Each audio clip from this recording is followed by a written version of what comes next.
UN and its work are guided by the purposes and principles contained in its founding charter.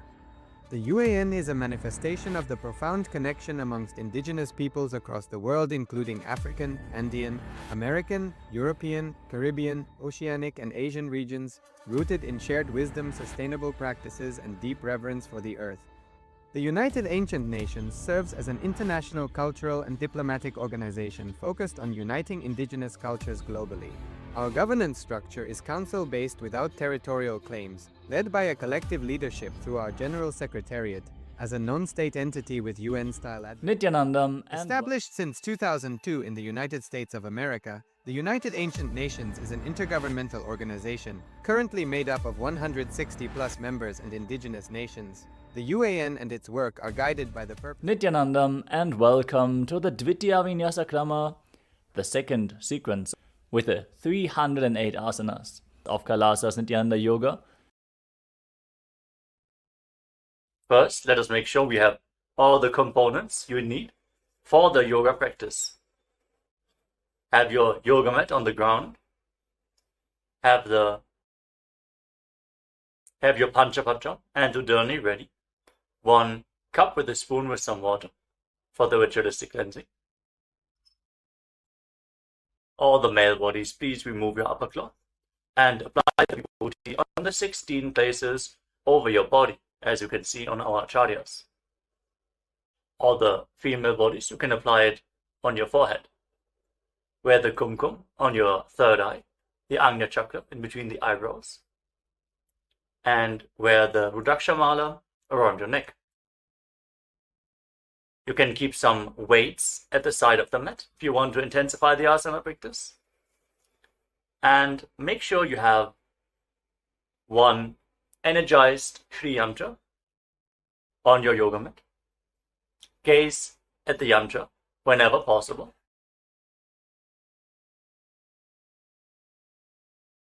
To mirror the macrocosmic energies into your microcosmos.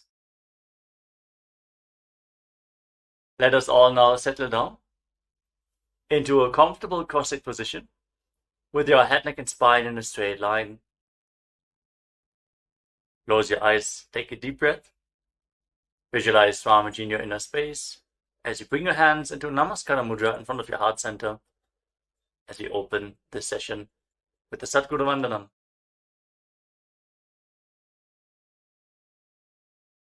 Nithyanandam Paramasukhadam Kevalam Jnanamurtim Dvandvatitam Gaganasadrisham Tattvamasyadilaksham Ekam Nityam Vimalamachalam Sarvadhi Sakshibhutam Bhavatitam Trigunarahitam Sadgurum Tam Namami.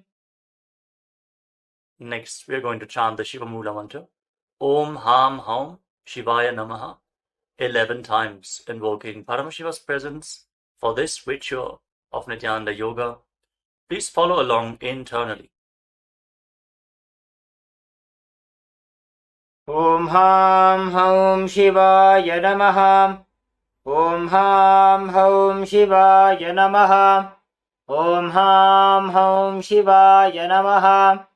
Om Ham Haum Shivaya Namaha. Om Ham Haum Shivaya Namaha. Om Ham Haum Shivaya Namaha. Om Ham Haum Shivaya Namaha. Om Ham Haum Shivaya Namaha. Om Ham Haum Shivaya Namaha. Om Ham Haum Shivaya Namaha. Om Ham Haum Shivaya Namaha. Let us now enter into the Tattvachamalam, the ritualistic cleansing. Take your Panchapatram and Udani. Keep your right hand in the Gokarna Mudra in the shape of a cow's ear. Take 1 Udani, 1 spoon of water, and pour it into your right palm. Each time the word Swadha is chanted, sip the water from the bottom of your palm and take another Udani of water into your hand for a total of 3 times. Om Atmatattvam Shodhayami Swadha. Om Vidyatattvam Shodhayami Swadha. ॐ शिवतत्त्वं शोधयामि स्वधा। Now wash your right hand with the water from the Panchapaton and wipe your lips twice with the bottom of your right thumb as we chant. ॐ हां हृदयाय नमः। Wash your hand again. With your index, middle and ring finger joined together, touch above the upper lip and below the lower lip. Then wash your hand again. With your index finger and thumb joined together, touch your right nostril and your left nostril. With your ring finger and thumb, touch your right eye, your right ear, and your left ear. Then wash your hand again. With your little finger and thumb, touch your navel, your right chest, and your left chest. And with all the tips of the fingers joined together, touch the crown of your head, the right shoulder, the left shoulder, and your heart center. Wash your hand again. Now place your right hand over the left and place both your hands on the right thigh. Sit straight, close your eyes, and make a conscious resolution. What you want to manifest in today's Nithyananda yoga session. Hold the visualization of what you want to manifest as we chant the Sankalpa mantra. ॐ ममोपात्त समस्त दुरितक्षयद्वारा भगवत्श्री नित्यानंद परमशिव प्रीत्यर्थं श्री नित्यानंदेश्वरी परमशिव शक्ति समेत श्री नित्यानंदेश्वर परमशिव प्रीत्यर्थं च शुभे शोभने मुहूर्ते अद्य ब्रह्मणः द्वितीय परार्धे श्री श्वेतवराह कल्पे वैवस्वतमन्वन्तरे अष्टाविंशतितमे नित्ययुगे प्रथमे पादे जम्बूद्वीपे भारतवर्षे भरतखण्डे मेरोः दक्षिणे पार्श्वे शकाब्दे अस्मिन् वर्तमाने व्यवहारिके प्रभवादीनां षष्ट्याः संवत्सराणां मध्ये शुभनाम संवत्सरे शुभायने शुभऋतौ शुभमासे शुभपक्षे शुभतिथौ शुभवासरयुक्तायां शुभनक्षत्र शुभयोग शुभकर्ण एवं गुणविशेषणविशिष्टायाम् अस्यां शुभतिथौ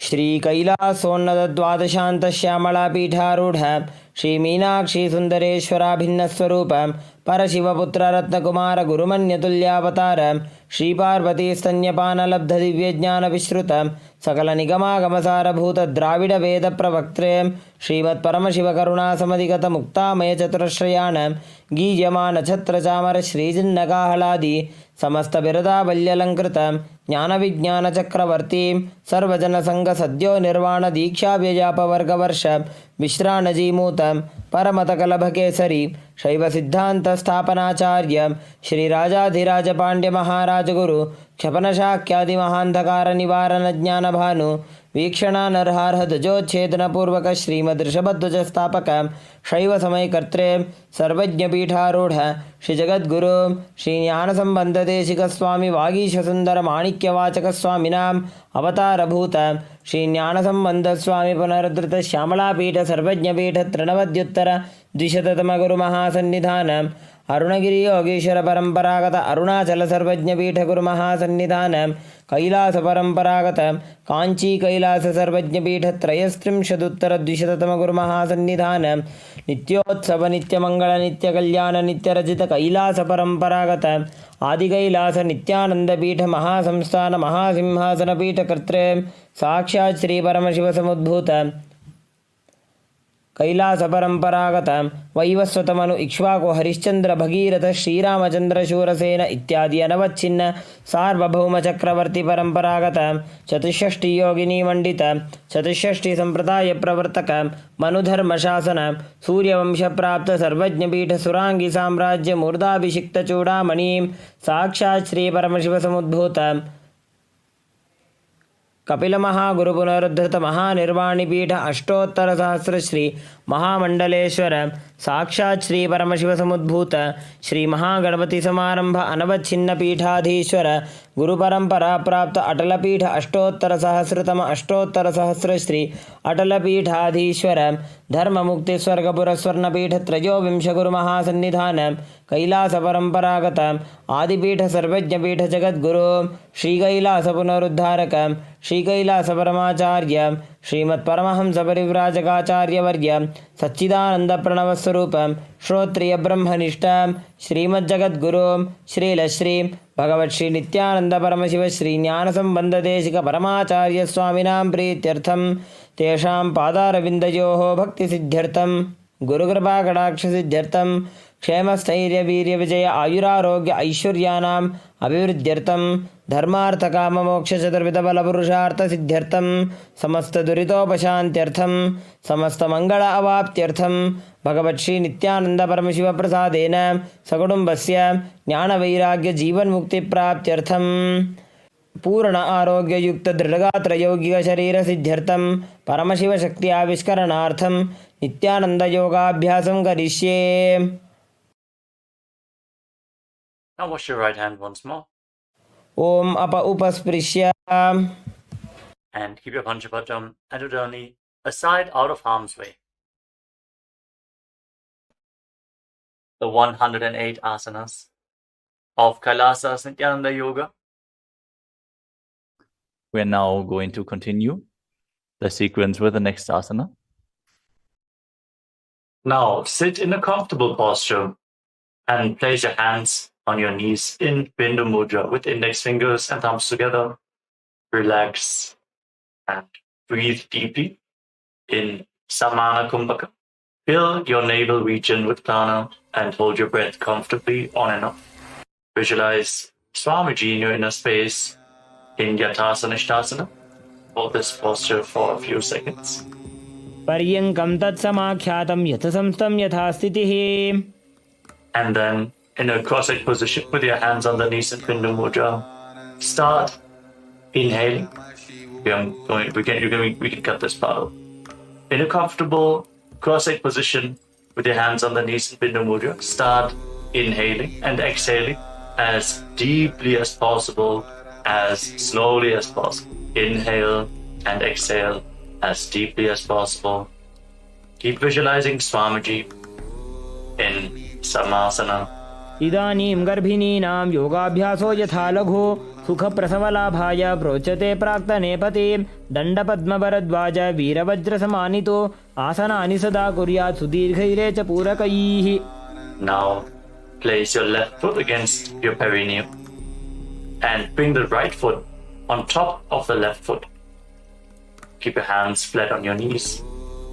Fix your gaze at the tip of your nose. Visualize yourself as a sage, liberated by the Supreme Pontiff of Hinduism. In Muktasana. निपीड्य सीविनीं सूक्ष्मां दक्षिणेतरगुल्फतः वामं याम्येन गुल्फेन मुक्तासनमिदं भवेत्. Now shift your gaze upwards towards your third eye. Maintain the position. Feel the stability of body and mind as you visualize Swamiji in Siddhasana. स्थानोस्यम्यमितेन्द्रियोचलदृशा पश्यन् भ्रुवोरन्तरं चैतन्मोक्षकपातभेदजनकं सिद्धासनं प्रोच्यते. Now shift your gaze to the ground in front of you. Intensely contract the perineal floor. Pull your stomach in and up and lock your chin to the chest. Perform Mahamudra Bandha. Feel the grounding effect as you visualize Swamiji in Siddhi Asana. Lead the Kundalini Shakti up along your spine. वामपादुके इडीजानो सीवनिमधितासु कोठानो. Now rotate your hands back into Bindu Mudra on top of your knees and shift your gaze upwards. Feel the energy rising along your spine and visualize yourself as Lord Buddha, the fierce dimension of Lord Shiva in Buddhasana 2. वामचरण परिदक्षिण राखे एकजुगति ऐसे विधि राखे. Shift your gaze down, back towards the nose. Embody tranquility and an unshakable nature. Be sturdy and stable, not only physically but also unshakable in your inner space. In Santadunasana. आसन की गुण मन की चन चलता meet. Now bring your hands towards your navel region. Cup one palm over the other. In Samputa Mudra, resembling a closed lotus flower. Visualize Swamiji in your inner space in Siddhasana. Don't forget to internally chant the Mahavakya Om Nithyananda Paramashivoham continuously ऋजुकाय समासीन सिद्धासनमुदीरितं प्रसार्य भुवि पादौ तु दोर्भ्यामङ्गुष्ठमादरात्. Now get ready for Bandha Yoni Asana. We're going to perform the Shanmukhi Mudra, locking all our senses with our hands. First, set the Sankalpa, the conscious resolution of manifesting through the womb of creation. Inhale all the way, and then close your lips with your little fingers, your nostrils with your ring fingers, your eyes with the middle and index fingers, and your ears with your thumbs. Hold the breath in Shanmukhi Mudra. यत्र मध्ये महादेव बन्धयोन्यासने शृणु यत्कृत्वा खेचरो भूत्वा विचरेदीश्वरो यथा. Relax. Now, place your hands on top of the knees in Bindu Mudra with your index fingers and thumbs together as you bring the right foot on top of the left thigh and the left foot below the right thigh. Embody the space and state of bravery, Veera, in Veerasana. एकं पादमथैकस्मिन् विन्यस्योरुणि संस्थितः इतरस्मिंस्तथा चोरुं वीरासनमुदीरितम्. Feel the intense fire rising up your spine as you continuously breathe into your navel region in Samana Kumbhaka. Keep the Mula Bandha engaged, the root center contracted. And now shift your gaze up towards your third eye. Visualize the great sage, poet, and author of Ramayana, Sage Valmiki, in Valmikasana. डाबा पगगी पगथली पुनि एड़ी है जोज. Now place your hands flat on your knees. Shift the gaze to the tip of your nose and visualize the Yoni Mandala, the visual representation of Devi Paramashiva Shakti herself, the sacred yantra. As you hold the visualization in your inner space, mirror Devi's energy in your microcosmos. Breathe deeply and calmly in Joni Mudrasana. वामपादकी पगथली जाहि माहिली core. Maintain the posture. Hold the visualization, but shift your gaze upwards.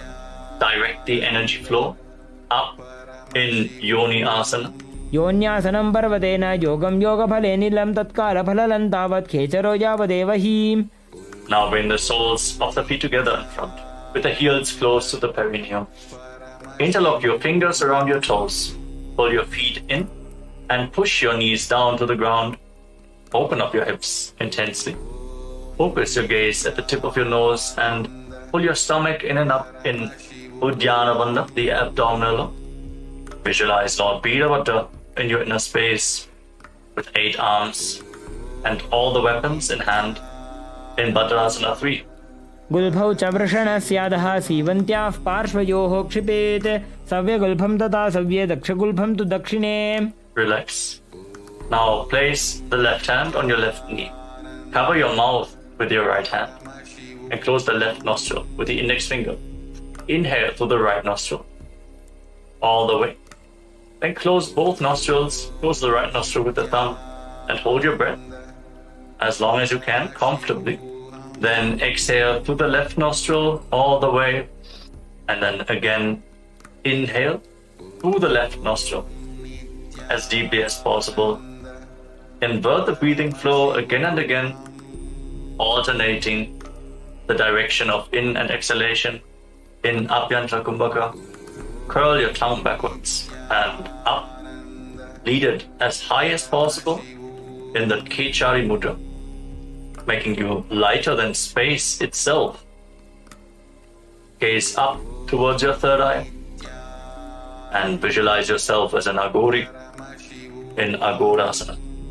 पूर्व कहो भिश्रिका जोजी वाही विधि जो की जैसो जी. Relax.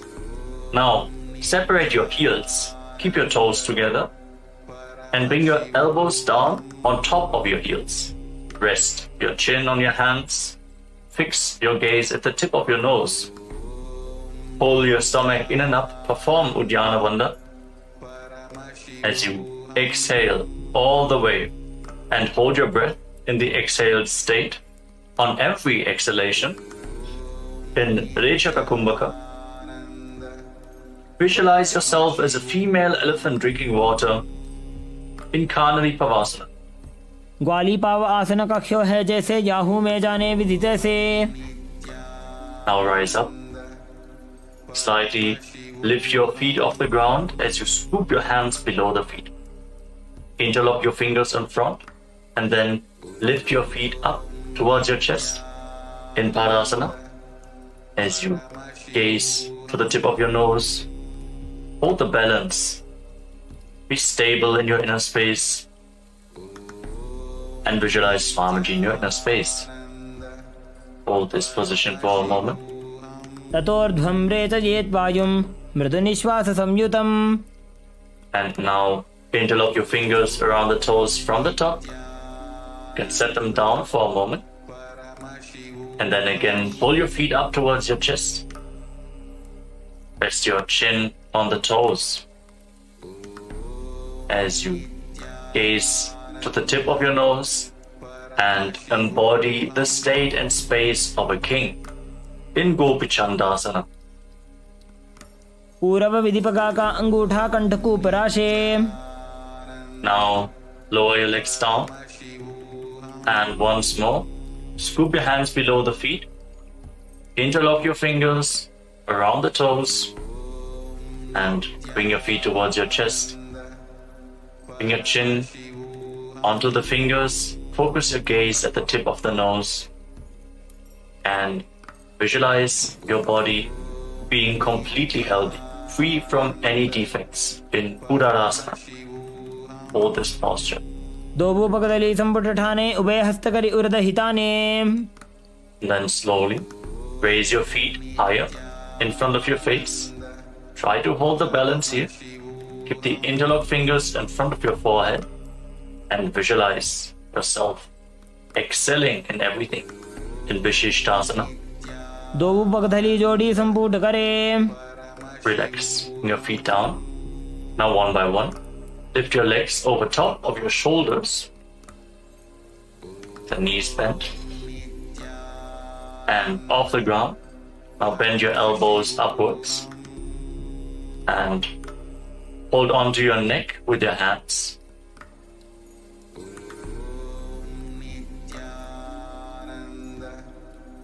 Visualize yourself as a cobra in Bhujasana. शिरासनं तु विज्ञेयं कक्षासनम् अतः परं ग्रीवासनं च परमं भुजासनम् इहोच्यते. With your legs over top of your shoulders. Now bend your elbows downwards. Bring your hands behind your back and reach for the other hand. Try to interlock your fingers behind your back. Focus your gaze at the tip of your nose and visualize yourself as a beautiful, auspicious goddess in Kalyanasana. दोऊ हाथ पगम नीचाने तिनको गोड़ा नीचे ठाने. Relax. Now place the top of your left foot flat on the mat and sit on the left heel. Then bring your right foot over top with the heel at the outside of the left hip. Place your hands on opposite knees and gaze forward. Don't focus on any external objects. Only focus on the object within in Vaishnavi Mudra.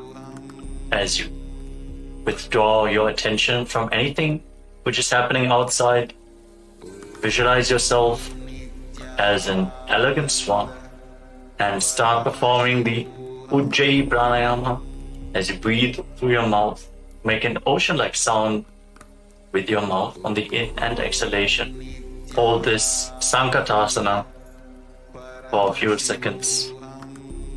वामपादं चितेर्मूलं संन्यसधर नीतले पाददण्डेन जाम्येन वेष्टयेद् वामपादकम्. Then slide the left foot outside the hip and sit in between your heels. Place your hands on the top knee. Pull your stomach inwards and up. in Uddiyana Bandha. Visualize a cow in your inner space in Dhenukasana. Anushaginagar Panchadam Vrishilindagalyamni. Now, slide the right foot on the left thigh and bring the left foot onto the right knee. Bring your left arm behind your back and reach for the opposite thigh. Hold on to opposite thighs with your hand and twist your spine. Gaze upwards towards your third eye and visualize Swamiji in your inner space. Feel how your spine is opening up as you breathe deeply through your mouth in Machandasana. Vamajanga Paridachina Thane Vamahastapishti Disane.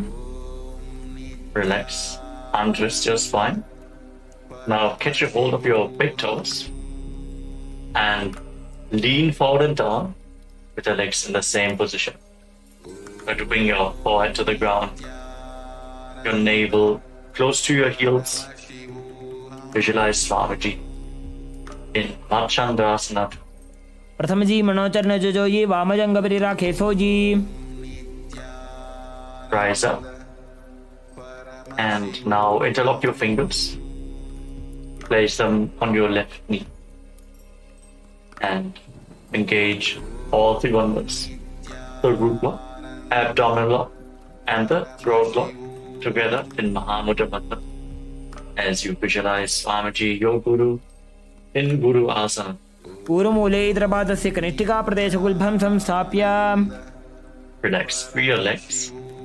And now let us repeat the Sankatasana on the other side. Place the top of the right foot flat on the mat this time and sit down on the right heel.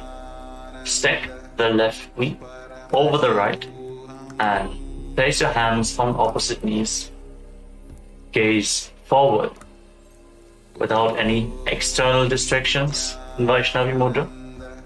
Be completely focused on your inner space as you visualize yourself as a swan in Sankatasana. Vamapadam Chiter Moolam Sanyasadhar Nitale Padadandena Jamyena Veshtajed Vamapadakam. Breathe deeply through your mouth, making an ocean-like sound from Jai Pranayam as you now slide the right foot outside the hip. Sit in between your heels. Bring both hands on the top knee. Pull your stomach in and up in Uddiyana Bandha. Hold the visualization of a cow in your inner space in Dhenukasana. Anushaginagar Panchadam Vrishilindagalyamni. Now bring the left foot on the right and place the right foot onto the left knee. Your right arm behind your back. Rotate your spine so you can catch a hold of the opposite thighs with your hands. If you cannot reach the thighs, just reach as far as you can. Twist your spine and breathe deeply. Feel how every single vertebra is slowly giving way, enabling you to reach further with every single breath. As you gaze to your third eye, visualize Swamiji in Machandasana. Vamajanga Paridachina Thane Vamahastapishti Disane. Now come back to the center. Catch your big toes with your hands and lean forward and down. Breathe deeply, opening up your hips and your back. Visualize Swamiji in Machandasana.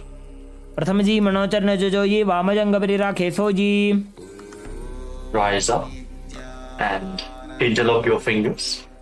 Place them on the right knee this time as you perform Mahamudra Bandha. All the three bandhas engaged. Visualize Swamiji, your Guru, in Guru Asana. Urumule Idrapadasya Kanishtika Pradeshagulbham Samstapya. Now free your legs and place your feet flat on the ground. Bring your knees up towards your chest. Cross your arms and hold on to opposite knees. Pull your knees close in towards your chest. Breathe against your thighs. Feel how your spine is opening up. Lead your tongue backwards and up in Kechari Mudra. Try to lead it along the pharynx, the nasal tract, if you can. Fix your gaze at your third eye and visualize Swamiji in Pashasana. पादतले भूमौ निधाय जानन्यूर्षि निधाय विपरीतहस्ताभ्याभूर्सहितजङ्गे निबध्य.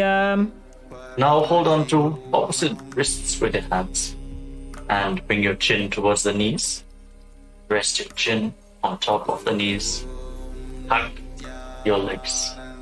Gaze to your nose and visualize yourself residing in an abode of bliss in Bodha Shukasana. Breathe deeply. दोवो पगदली भूपरिधरे कोरमाहिली ऐसे करे. And now bring your hands below the knees, in between the thighs and calves, and hold on to opposite elbows with your hands. Pull your legs back in towards your chest. Gaze to the tip of your nose. Your tongue still pressed upwards towards the third eye in Kechari Mudra. Hold the visualization of Swamiji in your inner space. Visualize his sweet smile in Purakatasana. दो हाथ पग बाहर ले आवे घोड़ा नीचे ले ठहरावे. Now cross the right ankle over the left and keep your toes pointing upwards to the sky. Fix your gaze at the tip of the nose and visualize Maharishi Sumati in your inner space. In Sumati Asana, remember to make an ocean-like sound with your mouth. As you breathe through your mouth in Ujjayi Pranayama. मूलद्वारी धरती परिठाने डाबा पग परितछपद आने. Now extend your legs forward. Keep your knees straight. Interlock your fingers and raise your arms up over top of your head with your wrists pointing outwards. Straighten your back and your legs like a stick.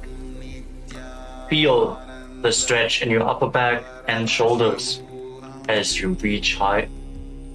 Engage all three bandhas, Mahamudra Bandha. Fix your gaze at the tip of your nose with your tongue. Pause upwards in Kechari Mudra. Swamiji in your inner space in Dandasana. इदानीं गर्भिणीनां योगाभ्यासो यथा लघु सुखप्रसवलाभाय प्रोच्यते प्राक्तने पथि. Now lean forward and down. Catch a hold of your big toes in Dana Mudra with index fingers and middle fingers. Lean down as low as possible. You can slightly raise your knees. To lean down even further, bring your head in between the knees. Start breathing in Nadi Shodhana as you inhale through one nostril and exhale through the other, alternating without the support of your fingers. Feel the prana being led along your spine, cleansing Ida and Pingala Nadi, the main nadis along your spine. Alternate your breath, Nadi Shodhana, as you visualize Swamiji in Adambasana. दोबू पग मिलिवा पसारी पगा का अंगूठा पकड़ी लीला टकोड़ा लगावे. Now rise up. Slightly separate your feet. Raise your knees and bring your hands below the shins, holding on to the soles of your feet from the outside. Lean down as low as possible. Stretch your lower back, your upper back. Open your hips. You can literally pull yourself down as you catch a hold of your feet. Breathe deeply, and with every exhalation, sink a little bit deeper into the stretch. Focus your gaze at your third eye. Take the energy upwards within your body. Visualize Swamiji in Vidokasana. प्रथम बेसी दो पाव पसारी कछक ऊर्ध को कुरुडो डारे. Now rise up and bring the heels together in front. The feet still extended away from your body. Lead your hands underneath the shins. Keep the palms facing up. Your elbows on the mat. Bring your chin onto your heels. Lean down as low as possible. Gaze towards the tip of your nose. And visualize Swamiji in Jalandhari Pavasana.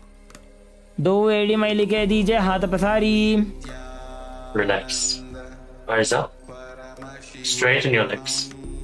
And now lift one leg upwards behind your neck. You cannot bring the leg behind your neck. You can just lift it over your shoulder or pull it towards your chest. You can even just press it over the opposite knee. Then lean forward and down and hold on to the front foot with both hands.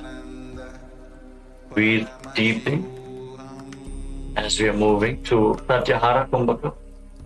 Visualize how the prana is flowing upwards to 9 points of your body as revealed by Mahadeva himself. These points are the soles of your feet, the regenerative organs, your navel, the heart, the throat, the uvula, the center of your eyebrows, the top of the forehead, and the Brahmaranda, the crown of your head. Feel the prana flowing upwards in your body continuously as you visualize Swamiji in Urdhva Paschimottanasana. पश्चिमतानवत् संस्थितिं कृत्वा एकं पादं ग्रीवायां धृत्वा तिष्ठेत्. Your leg behind your neck. Now rise up and lean back all the way. Try to lay down on your back with the opposite leg extended forward. Catch a hold of the foot behind your head. Fix your gaze on the tip of your nose. Tensely open up your hips. Just straighten your body.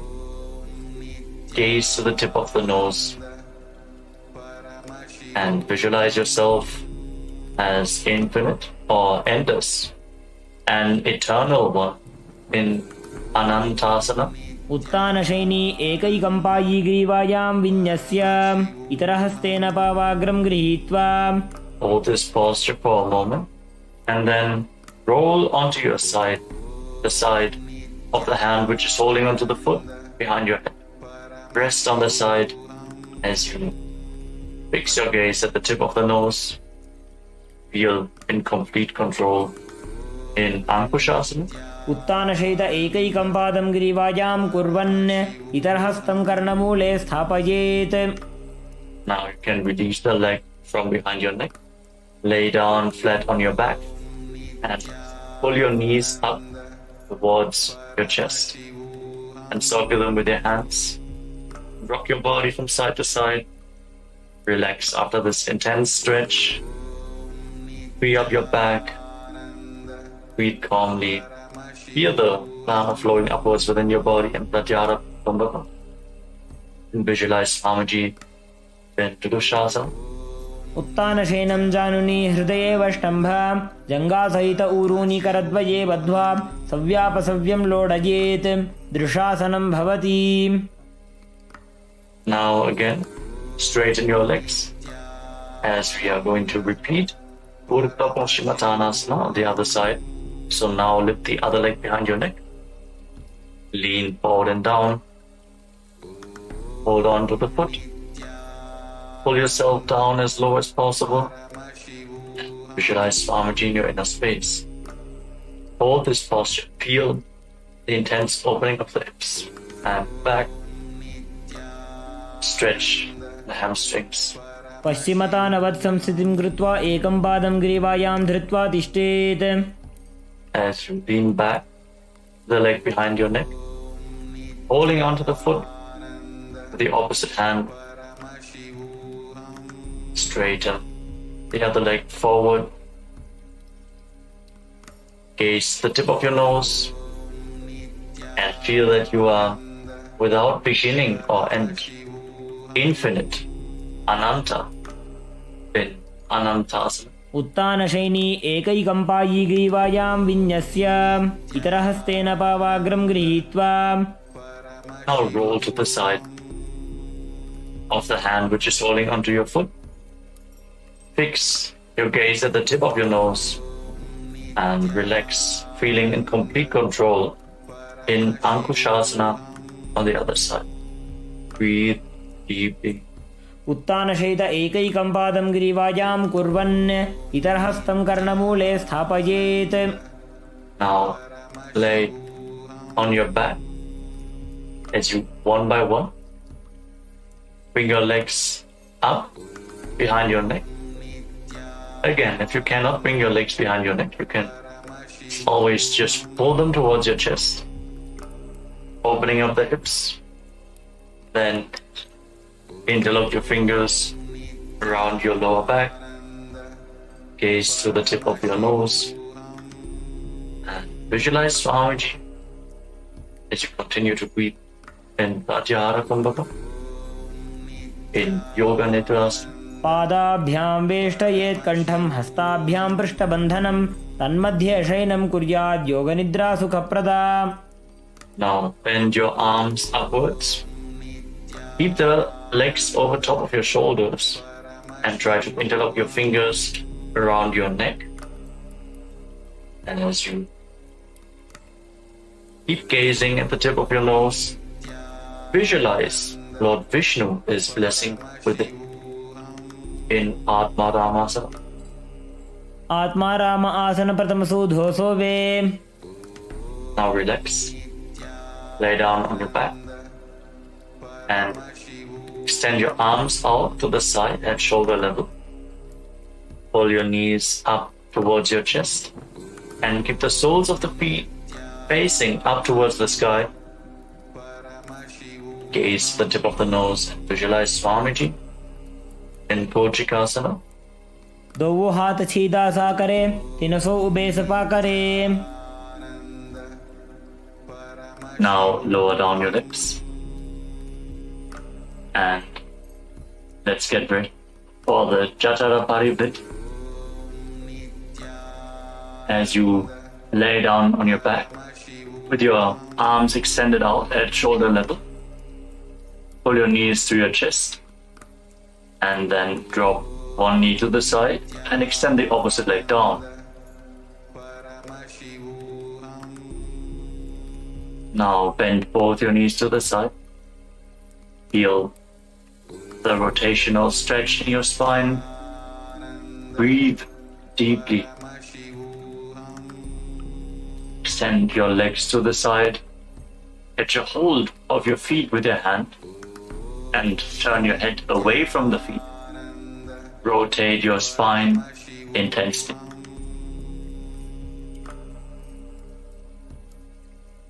Breathe deeply. And now return back to the center.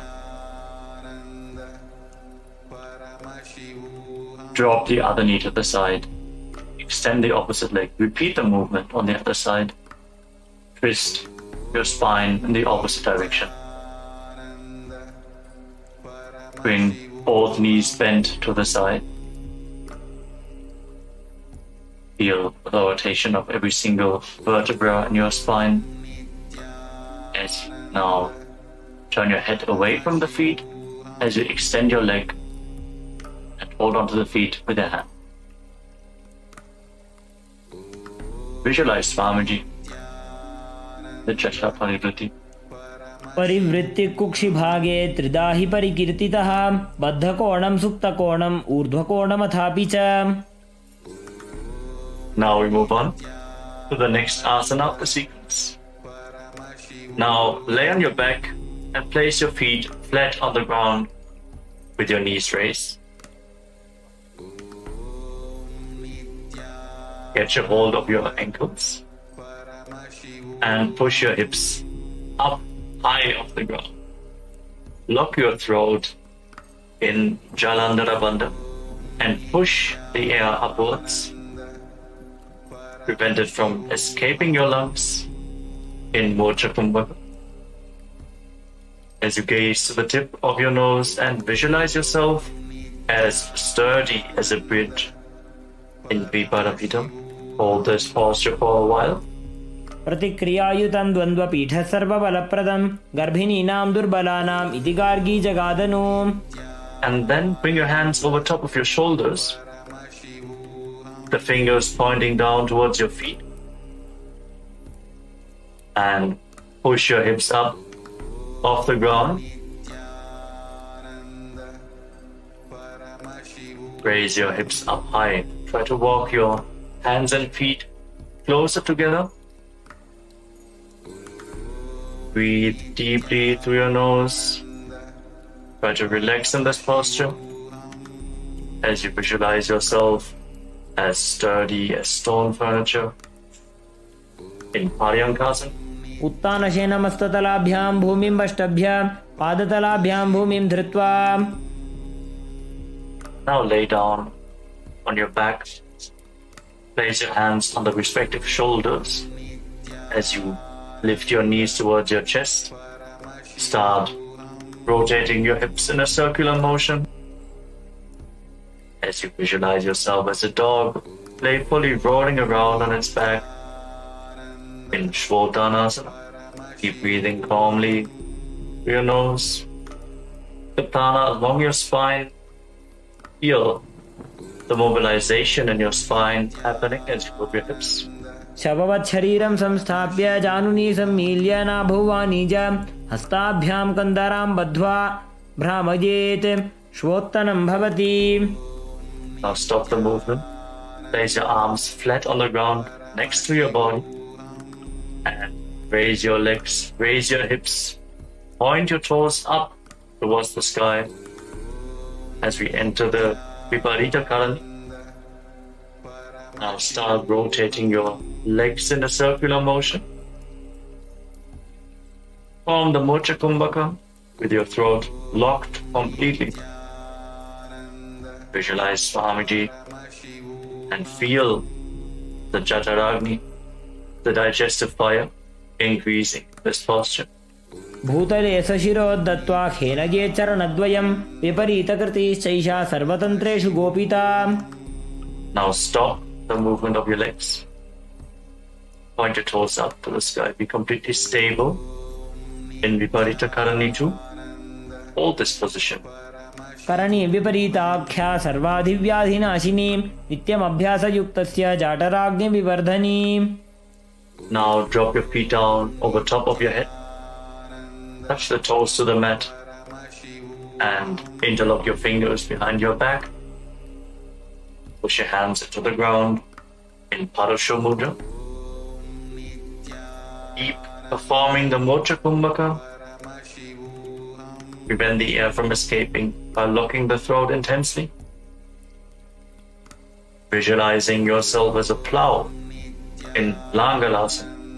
नरकासने स्थित्वा नासिकाप्रदेशे भूमौ पादपृष्ठे स्थाप्य हस्तद्वयं सम्मील्य लम्बीकुर्यात् ग्रीवाप्रदेशेन भूमिं कर्षयेत् लाङ्गलासनं भवति.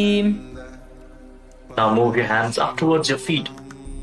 Hold onto your feet over top of your head. As you visualize Paramashiva in your inner space, eternally chanting Om Nithyananda Paramashivoham continues. As this is one of the 84 asanas which have been revealed directly by Lord Paramashiva himself. Shaita Paschimatanas. तानं शयित्वात् कुर्वीत शयितपश्चिमतानकम्. Now make sure that your hips are above the shoulder level and then separate your legs wide to the side. Keep holding onto the feet in Supta Konasana as you visualize Swamiji in your inner space. परिवृत्तिकुक्षि भागे त्रिदाहि परिकीर्तितः बद्धकोणं सुप्तकोणं ऊर्ध्वकोणमथापि च. Now join your feet back together. Catch a hold of your ankles and then roll onto your back, keeping your arms and legs straight. Visualize yourself as a chakra, a wheel in Chakrasana. Keep the Jalandhara Bandha engaged, your throat locked. शवासनस्तद्वौ पादौ कुर्यान्मस्तकतः परौ व्युत्क्रमेण ततः शीघ्रमेतत् सर्वस्य साधनम्. As you now lay down on your back, bring your legs vertically, pointing up towards the sky. Hold on to the big toes, your arms straight. Extend your legs out of the side. Open up your hips. Feel the intense stretch. Slightly pull on the toes to move deeper into the position. Breathe firmly in Supta Prasadita Parangushtasana. As you return to making an ocean-like sound with your mouth in Ujjayi Pranayama. उत्तानपादं क्रौञ्चं च मरीचिं वीरभद्रकं नटराजं त्रिकोणं च सुप्ताङ्गुष्ठप्रसारणे. Now join your feet back together. Keep holding on to the big toes in Supta Parangushtasana. Try to straighten your knees. Feel the stretch in the hamstrings as you visualize Swamiji. उत्तानपादं क्रौञ्चं च मरीचिं वीरभद्रकं नटराजं त्रिकोणं च सुप्ताङ्गुष्ठप्रसारणे. Now from Supta Parangushtasana, cross your legs into Padmasana. Place your feet on top of opposite thighs. Bring your knees down towards the ground and your hands above your head. Holding onto opposite elbows. Fix your gaze at the tip of your nose. Try to bring your back on the ground. Feel your pelvis rotating through your hip bones, opening up the hip rotators. Visualize Matsya, the fish avatar of Lord Vishnu in Matsyasana. मुक्तपद्मासनं कृत्वा उत्तानशयनं चरेत्. कूर्पराभ्यां शिरो वेष्ट्या मत्स्यासनं तु रोगः. Place the back side of the right hand on top of the left palm over top of your head. With the legs in Padmasana. Gaze to the tip of your nose and visualize Lord Rama in your inner space in Parasharamasana. प्रथमकरे पद्मासन आचे सूधो सोवे भूपरिपाचे. Breathe deeply. Open up your hips. Now lift your knees off the ground. Raise your hips as you support your hips with your hands. Your elbows resting on the ground. Fix your gaze at the tip of the nose. Lock your throat. Visualize Swamiji in your inner space in Sarvangasana. अथ वक्षेत्र संक्षेपात् सर्वांगासनमुत्तमं यत् कृत्वा योगनिपुणो विद्याभिः पण्डितो यथा. Now roll down onto your back. Free your legs from Padmasana and place one foot onto the opposite thigh. As you raise your knees up towards your chest, extend your arms out over top of your head. Hook your fingers forward and raise your chin to the chest. Lock your throat. Fix your gaze at the third eye as you visualize yourself as a scorpion in Vrishikasana. Hold this asana for a moment. प्रथमशयन सूधो शीर्षिके सन्धि सुदाखे. Now lower your arms and legs. Place the other foot on the opposite thigh. Get ready to repeat Vrishikasana. Bring your hands over top of your head. Fingers hooked forward like the stinger of a scorpion. Gaze to the third eye in Vrishikasana. प्रथमशयन सूधो शीर्षिके सन्धि सुदाखे.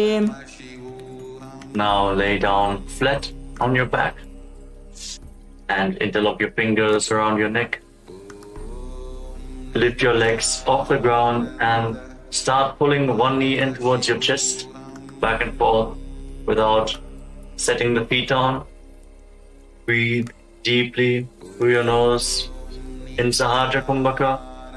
Breathe the prana along your spine. Feel the mobilization of your spine in this posture.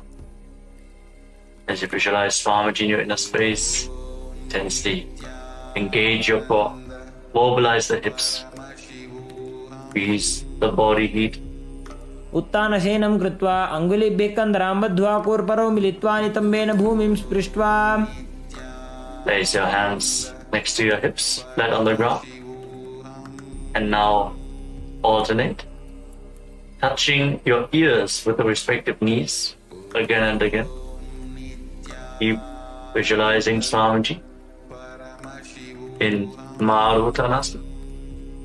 श्वोत्तानवत् संसिद्धि कृत्वा जानुद्वयं पर्यायेन कर्णयोः संस्पृशेत्. Relax. Now, place your feet flat on the ground as you keep the knees raised. Now stand up and lay back down again and again. Visualize yourself as a wolf in Vrikasana, the wolf posture. उत्तानशयनं कृत्वा पादतलाभ्यां भूमिं धृत्वा उत्तिष्ठेत् वृकासनं भवति. Now, as you lay down, kick your legs up and start rolling over again and again. Visualize Swamiji in your inner space. Keep rolling backwards. Finally lay down in a broad position on your stomach. Your hands at the side of the shoulders. उत्तानशयनं पादौ शिर उल्लङ्घ्य भूमौ स्थापयित्वा निब्जं भूयादि निब्जं शयनम्. Now contract your lips and make a whistling sound like a flute on the inhalation as you visualize yourself as a chariot carrying warriors into a battle for Dharma on your chariot back in Sarathasana. निब्जं शयनं कृत्वा नाभिं भूमौ निधाय स्तम्भद्धस्ताभ्यां भूमिं अष्टभ्य ओष्ठौ निमील्य वेणुवत् संकृत्य तिष्ठेत् सरठासनं भवति. Now push your body off the ground into a plank position and jump your feet forwards in between the hands, back and forth. Feel yourself go beyond body and mind. Keep jumping in Dehalyulanganasana. हस्तद्वयं बद्ध्वा तन्मध्यचरणद्वयम् उड्डानैव बहिरानीय अथ नयेत् देहल्युल्लङ्घनं भवति. Rise up. Now lean forward and down. Place your hands on the ground and walk around on hands and feet as you visualize yourself as a wise 60-year-old elephant. Breathe firmly through your nose. Feel the ground underneath your palms as a natural movement. अथ जात्यासनं वक्ष्ये येन जाति स्मरो भवेत् हस्तान्द्रिभूमौ च गमनम् आगमनं ततः. Now rise back up. As you enter into the next karana of the sequence, stand in the Arimandi posture. Heels together, toes pointing outwards and your knees bent. Bring your elbows up to the shoulder level. Tilt your head back. Open up your chest and start rotating your arms around your body as you move your head in all directions. In Lolitika Karana.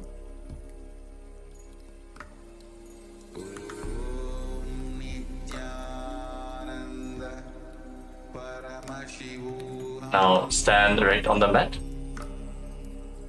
If you have a rope available, now tie your feet with a rope. Stand erect on the mat like a rod. Some yogis stand like this for the whole night to experience the Kundalini awakening. Now keep your elbows close to your body, your hands on your thighs. Visualize the Kundalini Devi as rising and curling upwards around your body in Sarvasana. Feel the energy flowing upwards. अथ सर्पासनं वक्ष्ये वायुपानाय केवलं शरीरं दण्डवत् तिष्ठेत् रज्जुबन्धस्तु पादयोः वायवी कुण्डली देवी कुण्डलाकारमङ्गुले. Now from the standing position, lean forward and down and catch a hold of your toes from the front.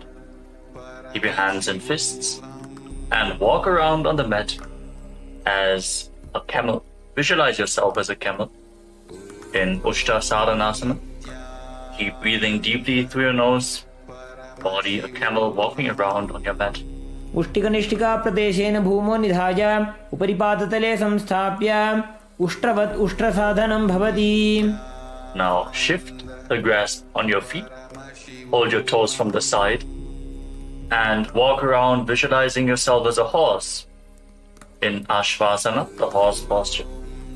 मुष्टिकनिष्ठिकाप्रदेशेन भूमो निधाय उपरिपादतले संस्थाप्य अश्ववत् शरीरं चलनीयम् अश्वासनं भवति. Rise up. Stand with your heels touching, toes slightly separate, and interlock your fingers behind your back in Parasha Mudra. Pull your hands down towards the calves as you lean back all the way. Open up your chest. Breathe deeply. Tilt your head back. Try to relax in this posture.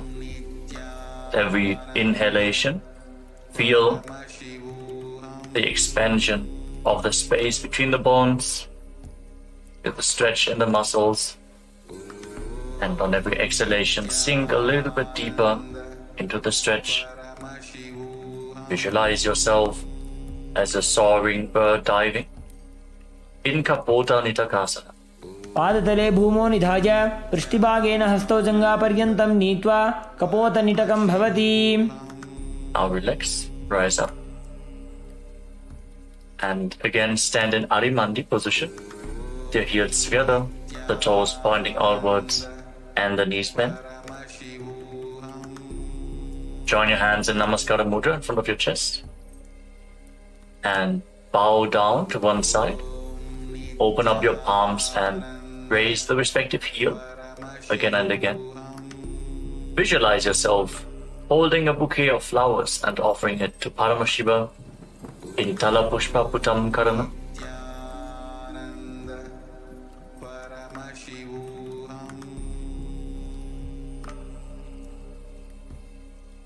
Next up is Khadgasana.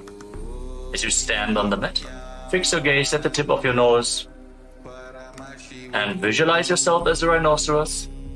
Then lay down on your stomach and jump your feet back up towards the hands and stand. Extend your hands forward in Namaskara Mudra, resembling the horn of the rhinoceros. Visualize yourself as a rhinoceros. Khadgasana.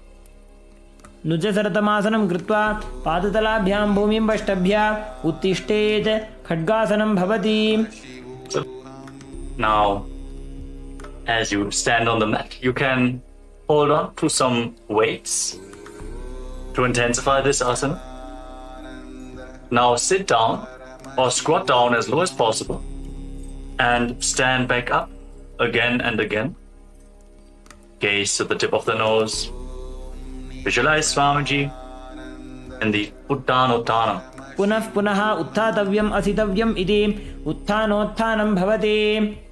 Now standing erect on the mat, raise your arms up over top of your head and jump repeatedly. Jump up high, visualizing yourself as a mace in Musalasana. सरलं स्थित्वा ऊर्ध्वं बाहु नयेत् वारं वारम् उड्डानं कृत्वा नयेत् मुसलासनं भवति. Relax. Now, catch hold of one foot with both hands and pull it towards your chest. As you sit down and stand back up on the other leg, alternate both sides as you gaze to the tip of your nose and visualize Swamiji. Breathe deeply in Uchchir Shakrasana. एकैकं पादतलं कुक्षौ निधाय तिष्ठेत् उच्छीर्षकं भवति. Now keep the toes of one foot pointing to the side and raise the opposite knee up towards your chest. And circle the raised leg with your arm. Keep the hand in a fist while placing the other hand on your inner thigh in Parshvajanu Karana.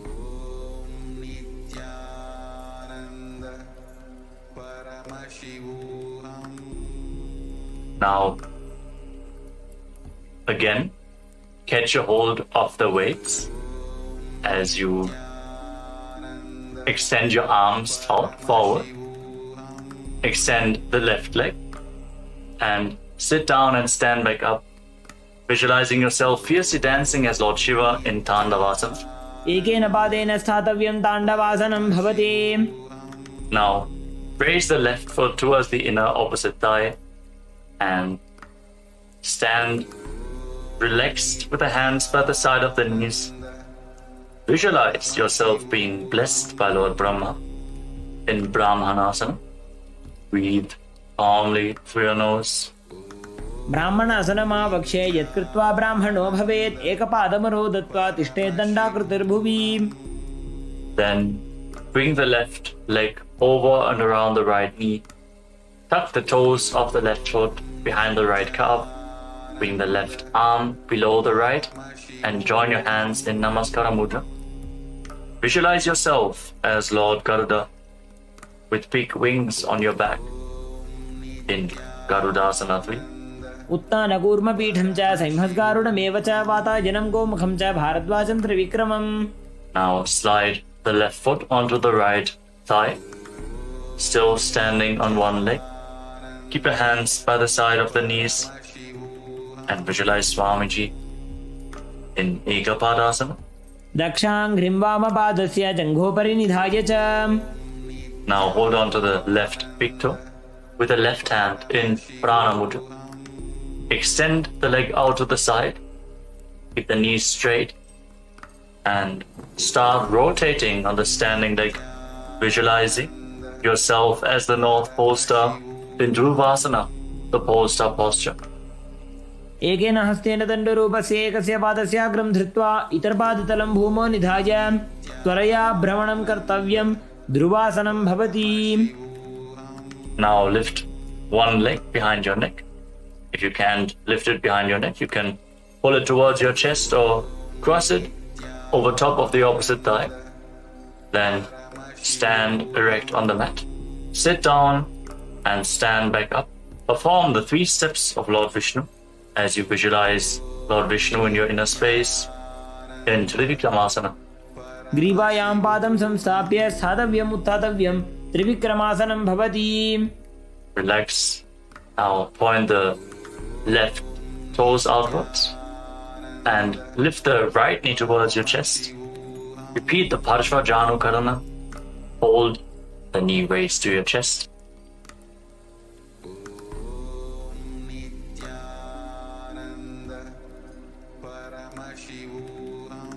Now get ready to repeat Tandavasana on the other side. Again, extend your arms forward. This time, raise the right leg. Visualize yourself dancing as Lord Shiva. As you sit down, stand back up in Tandavasana. एकेन पादेन स्थातव्यं ताण्डवासनं भवति. Now raise the right foot towards the inner left thigh with the heel close to the perineum.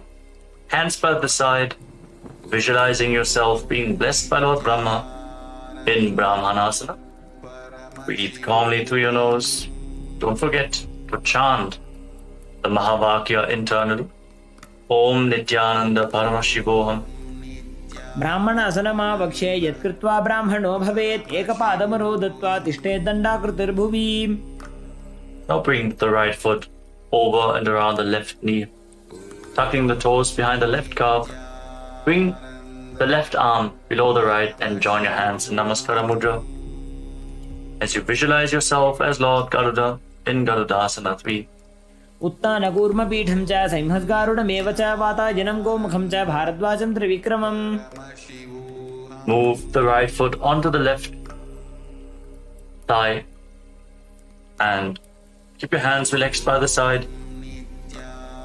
Visualize Swamiji in your inner space in Ekapadasana. दक्षाङ्घ्रिं वामपादस्य जङ्घोपरि निधाय च. Now hold on to the right big toe and extend your leg out to the side. Straighten the leg and rotate quickly on the standing leg as you visualize yourself as the North Pole Star in Dhruvasana. एकेन हस्तेन दण्डरूपस्य एकस्य पादस्याग्रं धृत्वा इतरपादतलं भूमौ निधाय त्वरया भ्रमणं कर्तव्यं ध्रुवासनं भवति. Bring the right leg behind your neck or lift it towards your chest, whatever is possible for you. And then stand straight. You can hold on to a solid object for support if needed. Then sit down and stand back up. In Trivikramasana, visualize the blessings of Lord Vishnu. ग्रीवायां पादं संस्थाप्य स्थातव्यम् उत्थातव्यं त्रिविक्रमासनं भवति. Settle down. Stand with your heels touching and keep your toes pointing outwards. The hands at the side of your hips. Your fingers pointing one by one. Breathe calmly in Samanakakarana.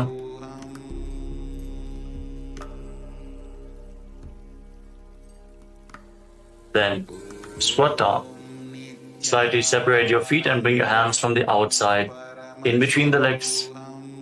Interlock your fingers in front of your navel as you visualize Sage Goraknath, the founder of the Natha Yoga Hindu Sampradaya, perform the Jiva Chala Kumbhaka. As you inhale all the way, hold your breath, and by the force of your will, move the prana freely within your body. Move it upwards, downwards, through the limbs of your body. Lead your awareness through the different parts of your body and feel how the prana is following your guidance. Gain control over the flow of the prana within your body in Jiva Chala Kumbhaka as you perform Gorak Anjali Asana. प्रथम ही वो हो ये बाहुरी नीचो पुनि होवे. Now bring your hands behind your back.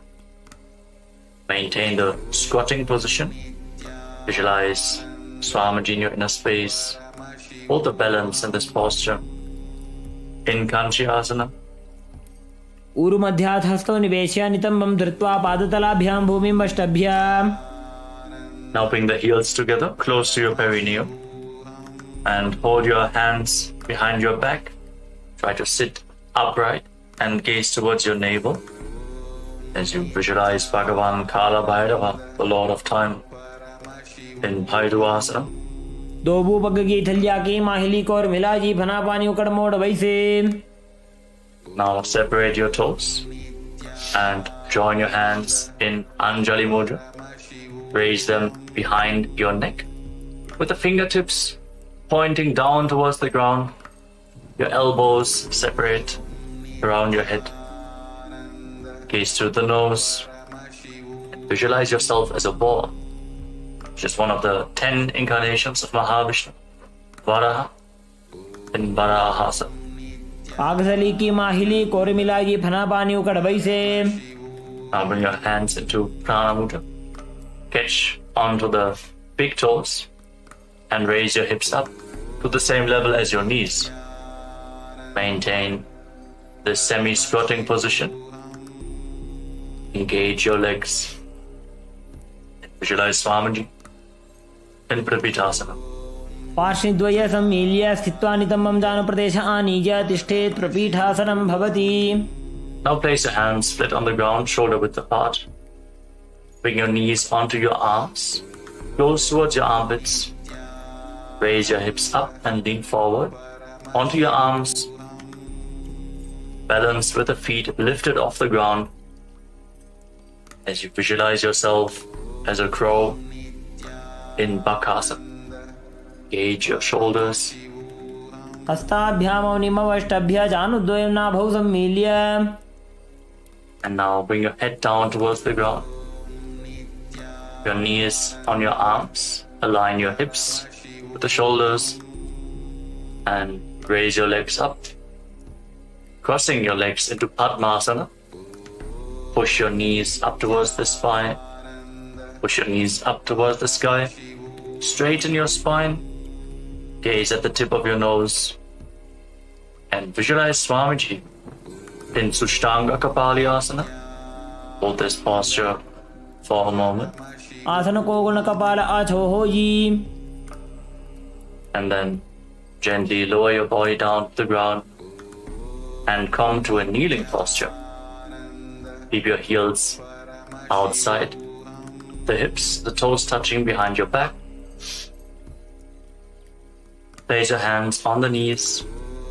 Fix your gaze on the tip of the nose. Visualize you are sitting in the secret seat with Paramashiva and Guru in Guptasana. जानोर्वोरन्तरे पादौ कृत्वा पादौ च गोपयेत्. Now place your hands on the ground and raise your hips up. Get ready for an inverted posture in Vrikshasana 2. Visualize roots growing from your hands. As you visualize yourself as a tree, raise your legs up. This asana purifies all the 7 chakras of your body. सप्तचक्रक्षालनाय वृक्षासनविशेषकाञ्चननेन्द्रियदादाढ्य कोणभेदान् समभ्यसेत्. Now, while you are in the handstand, fix your gaze at your third eye. Visualize Tejas, radiant energy flowing towards your third eye, rejuvenating your body, bringing the divine radiance to your being. Breathe deeply in Shibu Asana. दोबूपक जोड़ी माही Gulf मिलाए. Now lower your legs down, step your feet back, and come to a plank position. Lower your body down towards the mat and push yourself back up again and again. Visualize yourself as a fish in Matsyasana 2. निब्जं शयनं कुरुपरो पार्श्वभागाय मूर्धकृत्य हस्ततलाभ्यां भूमिं वष्टभ्य वारं वारम् उड्डानं कुर्यात् मत्स्यासनं भवति. Lower your body down to the ground, lay flat on your stomach, and place your hands on the hips. Raise your head and chest from side to side, visualizing and moving your body like a snake as you calmly breathe through your nose. Mobilize your spine and your neck. Breathe deeply as you form Sarapasana 2. निब्जं शयनं कृत्वा हस्तोनितम्बं संस्थाप्य पादौ दीर्घीकृत्य सम्मीलयन् उरसगन्तव्यं सर्पासनं भवति. Now bring your elbows down on the ground in front of you and rest your chin on the hands with the hands in Padma Mudra, the Lotus Mudra. Feel self-supported and completely independent as you keep the top of the feet flat on the ground. Relax in this posture. Open up your upper back and relax.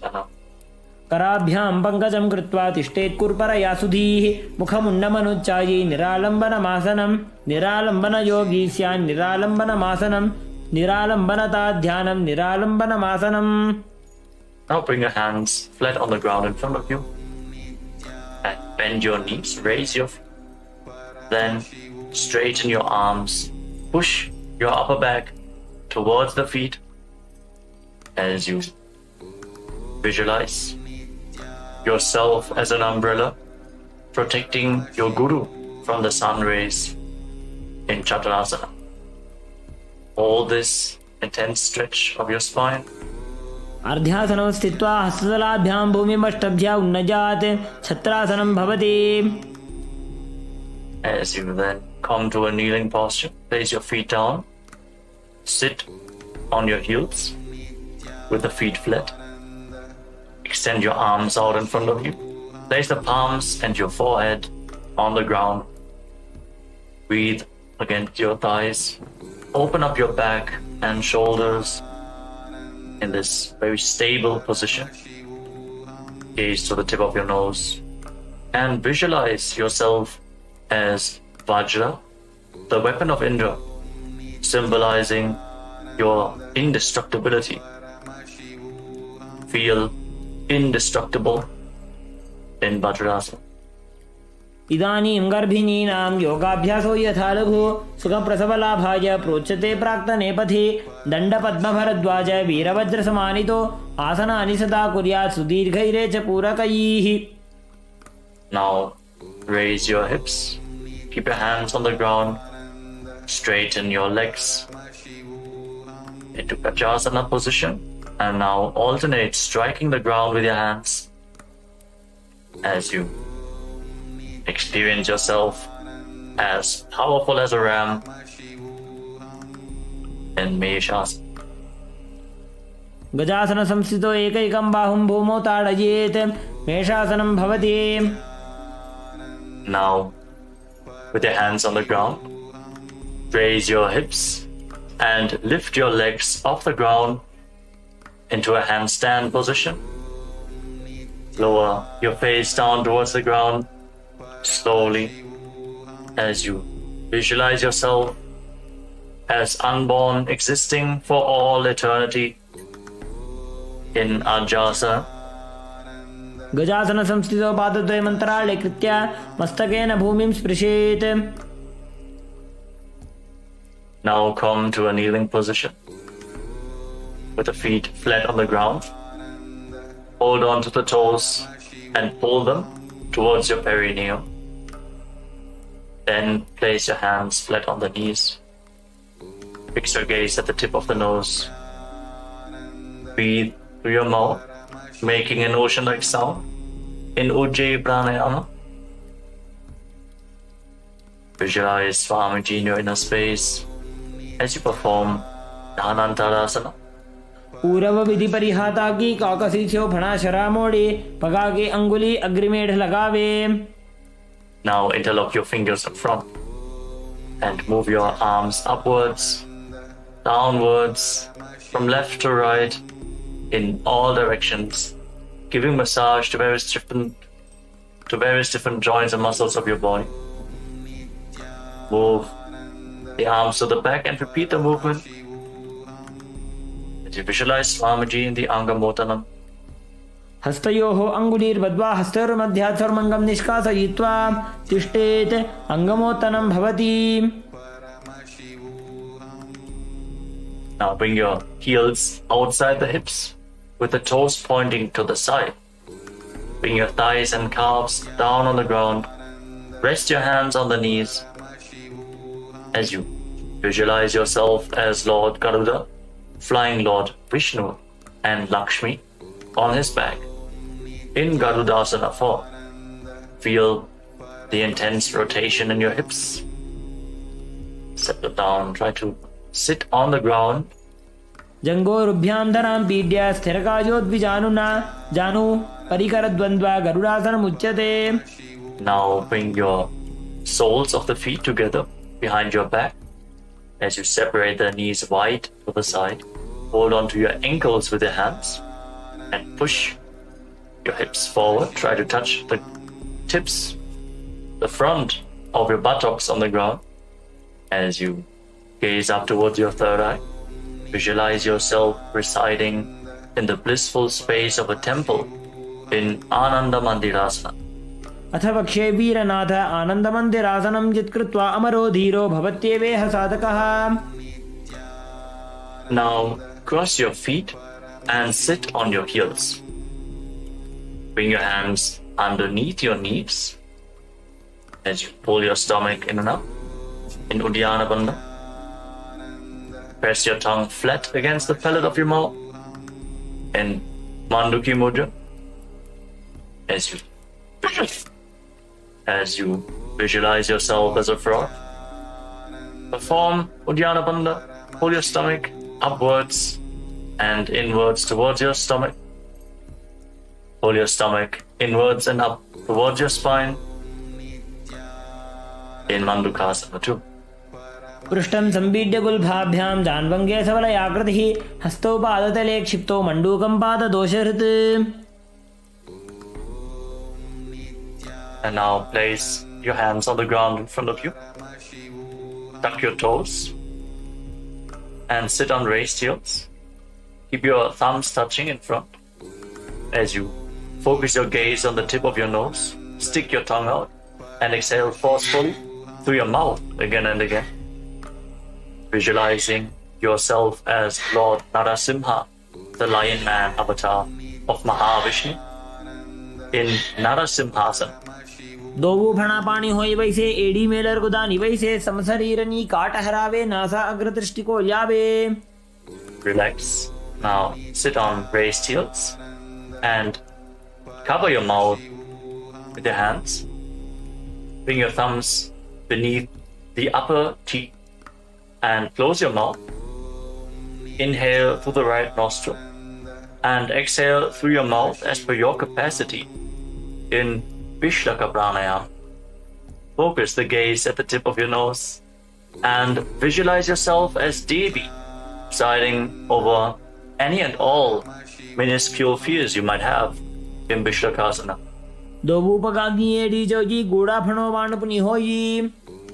Now, bring the soles of your feet together, the top of the feet flat on the ground, toes pointing back, and sit on your heels. Fix your gaze at your third eye, and bring your hands to your armpits, imitating as if you are a monkey stretching itself as you visualize yourself as a playful monkey in Makadasana. दोभूपकतली संपुट आने तिनकी पृष्ठभूमि परिठाने मूलद्वार एडियां परिल्यावे मूढ़ा हाथ ऊंचा टहरावे. Now tuck your toes, bring the soles of the feet together, and raise your knees off the ground, separated wide apart.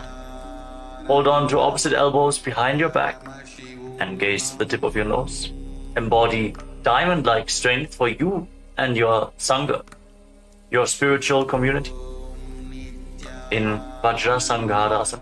प्रथम प्रणापाणी होए वैसे दोबो एड़ी उदानी वैसे गोड़ा उभा राखे धीर आड़े वाय पसारे धीर.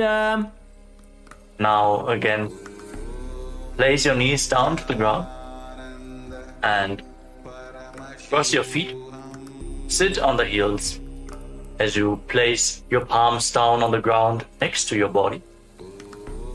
Fix your gaze at the tip of the nose. Pull your stomach in and up and visualize perfect health beyond any and all physical or mental ailments. In Kanjanasana, return to making an ocean-like sound with your mouth in Ujjayi Pranayama. खञ्जनासनमा वक्षे यद्कृत्वा सुस्थिरो भवेत् पृष्ठे पादद्वयं बद्ध्वा हस्तो भूमौ प्रधारयेत्. Now place your hands on your knees. Keep gazing at the nose and make your upper back and neck stiff like the shell of a turtle as you embody a turtle with a stable body and mind, living for hundreds of years in Kurmasana, the turtle posture. गुल्फौ च वृषणस्याधो व्युत्क्रमेण समाहितौ ऋजुकाय शिरो ग्रीवं कूर्मासनमितीरितम्. Now relax your upper back and neck. Maintain the same posture. Gaze to your nose and visualize Swamiji in your inner space in Yogasana. बुधं नियम्य गुल्फाभ्यां व्युत्क्रमेण समाहितः योगासनं भवेदेतदिति योगविदो विदुः. Now uncross your feet and rise up onto your knees. Cross your legs behind and bring your toes near the opposite knees. Bring your hands in between the thighs and calves and keep the thumbs outside. Hold onto your calves. As you gaze up towards your third eye, visualize a space of eternal oneness, Advaita, with your Guru Swamiji in Vijogasana. Hold the balance in this position. गोड़ा वामो बोहो जी गोड़ा आड़ा राखे दो जी दक्षी पाद के पानी रहावे फणो वाम गोड़ा ढिगिल्यावे. Now bring the top of your feet flat on the ground, your knees closer together, and hold onto your heels as you lean back. Push your hips forward, tilt your head back, bend your back, open up your chest, breathe deeply as you visualize yourself as a camel in Ustrasana 2. मेरुदंड ग्रंथि दाढ्य संविवाद इषुपुमार कपोतोष्ट्रासनाभ्यास कुर्यान्वित हिताशनः. Now lean down, lower. Bring your elbows down to the ground, followed by the back of your head. Fix your gaze at the tip of your nose and experience yourself as a lotus blooming in Jatyasana 2. दोबू AD संपुट करे सोले मूल द्वारी तर इधरे फणा पानी उकड़ होए बैसे बहुरी पिष्टि दिशि करे जो ऐसे. Now lay down on the ground, bring your back to the mat and rise up again and again. You can use the support of your hands if needed as you fix your gaze at the tip of the nose and Visualize the healing of your causal body in Virathasana. जङ्गापृष्ठिभूमो निराज्य जङ्गोदरयोः ऊरुनी संस्थाप्य पृष्ठिवंशं वारं वारं स्पृशेत्. Now, bring your hands over top of your shoulders and lean back all the way. Catch a hold of your feet and bring your head in between the heels. Push your hips up high, bend your back intensely. You cannot bring your head in between the feet. It is all right. Just lean down as far as possible. Visualize yourself as a beautiful dove in Kapotasana. मेरुदण्डग्रन्थिदाढ्य सम्पिपातैः शिप्पुमान् कपोतोष्ट्रासनाभ्यासः कुर्यान्वितहिताशनः. Now, slowly rise up onto your knees. Stand on your knees with your toes tucked and hold on to opposite arms in front of your body. As you fix your gaze, the tip of the nose, internally chant Om Nithyananda Paramashivoham. Verbalize the boon you want to receive. As you are in the boon fulfilling posture, receive your boon from Paramashiva in Varasana. जानुनी भूमौ संस्थाप्य हस्ताभ्यां बाहु परस्परं धृत्वा शरणं तिष्ठेत्. वारासनं भवति. And lean forward and down. Place your forearms on the ground and rest your face on the hands. Visualize yourself as Varaha, the boar avatar of Lord Vishnu, in Varahasana too. सूर्यं चन्द्रं भेदनानि आसनानि निकथ्यन्ते. कोर्परो भूमौ स्थापयित्वा जानुभ्यामवनिमवेष्टभ्य हस्तौ मस्तके संस्थाप्य पार्श्वनितम्बे संस्थाप्य तिष्ठेत्. वराहासनं भवति. Now, let us get ready for another inverted posture with your forearms on the ground, elbows shoulder width apart. Interlock your fingers. Bring your head to the ground. Support your head with your hands. Raise your hips. Walk your feet forward. Align the hips with the shoulders and slowly raise your legs up in a controlled manner into a headstand posture. Keep gazing at the tip of the nose. Breathe calmly in Sahajra Kumbhaka, leading the prana along your spine. Visualize yourself as a lopped tree in Mundasana. अधो मुण्डासनं वक्ष्ये सर्वेषां प्राणिनां सुखम्. ऊर्ध्वमार्गे पते दत्त्वा धारयेन्मारुतं सिद्धिः. Now slowly lower your legs down and come to a kneeling posture. With your feet flat, sit on your heels, slightly separate your knees and lean forward and down. Bring your head in between the legs. Hold your head with both hands, your elbows outside the knees. Inhale through your nostrils and exhale through your mouth in this asana. As you gaze at the tip of the nose, visualize Swamiji. Feel the opening of your back as you breathe deeply. Keep the Mula Bandha engaged. प्रथम भगदली इसमें ठहरावे. कोरमाहिली उभे मिलावे. हनापानी उकड़ होए बैसे. दोबू एड़ी गुदानी बैसे. Now lay down flat on your stomach and keep your hands extended out in front of you. Extend your arms out in front and lift your arms, your chest, your legs off the ground and hold. Tensely engage your back as you visualize yourself as a locust in Viparita Shalabhasana. शलभासन भेदाश्च नटभेरुण्ड नामके गण्डभेरुण्ड सहिते शीर्षदण्डासनं तथा. Relax. Now place your forehead on the ground, your hands by the side of your hips. Visualize yourself as a skull representing the mind with purified thoughts and the strong will to attain enlightenment. As you lift your legs off the mat without lifting your chest. In KAILASA, the skull posture. कपालं भूमौ निधाय ऊर्ध्वं पादौ नयेत्. कपालासनं भवति. The next asana is Akasha Kapotasana. Rotate as you lay on your stomach. Lift your legs up over top of your body and try to touch your feet to the ground in front of your face. Bend your back intensely.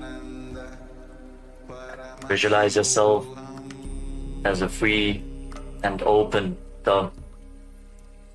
उष्ट्रासने स्थित्वा चरणौ भूमेरुत्थाप्य मस्तकोपरि नीत्वा पृष्ठप्रदेशेन भूमौ स्थापयेत् आकाशकपोटं भवति. Slowly lay down again and come to a kneeling posture. Sit on top of your heels.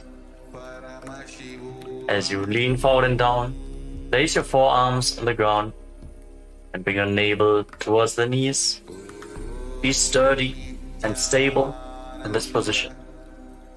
As you visualize yourself as a sparrow in Chatakasana.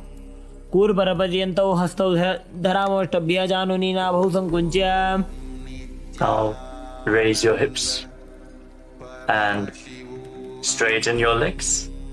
Kick your legs up. Bend your knees as you try to touch the back of your head with your feet. Visualizing yourself as a scorpion in Vrishchikasana too. विच्छेव पुच्छप्रतिमाङ्गिरिपार्ष्णे धृत्वा स्वशीर्षे चिब्बुकं विधार्यकौ यत्रेति सन्तिष्ठति साधकस्त्वं विशावहं वृश्चिकसंयमासनम्. Relax. Come back down. Sit down on your right heel and bring the left foot outside the hip with the toes pointing to the side. Place your hands on the ground in front of your body. Feel the grounding. The hands flat. Gaze forward in Vaishnavi Mudra. Fully residing in your inner space without any external distractions. Visualize yourself as a bull as you forcefully inhale through your nose. Hold your breath for a short while and then again slowly exhale through the nostrils in Antaranga Kumbhaka, in Vrishasana, the bull posture. याम्यगुल्भे पादमूले वामभागे पदेतरं विपरीतं स्पृशेत् भूमिं वृषासनमिदं भवेत्. Now push your hands into the mat and lift your body off the ground. Cross the toes of the left foot over the right and balance on your arms as you visualize Swamiji in your inner space in Lolasana. लोलासनं सदा कुर्यात् वायुलोलापघातनात् स्थिरवायुप्रसादेन स्थिरचेता भवेत् धृतम्. And sit down on the left heel as you bring the right heel outside the hip. As you repeat Vrishasana, the bull posture, on the other side.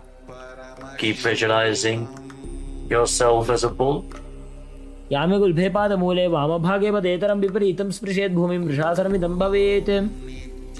Now place the right foot flat on the mat. Raise the right knee against your chest.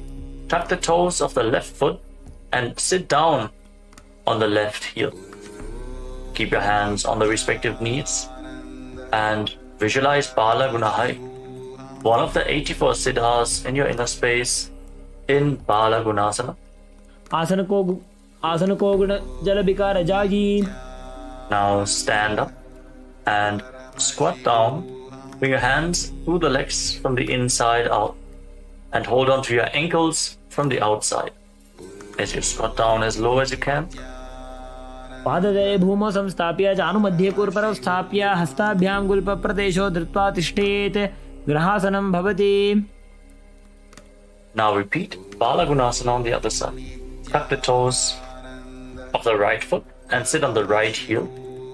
Keep your left knee raised with the foot flat. Hands on the respective knees. Gaze forward. Focus on your inner space. As you visualize Bala Gunahai in Bala Gunasana. आसन को गुण जल विकार जागी. Now step both feet in and sit on raised heels. Keep your knees together and place your hands on the knees. If you have weights available, hold on to the weights. To intensify this asana, breathe forcefully through your nose in Utkatasana. Pijas pijosti yata urvajano yatrasane padataladvayo Now, cross your hands behind your back. Hold on to opposite elbows as you visualize Swamiji in your inner space in Vajra Sangarasana. प्रथम पणा पाणी होए जैसे दोवो AD गुदा निवैसे घोड़ा ऊभा राके थीया आड़े वाय पसारे धीर. Engage the perineal floor as you sit on raised heels. And now bring your hands flat on the ground. Step your heels on top of the hands. Squat down all the way. Keep your arms straight as you gaze to the tip of your nose and visualize you are able to consume and live off of air alone in Anilasana. दोवो हाथ भूमि पर ठाने कहुनी जाड़ी ना भी लगाने फना दोवो ऐसे विधि करे पिष्टि हथेलियां की पर इधरे. Now place the back of your hands on the ground and step your feet on top of your palms. Wrap your hands around the feet like shoes and start walking around on the mat, visualizing that you're wearing padukas, performing a pada yatra all across India in padukasana. हस्ततलयोः पादतले कृत्वा तिष्ठेत् गच्छेत् पादुकासनं भवति. Now place your hands flat on the ground with your hips raised and kick your legs up and let them fall back down again and again. Visualize yourself as a rooster in Kukutoddanasana. हस्ततले भूमौ कृत्वा पादतले च ऊर्ध्वमुड्डानं कृत्वा भूमौ पतेत्. Relax. The next asana is Viparita Nrityasana. Viparita Nrityasana. Now place your hands on the ground, shoulder width apart, and raise your legs up into a handstand posture as you move your legs around. Dance on your hands as you feel yourself become free of all inhibitions. Breathe deeply through your nose in a relaxed manner in Viparita Nrityasana. हस्ततलाभ्यां भूमिं वष्टभ्य ऊर्ध्वपादाग्रे कुर्वन् हस्ततलाभ्यां नर्तनं कर्तव्यं विपरीतनृत्यं भवति. Now rise up and separate your feet. Place one hand on the ground with the elbows straight. Bring the other hand to the respective ear. Visualize Swamiji in your inner space in Kunjarasana. अथ पक्षे महादेव कुञ्जरासनमुत्तमं करेणैकेन पादाभ्यां भूमौ तिष्ठे चिरकरः. Hold this position for a while and then exchange the position of your hands. Feel the stability. Connect to the ground. अथ पक्षे महादेव कुञ्जरासनमुत्तमं करेणैकेन पादाभ्यां भूमौ तिष्ठे चिरकरः. As you then bring your feet together and squat down all the way. Your heels close to your body and raise your toes off the mat as you hold on to your ankles. Visualize yourself as a kadamba tree, a pious tree that promotes a long life in Kadambasana. पार्श्वभ्यां भूमिं वष्टभ्य हस्तद्वयेन गुल्भौ धृत्वा तिष्ठेत् कदम्ब भवति. Now bring your feet flat on the ground and hold on to opposite knees. Pull your knees in close to your chest. Breathe deeply against your thighs. Feel the stretching, the opening of your back as you extend your chest. Inhale and exhale deeply. Visualize any excess vata releasing, balancing within your system in Pavanamuktasana. द्वयोस्तु पादयोः पाणिं लात्वा स्वस्वनितम्बके जानुनि वक्षसि साधुर्बभ्रतीकरबन्धनैः. Now extend your legs forward and bring one leg behind your neck. You can bring the leg behind your neck, don't worry. You can either pull it towards your chest or bring it over your shoulder, cross it over the other thigh. Then bring your hands to the side and lift your body off the ground. Gaze upwards towards your third eye. Hold this position visualizing yourself as a powerful source of energy in Chakra. पूर्वतानं चतुष्पादपीठं वज्रासनं तथा चकोरक्रौञ्चशलभभुजङ्गमपि वृश्चिकम्. Now rest your body down to the ground. Keep one leg extended and hold on to the big toes of your feet in Prana Mudra with index and middle fingers. As you pull the other foot towards your ear as if you're pulling a bowstring back, visualizing yourself as a bow in Dhanurasana. पादाङ्गुष्ठौ तु पाणिभ्यां गृहीत्वा श्रवणावधि. Now bring one leg over top of your shoulder and hook the other foot over top. Lean forward, extend your legs out to the side and balance on your arms as you visualize yourself as a flying crane in Ashtavakrasana. वासिष्ठमथ कौण्डिन्यमूर्धकुक्कुटमेव च अष्टावक्रमथोत्थानं मयूरं सेतुबन्धनम्. Relax, come back down to the ground and keep one foot flat as you bring the other foot on top of the opposite thigh, the knee raised. Bring your shoulder underneath the raised knee with a hand flat on the ground, the other hand pushing the respective knee to the mat.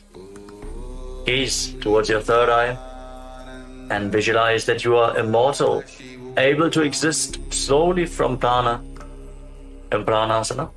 एतत् प्रभेदं वक्ष्यामि करोति यस्य चामरः एकपादमुरो बद्ध्वा स्कन्धेऽन्यत्पादरक्षणम्. Now bring the raised foot to the opposite hip and step the other knee over top.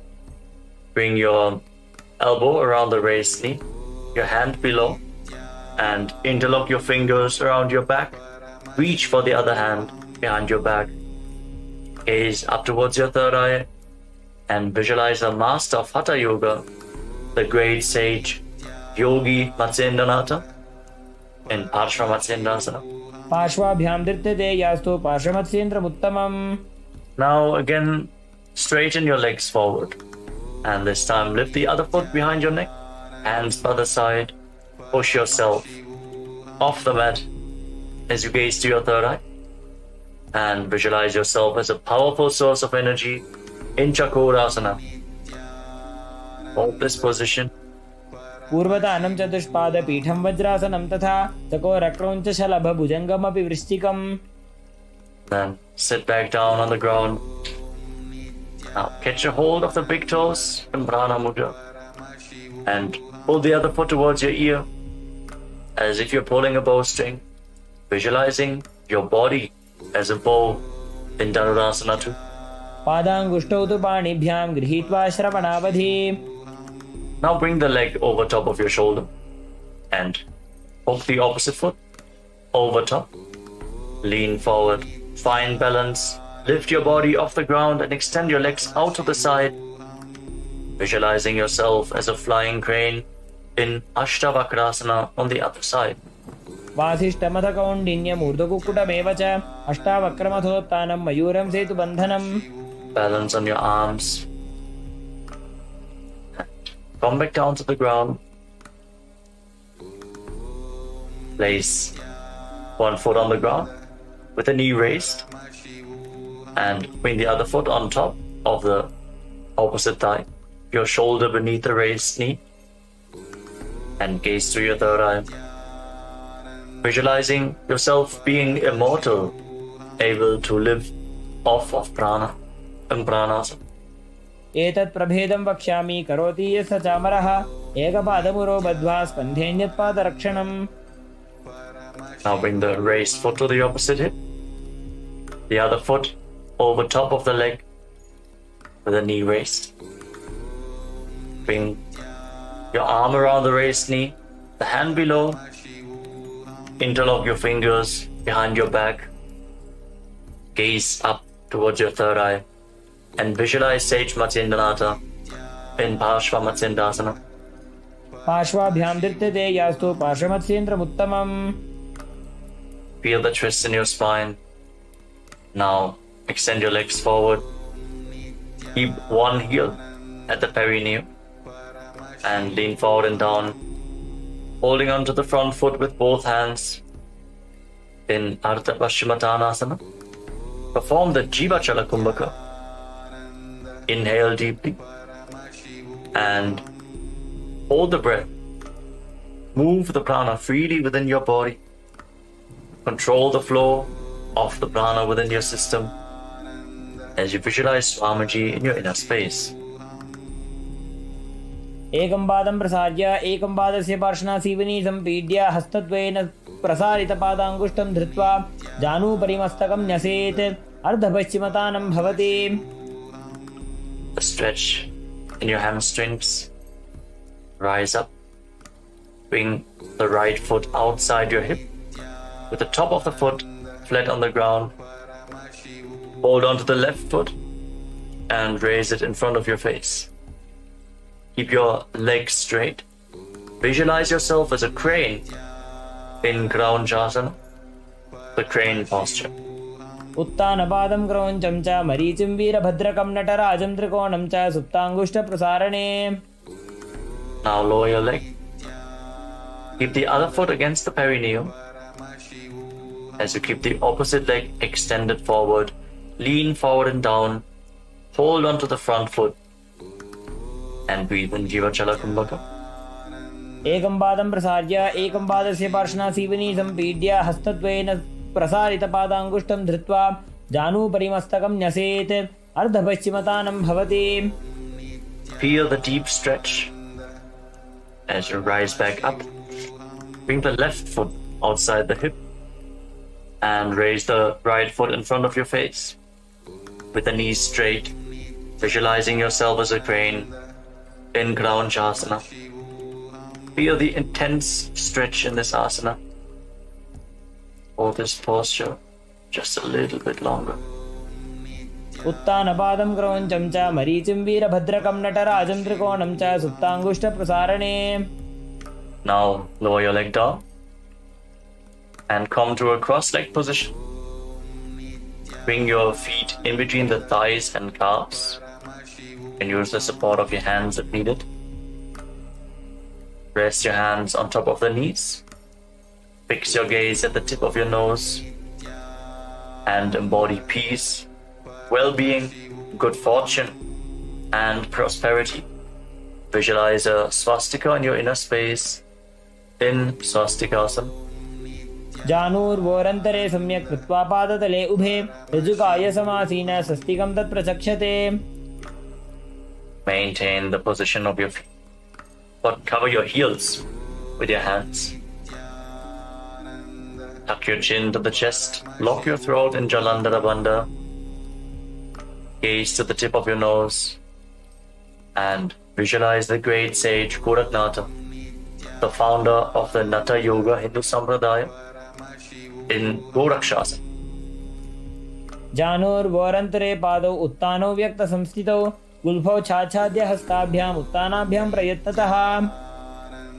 Now bring your left heel against the perineum and place the right foot on top of the left thigh. Gaze up towards your third eye.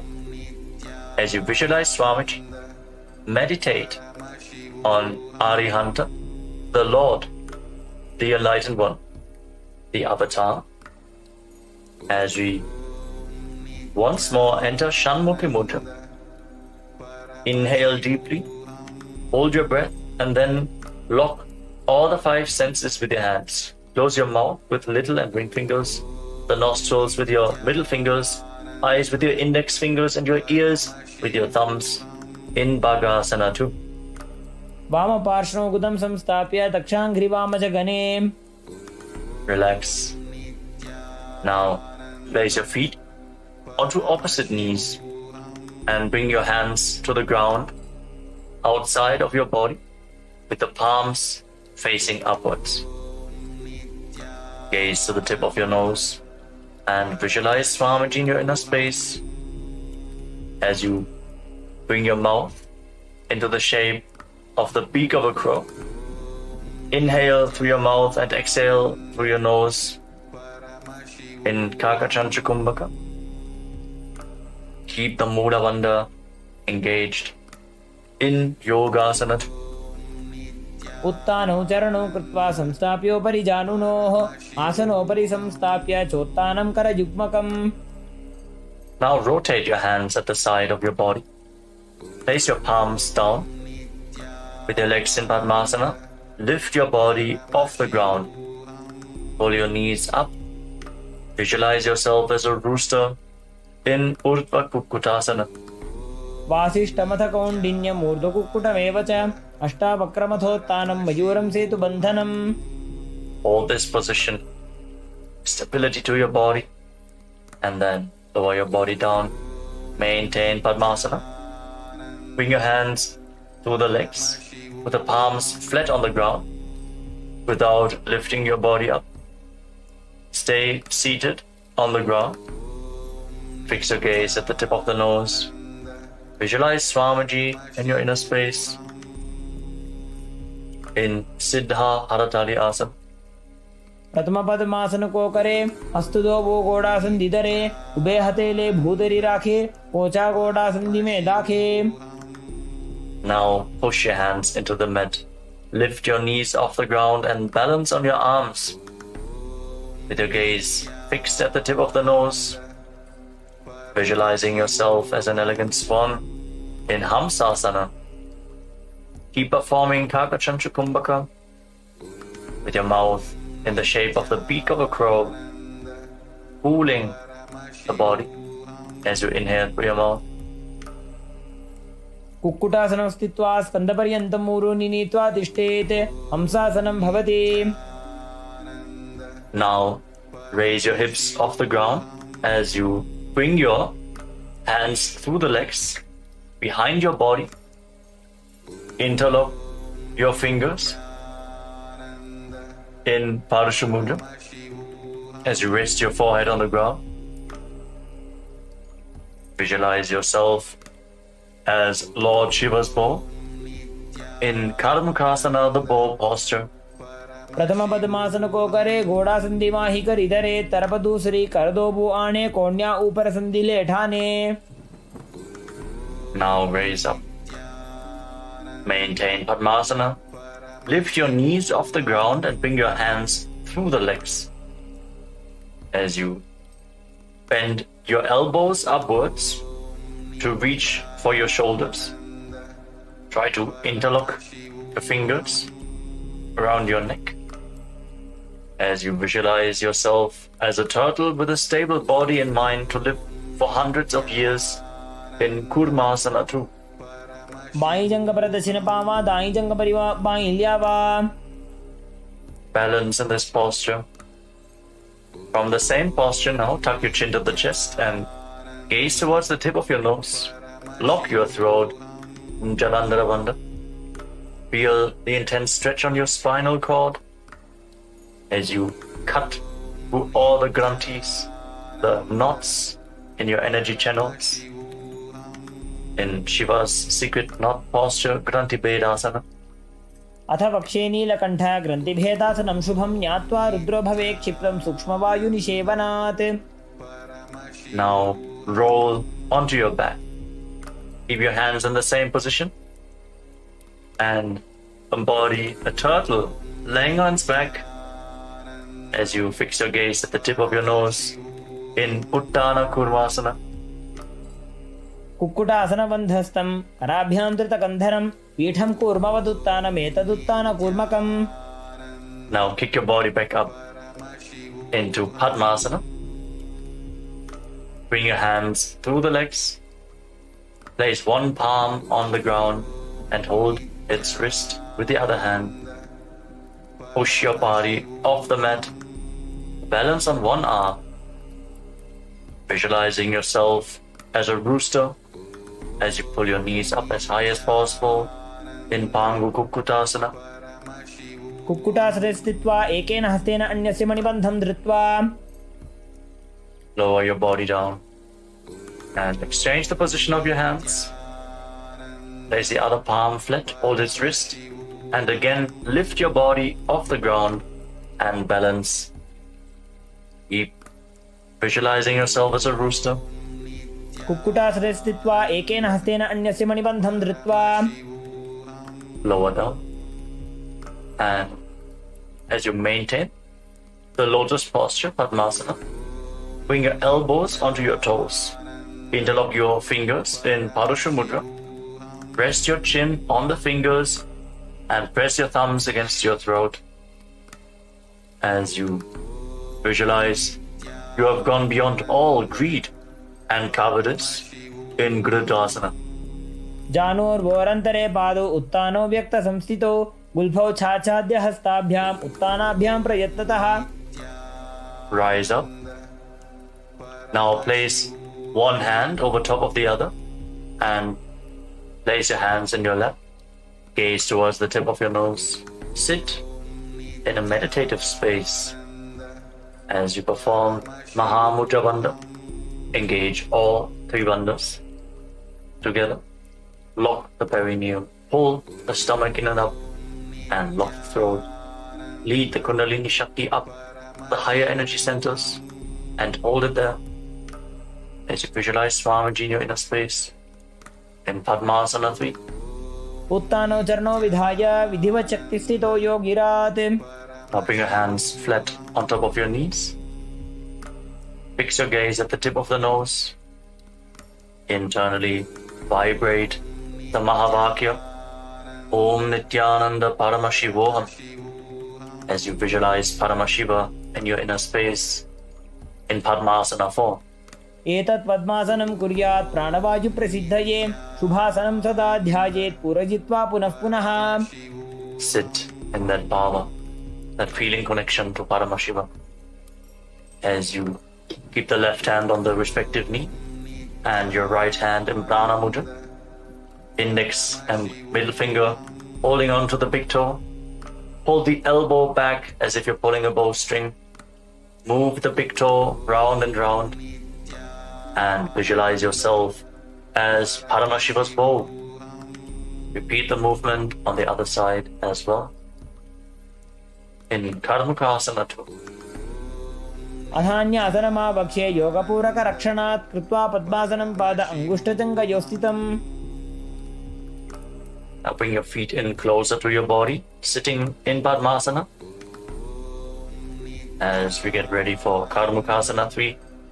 Now cross your arms behind your back. Hold on to the big toes in Prana Mudra. Reach for the opposite feet. As you gaze to the nose, engage all three bandhas. And visualize yourself as Paramashiva's bow in Karmukasana 3.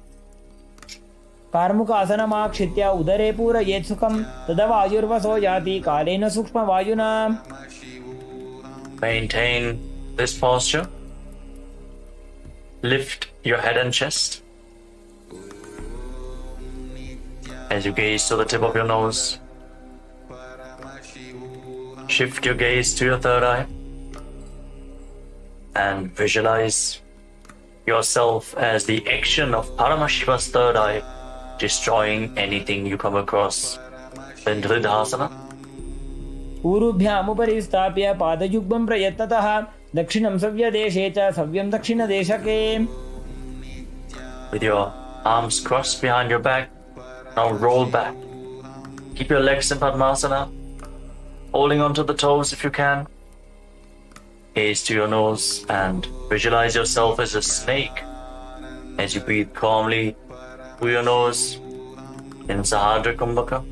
Lead the prana along your spine in Nagarasana.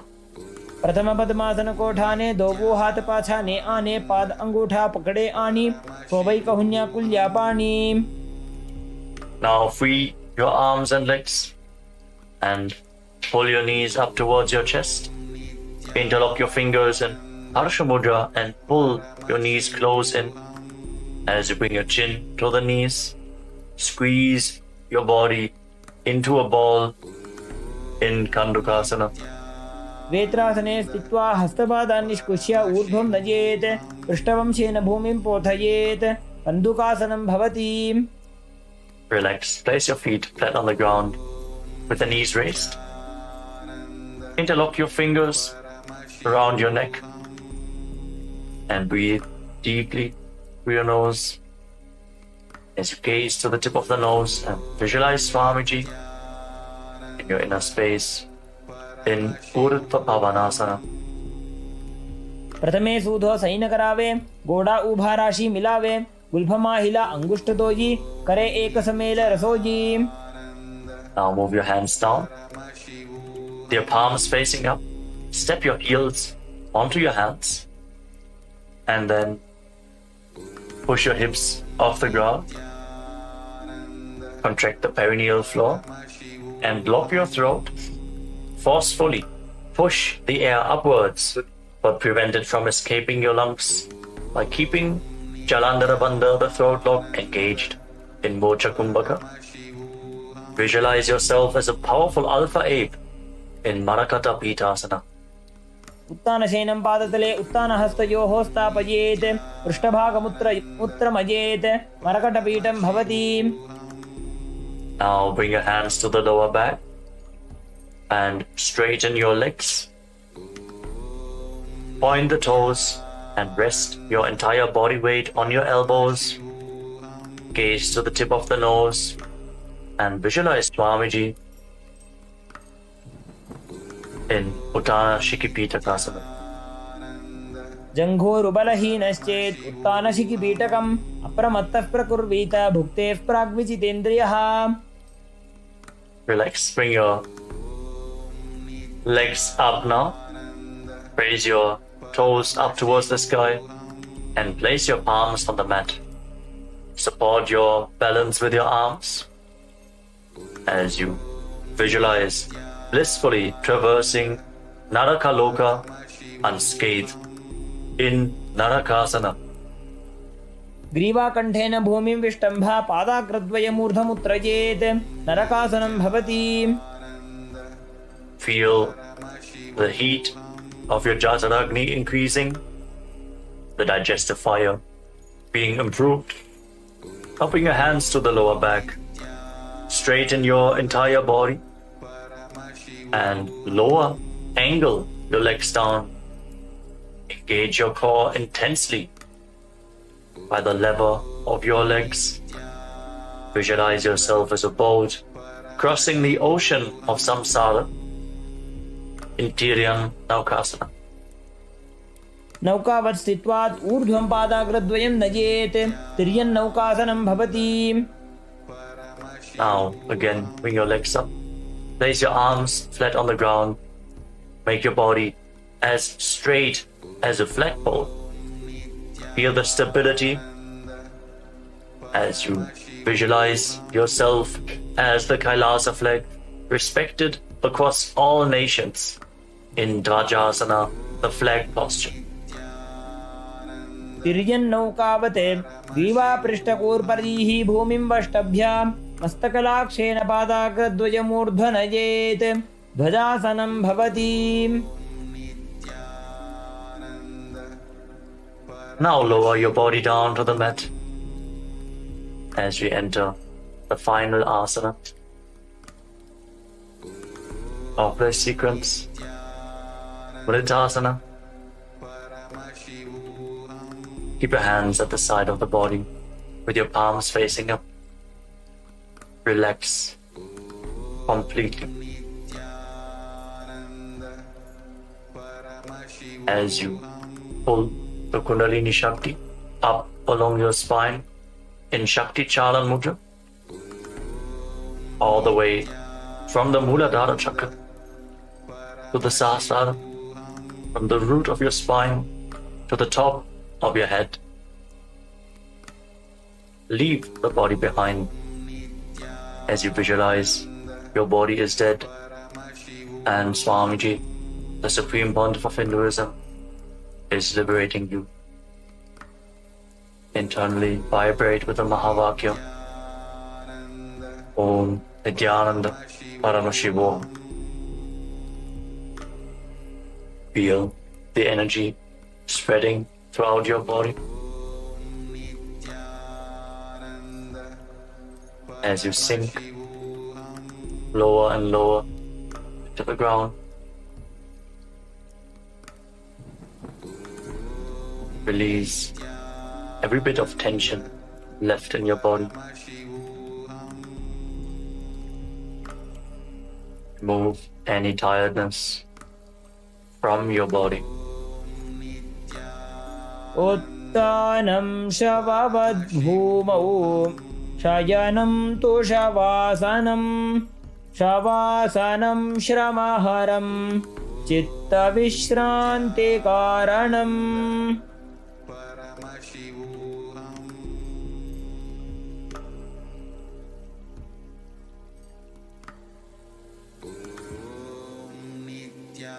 Nithyananda Paramashivoham Om Nithyananda Paramashivoham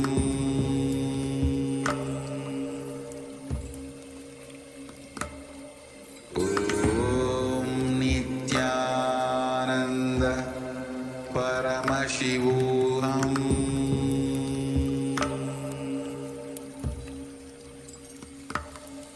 Om Nithyananda Paramashivoham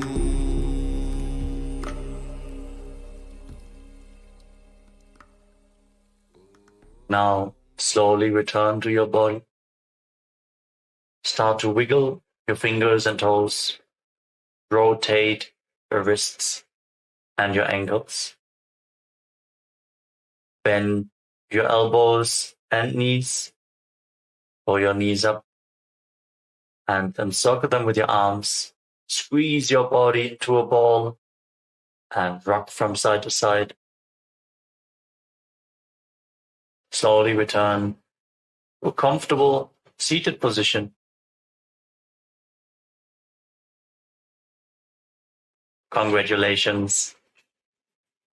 We concluded the Dvitiya Vinyasa Krama, 308 asanas of KAILASA's Nithyananda Yoga. Thank you all for performing this asana sequence today. Let us conclude this ritual of Nithyananda Yoga with the Purna Mantra. Sit straight with your head, neck and spine in a straight line, the hands in Namaskara Mudra in front of your chest. Close your eyes and visualize Swamiji in your inner space as we chant together.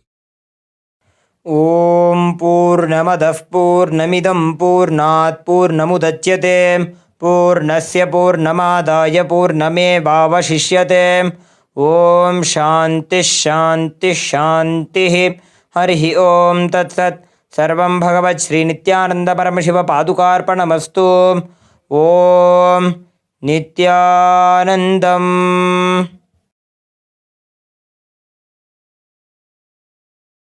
Now, in deep gratitude to Swamiji, perform the Shashtanga Namaskar.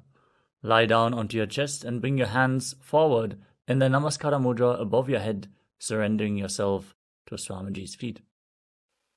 Relax. Rise up. Thank you all so much for joining us today, performing KAILASA's Nithyananda Yoga. Hope to see you all tomorrow in one of our live sessions. Also, check out the Pratama Vinyasa Krama, the 108 asana sequence, and the Tritiya Vinyasa Krama, 508 asana sequence, which is available on live stream 24/7 on KAILASA's Nithyananda Yoga YouTube channel. Thank you all. Nithyanandam. In the heart of St. Kitts and Nevis, established since 2002 in the United States of America, the United Ancient Nations is an intergovernmental organization currently made up of 160 plus members and indigenous nations. The UAN and its work are guided by the purposes and principles contained in its founding charter. The UAN is a manifestation of the profound connection amongst indigenous peoples across the world, including African, Andean, American, European, Caribbean, Oceanic, and Asian regions, rooted in shared wisdom, sustainable practices, and deep reverence for the earth. The United Ancient Nations serves as an international cultural and diplomatic organization focused on uniting indigenous cultures globally. Our governance structure is council-based without territorial claims, led by a collective leadership through our General Secretariat. As a non-state entity with UN-style advocacy, we focus on several key areas: cultural and digital heritage preservation, indigenous diplomacy, revival of indigenous knowledge systems to solve humanity's problems, global peace, environmental preservation, health and wellness, sustained economic development, indigenous and cultural tourism. While the UAN represents numerous indigenous cultures, the United States of KAILASA serves as the first indigenous nation specifically for Hindus. KAILASA's mission is focused on the revival of the ancient enlightened Sanatana Hindu civilization with a formal governance structure including a head of state, ministers, and ambassadors. Under the leadership of SPH, Supreme Pontiff of Hinduism, Bhagavan Nithyananda Paramashivoham, KAILASA has achieved recognition as a sovereign subject of international law, possessing distinctive attributes of juridical statehood. The United States of KAILASA is the main sponsor of the proposed UAN headquarters. This initiative would bring forth an estimated $100 million in revenue for the host country through summits, conferences, tourism, and development projects. The proposed UAN headquarters would represent the world's indigenous nations and peoples through its architectural design. It would blend the best of all worlds, featuring top modern architecture, the highest green building standards, and ancient Vastu architectural principles. This headquarters would serve as a central hub for indigenous diplomacy, cultural preservation, and collaborative efforts towards sustainable development and global peace. Through this initiative, we aim to create a dignified platform for indigenous leadership rooted in ancestral wisdom, cultural legitimacy, and collaborative innovation, enhancing global dialogue and regional stability. The establishment of the UAN headquarters would position a host country at the forefront of a global movement promoting indigenous wisdom while creating significant economic opportunities for the nation and its people.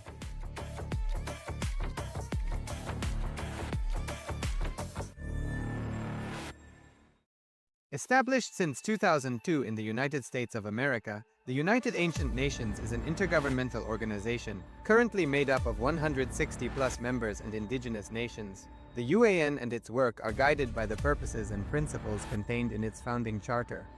The UAN is a manifestation of the profound connection amongst indigenous peoples across the world including African, Andean, American, European, Caribbean, Oceanic and Asian regions, rooted in shared wisdom, sustainable practices, and deep reverence for the earth. The United Ancient Nations serves as an international cultural and diplomatic organization focused on uniting indigenous cultures globally. Our governance structure is council-based without territorial claims, led by a collective leadership through our General Secretariat. As a non-state entity with UN-style advocacy, we focus on several key areas: cultural and digital heritage preservation, indigenous diplomacy, revival of indigenous knowledge systems to solve humanity's problems, global peace, environmental preservation, health and wellness, sustained economic development, indigenous and cultural tourism.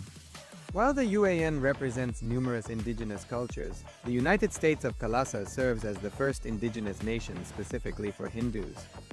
KAILASA's mission is focused on the revival of the ancient enlightened Sanatana Hindu civilization with a formal governance structure including a head of state, ministers, and ambassadors. Under the leadership of SPH, Supreme Pontiff of Hinduism, Bhagavan Nithyananda Paramashivoham, KAILASA has achieved recognition as a sovereign subject of international law, possessing distinctive attributes of juridical statehood. The United States of KAILASA is the main sponsor of the proposed UAN headquarters. This initiative would bring forth an estimated $100 million in revenue for the host country through summits, conferences, tourism, and development projects. The proposed UAN headquarters would represent the world's indigenous nations and peoples through its architectural design. It would blend the best of all worlds, featuring top modern architecture, the highest green building standards, and ancient Vastu architectural principles. This headquarters would serve as a central hub for indigenous diplomacy, cultural preservation, and collaborative efforts towards sustainable development and global peace. Through this initiative, we aim to create a dignified platform for indigenous leadership rooted in ancestral wisdom, cultural legitimacy, and collaborative innovation, enhancing global dialogue and regional stability. The establishment of the UAN headquarters would position a host country at the forefront of a global movement promoting indigenous wisdom while creating significant economic opportunities for the nation and its people.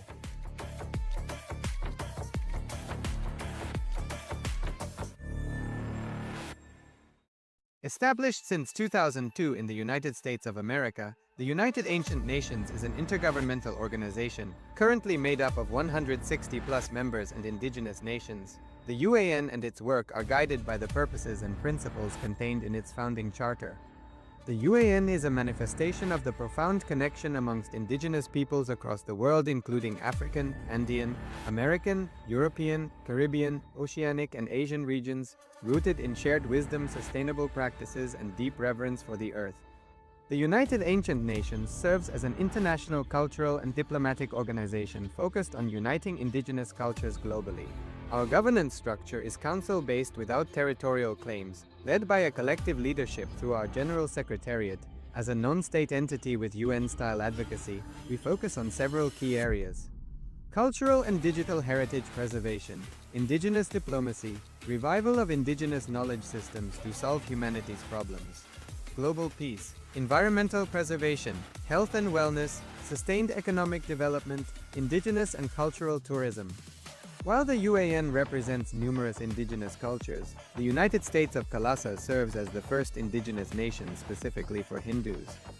KAILASA's mission is focused on the revival of the ancient enlightened Sanatana Hindu civilization, with a formal governance structure including a head of state, ministers, and ambassadors. Under the leadership of SPH, Supreme Pontiff of Hinduism, Bhagavan Nithyananda Paramashivoham, KAILASA has achieved recognition as a sovereign subject of international law, possessing distinctive attributes of juridical statehood. The United States of KAILASA is the main sponsor of the proposed UAN headquarters. This initiative would bring forth an estimated $100 million in revenue for the host country through summits, conferences, tourism, and development projects. The proposed UAN headquarters would represent the world's indigenous nations and peoples through its architectural design. It would blend the best of all worlds, featuring top modern architecture, the highest green building standards, and ancient Vastu architectural principles. This headquarters would serve as a central hub for indigenous diplomacy, cultural preservation, and collaborative efforts towards sustainable development and global peace.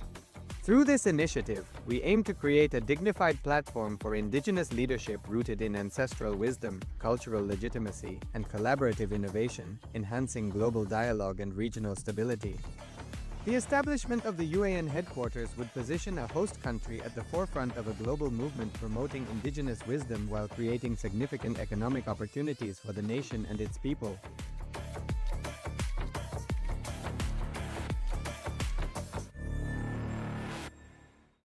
Established since 2002 in the United States of America, the United Ancient Nations is an intergovernmental organization, currently made up of 160+ members and indigenous nations. The UAN and its work are guided by the purposes and principles contained in its founding charter.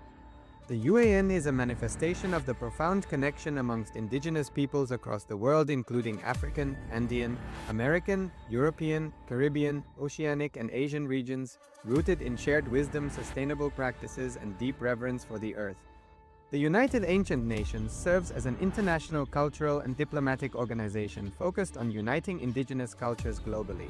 Our governance structure is council-based without territorial claims, led by a collective leadership through our General Secretariat. As a non-state entity with UN-style advocacy, we focus on several key areas: cultural and digital heritage preservation, indigenous diplomacy, revival of indigenous knowledge systems to solve humanity's problems, global peace, environmental preservation, health and wellness, sustained economic development, indigenous and cultural tourism. While the UAN represents numerous indigenous cultures, the United States of KAILASA serves as the first indigenous nation specifically for Hindus. KAILASA's mission is focused on the revival of the ancient enlightened Sanatana Hindu civilization, with a formal governance structure including a head of state, ministers, and ambassadors. Under the leadership of SPH, Supreme Pontiff of Hinduism, Bhagavan Nithyananda Paramashivoham, KAILASA has achieved recognition as a sovereign subject of international law, possessing distinctive attributes of juridical statehood. The United States of KAILASA is the main sponsor of the proposed UAN headquarters. This initiative would bring forth an estimated $100 million in revenue for the host country through summits, conferences, tourism, and development projects. The proposed UAN headquarters would represent the world's indigenous nations and peoples through its architectural design. It would blend the best of all worlds, featuring top modern architecture, the highest green building standards, and ancient Vastu architectural principles. This headquarters would serve as a central hub for indigenous diplomacy, cultural preservation, and collaborative efforts towards sustainable development and global peace. Through this initiative, we aim to create a dignified platform for indigenous leadership rooted in ancestral wisdom, cultural legitimacy, and collaborative innovation, enhancing global dialogue and regional stability. The establishment of the UAN headquarters would position a host country at the forefront of a global movement promoting indigenous wisdom while creating significant economic opportunities for the nation and its people.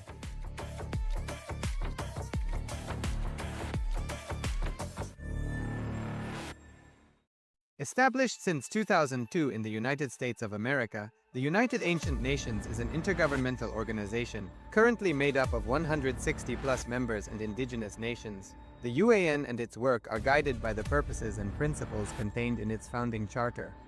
The UAN is a manifestation of the profound connection amongst indigenous peoples across the world, including African, Andean, American, European, Caribbean, Oceanic, and Asian regions, rooted in shared wisdom, sustainable practices, and deep reverence for the earth. The United Ancient Nations serves as an international cultural and diplomatic organization focused on uniting indigenous cultures globally. Our governance structure is council-based without territorial claims, led by a collective leadership through our General Secretariat. As a non-state entity with UN-style advocacy, we focus on several key areas: cultural and digital heritage preservation, indigenous diplomacy, revival of indigenous knowledge systems to solve humanity's problems, global peace, environmental preservation, health and wellness, sustained economic development, indigenous and cultural tourism. While the UAN represents numerous indigenous cultures, the United States of KAILASA serves as the first indigenous nation specifically for Hindus. KAILASA's mission is focused on the revival of the ancient enlightened Sanatana Hindu civilization, with a formal governance structure including a head of state, ministers, and ambassadors. Under the leadership of SPH, Supreme Pontiff of Hinduism, Bhagavan Nithyananda Paramashivoham, KAILASA has achieved recognition as a sovereign subject of international law, possessing distinctive attributes of juridical statehood. The United States of KAILASA is the main sponsor of the proposed UAN headquarters. This initiative would bring forth an estimated $100 million in revenue for the host country through summits, conferences, tourism, and development projects. The proposed UAN headquarters would represent the world's indigenous nations and peoples through its architectural design. It would blend the best of all worlds, featuring top modern architecture, the highest green building standards, and ancient Vastu architectural principles.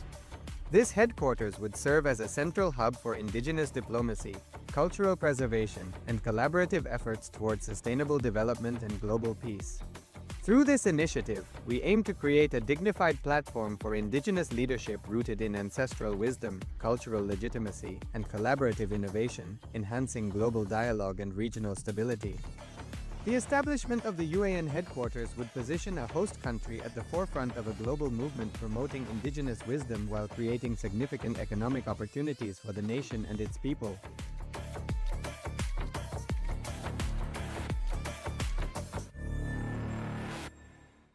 Established since 2002 in the United States of America, the United Ancient Nations is an intergovernmental organization, currently made up of 160+ members and indigenous nations. The UAN and its work are guided by the purposes and principles contained in its founding charter. The UAN is a manifestation of the profound connection amongst indigenous peoples across the world, including African, Andean, American, European, Caribbean, Oceanic, and Asian regions, rooted in shared wisdom, sustainable practices, and deep reverence for the earth.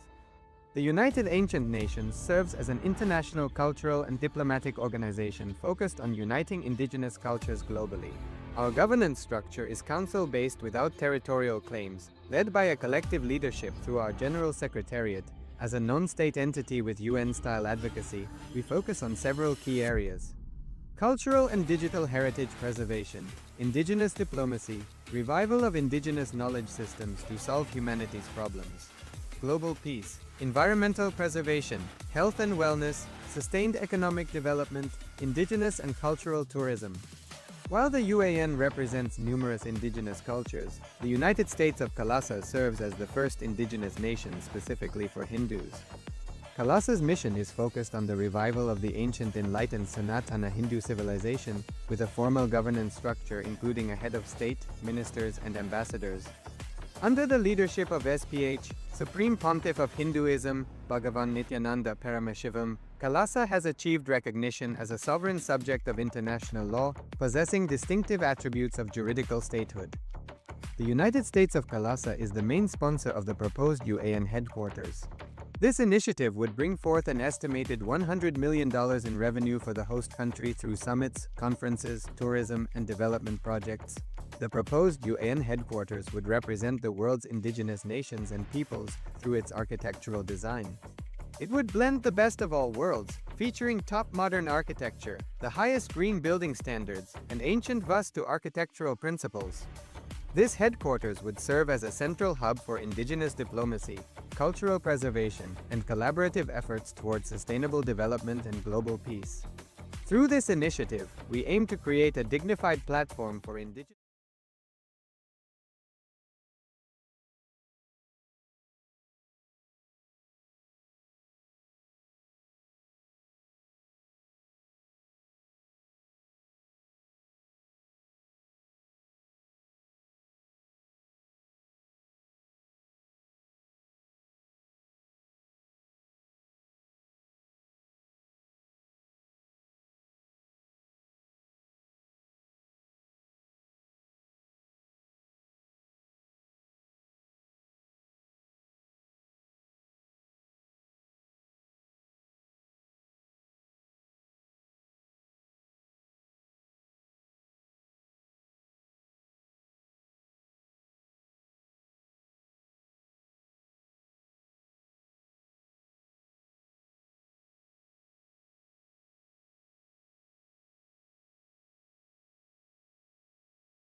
Please sit in a space of deep gratitude.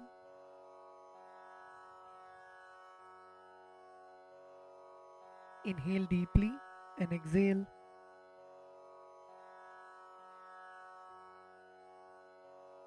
Feel the presence of the Master in your inner space. Feel the presence of Swamiji seated in front of you. Feel the presence of Swamiji in the Guru Padukas, alive, radiating.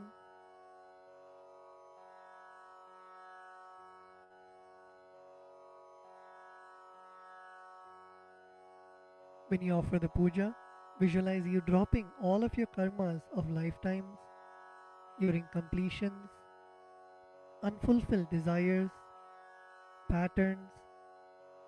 Visualize all of that being liberated by the Guru.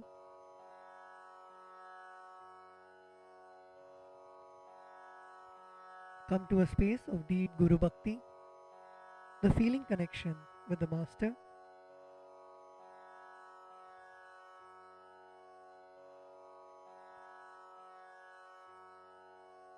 Let us now enter into the Pada Puja. We request all the Pada Puja participants to declare the following with integrity and authenticity. If you agree to this, please say yes loudly.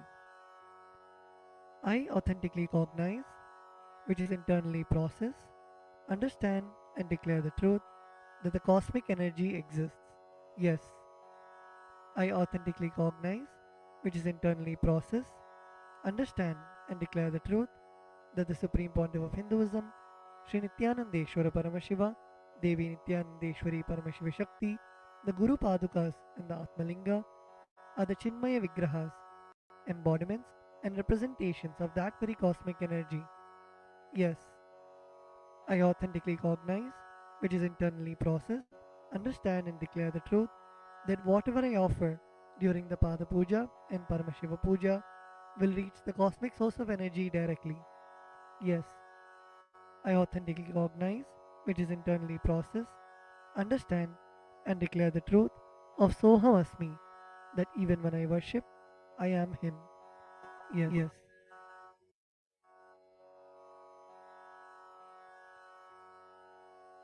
Let us now enter into the Pada Puja. We begin with the Sadguru Vandanam, in which we offer our gratitude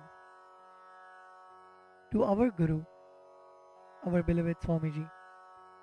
The meaning of the mantra we will now chant is, I surrender to that Sadguru who is the eternal bliss, the bestower of supreme happiness, the one who is the embodiment of wisdom, who is beyond duality, who is omnipresent, to whom the supreme goal is giving the enlightenment experience, who is eternal, pure, and unshakable, who is the silent spectator of all thought processes, who is beyond emotions, and the one who is without the three qualities called Sattva, Rajas, and Tamas. Now please take some flowers in your hands and close your eyes. Place your hands in the Atmanjali Mudra and offer the flowers at Swamiji's Padukas at the end of the mantra. Nithyanandam Paramasukadam Kevalam Jnanamurtim Dvandvatitam Gagana Sadrisham Tattvamasyaadilaksham Ekam Nityam Vimalamachalam Sarvadhi Sakshibhutam Bhavatitam Trigunarahitam Sadgurum Tam Namami.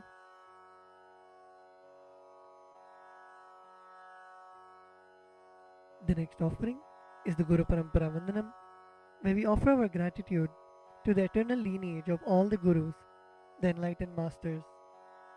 The meaning of the mantra we are now going to chant is, I surrender to the lineage of all the enlightened masters, which has Bhagavan Nithyanandeshwara Paramashiva as the beginning, Devi Nithyanandeshwari Paramashiva Shakti as the middle, and my master, Bhagavan Nithyananda Paramashivam as the end.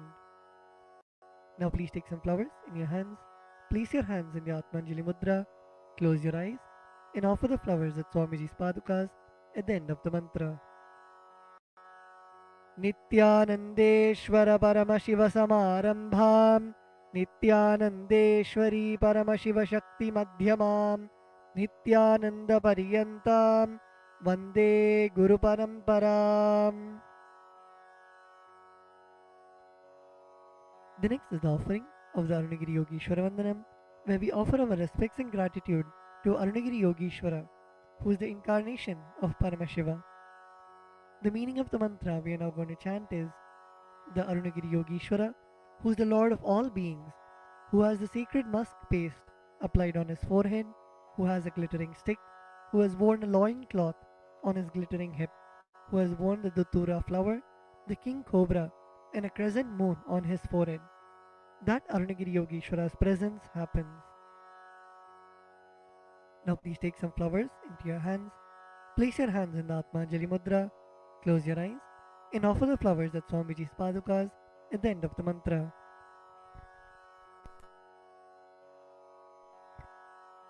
Lalate Tripundri Nitilakrita Kasturi Tilakaha Spuranmaladhara Spurita Katikaupeena Dadhano Dustaram Shirasi Phanirajam Shashikalam Pradipas Sarvesham Arunagiri Yogi Vijayate. The next is the Tattvachamanam, the ritualistic cleansing of the mouth. Now keeping your right hand in the Gokarna Mudra, pour an Udharani of water into your right palm and sip the water from the base of your right palm each time the word Swadha is chanted. Om Atmatattvam Shodhayami Swadha, Om Vidyatattvam Shodhayami Swadha, Om Shivatattvam Shodhayami Swadha. Now at the base of your right hand thumb, wipe your lips twice from the right to the left. Om Hamrdayaya Namaha. Wash your hands with an udharni of water. With the tips of your right hand index, middle and ring fingers touch above the upper lip and below the lower lip. Wash your hands. With the tips of your right hand index finger and thumb joined together, touch your right nostril and the left nostril. With the tips of your ring finger and thumb joined together, touch your right eye, right ear and left ear. Wash your hands with an udharni of water. With the tips of your little finger and thumb joined together, touch your navel center, the right chest and left chest. With all 5 fingers joined together, touch the top of your head, right shoulder, left shoulder and the heart center. Wash your hands with an udharni of water. The next mantra is Shuklam Bharadaram. We chant this mantra invoking the energy of Mahaganapati, the remover of obstacles. The meaning of the mantra we are now going to chant is I meditate upon the Lord Ganesha, who is clad in white garments, who is all pervading, who is as bright colored as the moon, who has a smiling, pleasant face, having 4 shoulders and hands, and who is the remover and pacifier of all obstacles. Now please take the akshata, the turmeric mixed rice in your hands, and a flower in your right hand. Keeping both your hands as fists, tap the sides of your forehead along with the mantra. Shuklam Bharadharam Vishnum Shashivarnam Chaturbhujam Prasannavadanam Dhyayet Sarva Vignopashantage. The next is the pranayama, the regulation of the prana, the life energy. Now keeping the akshata in your right hand, open your little finger, ring finger and your thumb. Inhale through the left nostril while closing your right nostril. Hold your breath for as long as possible and exhale through your right nostril by moving your thumb away. And chant the Samhita mantras while you perform the inhalation, retention and exhalation.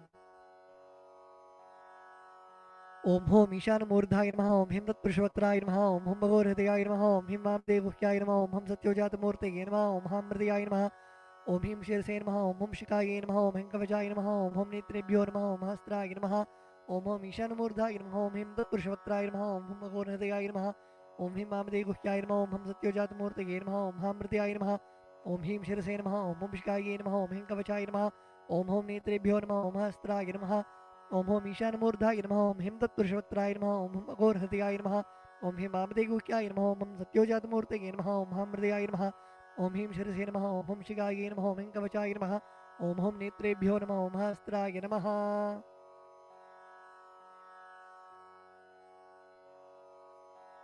The next is a sankalpa, the conscious resolution. When you make a conscious resolution in the presence of the Master, the power of the Master's presence itself will simply manifest it as reality. Please close your eyes. Visualize the intention, the sankalpa that you want to keep in your inner space.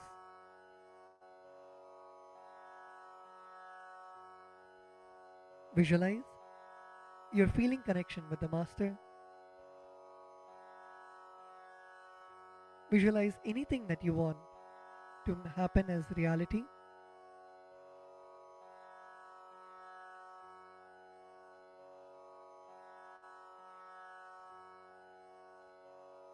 Visualize it already happening in your inner space.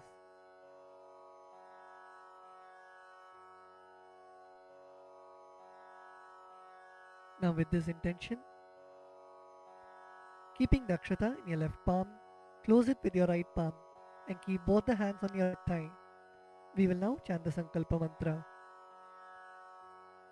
Om Mamopata Samasta Duridakshaya Dvara Bhagavat Shri Nithyananda Paramashiva Prityartham Shri Nithyanandeshwari Paramashiva Shakti Sameta Shri Nithyanandeshwara Paramashiva Prityartham Cha Shubhe Shobhane Muhurte Adya Brahmanaha Dvitiya Parardhe Shri Shvetavaraha Kalpe Vaivaswatamanvantare Ashtavimshatitame Nitya Yuge Prathame Pade Jambudvipe भारतवर्षे भरतखण्डे मेरोः दक्षिणे पार्श्वे शकाब्दे अस्मिन् वर्तमाने व्यवहारिके प्रभवादीनां षष्ट्याः संवत्सराणां मध्ये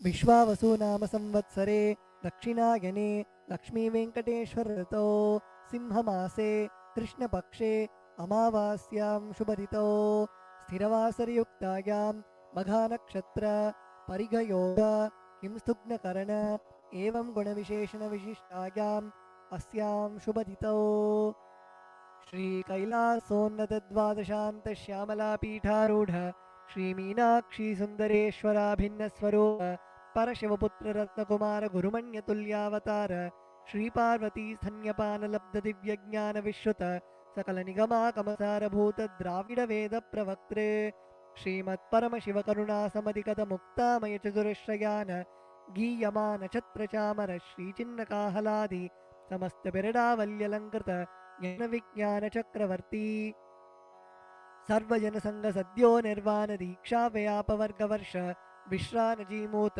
परमतकलभकेसरी शैव सिद्धान्त स्थापनाचार्य श्रीराजाधिराज पाण्ड्य महाराज गुरु क्षपन शाक्यादि महान्धकार निवारण ज्ञान भानु वीक्षणा नरहार्ह ध्वजोच्छेदन पूर्वक श्रीमद्वृषभध्वजस्थापक शैव समय कर्त्रे सर्वज्ञ पीठारूढ़ श्री जगद्गुरु श्री ज्ञानसंबंध देशिक स्वामी वागीश सुंदर माणिक्य वाचक स्वामिनाम अवतारभूत श्री ज्ञानसंबंध स्वामी पुनरुद्धृत श्यामला पीठ सर्वज्ञ पीठ तृणवत्युत्तर द्विशततम गुरु महासन्निधान अरुणगिरि योगीश्वर परंपरागत अरुणाचल सर्वज्ञ पीठ गुरु महासन्निधान कैलास परंपरागत कांची कैलास सर्वज्ञ पीठ त्रयस्त्रिंशदुत्तर द्विशततम गुरु महासन्निधान नित्योत्सव नित्यमंगल नित्य कल्याण नित्य रजित कैलास परंपरागत आदि कैलास नित्यानंद पीठ महासंस्थान महासिंहासन पीठ कर्त्रे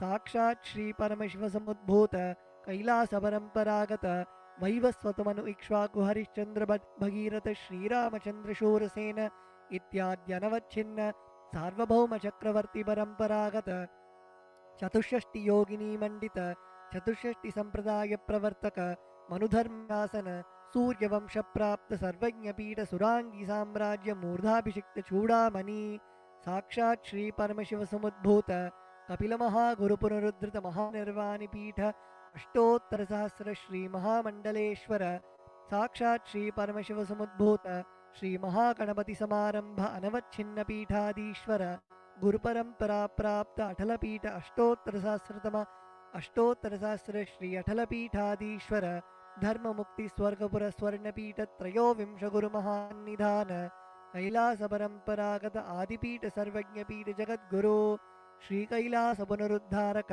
श्री कैलास परमाचार्य श्रीमत् परमहंस परिव्राजकाचार्य वर्य सच्चिदानंद प्रणव स्वरूप श्रोत्रिय ब्रह्मनिष्ठ श्रीमद् जगद्गुरु श्रील श्री भगवत श्री नित्यानंद ब्रह्मशिव श्री ज्ञान संबंध देशिक परमाचार्य स्वामिनां प्रीत्यर्थम तेषां पादारविन्दयोः भक्ति सिद्ध्यर्थम गुरुकृपा कटाक्ष सिद्ध्यर्थम क्षेम स्थैर्य वीर्य विजय आयुरारोग्य ऐश्वर्यानाम् अभिवृद्ध्यर्थम धर्मार्थ काम मोक्ष चतुर्विध फलपुरुषार्थ सिद्ध्यर्थम समस्त दुरितोपशान्त्यर्थम समस्त मंगलावाप्त्यर्थम भगवत् श्री नित्यानंद परमशिव प्रसादेन सकुटुम्बस्य ज्ञानवैराग्य जीवन मुक्ति प्राप्त्यर्थम श्री नित्यानंदेश्वरी परमशिव शक्ति समेत श्री नित्यानंदेश्वर परमशिव अवतारभूत श्री सर्वदेव देवी स्वरूप भगवत् Shri Nityanand Paramshiva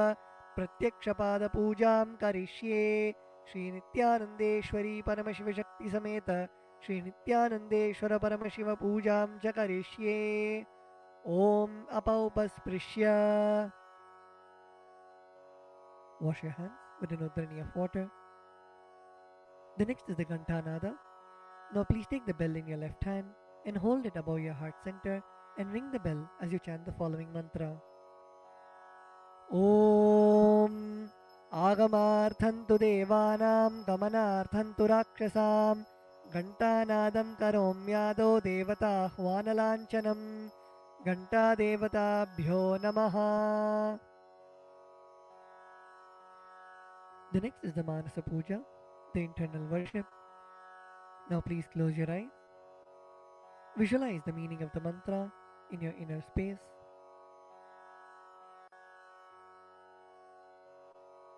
The meaning of the mantra we are now going to chant is, what seed can I offer to the Master except my heart? I offer the gratitude flowing as the nectar to wash his feet and to rinse his mouth. I offer my mind itself as the arghya, the bouquet. To my Master, who is the very cosmos, what clothing can I offer except the space? I offer my very prana, the life energy, as the incense, and I offer the ocean of nectar as the food offering.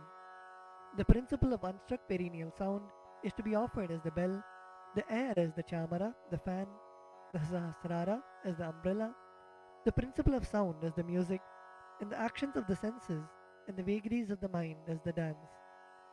I offer all the 7 chakras along with the Shushumna Nadi as a flower garland. The different kinds of flowers with which the Guru should be worshipped are the guilelessness, freedom from the ego, freedom from suffering when your desires are not fulfilled, freedom from arrogance, freedom from ignorance, freedom from deceit, freedom from hatred, freedom from agitation, freedom from jealousy and greed. And the Guru should also be worshipped with the flowers of non-violence, mastery over the senses, compassion, forgiveness, and enlightenment. Now please take some flowers in your hands and place your hands in the Kurma Mudra. Close your eyes and offer the flowers at Swamiji's Padukas at the end of the mantra. Requesting all the participants to look at the Acharya and perform the Kurma Mudra.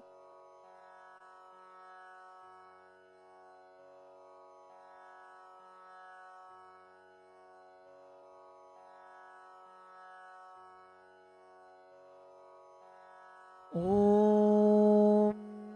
हृत्पद्ममासनं दद्यात् सहस्रारच्युतामृतैः पाद्यं शरणयोर्दद्यात् मनस्तु अर्घ्यं निवेदयेत् तेन अमृतेन आचमनीयं स्नानीयं तेन च स्मृतम् आकाशतत्त्वं वस्त्रं स्यात् गन्धः स्यात् गन्धतत्त्वकम् चित्तं प्रकल्पयेत् पुष्पं धूपं प्राणान् प्रकल्पयेत् तेजस्तत्त्वं च दीपार्थं नैवेद्यं स्यात् सुधाम्बुधिः अनाहतध्वनिर्घण्टा वायुतत्त्वं च चामरं सहस्रारं भवेत् छत्रं शब्दतत्त्वं च गीतकं नृत्यमिन्द्रियकर्माणि चाञ्चल्यं मनसस्तथा सुमेखलां पद्ममालां पुष्पं नानाविधं तथा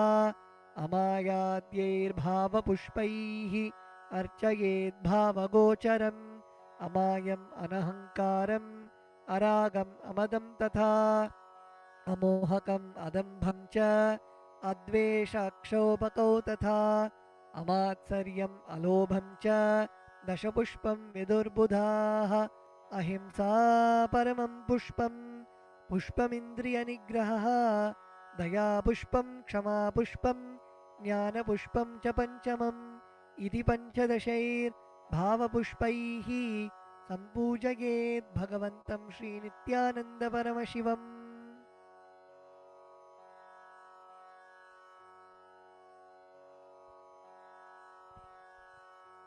The next offering is the Upachara Puja, the external worship. The first offering is the asanam, the offering of seat to the Master. The meaning of the mantra we are now going to chant is, O the one who resides in all the beings, the one who is the very soul of all beings, I offer this seat to you. I surrender, I surrender. Now please take some flowers and akshata in your hands and offer it at Swamiji's Padukas along with the mantra. Asanam Om Sarvabhutantarasthaya Sarvabhutantaratmane Kalpayamyupaveshartham Asanam Te Namo Namaha. Om Hrim Idam Suvarnasanam Sarvadeva Devi Swarupaya Bhagavate Shri Nithyananda Paramashivaya Namaha. The next offering is Swagatam, the offering of welcoming the Master.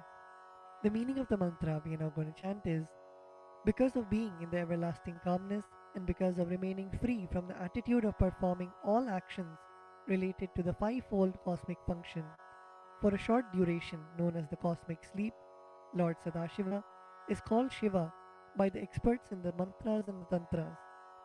Salutations to such Shiva who is the Guru and who is eternally free from the desire and the aspects related to embodiment. Because of his immeasurable greatness and because of his quality of being eternally unborn, this Lord is well placed as Ananta. O the Lord of all gods, O the one whose darshan is awaited by gods for the fulfillment of their desires, welcome, welcome. Today my birth, life, and all deeds are fructified. The fruits of all my tapas is materialized just by welcoming you. Now please take some flowers in your hands, close your eyes, and offer the flowers at Swamiji's padukas at the end of the mantra. Swagatam Om Shantatvat Sarvakartritvat Bhavo Paratikaranaat Shiva Ukto Mahatantra Mantra Vidbhis Sada Shivaha Tasmai Shivaya Gurave Vitaragakalaya Vai Ameyatvat Anantoyam Ajatvacha Prakirtitaha Yasya Darshanamichanti Deva Swabhishta Siddhaye Tasmai Te Parameshana Swagatam Swagatam Prabho Adya me saphalam janma jivanam sapala kriyaah Swagatam yatvaya tanme tapasam phalamagatam Om Hrim Sarvadeva Devi Swarupa Bhagavat Shri Nithyananda Paramashiva Swagatam Suswagatam Te. The next offering is Padyam, the offering of water for washing the feet of the Master. The meaning of the mantra we are now going to chant is I offer Padyam, that is the water for washing the feet of the Supreme God, the very devotion on whom brings about the ultimate bliss. Now please take the udharani of water in your hands and offer it at Swamiji's padukas along with the mantra. Padyam Om Yad Bhaktilesha Samparkat Paramananda Samplavaha Tasmai Te Parameshana Padyam Shuddhaya Kalpaye Om Hrim Etat Padyam Sarvadeva Devi Swarupaya Bhagavate Shri Nithyananda Paramashivaya Namaha. The next offering is Arghya, the offering of the traditional bouquet. The meaning of the mantra we are now going to chant is O Maheshwara, please accept this Arghya, this offering of the traditional bouquet with water to welcome the guest, made of durva grass, a bilva leaf, a flower, and a rice pellet, and kept in a beautiful conch. Now please take the conch in your hands and offer the Arghya at Swamiji's padukas along with the mantra. Arghyaha Om Durvakshata Samayuktam Bilvapatram Tathaparam Shobhanam Shankhapatrastam Grahanargyam Maheshwara Om Hrim Esho Argyaha Sarvadeva Devi Swarupaya Bhagavate Shri Nithyananda Paramashivaya Swaha. The next offering is Achamaniyam, the offering of water for mouthwash. The meaning of the mantra we are now going to chant is please accept this auspicious and sin-removing Ganga water offered by me as Achamaniyam, that is the water for mouthwash, offered by me with devotion to you. Now please take an udharani of water in your hand and offer it at Swamiji's padukas along with the mantra. Achamaniyam Om Mandakinyastu Yadvari Sarvapapaharam Shubham Grihanachamaniyam Tvam Maya Bhaktya Niveditam Om Hrim Idam Achamaniyodakam Sarvadeva Devi Swarupaya Bhagavate Shri Nithyananda Paramashivaya Swadha. The next offering is Madhuparka, the offering of the nectarine drink. The meaning of the mantra we are now going to chant is for the destruction of all negativities, I offer this Madhuparka, this drink which is full of nectar. Be pleased towards me, O Lord. Now please take the Madhuparka in your hands and offer it at Swamiji's padukas along with the mantra. Madhuparkaha Om Sarvakalmashanashaya Paripurnasudhatmakam Madhuparkamimam Deva Kalpayami Prasidame Om Hrim Esha Madhuparkaha Sarvadeva Devi Swarupaya Bhagavate Shri Nithyananda Paramashivaya Swadha. The next offering is Gandhate to you, O healer of all the worlds. You are the purest among all the worlds. Now please take the Gandhatailam, the scented oil in your hands. Om Sneham Grahana Snehena Lokanam Hitakaraka Sarvalokeshu Shuddhastvam Dadami Snehamuttamam. Om Hrim Idam Gandhatailam Sarvadeva Devi Swarupaya Bhagavate Shri Nithyananda Paramashivaya Nivedayami. The next offering is Naniyam, the offering of water for the sacred bath. The meaning of the mantra we are now going to chant is, please accept this cool, pure and clear water which is capable of seizing my mind for your sacred bath offered by me with devotion to you. Now please take an udharani of water in your hands and offer it at Swamiji's padukas along with the mantra as ring the bell as you do so. Snaniyam Om Idam Shushitalam Vari Shvacham Shuddham Manoharam Snanartham Te Maya Bhaktya Kalpitam Pratirihyatam. Om Hrim Idam Snaniyodakam Sarvadeva Devi Swarupaya Bhagavate Shri Nithyananda Paramashivaya Nivedayami.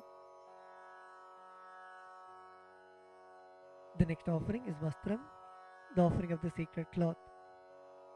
We will now be repeating the meaning of the mantras and the mantras together, requesting all the participants to please sit straight. Sit with your head, neck and spine in a straight line. And when you chant, chant from your stomach as loudly as you can.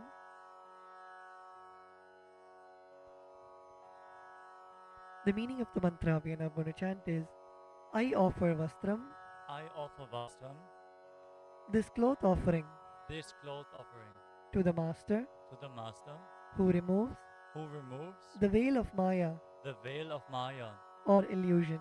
or illusion, The Master the Master, who is the true who is the true light of enlightenment, light of enlightenment, who does not who does not have a veil of Maya have a veil of Maya and has and has the very space the very space as the dress. as the dress.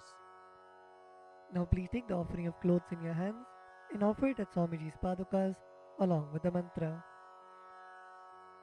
Vastram Vastram Om Om Maya Maya Chitra Chitra Patachanna Padachanna Nija Nija Guhyo Guhyo Rutejase Rutejase Niravarana Niravarana Vijnaya Vijnaya Vasaste Vasaste Kalpayamyaham Kalpayamyaham Om Om Hrim Hrim Idam Idam Vastrottariyam Vastrotarayam Sarvadeva Devi Sarvadeva Devi Swarupaya Swarupaya Bhagavate Bhagavate Shri Nithyananda Shri Nithyananda Paramashivaya Paramashivaya Nivedayami. Nivedayami. The next offering is Abharanam, the offering of the sacred jewelry.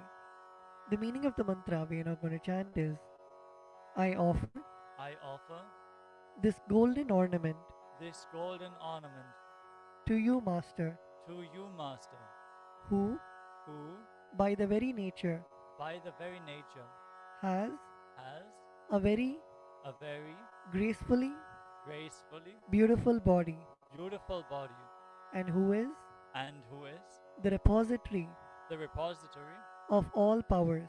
of all powers. May you be pleased. May you be pleased. Now please take the jewelry in your hands and offer it at Swamiji's padukas along with the mantra.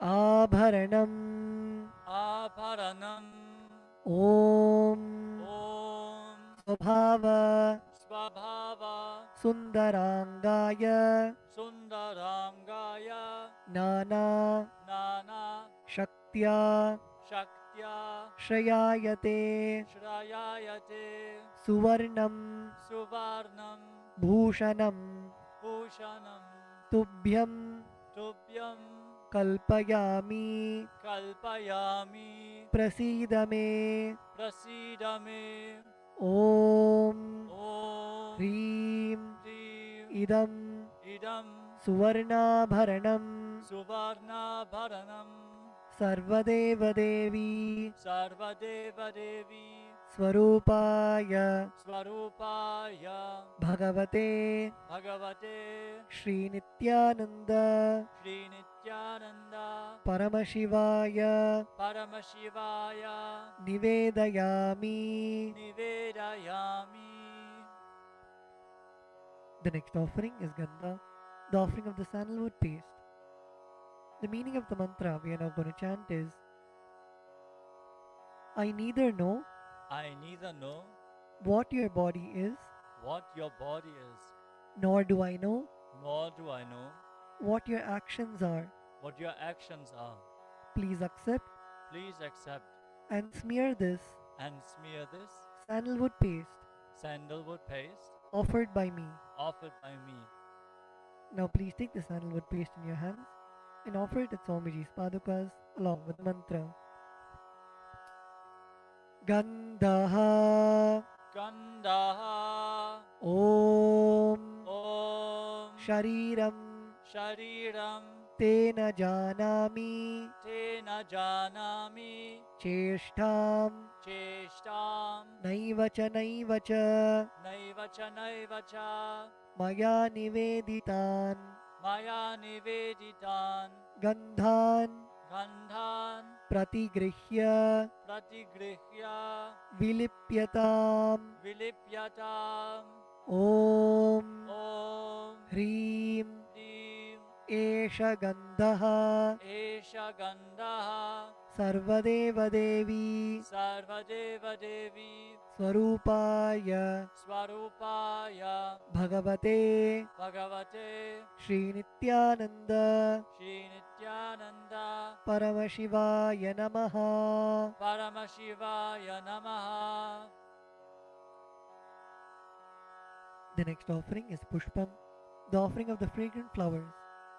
The meaning of the mantra we are now going to chant is please accept Please accept these blissfully these blissfully fragrant fragrant different kinds of flowers different kinds of flowers which are taken which are taken from the forest of Turiya, from the forests of Turiya, that is that is the space of the space of ultimate restful awareness. ultimate restful awareness. Now please take some flowers, smeared with sandalwood paste in your hands, and offer the flowers at Swamiji's padukas along with the mantra. Pushpam Pushpam Om Om Turiyavana Turiyavana Sampannam Sampannam Nana Nana Gunamanoharam Gunamanoharam Ananda Ananda Saurabham Saurabham Pushpam Pushpam Grihyatam Grihyatam Idamuttamam Idamuttamam Om Om Hrim Hrim Etani Etani Sachandana Pushpani Sachandana Pushpani Sarvadeva Devi Sarvadeva Devi Swarupaya Swarupaya Bhagavate Bhagavate Shri Nithyananda Shri Nithyananda Paramashivaya Vaushate. Paramashivaya Vaushat. The next offering is Bilva Patram, the offering of the Bilva leaves. The meaning of the mantra we are now going to chant is, I offer you, I offer you, O God of all gods, O God of all gods, this holy Bilva leaf this holy Bilva leaf, in which dwells in which dwells the goddess of richness, the goddess of richness, and which is and which is so much loved so much loved by Lord Shiva. by Lord Shiva. Now please take the Bilva leaf smeared with sandalwood paste in your hands and offer it at Swamiji's padukas along with the mantra.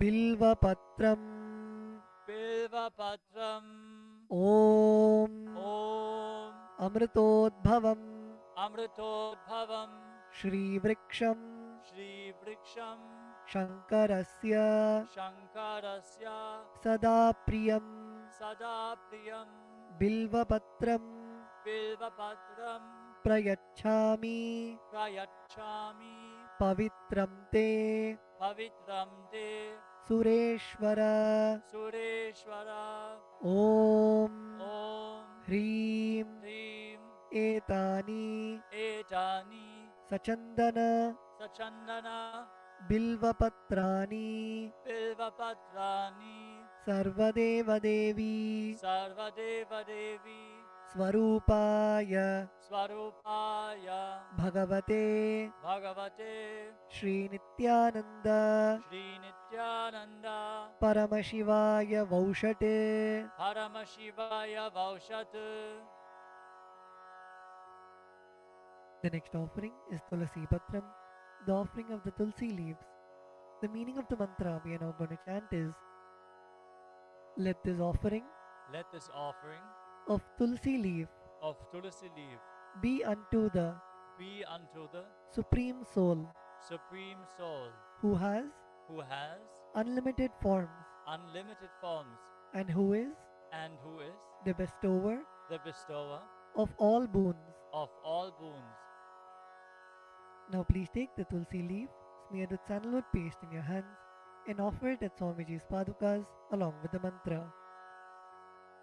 Tulasi Patram Tulasi Patram Om Om Namaste Namaste Bahurupaya Bahurupaya Varadamurtage Varadamurtaye Paramatmane Paramatmane Swaha Swaha Om Om Hrim Hrim Idam Idam Sachandana Sachandana Tulasi Patram Tulasi Patram Sarvadeva Devi Sarvadeva Devi Swarupaya Swarupaya Bhagavate Bhagavate Shri Nithyananda Shri Nithyananda Paramashivaya Namaha. Paramashivaya Namaha.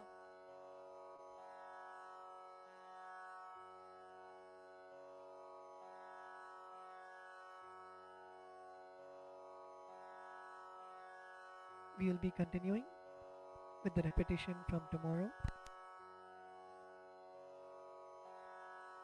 The next offering is Dhupa, the offering of the lit incense. The meaning of the mantra we are now going to chant is, this incense smoke is made of the sacred herbs of intoxicating fragrance. Please accept this incense smoke fit to be inhaled by all the devas. Now please take the lit incense sticks in your hands and slowly wave it towards Swamiji's padukas along with the mantra, and please ring the bell as you do so.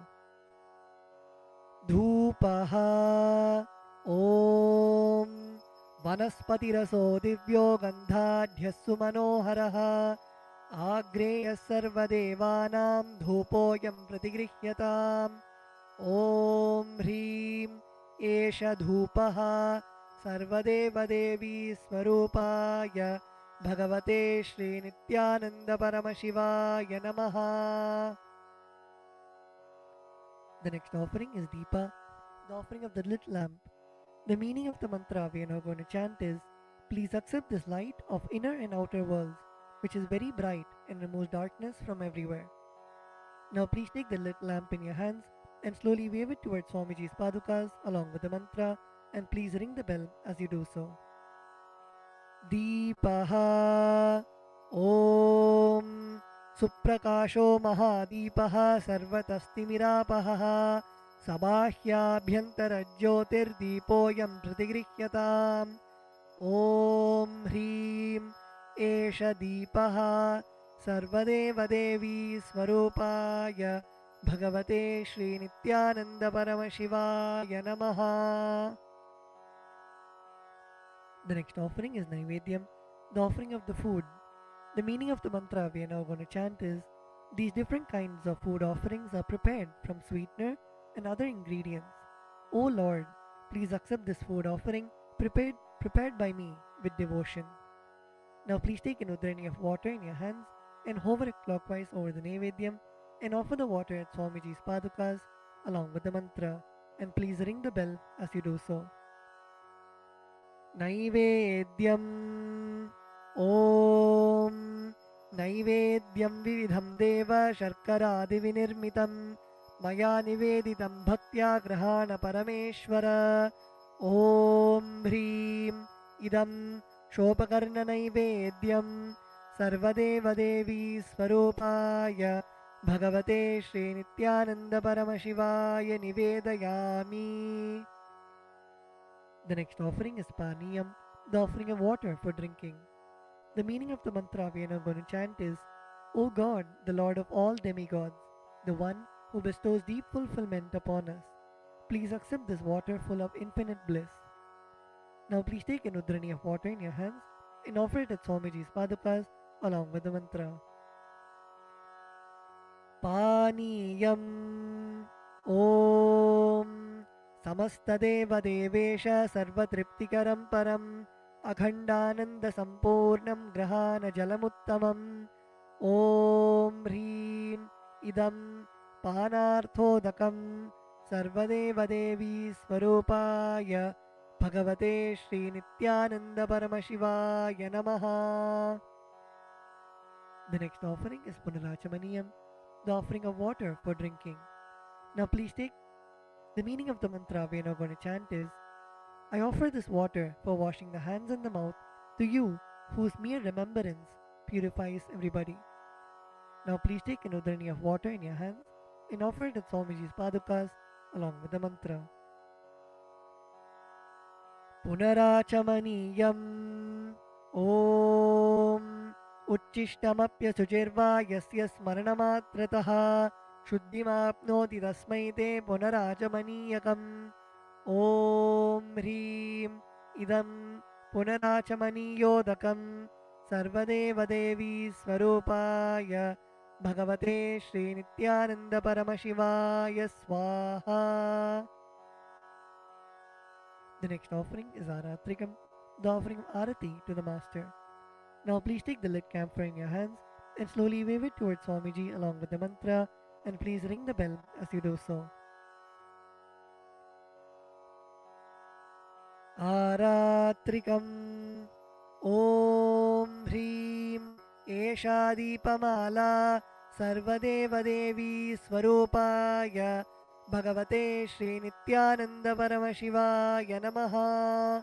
Om Sangrahanyeshtya Jate Imam Janatagum Sangrinhaniti Dwadasharatni Rashana Bhavati Dwadashasa Samvatsaraha Samvatsarameva Vanunde Maunji Bhavati Urgvai Munjaaha Urjameva Vanunde Chitra Nakshatram Bhavati Chitram Va Etat Karma Karpura Gauram Karunavataram Samsarasaram Bhujagendraharam Sada Vasantam Hridayaravinде Bhavam Bhavani Sahitam Namami Bhavam Bhavani Sahitam Namami Bhavam Bhavani Sahitam Namami.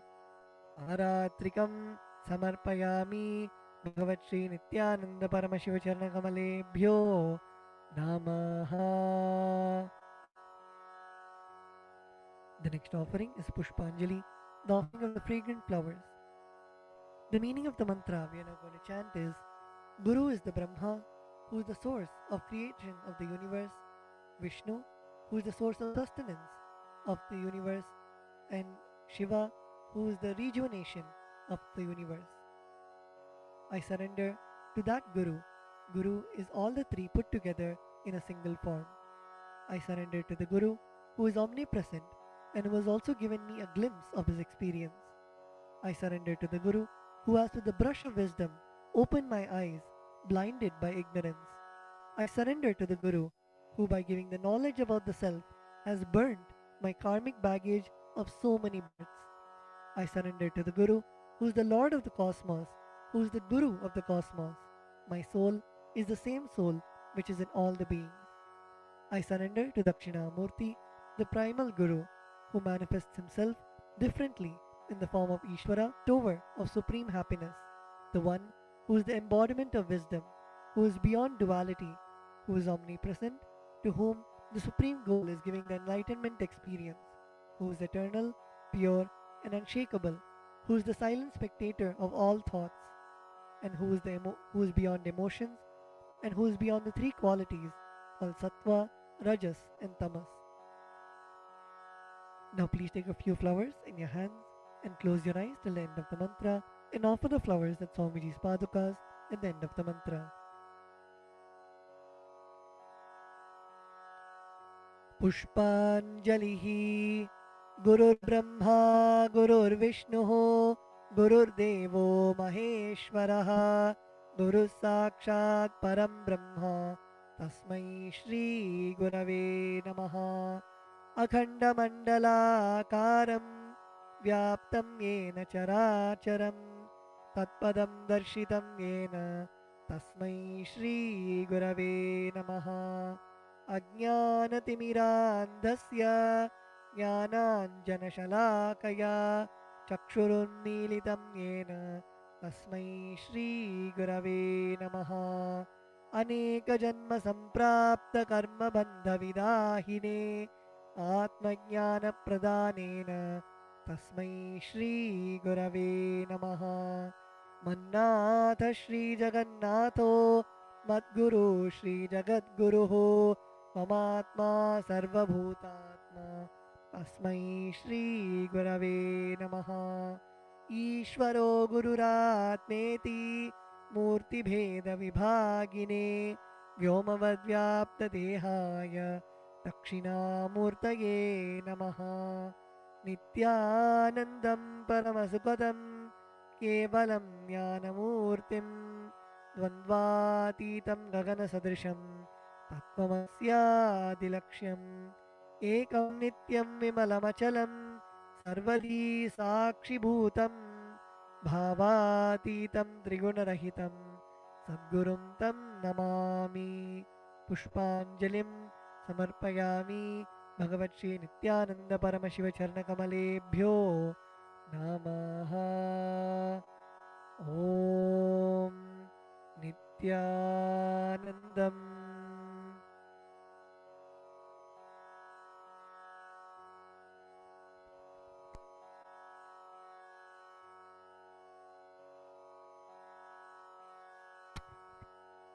We will now be beginning with the Paramashiva Puja. The first is the Tattvachamanam, the ritualistic cleansing of the mouth. Now keeping your right hand in the Gokarna Mudra, pour an udhrani of water into your right palm and sip the water from the base of your right palm each time the word Swadha is chanted.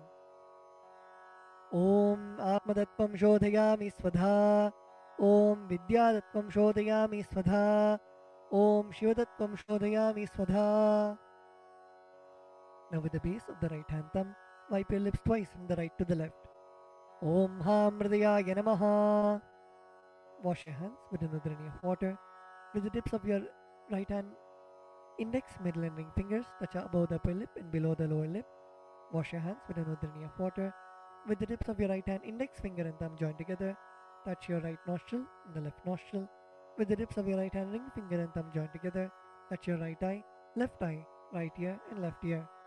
Wash your hands with an udhrani of water. With the tips of your little finger and thumb joined together, touch your navel center, your right chest and left chest. With all 5 fingers joined together, touch the top of your head, right shoulder, left shoulder and the heart center.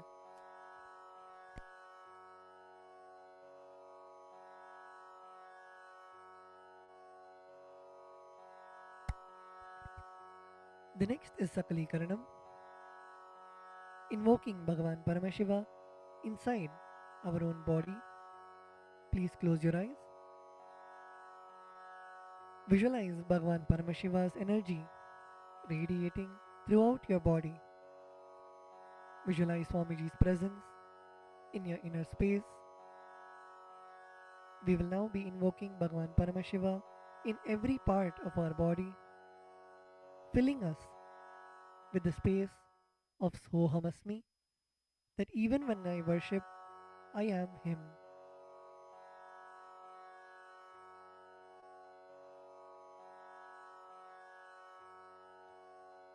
Now, using your left hand, wipe the front and back side of your right hand once, and using your right hand, wipe the front and back side of your left hand twice. Om Hastraya Namaha. Now bring your hands in a Namaskara Mudra in front of your third eye. Om Ham Shaktaye Vaushate. Now keeping your palms together, bring your thumbs to the center of your palms. Om Ham Shivasanaye Namaha. Om Ham Shivamurtaye Namaha. Now with the tips of your thumbs, touch the tip of your little finger and move your thumbs down towards the base of your little finger. Om Ham Satyojatamurtaye Namaha. With the tip of your thumbs, touch the tip of your ring finger and move your thumbs down towards the base of your ring finger. Om Him Vamadevuhyaya Namaha. Now your middle finger. Om Hum Agora Hridayaya Namaha. Now your index finger. Om Him Tat Purushavaktraya Namaha. Now your thumbs. Om Hom Ishanamurdhaya Namaha. Now bring your palms in front of you. Bring your thumbs touching the center of your palms. Om Ham Hom Vidyadehaya Namaha. Now bend your index, middle and ring fingers such that they touch the center of your palms. Om Hom Netrebhyo Namaha. Now bend your thumbs inwards and now with the tip of your thumbs, touch the tip of your lip. Murtaye Namaha. Now your ring finger. Om Him Shirase Namaha. Now your middle finger. Om Hum Shikhaye Namaha. Now your index finger. Om Haim Kavachaya Namaha. Now with the base of your index finger. Now your thumbs. Om Hastraya Namaha. Now bring your hands into the Mushti Mudra and roll them around each other once. Om Haim Kavachaya Hum. Now bring your hands in the Namaskara Mudra in front of your third eye. Om Ham Shivaya Vaushate. Now bend your thumbs inwards and touch the center of your palms. Om Ham Hom Shivaya Namaha. Now with the right hand, ring finger and thumb joined together, touch Anandagandha. Om Ham Shivasanaya Namaha. Om Ham Shivamurtaye Namaha. Now keeping your thumbs and little finger together, touch your respective knees. Om Ham Satyojatamurtaye Namaha. Now with the right hand thumb and ring finger joined together, touch your navel center. Om Him Vamadevaguhyaya Namaha. Now with your right hand thumb and middle finger joined together, touch your heart center. Om Hum Agora Hridayaya Namaha. Now with your right hand thumb and index finger joined together, touch above your upper lip. Om Him Tat Purushavaktraya Namaha. Now with the tip of your right hand thumb, touch the top of your forehead. Om Hom Ishanamurdhaya Namaha. With your right hand thumb and ring finger joined together, touch your Anandagandha. Om Ham Hom Vidyadehaya Namaha. With the tip of your right hand index, middle and ring finger, touch your right eye, third eye and left eye respectively. Om Hom Netrebhyo Namaha.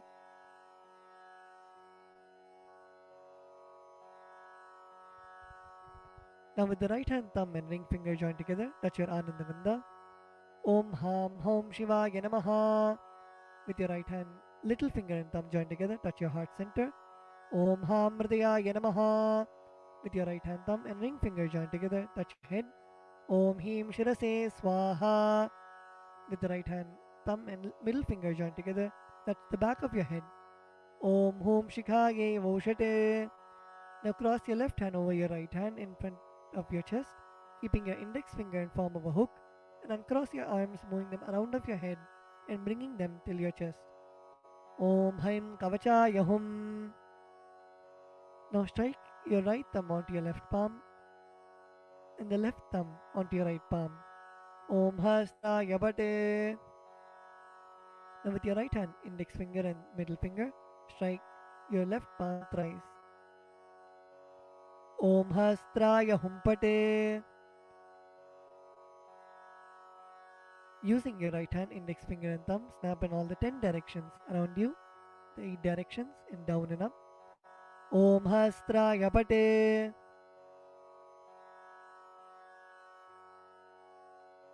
Now move your hands from the head to the toes, touching the sides of your body. Om Ham Shivaya Vaushate.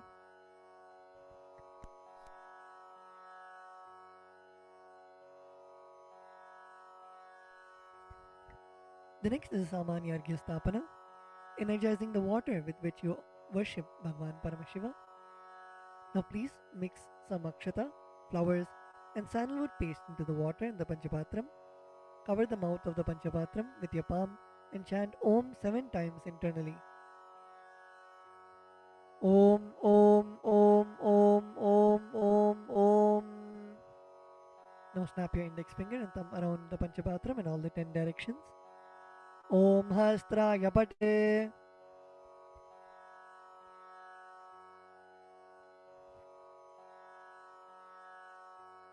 Now keeping your right hand in the Avakuntana Mudra, rotate your index finger around the Panchapatram once.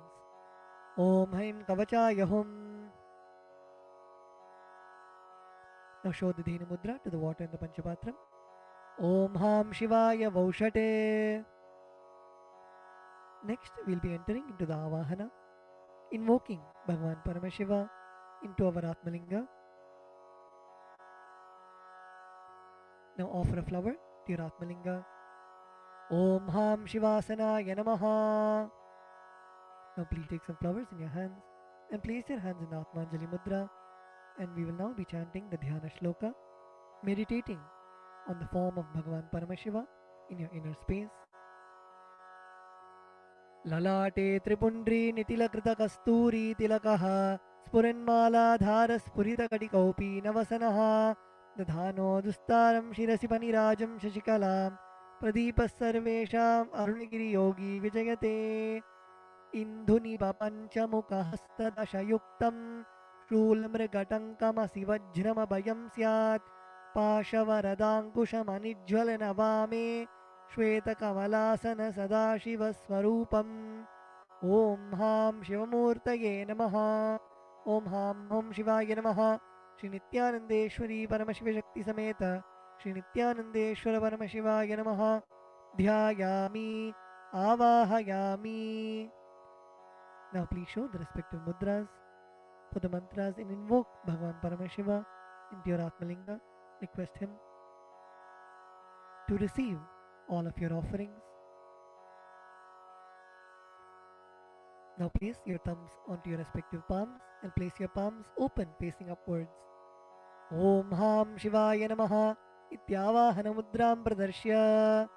Turn your palms facing downwards. Sthapana. Bring your hands into fists parallel to each other.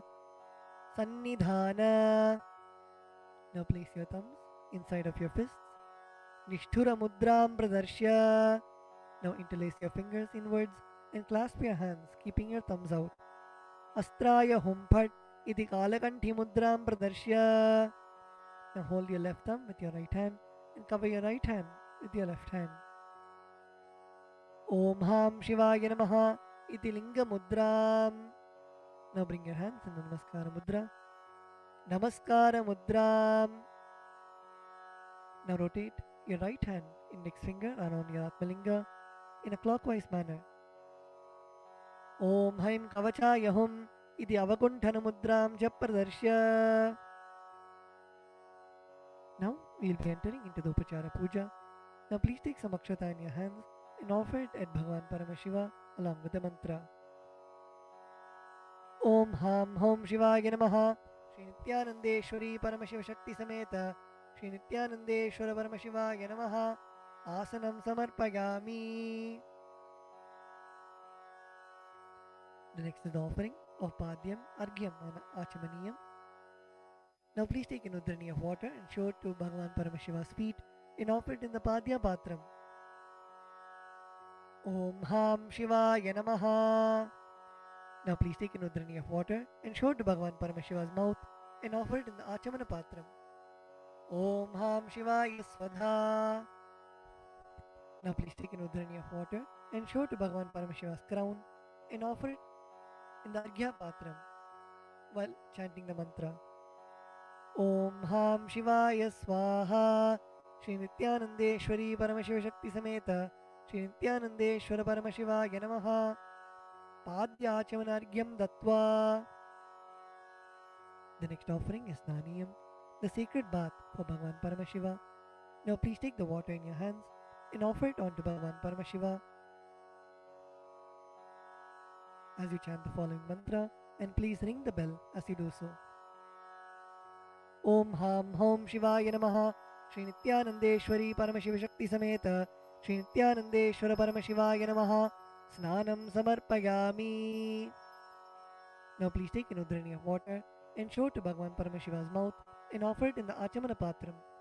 Om Ham Shivaya Svadha. Snananantaram Achamaniyam Samarpayami. The next offering is Vastram, the offering of fresh clothes to Bhagavan Paramashiva and Paramashiva Shakti. Now please take some akshata in your hands and offer it to Bhagavan Paramashiva along with the mantra. Om Ham Hom Shivaya Namaha.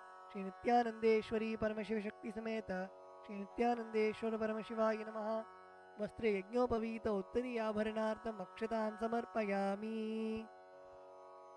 The next offering is Gandha, the offering of the sandalwood paste. Now please take the sandalwood paste in your right hand ring finger and offer it to Bhagavan Paramashiva. On top of the sandalwood paste, please offer the kumkum at the end of the mantra.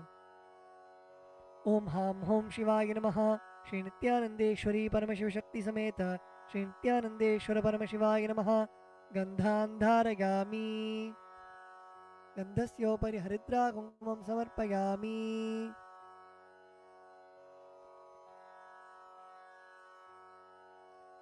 The next offering is Ashtapushpa Puja, the offering of flowers to Bhagavan Paramashiva.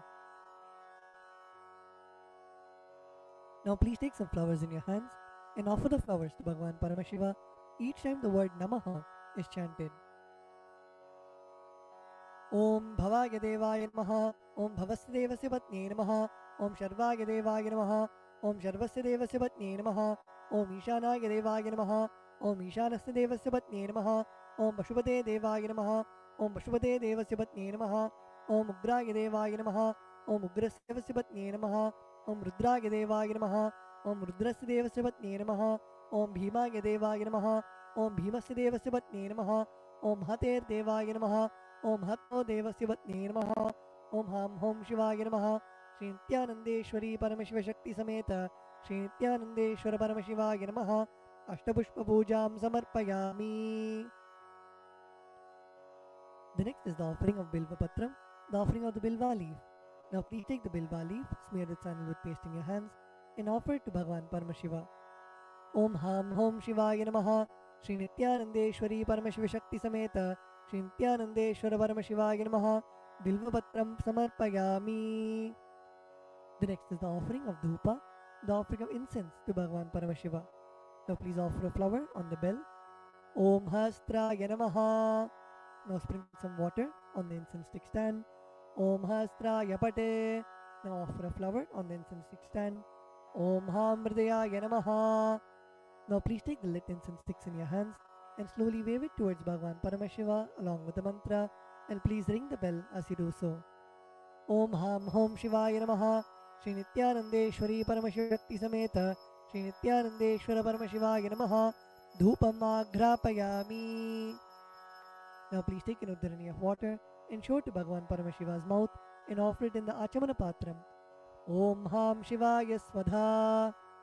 The next offering is Deepa, the offering of the lit lamp for Bhagavan Paramashiva. Now please sprinkle some water on the Deepa. Om Hastraya Pate. Offer a flower on the Deepa. Om Hamridaya Namaha.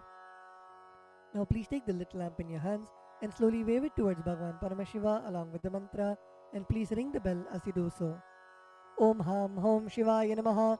Shri Nithyanandeshwari Paramashiva Shakti Sameta Shri Nithyanandeshwara Paramashivaya Namaha. Deepam Darshayami. Now please take an udhrani of water and show it to Bhagavan Paramashiva's mouth and offer it in the Achamana Patram. Om Ham Shivaya Swadha. The next offering is Naivedyam, the offering of food for Bhagavan Paramashiva. Now please sprinkle some water on the Naivedyam. Om Hastraya Pate. Please offer a flower on the Naivedyam. Om Hamrdayaya Namaha. Now please take an udhrani of water and hover it clockwise over the Naivedyam and offer the udhrani of water in front of Bhagavan Paramashiva at the end of the mantra. Om Ham Hom Shivaya Namaha. Shri Nithyanandeshwari Paramashiva Shakti Sameta Shri Nithyanandeshwara Paramashivaya Namaha. Naivedyam Nivedayami. Now please take an udhrani of water and show it to Bhagavan Paramashiva's mouth and offer it in the Achamana Patram. Om Ham Shivaya Swadha. The next offering is Tambulam, the offering of beetle leaves. Now please take some akshata in your hands and offer it to Bhagavan Paramashiva along with the mantra. Om Ham Hom Shivaya Namaha. Shri Nithyanandeshwari Paramashiva Shakti Sameta Shri Nithyanandeshwara Paramashivaya Namaha. Tambulam Samarpayami. The next offering is Aratrikam, the offering of Arati to Bhagavan Paramashiva and Paramashiva Shakti. Now please sprinkle some water on the Karpura Arati plate. Om Hastraya Pate. Please offer a flower on the Karpura Arati plate. Om Hamrdayaya Namaha. Now please take the Karpura Arati in your hands and slowly wave it towards Bhagavan Paramashiva along with the mantra, and please ring the bell as you do so. Om Ham Hom Shivaya Namaha. Shri Nithyanandeshwari Paramashiva Shakti Sameta Shri Nithyanandeshwara Paramashivaya Namaha. Karpura Nirajanam Sandarishayami. Now please take a flower in your hands and hover it clockwise over the flame and offer it to Bhagavan Paramashiva along with the mantra. Rakshandharayami. The next offering is Pushpanjali, the offering of fragrant flowers. Now please take some flowers, Durva grass and Akshata in your folded hands and offer it to Bhagavan Paramashiva at the end of the mantra. Om Ham Hom Shivaya Namaha. Shri Nithyanandeshwari Paramashiva Shakti Sameta Shri Nithyanandeshwara Paramashivaya Namaha. Pushpanjalim Samarpayami. The next is the Gayatri Mantra. Now please hold the Yajnopavita with your right hand and chant the Gayatri Mantra 11 times internally.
The next is the Moola Mantra Japa. Please close your eyes and chant the Shiva Moola Mantra 11 times internally.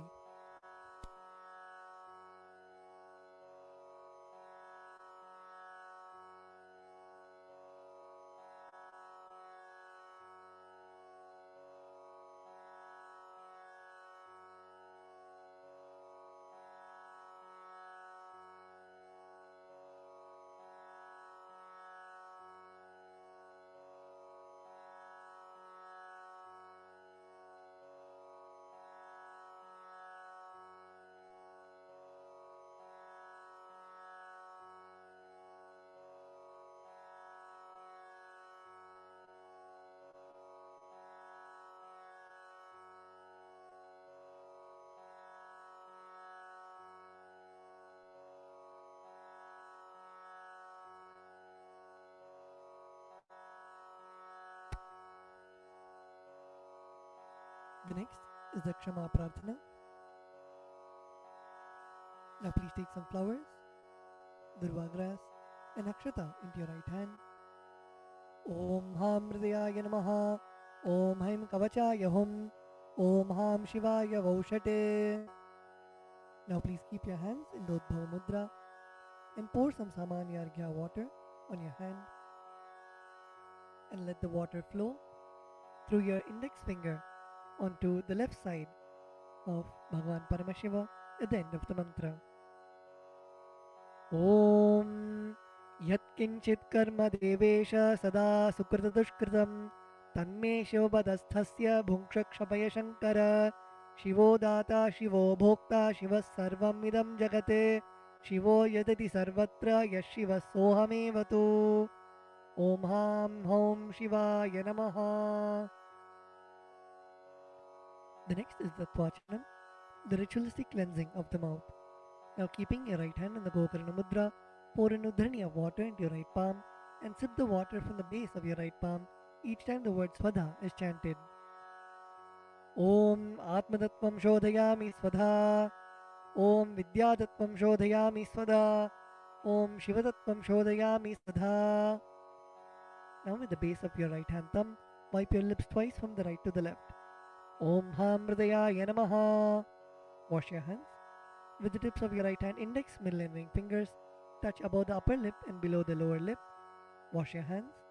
With the tips of your right hand index finger and thumb joined together, touch your right nostril and left nostril. With the tips of your ring finger and thumb joined together, touch your right eye, right ear and left ear. Wash your hands with an udhrani of water. With the tips of your little finger and thumb joined together, touch your navel center, right chest and left chest. With all 5 fingers joined together, touch the top of your head, right shoulder, left shoulder and the heart center. Wash your hands with an udhrani of water. Let us now offer our gratitude at the lotus feet of our beloved Swamiji and end with the Purna Mantra. Om Purnamadav Purnamidam Purnat Purnamudachyate Purnasya Purnamataya Purnamevavashishyate. Om Shanti Shanti Shantihi. Harihi Om Tat Sat. Sarvam Bhagavat Shri Nithyananda Paramashiva Padukarpanamastu. Om Nithyanandam.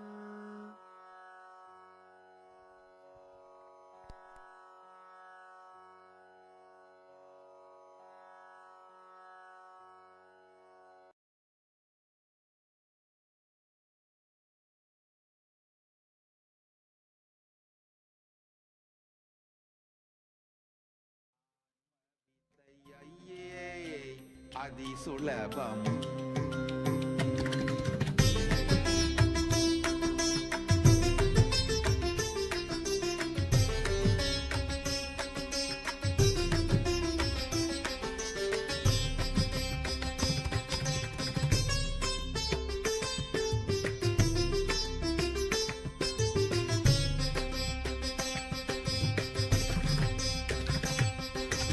Aiye Adi Sulabam.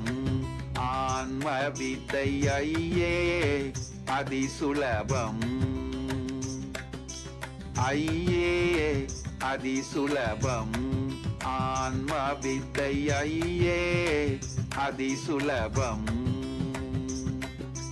Noyar Tamak Mulandaya.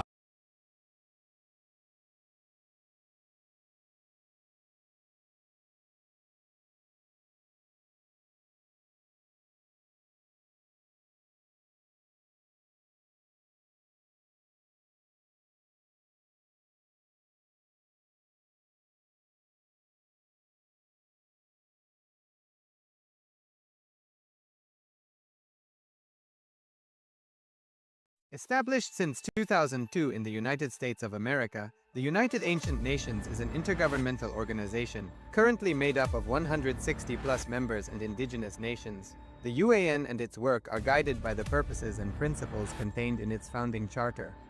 The UAN is a manifestation of the profound connection amongst indigenous peoples across the world, including African, Andean, American, European, Caribbean, Oceanic, and Asian regions, rooted in shared wisdom, sustainable practices, and deep reverence for the earth.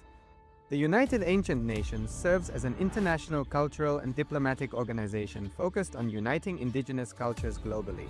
Our governance structure is council-based without territorial claims, led by a collective leadership through our General Secretariat. As a non-state entity with UN-style advocacy, we focus on several key areas: cultural and digital heritage preservation, indigenous diplomacy, revival of indigenous knowledge systems to solve humanity's problems, global peace, environmental preservation, health and wellness, sustained economic development, indigenous and cultural tourism. While the UAN represents numerous indigenous cultures, the United States of KAILASA serves as the first indigenous nation specifically for Hindus. KAILASA's mission is focused on the revival of the ancient enlightened Sanatana Hindu civilization, with a formal governance structure including a head of state, ministers, and ambassadors. Under the leadership of SPH, Supreme Pontiff of Hinduism, Bhagavan Nithyananda Paramashivoham, KAILASA has achieved recognition as a sovereign subject of international law, possessing distinctive attributes of juridical statehood. The United States of KAILASA is the main sponsor of the proposed UAN headquarters. This initiative would bring forth an estimated $100 million in revenue for the host country through summits, conferences, tourism, and development projects. The proposed UAN headquarters would represent the world's indigenous nations and peoples through its architectural design. It would blend the best of all worlds, featuring top modern architecture, the highest green building standards, and ancient Vastu architectural principles. This headquarters would serve as a central hub for indigenous diplomacy, cultural preservation, and collaborative efforts towards sustainable development and global peace. Through this initiative, we aim to create a dignified platform for indigenous leadership rooted in ancestral wisdom, cultural legitimacy, and collaborative innovation, enhancing global dialogue and regional stability. The establishment of the UAN headquarters would position a host country at the forefront of a global movement promoting indigenous wisdom while creating significant economic opportunities for the nation and its people.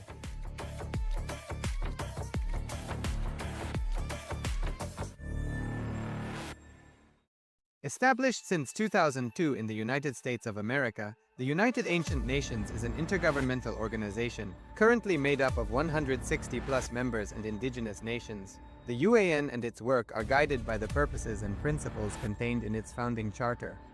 The UAN is a manifestation of the profound connection amongst indigenous peoples across the world, including African, Andean, American, European, Caribbean, Oceanic, and Asian regions, rooted in shared wisdom, sustainable practices, and deep reverence for the earth. The United Ancient Nations serves as an international cultural and diplomatic organization focused on uniting indigenous cultures globally. Our governance structure is council-based without territorial claims, led by a collective leadership through our General Secretariat. As a non-state entity with UN-style advocacy, we focus on several key areas: cultural and digital heritage preservation, indigenous diplomacy, revival of indigenous knowledge systems to solve humanity's problems, global peace, environmental preservation, health and wellness, sustained economic development, indigenous and cultural tourism. While the UAN represents numerous indigenous cultures, the United States of KAILASA serves as the first indigenous nation specifically for Hindus. KAILASA's mission is focused on the revival of the ancient enlightened Sanatana Hindu civilization, with a formal governance structure including a head of state, ministers, and ambassadors. Under the leadership of SPH, Supreme Pontiff of Hinduism, Bhagavan Nithyananda Paramashivoham, KAILASA has achieved recognition as a sovereign subject of international law, possessing distinctive attributes of juridical statehood.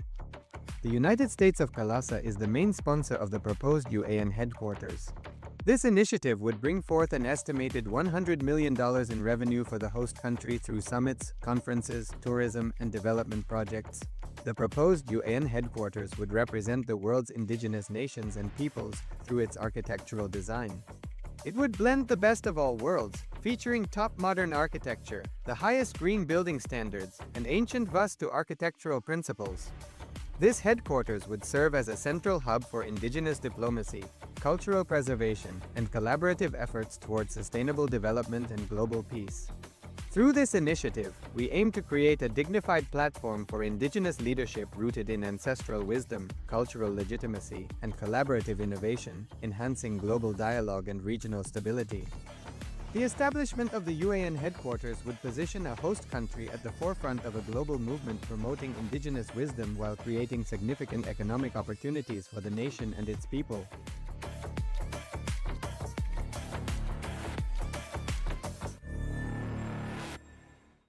Established since 2002 in the United States of America, the United Ancient Nations is an intergovernmental organization, currently made up of 160+ members and indigenous nations. The UAN and its work are guided by the purposes and principles contained in its founding charter. The UAN is a manifestation of the profound connection amongst indigenous peoples across the world, including African, Andean, American, European, Caribbean, Oceanic, and Asian regions, rooted in shared wisdom, sustainable practices, and deep reverence for the earth. The United Ancient Nations serves as an international cultural and diplomatic organization focused on uniting indigenous cultures globally. Our governance structure is council-based without territorial claims, led by a collective leadership through our General Secretariat.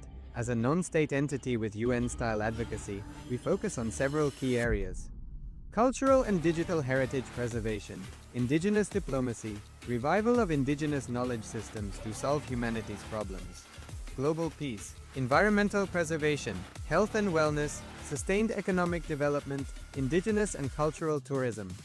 While the UAN represents numerous indigenous cultures, the United States of KAILASA serves as the first indigenous nation specifically for Hindus. KAILASA's mission is focused on the revival of the ancient enlightened Sanatana Hindu civilization, with a formal governance structure including a head of state, ministers, and ambassadors.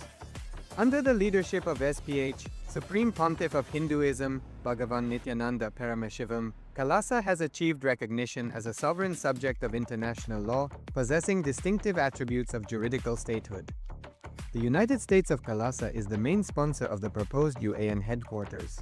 This initiative would bring forth an estimated $100 million in revenue for the host country through summits, conferences, tourism, and development projects. The proposed UAN headquarters would represent the world's indigenous nations and peoples through its architectural design. It would blend the best of all worlds, featuring top modern architecture, the highest green building standards, and ancient Vastu architectural principles. This headquarters would serve as a central hub for indigenous diplomacy, cultural preservation, and collaborative efforts towards sustainable development and global peace. Through this initiative, we aim to create a dignified platform for indigenous leadership rooted in ancestral wisdom, cultural legitimacy, and collaborative innovation, enhancing global dialogue and regional stability. The establishment of the UAN headquarters would position a host country at the forefront of a global movement promoting indigenous wisdom while creating significant economic opportunities for the nation and its people.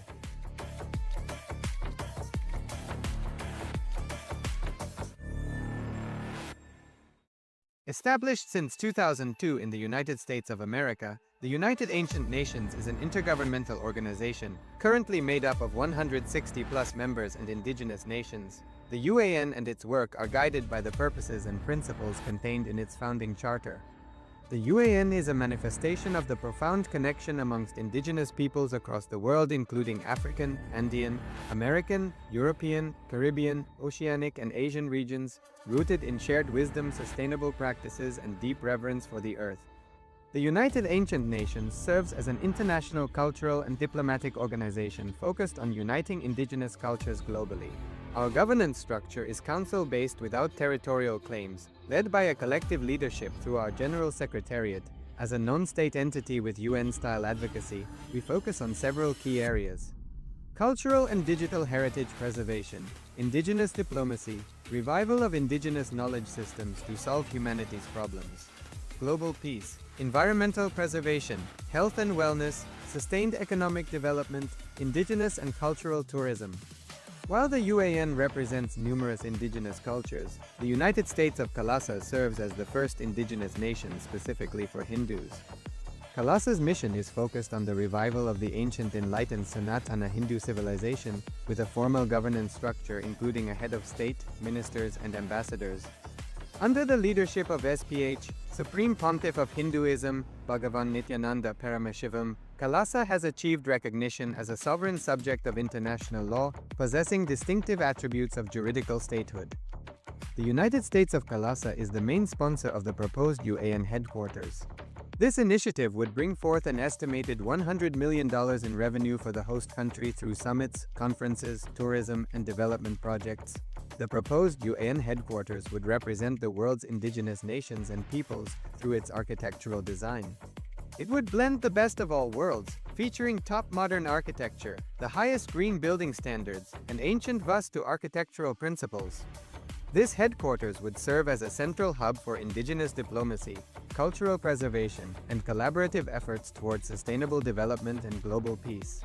Through this initiative, we aim to create a dignified platform for indigenous leadership rooted in ancestral wisdom, cultural legitimacy, and collaborative innovation, enhancing global dialogue and regional stability. The establishment of the UAN headquarters would position a host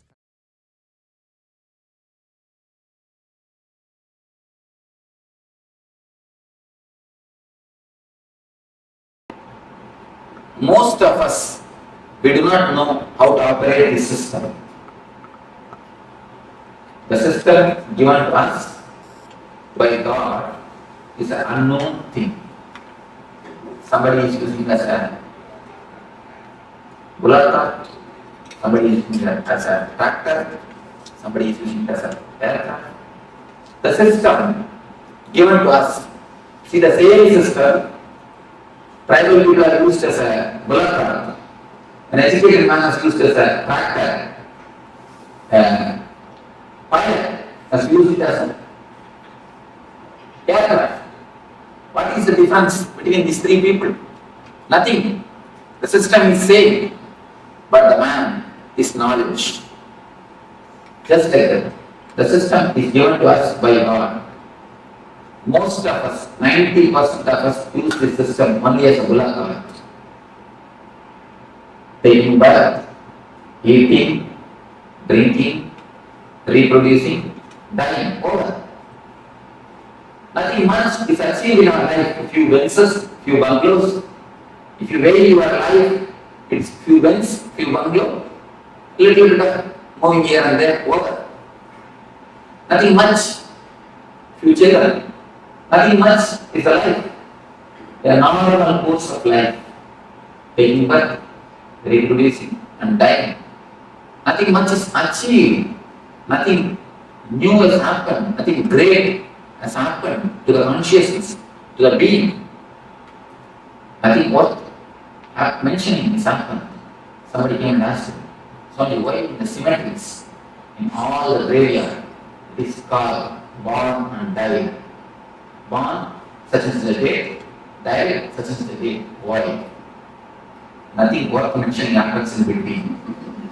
That is only worth mentioning is in most of our life. That is the reason, born and died, except birth and death. Nothing worth mentioning happens in our system. So most of us use the system as a bullock cart. We just use it in a minimum level, dull, dead, dragging. Most of our life, if it is tuned, it can be tuned only, dull, dead, dragging. This is the first level, first layer of life. The second layer of people who have entered into the zone of art, who have become artists, who have become painters, dancers, musicians, who enter into the next dimension of their life, not for money's sake. If you dance just for your being's beauty, if you sing just out of your bliss, if you paint just out of your job, you became a painter, or a dancer, or a musician. The next dimension of your life, when you explore, you use your system as a tractor. A man with a simple head can never become Thagu. If you want to become Thagu, you need to have your next dimension. Persons like Thagu, Ganga, all these great scientists, great scientists are the next layer. They can be called as something more than scientists because they explore the next dimension. That is the reason the Nobel is given for giving them. Gitanjali, the monumental works of the great dancers, when they create the masterpiece of dance, or the art, or the poetry, they explore the next dimension of their being. They explore, they see the next dimension of their being. So these are the people who became practitioners, who see the next level of their life. Fulfillment, that is the reason the great poets, even if they die in poverty, even if they die with no property and in poverty, they have a very deep, satisfied death that they have lived their life ultimately, that they have lived their life with a fulfillment. They may live in a very poor way, they may not have wealth, they may not have the outer wealth, but they live in a rich way. Wealth is different, richness is different. They may not have the comforts, but they live in a very rich way, like a kings. I mean, if you read the Bharati's life, Bharati is a great poet from Tamil Nadu. If you read his life, he is living in a very poor way. But if you see the way in which he lived, simply a royal, he lived more like a king than like a beggar. You can see all the poets, great poets, they are not living wealthy way, in a so-called wealth, the outer comforts, but their life is really rich because they have seen the next dimension of their being. They know the ecstasy of the human being, of the human possibilities. Whatever way you can express your being, the possibilities of human being, the next dimensions of possibilities, they are touched. The third layer, only a Buddha, Krishna, Rama, these are the great intelligent masters who have used their system as an aircraft. These are the few people who have used their system as aircraft. Majority, 90% of us used as a bill of art. 8 or 9% who are artists, are the great dancers, great poets, they use as a character. Only a handful of people. See, if you want to know the human history of humanity, you don't have to read the millions of people who have taken birth and died. All their history is not necessary. Just read 10% history. The Buddha, Krishna, this 10% life history is more than enough to know the whole history of humanity. These are the people who are milestones on the human history. These are the people who have created turning points in the human history. Just like that, if you know the few man's history, you can know the whole history of the humanity. These few enlightened persons are the persons who have used their system as an aircraft. Not even, there is no need even to have 2 fingers, 2 hands. 1 hand is enough to count this type of people. Very handful of people. Buddha, Krishna. These are the very few who have a great impact on the humanity, who has used their system as an aircraft, who are real pilots, are the pioneers of the human evolution, of the human growth. If you see the difference between the villager, the tribal man, and the pilot, nothing much. Only one thing, the villagers don't know how to operate the mechanism. The tribal people, they know how to operate the system. That's all. Nothing. The tribal people, they don't know that mechanism. The pilot, he knows the mechanism. Nothing else is the difference. Only a very small difference. It is not that something needs to be added. No. Only one difference. They don't know, he knows, that's all. Just that if you know how to use your system and mechanisms in your body, in your mind, in your being, you can become a pilot. You can use this system for the optimum result. You can use this system for the maximum result. You can convert this system into an aircraft. The mechanisms which exist in your system is what is called chakras. There are 7 chakras in our being. The energy centers. These energy centers are real mechanisms in our system. If you know how to open them, how to activate them, how to remove blockages from them, how to energize them, you can simply transform your system into aircraft. As long as you do not know anything about that system, you will be just pulling your being. You just know how to open, how to energize, how to activate the system. You will be using the same system, same mechanism as an aircraft. So now we will be entering into each and every system, each and every mechanism of your being, and we will explore how to operate, how to open it, how to work on the chakra, on the energy center. Let me show you how the chakras are situated. The small diagram, very small, I think all of you will be able to see how the chakras are situated. If you have this, you can just open the page 20. The lowest is called Muladhara, the root chakra. You don't have to remember the names. You see, there is no need to remember the names of all these things. Just I am giving an introduction.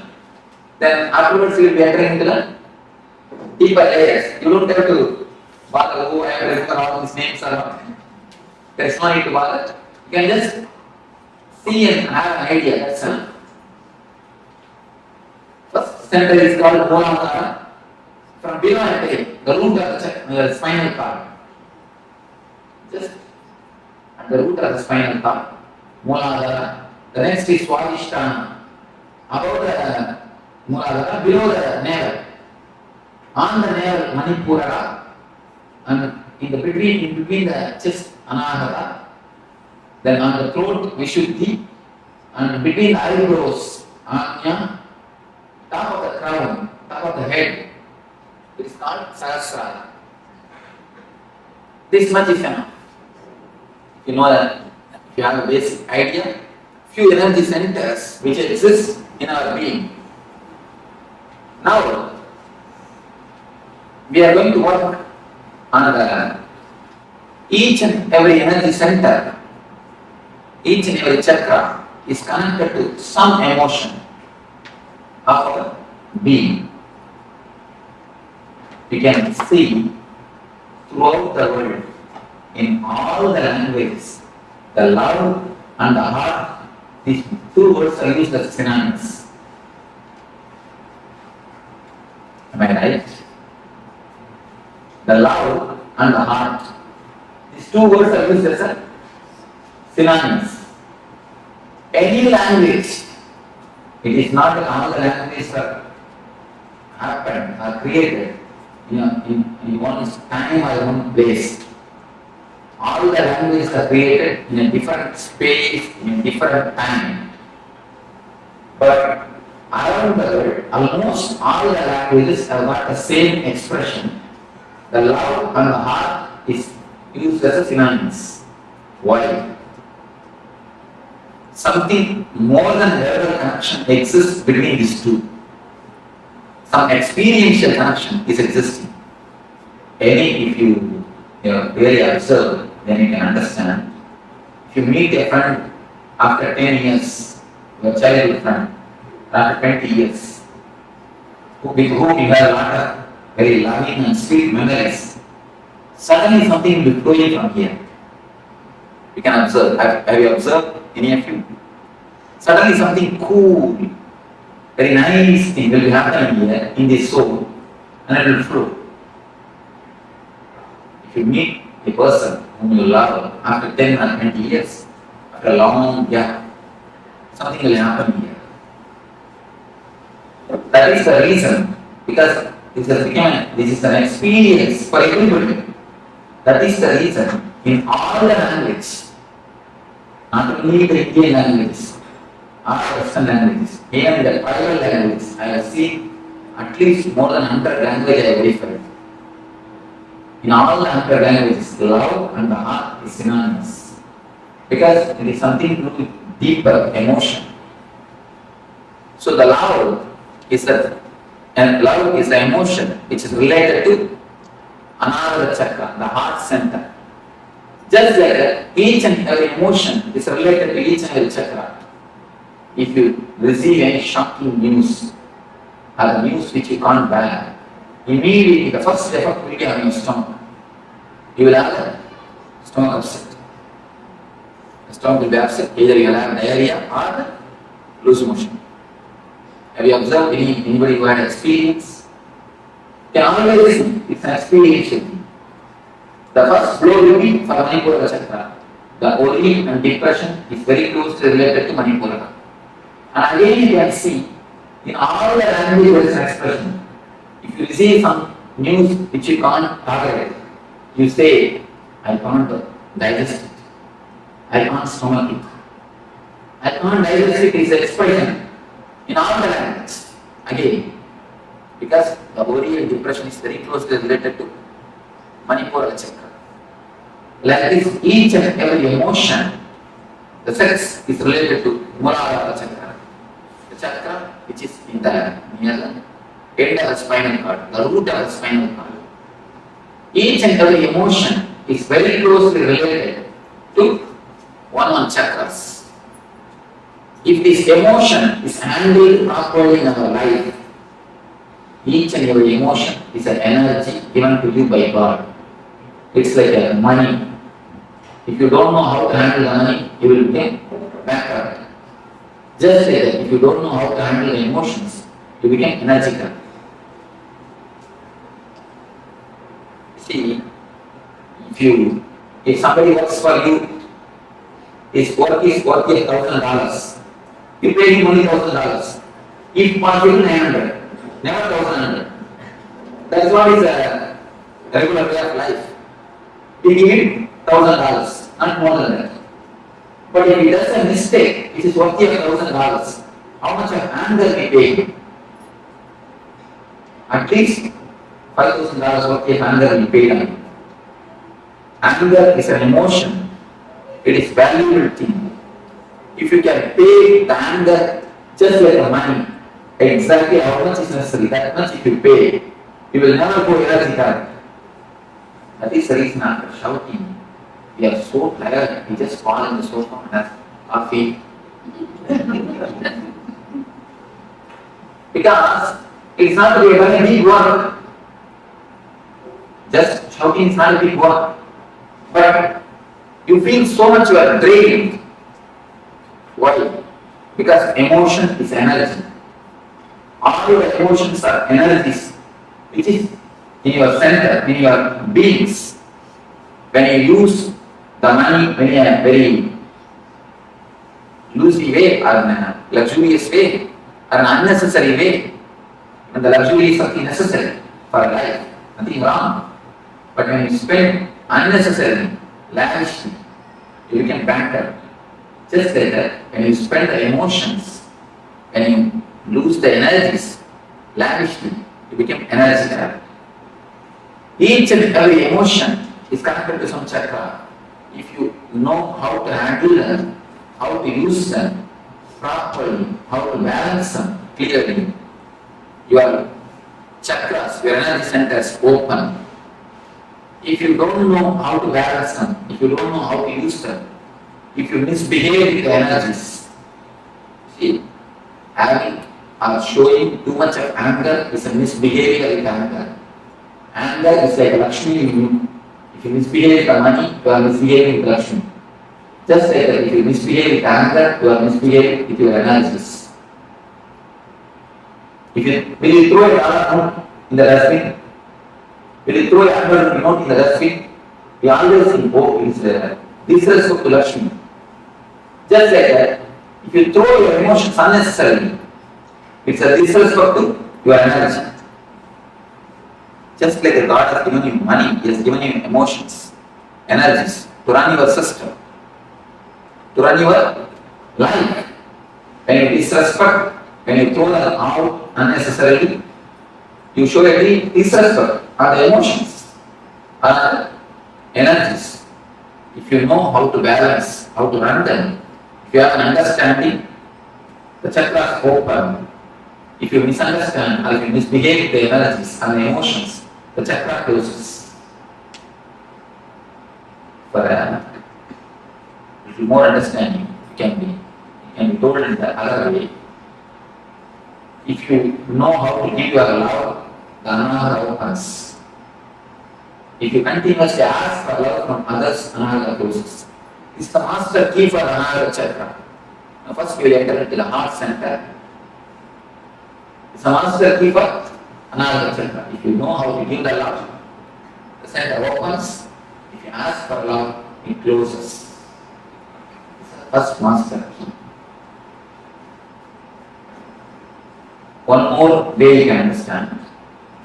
If the chakra opens, you will give the love. If you give the love, it opens.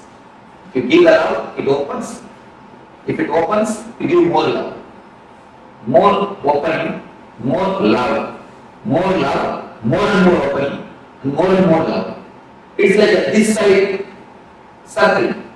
Now it is in this side circle. More you ask, more it is closed, more it is closed, more and more you ask. The ball is rolling in the down way. This way. It is getting more and more black and more asking. Now we are going to stop the ball by the meditation and start rolling this way. Then more open. Once the chakra starts opening, the more love overflows. When the more love overflows, the chakra opens a little more. When the little more is opening happens, the more love overflows. The ball rolls this way. The chakra rolls this way. The whole program is just to stop the ball rolling this way and start the ball this way. We are going to work on each and every chakra to open the chakra, to see the emotions are balanced, to see the energies are centered. First, in each and every session, we'll have a small discussion on the chakra, then your meditation on the chakra. The meditations are taken from many religions. I wanted to present, I wanted to prove all the religions are centered on the same thing, the one ideology, how to make you more joyful and more blissful. First, how to make you more joyful. It means how to make you more happy in the life with the outer persons. And then how to make you more blissful.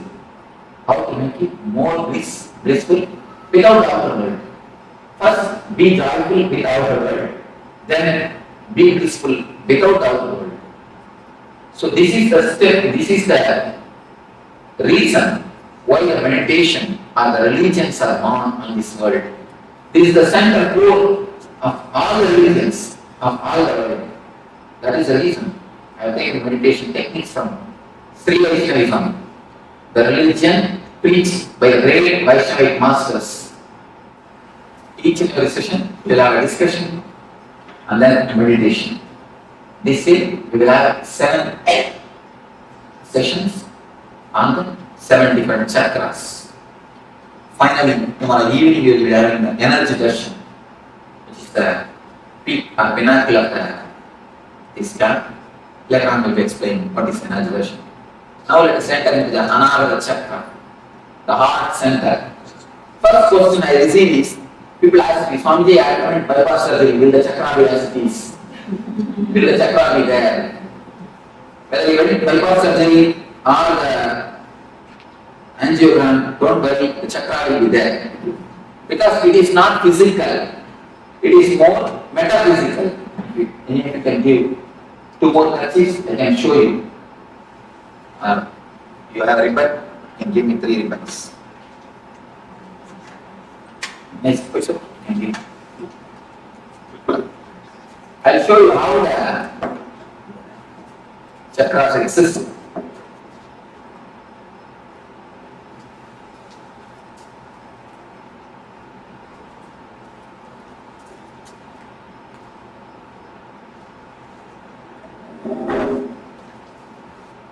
See, it is like 3 bodies. We have 3 bodies. Please be very clear. Don't think you have only one body. The one body which you are using now. The next body which you are using in the dream sessions. When you dream, you will be sleeping. This body will be lying in Chicago. But you will be dreaming as if you have gone to India. Then with which body you are going to India? This body is lying in Chicago only. But you are in India. How can it be?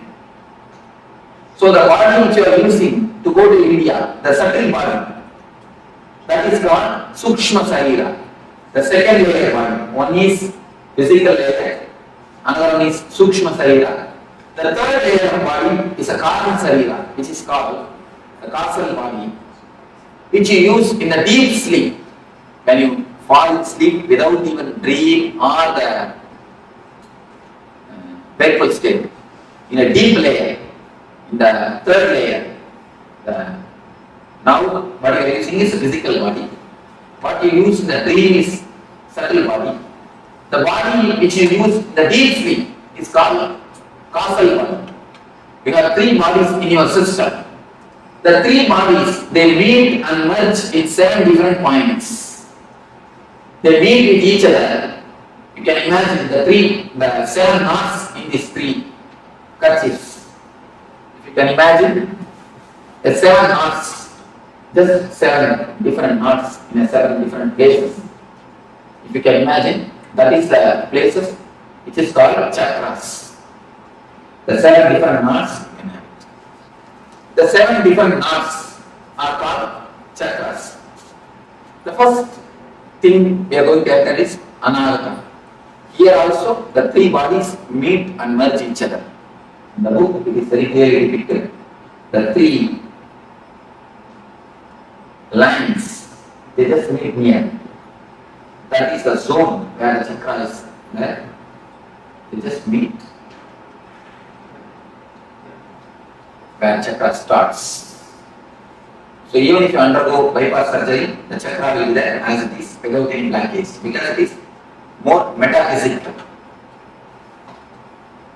This chakra is love. When you ask for love, when you ask for attention, please be very clear, I am changing the word from love to attention need. Because whatever you know as love is nothing but attention. If you say somebody loves you, what do you mean by it? He gives attention to you, that's all. He gives all his attention, or all his time, all his money, all his energy, or all his space to you. Attention is what we call as love. Actually, except a man who is enlightened, nobody can know what is really meant by the word love. Whatever we know about love is nothing but attention. If you say that he loves me or she loves me, what it means? She gives you enough attention. He gives you enough of attention. He gives you enough of his energy or money or whatever. Once the attention is given, everything else is slowly given. So the attention is what is called love in our language.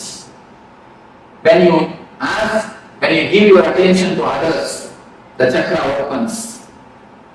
When you give your attention to everybody, whomsoever asks, when you leave overflow, this chakra opens. When you start giving, this opens. When you start asking, this chakra closes. You can just see, you can just scan your life. Almost all our life is just centered on the attention of the others. From the young age, we are trained, you can see the young kids. They will just put 2-3 steps and then they look at your face. If you smile, you agree for what they do. Then they do the next steps. Otherwise, they stop and they wait for your concern. You can see in the young kids, anything they do, just they look at your face for the confirmation. For your okay. Only when you say okay, they go for an ahead. They wait.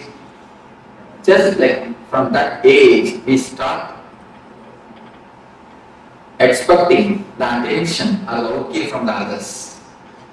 The same thing continues till our end. You can see in how many places you just wait or expect the others okay, others attention. You can see more than 80% of your decision is influence or it is waited. You just wait or you just ask for their confirmation, for the others smile. It is not only economically, mostly psychologically. You feel inspired or you feel regenerated. You feel power or the energy only when you get a confirmation from the others. Each and every move of your life, you continuously see whether somebody confirms it or not. You wanted the smiling face of the other. Almost it's like a psychological slavery.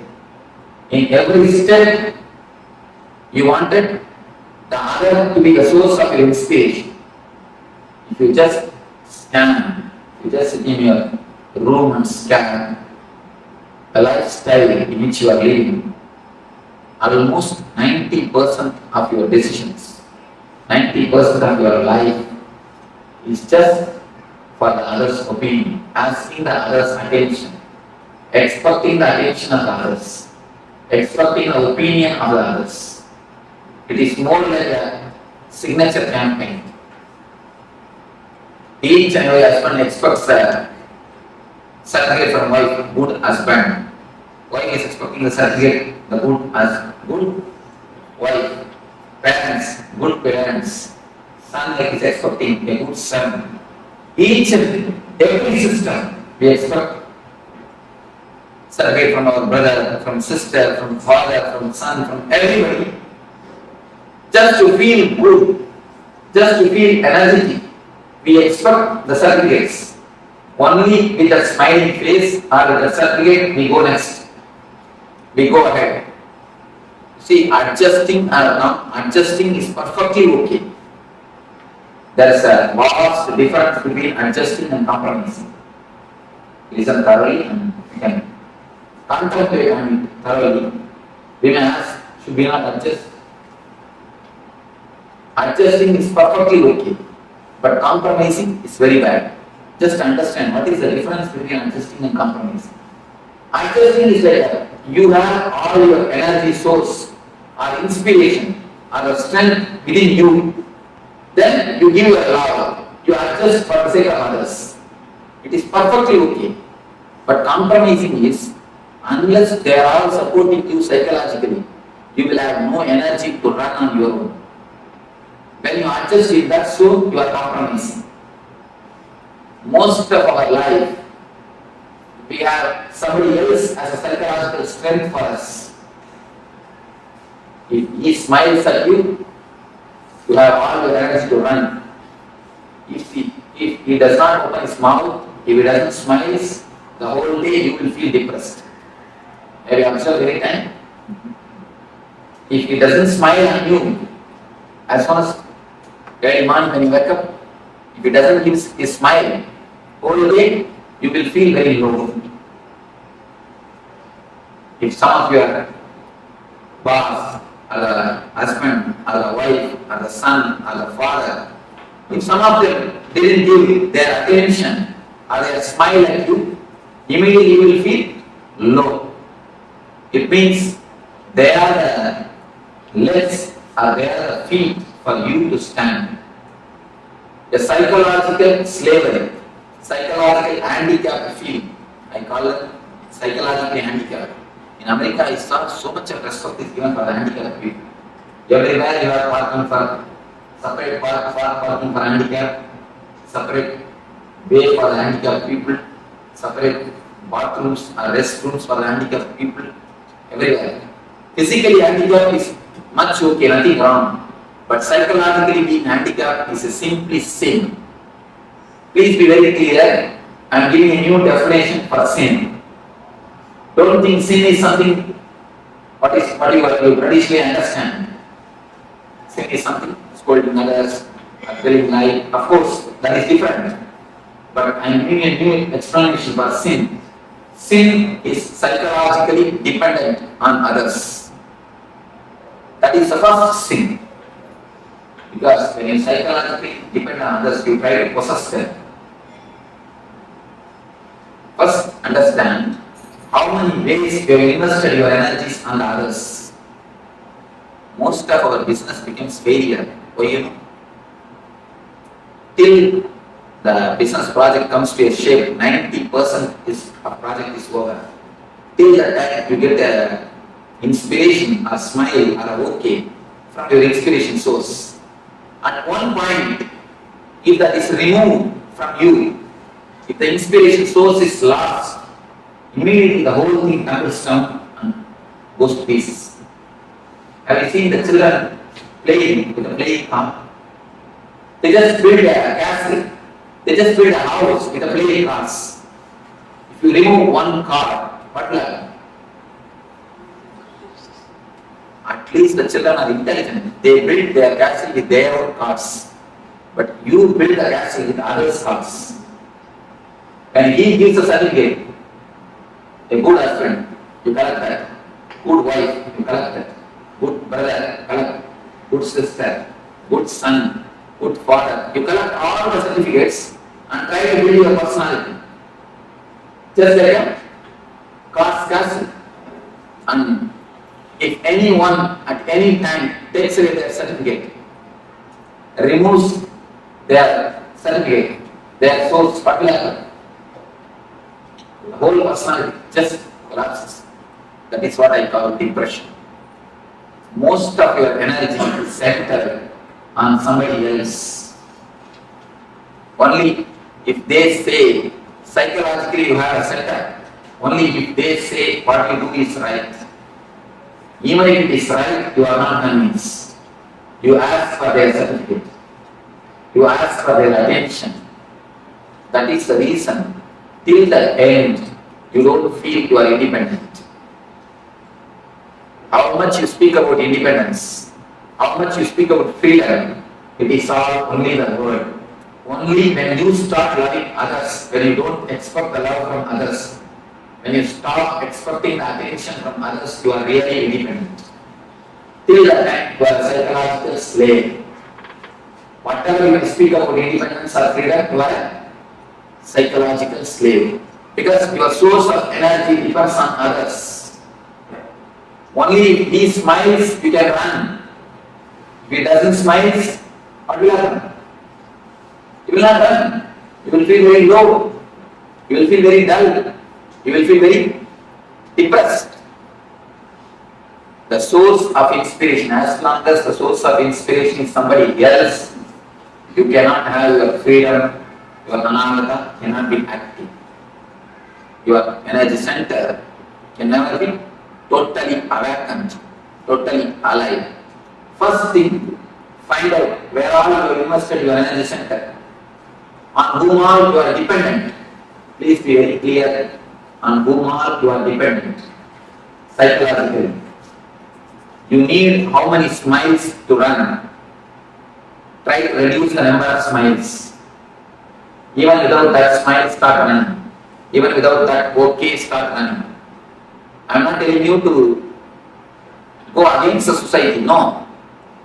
Do your same routine, same lifestyle, but try to reduce the number of smiles. Don't expect, don't keep them, don't make them as the source of inspiration. There are few things which you may not be able to drop at all. Then at least keep them in a good repute. So that at the time of emergency, let them not take away their cars.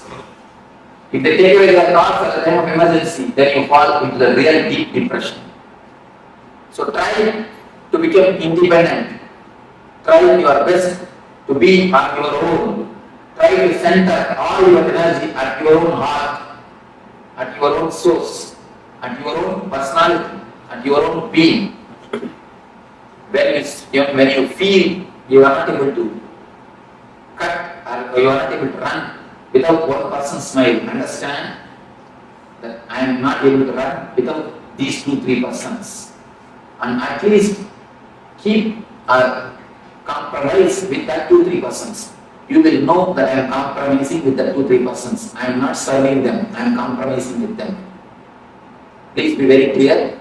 Don't expect any reward for your compromising. Many of us think, I have served my husband so many years, all these duties I did, but I never had any reward. He never did anything for me. Be very clear, if you really serve, always will have reward. But all our service is just compromise. He is the source of inspiration for us, so we compromise something. So be very clear, all your work, all your attitude of seva, we again and again tell, I took care of my son so much, I did so much for my son. After growing, he never did anything for me. He went away with his wife. Be very clear, if you have done really service, if you would have done really something, if you would have given, you would have never lost. We just give and take. He is the psychological support for us, so we compromise with him. Just scan or filter all your emotions, all your understandings, revise completely where are you failed, where are you take decisions, you are dependent on others. This one understanding can give you a tremendous strength on your own, to stand on your own, to run on your own. When you understand it's a slavery, you will never invest your energy on others. As long as you understand only problem, people say, Swamiji, I understand the smoking is bad, but I am not able to stop it. Then be very clear, never till you understand. If you really understand, you can never fight, you can never again smoke it. Do you say, I understand, if I put my hand in the fire, it will burn, but I am not able to resist the temptation to put the hand. You never say that. Once when you understand the hand, if I put my hand, if I put my finger in the fire, I will get burned. You never do it again. You always keep yourself away from the fire. The same way, if you really understand that there is a psychological slavery, simply you can see, you can be so clear, you can be very, very clear, it will transform your life. Only thing we don't understand. Have this understanding after going back to the house and after a few days. Just sit in your room alone and scan your life, where all you have invested your energies, who are all inspiration sources for you, and try to organize, try to bring all the energy center on your own being. Don't let somebody else to drive you. If you keep somebody else as an energy source, you are allowing somebody else to be a driving force for you. So naturally you will be living for somebody else. When he is the inspiration source, naturally you have to take these ideas and work out. You have life or the time only to live your desires, not all everybody's desires. If you try to live 5-6 persons' desires on your life, where is the time? Where is the energy? Where is the money? No. When we try to live somebody else as an inspiration, we have to live their desires also, because they will live their ideology also. Whenever they are inspiration, they will live their ideology. So, you will be dancing for so many persons' tunes. You can dance for one tune. In front side, somebody is putting Bharatanatyam. You go put 2-3 steps Then this side Western music. You shall just come and shake your hip. And then this side immediately some Carnatic music is going on. Then you have to jump here and do for one more tune. And that side Kathakali is going on. You have to go on 2-3 steps. How will it be? The whole thing will become mess. Now our life is nothing but that. Each and every tune you try to dance. Will it be possible? No. It will never be possible. If you try to dance for one tune, your life will be successful. Even if you don't know dancing. You will create new dancing. What you do is what is dance is.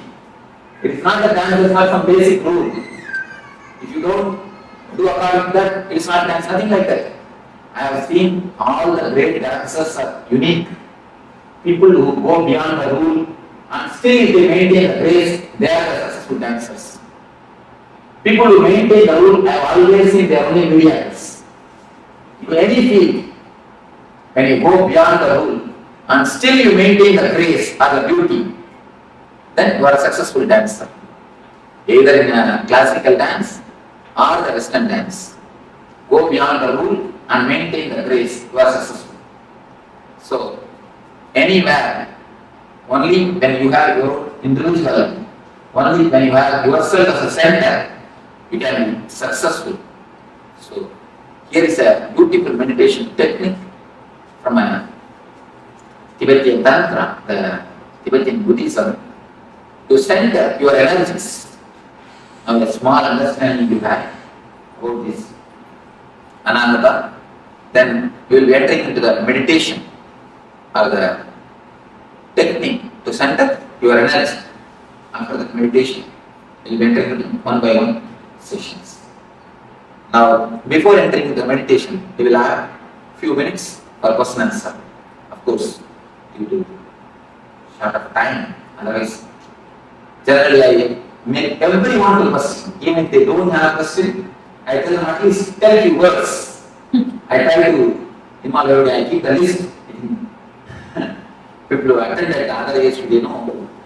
I make everybody to ask, but now I think we do not have so much of time. At least few questions, I will try to respond to. Yes, A few things like if somebody says don't put the hand in the fire, we don't because we know it burns either by feeling it or by experiencing it. But at the same time, there are some things, though we know we shouldn't do it, but we are still doing it. It's like a psychosomatic because it's comforting and we really do it. One small story. One man came and told me, Swamiji, last week I read a book which explains very seriously the dangers of smoking. How they get cancer, how many problems come due to smoking. Then I stopped. I asked him, oh, you stopped smoking? He told, no, I stopped reading. You see, actually, if you know very clearly the fire burns, you don't put your hand. The problem is, first when you put your hand in the lighter fire, you get burnt. Then you think, I think lighter fire only burns. If I put my hand in the oven, it may not burn. Let me check. You put your hand on the oven. Then, oh, oven fire also burns. I think if I can put my hand in some other candle, let me see. You put your hand in the candle. Just like that, you try each and every fire. Finally, when you understand all the fire burns, your body will be burned. Because the age will be over. You end up in that age, your age will be over. It's more like that. The understanding is not deep. If the understanding is deep, you can never go beyond it. We don't allow the understanding to sink deeply. See, whenever you receive some intellectual conclusion, you don't allow the intellectual conclusion to work on your emotional layer. If you allow the intellectual conclusion to work on your emotional layer, you never go beyond it. The allowing the intellectual conclusion to work on the emotional layer is what I call it meditation. Meditation is nothing but allowing the intellectual conclusion to sink deeply into the emotional layer. Now you understood few things. If you meditate, that time, the meditation technique will allow the intellectual conclusion to sink deeply into the emotional layer. That's what they call in Vedanta, Shravana Manana. Shravana means listening. Manana means allowing it to sink deeply. Most of the time, we don't give space or the time to allow the intellectual conclusions to sink into the emotional layer. So once the intellect is allowed to sink into the emotional layer, you will always see Nithyananda, transformation happens. It should not be done. No desire should be suppressed. No transformation can be done. It should only happen. See, flower, if it automatically flowers, then it is really flower. If you just open a lotus, in many temples I have seen they open the lotus, and the floweriness will be missing in the lotus. The floweriness will be missing in the flower. Only if it blooms or if it flowers by itself, it's got beauty. You can do few things. You can allow the transformation to happen. You can put them inside and wait a little bit. You will see the transformation happens. But we neither give time or the space to seek it, or we are too urgent to see the transformation. The desire for transformation is so pushing, so urging us. You see, the desire for the outer object and the desire for transformation, both are not the same. When you desire too much for the outer object, you make mess of it. Just like that, if you desire too much for the transformation, you make mess of it. Put the idea aside, just wait for a little. Allow the seed to sprout. A small story. Once 3 monkeys, they got a mango. They were living in a forest, they got a mango fruit. If one monkey gets a mango fruit, you know what will happen. The 3 monkeys, they already worked for that. So already has to have a share of the mango. Now the problem starts. How to share? Finally all the 3 monkeys, they got together and they have decided, see, this one mango, we 3 cannot share. We will plant this mango, pour water, put fertilizers. Then it will become tree. We all will have enough of mangoes when it becomes tree. They all decided, they put they planted the mango. See, the first one he took the responsibility of pouring water, the next took the responsibility of putting the manure or the fertilizer, the third took the responsibility of security of the seed. All of you are doing their duty so religiously for 6 months. For more than 6 months. Still the seed has not sprouted.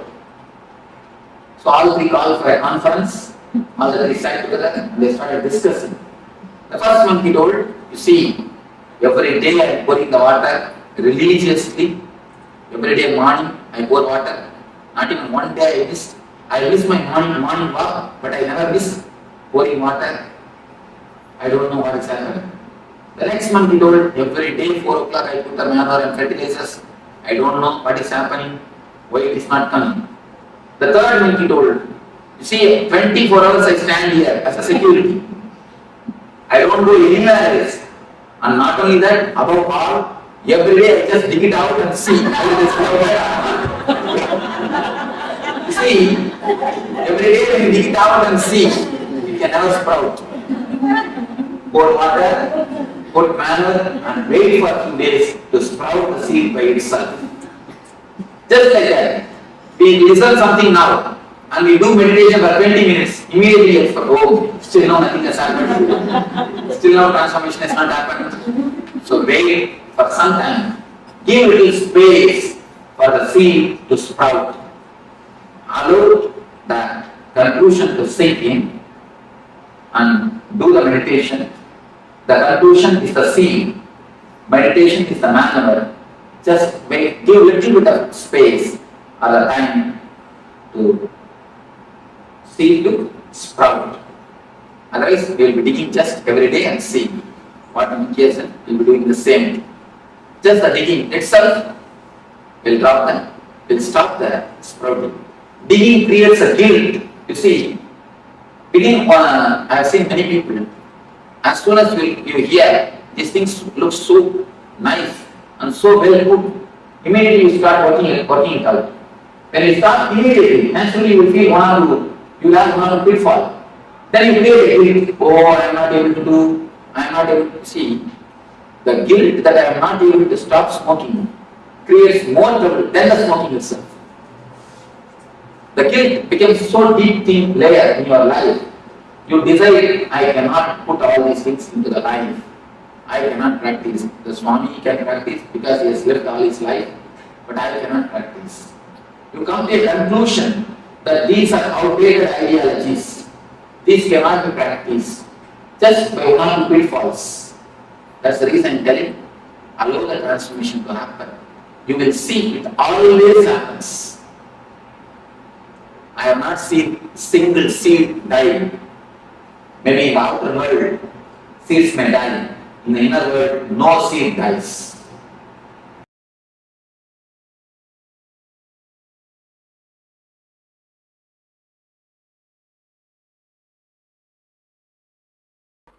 So now we come to the first chakra.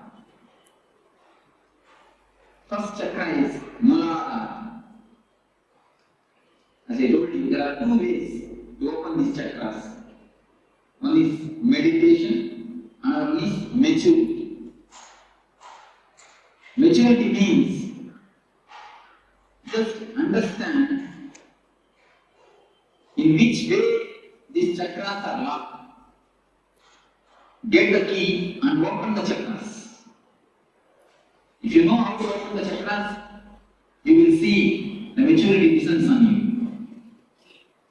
This chakra is locked by a particular emotion. Each chakras are locked by a particular emotion. If you know how to unlock it, the chakra energy will be released in you and you can float with the energy of the chakra. The Muladhara chakra is concerned with the sex.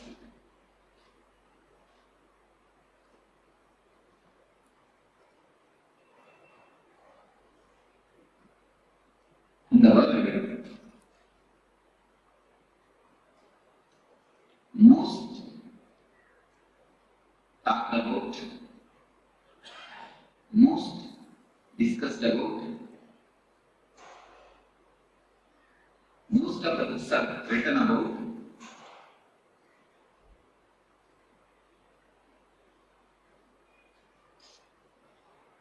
I think on these three sentences, most of the books have been written about, most talked about, and most discussed about. Subject is and most confused, most misunderstood, most misinterpreted. Subject is also.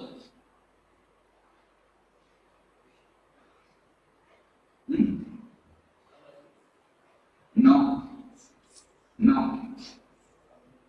Sex. This is the subject. Most talked about, most discussed about, most written about, and most confused, most misunderstood, most misinterpreted. No other subject is talked about so vastly. No other subject is talked about so vastly as this subject.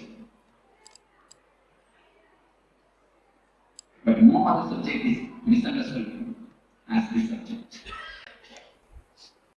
We try to avoid the subject, we try to indulge in the subject.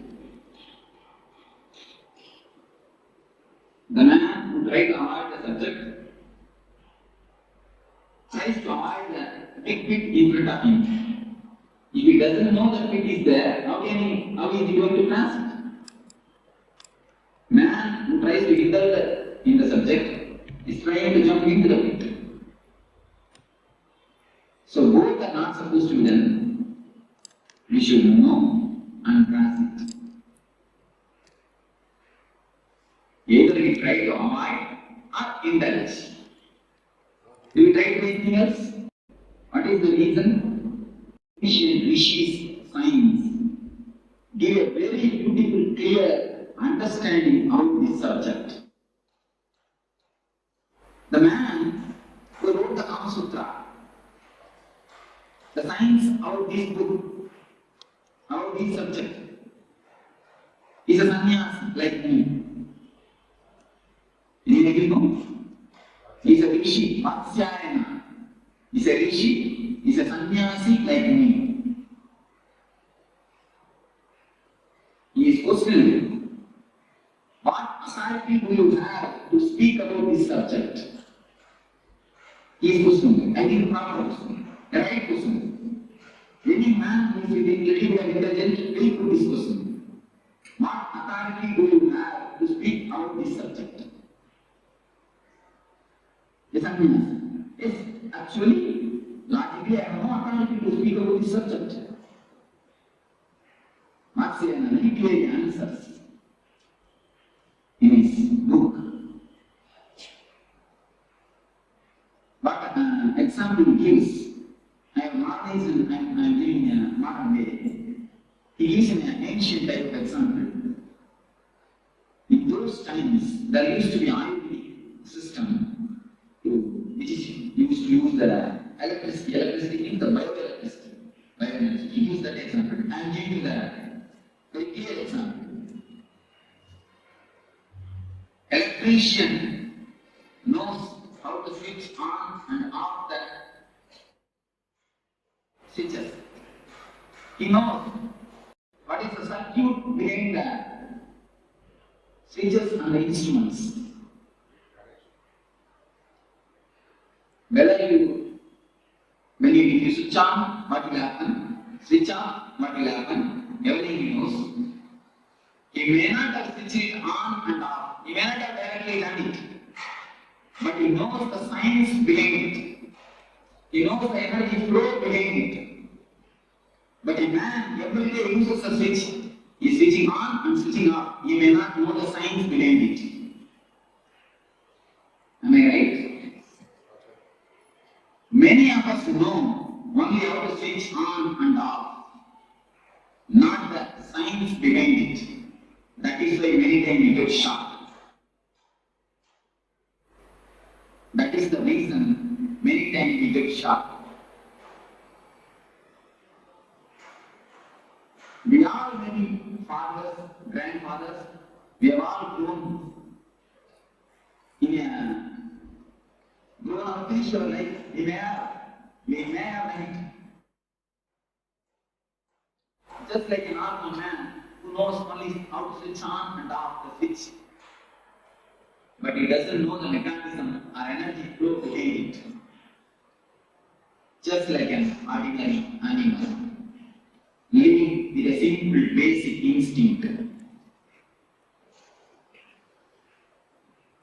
But Vatsayana says, I may not know how to, I may not have done the switching on and off, but I know the background energy flow. I am the man only as an authority to speak about these things. Vatsayana says, a real sannyasi is the only person who is authorized to give an idea about the subject. Nobody else has got any authority, he says. Because he gives one more example. Some two persons are playing chess. Saguranga, chess. Two persons got involved in chess. When you see from outside, you will be having a right idea, you will be having the right move, you will be knowing the right movement, but they will not be knowing that. Have you any time experienced it? When you see from outside, you will be knowing the right movement. They will not be knowing it. But when you sit and play, you will not be knowing the right movement. The person who is outside, he will be knowing the right movement. Have you accept this? What is the reason?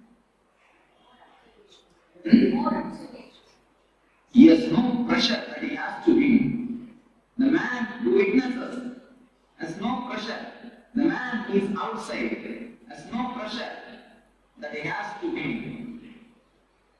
The pressure makes mind dull. So a man who has jumped out of this being, samsara chakra, a man who is outside this being only can give a right idea about the being.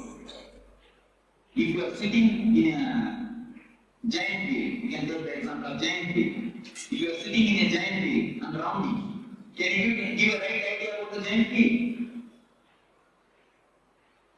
Can you?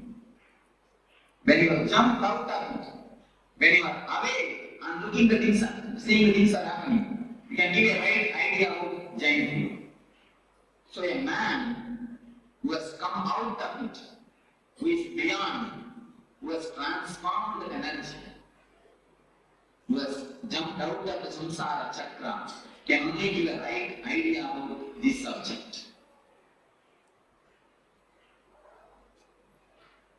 So we come to the question, what is sex?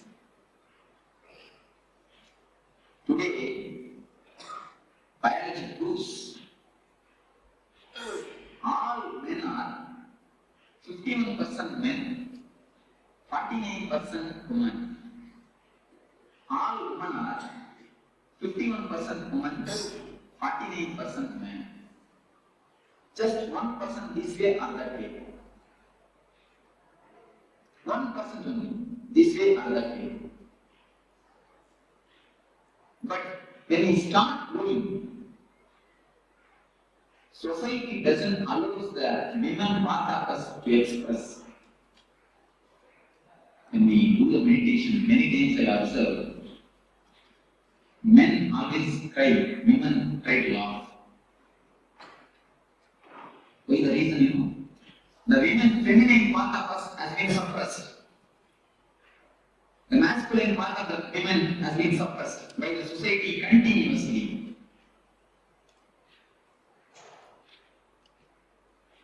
When we start growing, we slowly start collecting the image that 49% in us tries to satisfy itself through mother and father. That is why girls children are always attracted to father and boys are always attracted to mother. From there, the sex starts. The science starts. We start slowly collecting the images, prints. All men try to fulfill their image with mother. All women try to fulfill their man image with father. The art is suppressed by the society. When it is suppressed, we try to fulfill it with the father and with the mother, having some loving relationship. Then after a few years of growth, we start collecting the images from many people, from the outsiders, how a real woman should be, especially from media, how a real man should be. We start collecting the images and start preserving it in our system. The repressed or suppressed women is always in the unconscious. It's the deep science actually, what is happening in the mind. When we go after a certain age, you will start collecting images from many actors, actresses, many stories, especially from the TV serials. From all these things, we start collecting the images and start preserving it. How a right man should be, how a right woman should be, how a many things, how a husband should be, how a mother should be, how a father should be. Many images we start collecting. We keep the imagination of a woman inside, the ideal woman. Sometimes, rarely, at the age of 15, after 18 to 23, in that age, we see somebody outside, and from distance, it looks like as as if they resemble in this image which you have inside. We continuously start searching for this image. We have the copy inside. We start searching this outside. We start searching whether some image will suit with this image, whether some real person will suit with this image, which we have collected and kept it in our mind. So actually, when you see somebody from distance, you feel as if that your image is resembling with that real person. We start falling in love. The falling in love happens in that moment only. The science behind the falling in love is different. We have an image and we search. In distance we feel. In distance we feel as if the both are resembling. As if the both are looking alike. Then we fall in love. But when you come here, you will immediately find the image is image and real person is person. You can never find image in a real person because it is image. Not because of anything, because it is image. How can image be a real person? Because it is image. This is the base where we start expecting something from the other. This is the greatest expectation all of us have. We always want the other. Other means either wife or husband should act according to our image. Is it possible? Can it be possible? Dreams can never become true because they are dreams. The very word denotes they are dreams. If they can become true, why will they be called as dreams?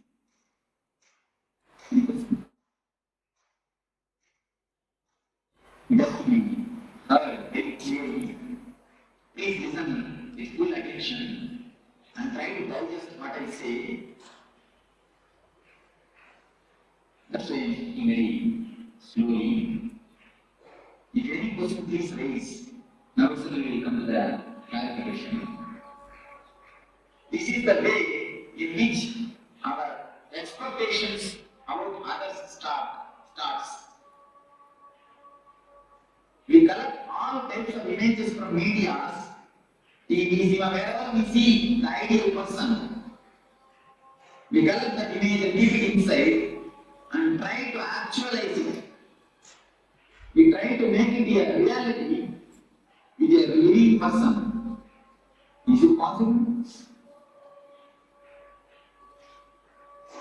It can never be. That is why all love ends in failure. All capital letter A-L-L we can use. All without exception. We can say there is an exception, one or two, like Ramakrishna and Sharada Devi. Both of them have no image. Both of them have no expectation.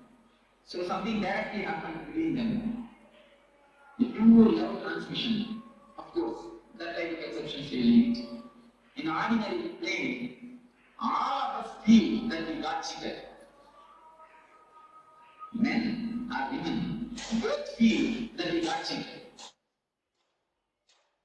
The reason is the basic science system is such, if you don't understand, you will put the blame on others.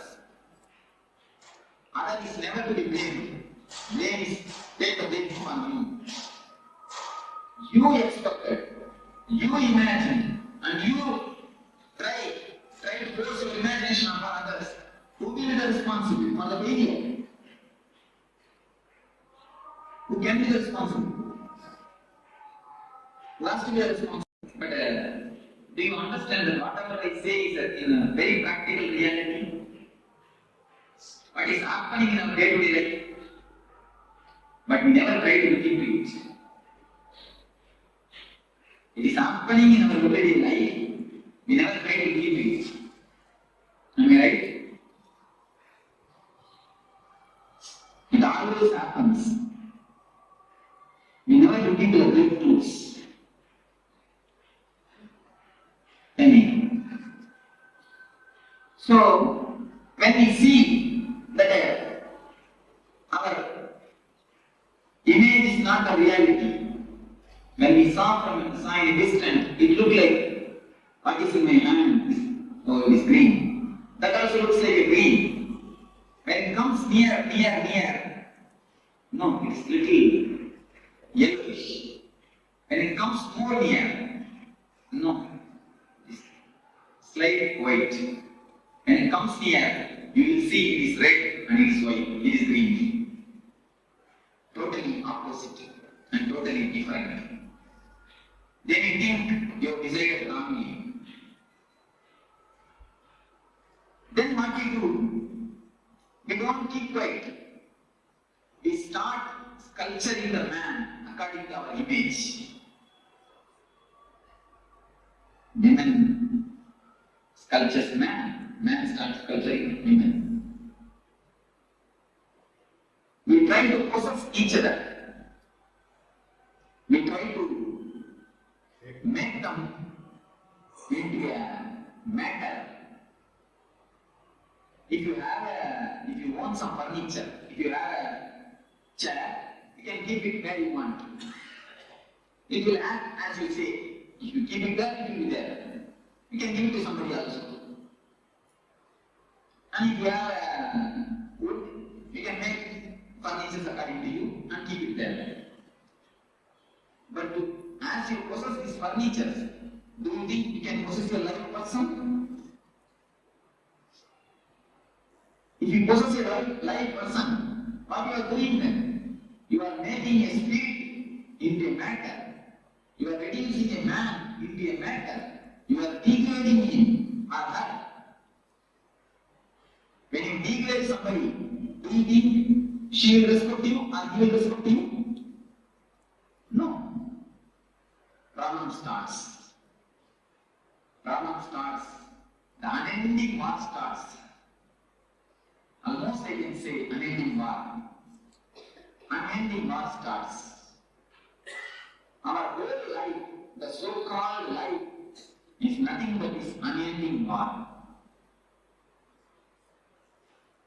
Any of you, of course, I can go more deep into this subject. Any of you can raise any questions. Always it goes in such a way. So we have an image and we start talking. The whole day, 24 hours, she is with hammer and chisel, you are also with hammer and chisel. When you find her, you start whistling. When she finds you, she starts whistling. The house is continuously completely filled with the whistling sound. Keep quiet. Don't stand. All these sounds are nothing but whistling sounds. The continuous whistling sound is resounding in the house. So, this is the way this chakra is locked. When you expect something from others, when you try to fulfill your imagination by disturbing others, this chakra gets locked. This chakra has nothing to do with sex as you think, as you get the meaning of the word sex. This chakra is something to do with deeply our imagination. This chakra has nothing to do directly with sex. This chakra gets locked or unlocked with the imaginations. When I say that this chakra has nothing to do with sex, I mean whether you are a brahmacharya, sannyasi or grihastha, this chakra can be opened. Even for sannyasis, this chakra can be locked. So it has nothing nothing to do with the outer condition of life. I want to say, this has nothing to do with a so-called celibacy. A real celibacy is who can be called as real celibate? Man who has dropped his inner image. When a man drops the inner image, which he preserves, inner woman's image, he only can be called a real sannyasi.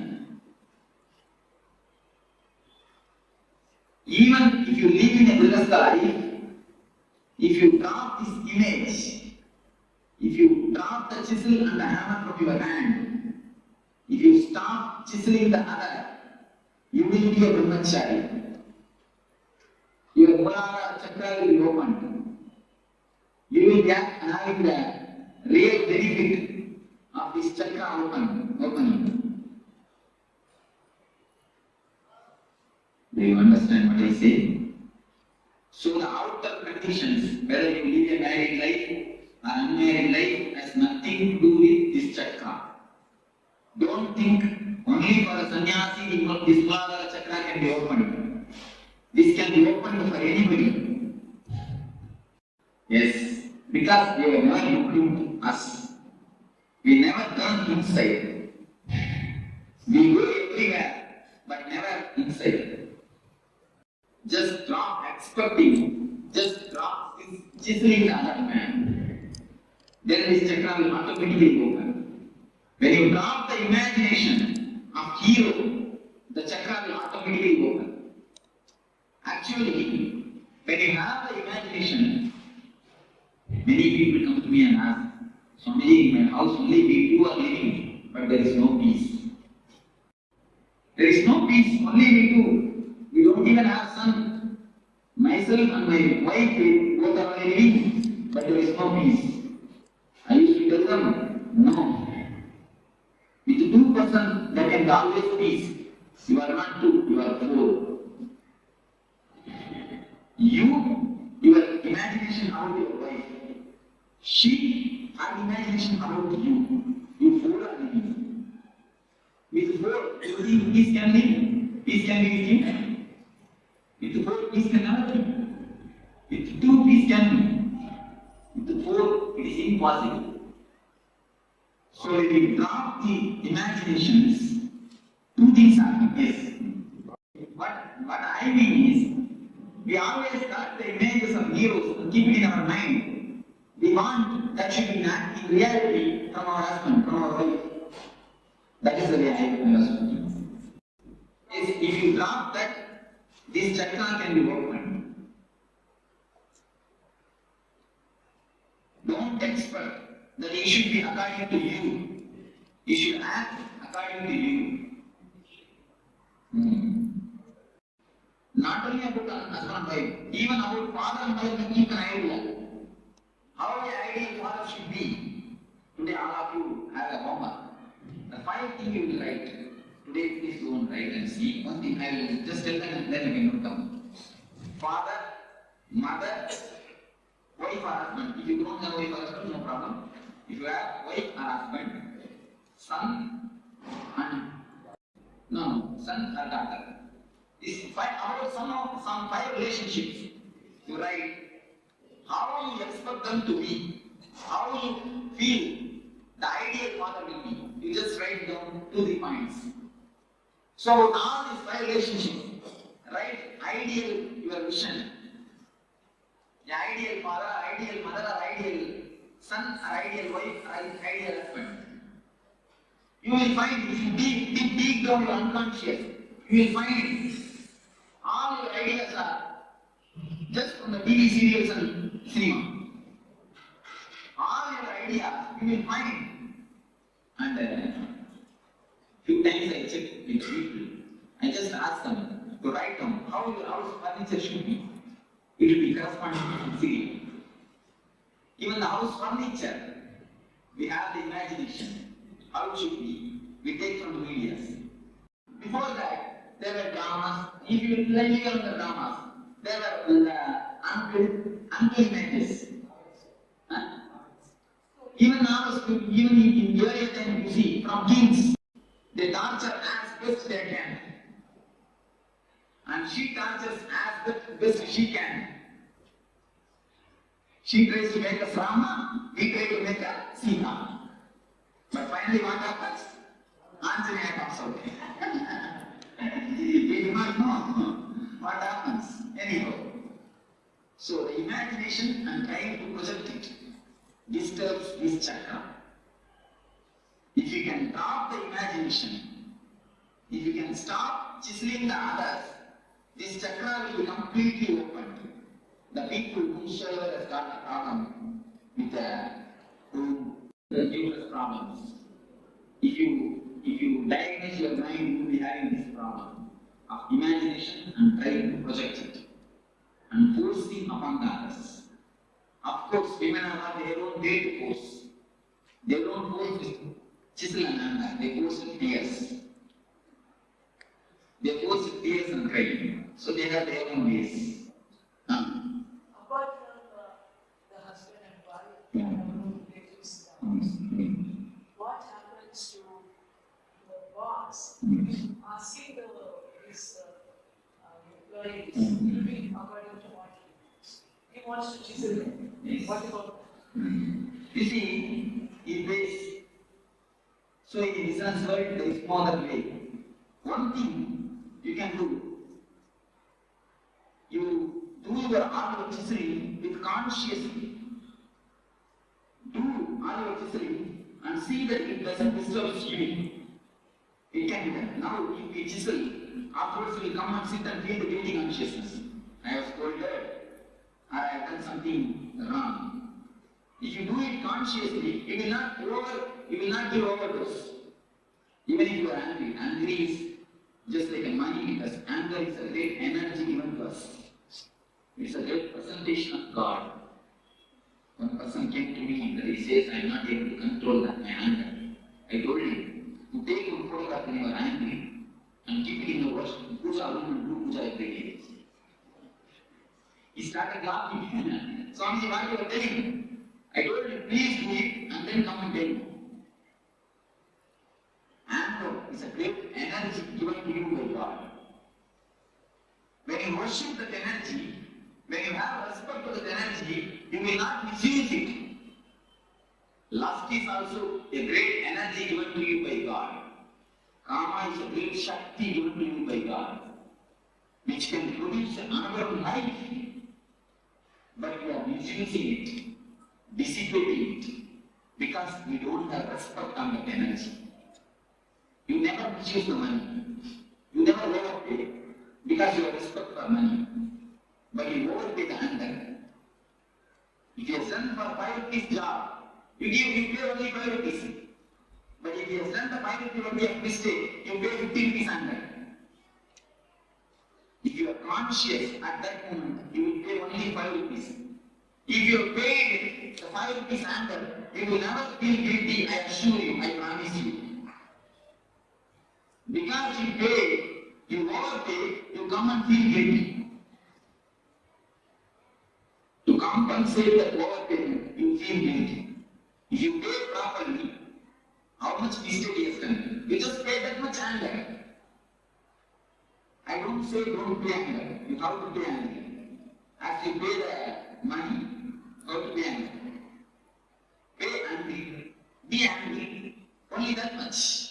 If you are conscious, you can maintain it. Yes. With all the people, it works out.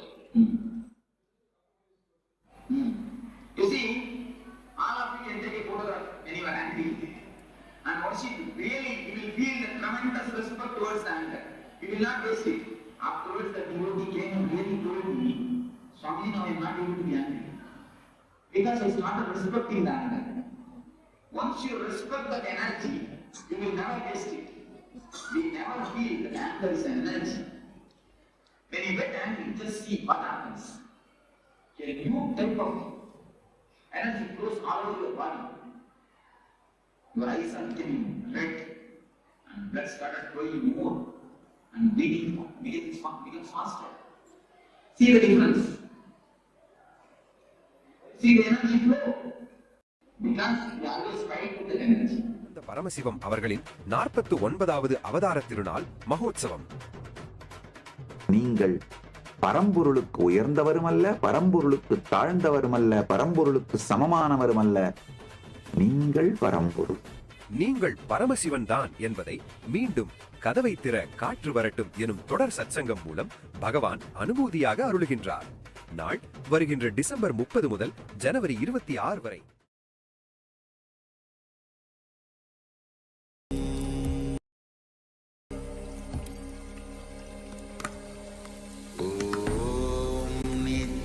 Nityananda Paramashivoham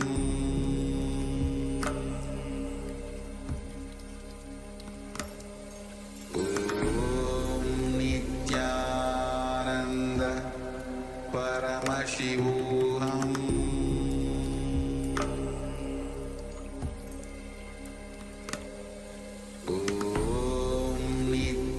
Nithyananda பரமசிவோஹம்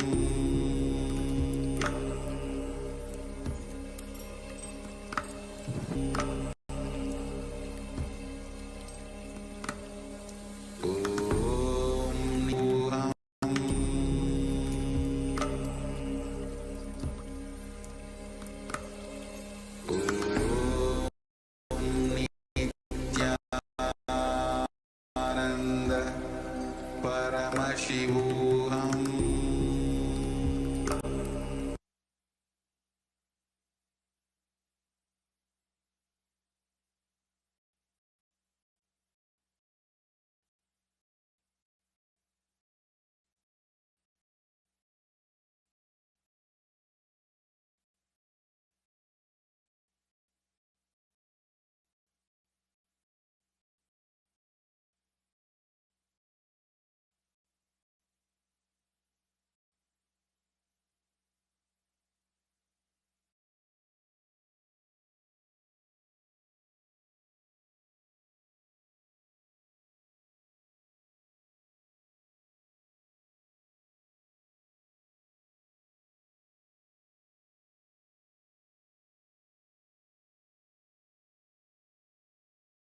is darshan.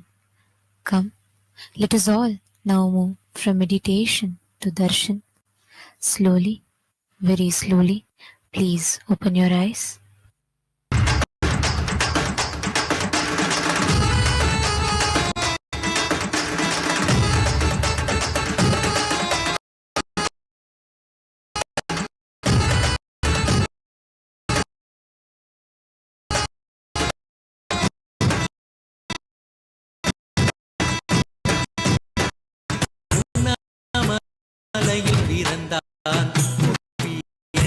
யோகமே கொண்டிட நித்தியன் திரளு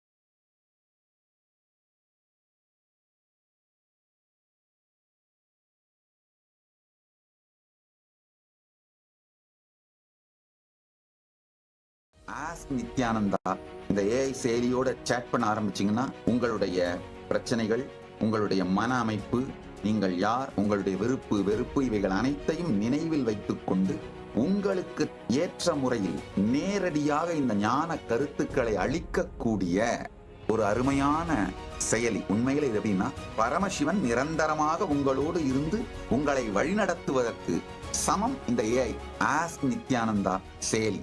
பரமசிவன்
புண்ணிய கேத்திரம் தனிலே நித்யன் உன்னத நீலை ஊழத்தில் வருமே விண்ணவர் மன்னவர் ஒப்ப அகிலம் ஆளும் கீர்த்தியுட ஈசன் நித்யானந்தன் புண்ணிய கேத்திரம் தனிலே நித்யன் உன்னத நீலை ஊழத்தில் வருமே விண்ணவர் மன்னவர் ஒப்ப அகிலம் ஆளும் கீர்த்தியுட ஈசன் நித்யானந்தன் அண்ணாமலையில் பிறந்தான் புவி அண்ணாத யோகமே கொண்டிட நித்யன் ஈரேழு லோகத்திற்கெட்டார் ஈசன் முக்தி நெறி அருளவே நித்யனாய் அண்ணாமலையில் பிறந்தான் நித்யன் அண்ணாமலையில் பிறந்தான்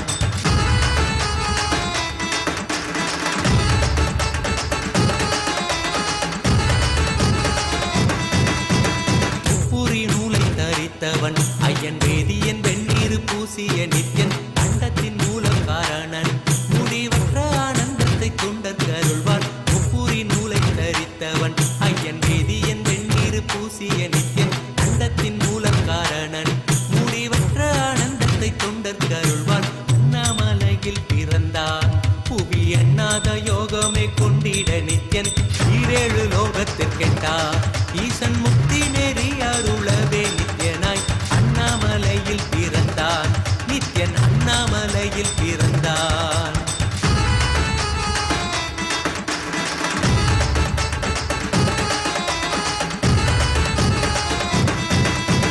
பேரறிவு பொருள் நித்யன் உலகாளும் ஊரை மன்னவர் கழித்தவன் அர்த்தநாரீஸ்வரனாக அருள் செய்திட்டே எம்மை ஆட்கொண்டிடும் நித்யன் பேரறிவு பொருள் நித்யன் உலகாளும் ஊரை மன்னவர் கழித்தவன் அர்த்தநாரீஸ்வரனாக அருள் செய்திட்டே எம்மை ஆட்கொண்டிடும் நித்யன் அண்ணாமலையில் பிறந்தான் புவி எண்ணாத யோகமே கொண்டிட நித்யன் ஈரேழு லோகத்திற்கெட்டா ஈசன் முக்தி நெறி அருளவே நித்யனாய் அண்ணாமலையில் பிறந்தான் நித்யன் அண்ணாமலையில் பிறந்தான்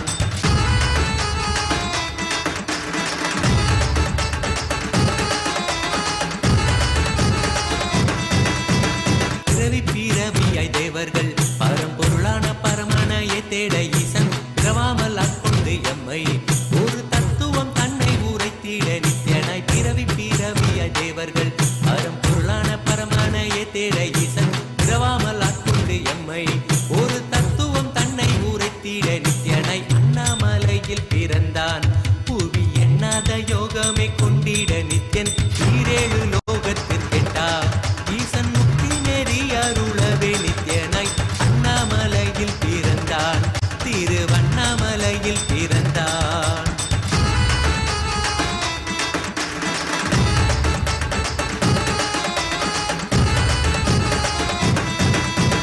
எண்ணிலா வடிவமுடையவன் என்னும் எண்ணம் கடந்த முதற் பொருளானவன் பிறவி எடுத்தே சலிக்க அருள் தாகத்தை தீர்த்தன் வினைகள் களைந்தான் எண்ணிலா வடிவமுடையவன் என்னும் எண்ணம் கடந்த முதற் பொருளானவன் பிறவி எடுத்தே சலிக்க அருள் தாகத்தை தீர்த்தன் வினைகள் களைந்தான் அண்ணாமலையில் பிறந்தான் புவி எண்ணாத யோகமே கொண்டிட நித்யன் ஈரேழு லோகத்திற்கெட்டா ஈசன் முக்தி நெறி அருளவே நித்யனாய் அண்ணாமலையில் பிறந்தான் நித்யன் அண்ணாமலையில் பிறந்தான்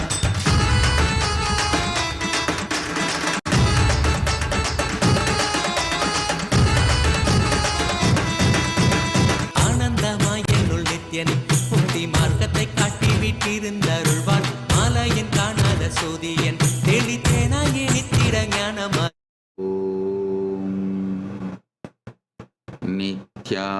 नित्यानन्देश्वर परमशिवसमारम्भाम् नित्यानन्देश्वरि परमशक्तिमध्यमाम् अस्मदाचार्यपर्यन्ताम् वन्दे गुरुपरम्पराम्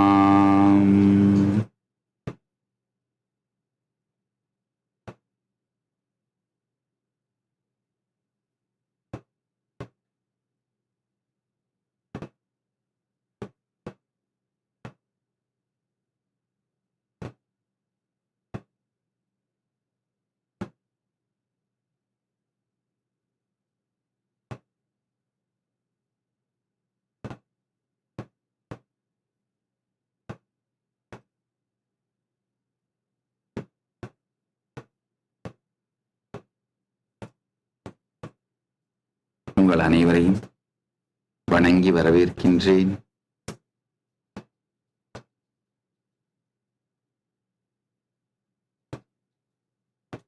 நாற்பத்து 49வது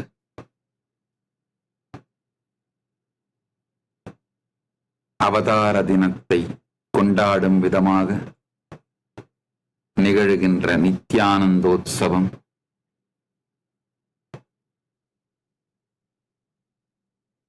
இன்றிலிருந்து துவங்குகின்றது. பூர்வாங்க பூஜைகள் இன்று துவங்குகின்றன.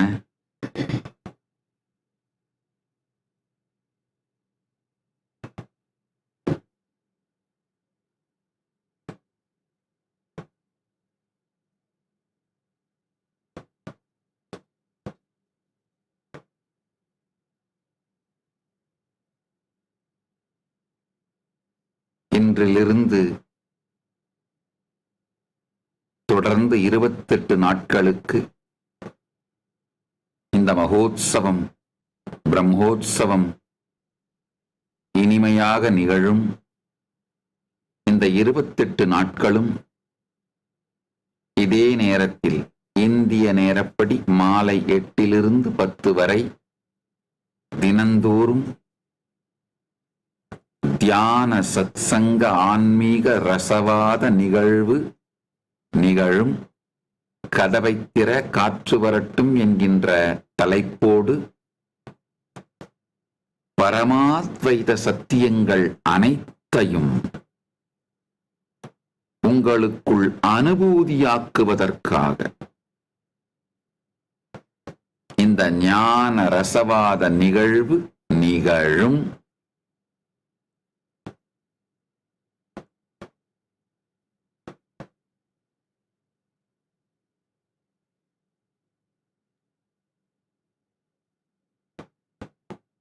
இந்த இனிய ஞான தியான ஆனந்த சத்சங்க ஞான ரசவாத நிகழ்விற்காக இணையத்தின் மூலமாகவும் இதயத்தின் மூலமாகவும் உலகமெங்கும் இருந்து இணைந்திருக்கும் அன்பர்கள், பக்தர்கள், சீடர்கள், பார்வையாளர்கள் அனைவரையும் வணங்கி வரவேற்கின்றேன்.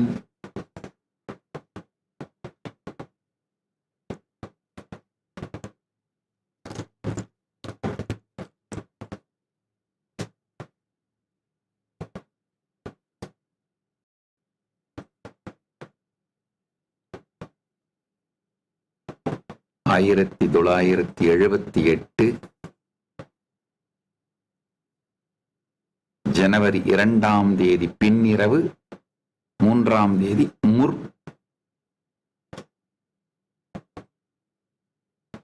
காலம் 2ஆம் தேதி பின்னிரவும் 3ஆம் தேதியின் முன் விடியலும். அந்த காலத்தில்தான் பரமசிவ பரம்பொருள் இந்த திருமேனி தாங்கினார்.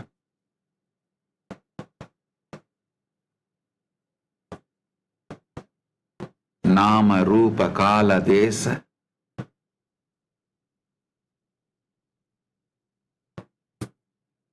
எல்லைகளுக்கு அப்பாற்பட்டு தன் இருப்பில் இருக்கும் பரம்பொருள் இந்த திருமேனி தாங்கி வெளிப்பட்டு அவர் செய்ய வேண்டிய மிகப்பெரிய திருப்பணியை செய்து கொண்டிருக்கின்றார். 49வது அவதார தினம்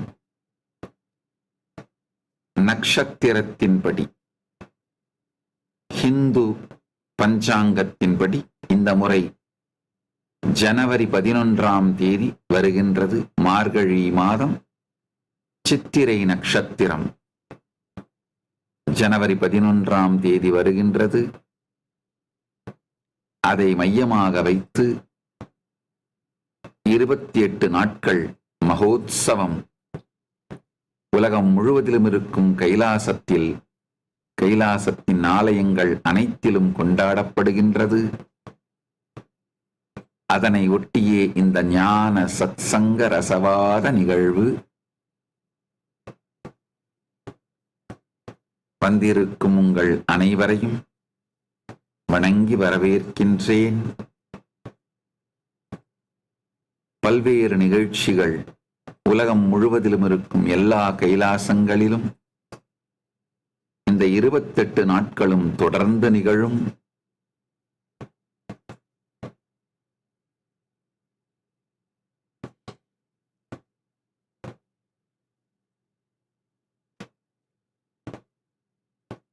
அனைவரையும் வருக வருக என்று வரவேற்கின்றோம்.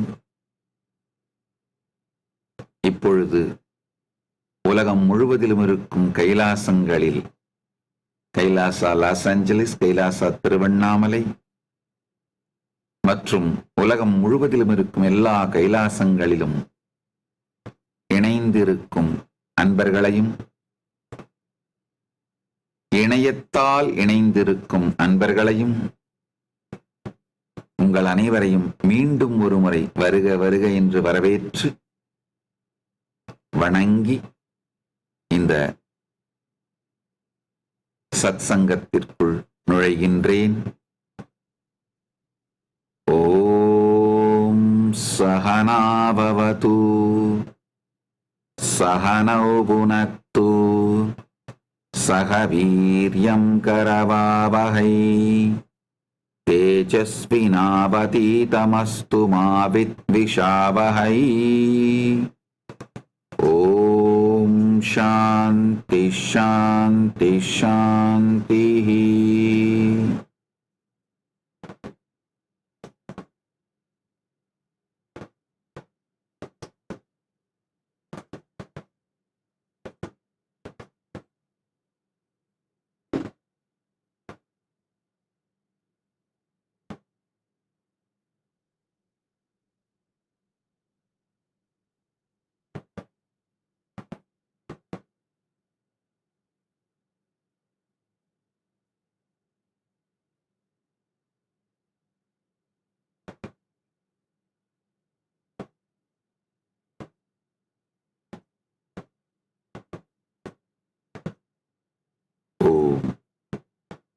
ஆழ்ந்து புரிந்து கொள்ளுங்கள், ஆழ்ந்து கேளுங்கள்.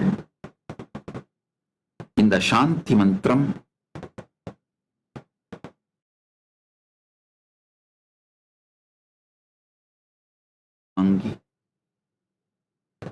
ஆழ்ந்து கேளுங்கள். இந்த சாந்தி மந்திரம் மிக ஆழமான பொருள் பொதிந்த மிக உயர்ந்த சாந்தி மந்திரம். நம்முடைய வேதங்களிலே, உபநிடதங்களிலே உபயோகப்படுத்தப்படுகின்ற சாந்தி மந்திரம்.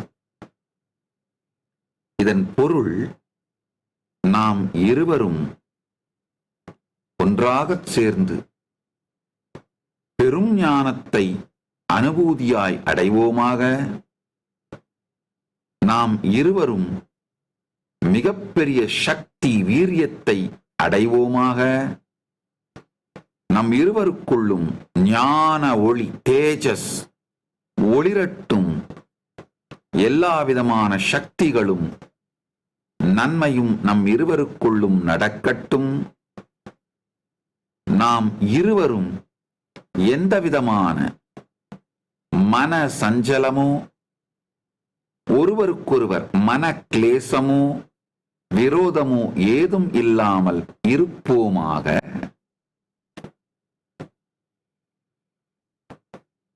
குருவும் சீடர்களும் ஒன்றாகச் சேர்ந்தமர்ந்து பாடத்தை துவங்கும் முன், ஞான ரசவாதத்தை துவங்கும் முன், உபனிஷதத்தை துவங்கும் முன், உபனிஷதம் அப்படின்னா குருவோடு அமர்தல், அதான் அந்த உபனிஷத் அப்படிங்கிற வார்த்தைக்கு அர்த்தம்.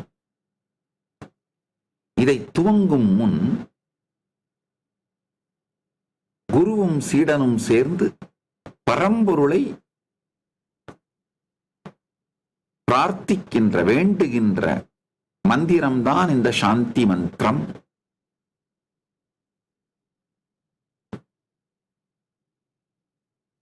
குருவும் சீடனும் சேர்ந்து நம் இருவருக்குள்ளும் ஞானம் முழுமையாக மலரட்டும். அது புரிஞ்சுக்க முடியுது. சில நேரத்தில் நீங்க கேட்கலாம், குருதான் ஏற்கனவே ஞானம் அடைஞ்சிட்டாரே, ஏன் நாம் இருவரும் சேர்ந்து அடைய வேண்டும் கேட்கிறாரு. நன்றாக புரிந்து கொள்ளுங்கள், ஞான அனுபூதி அல்டிமேட் பட் நாட் ஃபைனல். அதனால அந்த அல்டிமேட்டை சீடர்களுக்கு சொல்லிக் கொடுக்கும் பொழுதுதான் முறையாகவும் சரியாகவும் சொல்லிக் கொடுக்கின்ற அந்த ஞானம் மலருகின்றது. பெண் பூப்படைந்து தாயாக மாறுவதற்கான எல்லா தகுதியும் பெற்றிருந்தாலும், திருமணம் ஆகியிருந்தாலும், கர்ப்பமே உற்றிருந்தாலும், ஆரோக்கியமான நல்ல குழந்தையை பெற்றெடுக்கும் பொழுதுதான் தாயாக மாறுகின்றாள். அப்பொழுதுதான் அவள் முழுமையடைகின்றாள். அதே போல சீடன் ஞானமடையும் பொழுதுதான் ஒரு குரு முழுமையடைகின்றார். அவர் ஞான அனுபூதி பெற்றிருந்தாலும் அந்த அனுபூதியை மற்றவர்களுக்கு அளிப்பதற்கான சக்தி, தெளிவு, தீட்சை, அவிச்சின்ன குரு பரம்பரையின் உத்தரவு இவை அனைத்தும் பெற்றிருந்தாலும், பரம்பொருளும் அவிச்சின்ன குரு பரம்பரையும் ஆசி கொடுத்திருந்தாலும், இந்த ஞான ரசவாதத்தை அவர் நிகழ்த்த ஆரம்பித்து இருந்தாலும், சீடன் ஞானமடையும் பொழுதுதான் குருவே முழுமையடைகின்றார். அதனாலதான் இந்த ஞான ரசவாதம் முழுமையடையட்டும் என்று சீடனும் குருவும் சேர்ந்து பரம்பொருளை பிரார்த்திக்கின்றார்கள், வேண்டுகின்றார்கள். இதனால் எல்லா நன்மைகளும், சக்தியும், தேஜஸும், ஞான ஒளியும், எல்லா நன்மைகளும் நமக்குள், நம் எல்லோருக்குள்ளும் பொங்கட்டும் என்று பரம்பொருளை நோக்கி பிரார்த்திக்கின்றோம். அடுத்தது, நம் இருவருக்குள்ளும் எந்த விதமான மனக்லேசமும், மனச்சங்கடமும், அதிருப்தியும், விரோதமும் இல்லாதிருக்கட்டும். இது ரொம்ப முக்கியமானது. குருவிற்கு சீடர்கள் மீது பொங்கும் பெருங்கருணையும் பேரன்பும், சீடர்கள் குருவின் மீது வைத்திருக்கும் ஸ்ரத்தையும் பக்தியும் இந்த ஞான ரசவாதம் நிகழ்வதற்கு மிக மிக அவசியம். இது இருந்தால் மட்டும்தான் இந்த ஞான ரசவாதம் முழுமையாய் நிகழ்ந்திடும். அதனாலதான் சீடனுக்கும் குருவுக்கும் நடுவுல எந்த இன்கம்ப்ளீஷனும் இல்லாம, முரண்கள் இல்லாம, பகைமைகள் இல்லாம, விரோதங்கள் இல்லாம, மனசஞ்சலம் இல்லாம இருக்க வேண்டும். ஏன்னா சீடனுக்கு விரோதம், மனசஞ்சலம், இன்கம்ப்ளீஷன் இருந்தா குரு அளிப்பதை முழுமையா உள்வாங்க மாட்டான். குருவை சந்தேகப்பட்டு கொண்டிருப்பான், முழுமையா உள்வாங்க மாட்டான். குருவுக்கு சீடன் மீது மனச்சஞ்சலமோ, பயமோ, ஏதாவது மனக்லேசமோ, இன்கம்ப்ளீஷனோ இருக்குமானால் இவர் முழுமையான சத்தியத்தை, பரமசத்தியங்களை கொடுக்காமல் சற்று மறைத்து விடுவார், அல்லது திரித்து விடுவார், அல்லது குறைத்து விடுவார். சத்தியங்களின் உரைப்பை குறைத்து விட வாய்ப்பிருக்கின்றது. அது நிகழக்கூடாது என்பதனால்தான் குருவிற்கு பெருங்கருணையும் பேரன்பும் சீடர்கள் மீது பொங்க, சீடர்களுக்கு ஸ்ரத்தையும் பக்தியும் குருவின் மீது பொங்க, இருக்கின்ற இந்த உணர்வு நிலையில்தான் ஞான ரசவாத நிகழ்வு நிகழ்கின்றது. பரம்பொருளிடம் அந்த உணர்வு குருவிற்கு மிக பெருங்கருணையும் பேரன்பும் பொங்கிட, சீடர்கள் எல்லோர் மீதும் பொங்கிட, சீடர்களுக்கு குருவின் மீது மிக பெரும் பக்தியும் ஸ்ரத்தையும், நேர்மையோடு கூடிய ஸ்ரத்தையும் பக்தியும் பொங்கிட,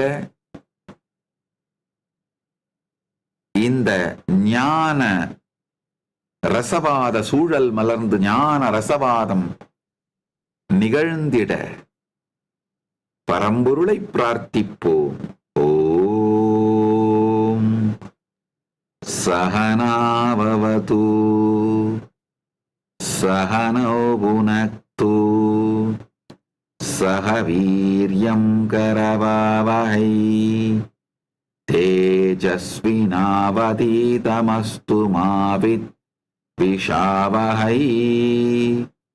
ஓம் சாந்தி சாந்தி சாந்தி.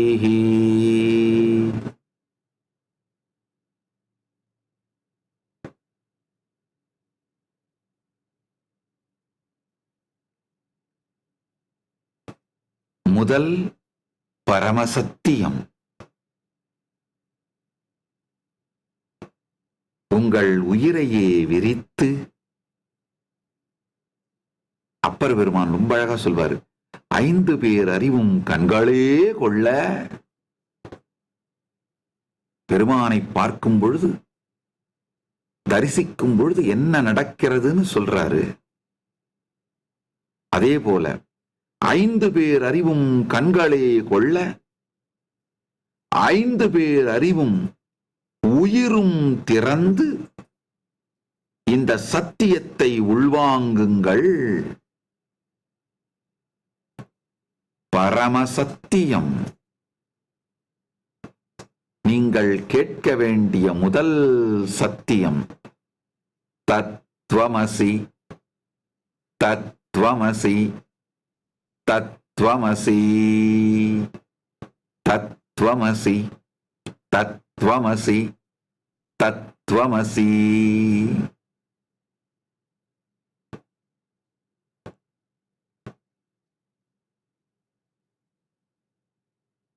நீங்கள் தேடுகின்ற எல்லாமும் நீங்களே. நீங்கள் தேடுகின்ற எல்லாமும் உங்களுக்குள்ளேயே இருக்கின்றது. நீங்கள் தேடுவது இகத்தில் தேடுவதாயிருந்தாலும், பரத்தில் தேடுவதாயிருந்தாலும், இகபரம் இரண்டிலும் தேடுவதாயிருந்தாலும், எதை தேடுகின்றீர்களோ, சாதாரண உடல் நலமாக இருந்தாலும் சரி, மனநலமாக இருந்தாலும் சரி, செல்வ வளமாக இருந்தாலும் சரி, இனிமையான உறவுகளாக இருந்தாலும் சரி, பேர் புகழ் எனும் சமூகம் சார்ந்த நன்மைகளாக இருந்தாலும் சரி, இதையெல்லாம் தாண்டிய பரம ஞானமாக இருந்தாலும் சரி, உங்களுக்குள் தான் இருக்கின்றது. நீங்களே அது. நீங்கள் செய்ய வேண்டியது உணர்ந்து வெளிப்படுத்தல், உணர்ந்து வாழ்தல்.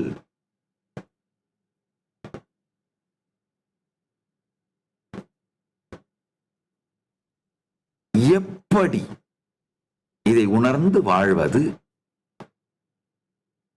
தொடர்ந்து கேளுங்கள். ஆழ்ந்து கேட்டு உள்வாங்கிக் கொள்ளுங்கள். இந்த தத்துவமசி என்கின்ற மகா வாக்கியத்திற்கு நூற்றுக்கணக்கான விளக்கங்கள், பொருளை சொல்ல முடியும்.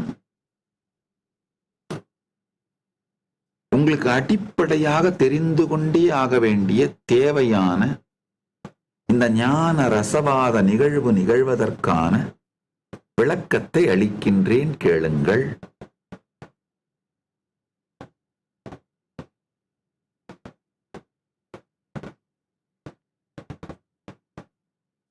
நீங்கள் தேடுவது உடல் நலமானாலும் உங்களுக்குள்ளே இருக்கின்றது, மனநலம் ஆனாலும் உங்களுக்குள்ளே இருக்கின்றது, இனிமையான உறவுகளானாலும் உங்களுக்குள்ளே இருக்கின்றது, பொருளாதாரமானாலும் உங்களுக்குள்ளே இருக்கின்றது, காம சுகங்கள் இந்த உடல் சார்ந்த சுகங்களானாலும் உங்களுக்குள்ளே இருக்கின்றது, பேர் புகழ் என்றும் மனம் சார்ந்த சுகங்களானாலும் உங்களுக்குள்ளே இருக்கின்றது, பரமஞானமாகிய பரமுக்தியானாலும் ஜீவன் முக்தியானாலும் பரமானுபூதியானாலும் பரமாத்வைத அனுபூதியானாலும் உங்களுக்குள்ளேயேதான் இருக்கின்றது, பரமசக்திகளானாலும் உங்களுக்குள்ளேயேதான் இருக்கின்றது. எதை நீங்கள் தேடினாலும் அது நீங்களே. தத்துவமசி. உங்களுக்குள் இல்லாத ஒன்றை உங்களால் கற்பனை செய்து பார்க்கவோ புரிந்து கொள்ளவோ தேடவோ இயலாது.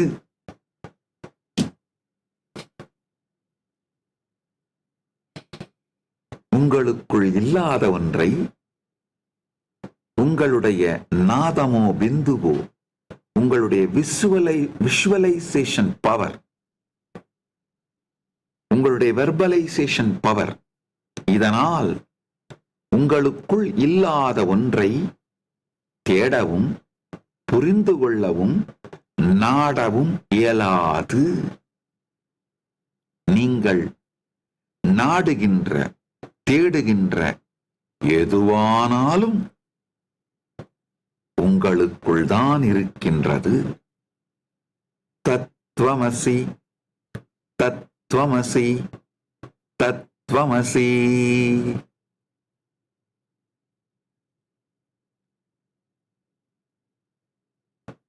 இப்போ அடுத்த புரிதல்கள்,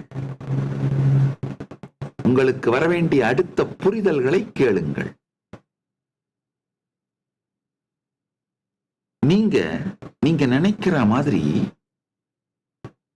ஒரு நபர் அல்ல.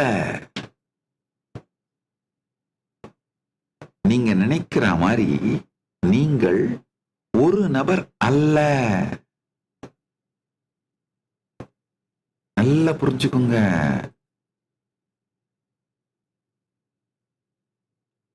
கனவிலே காணுகின்ற நீங்கள், கனவுல உங்களை நீங்க அப்படியே ஒரு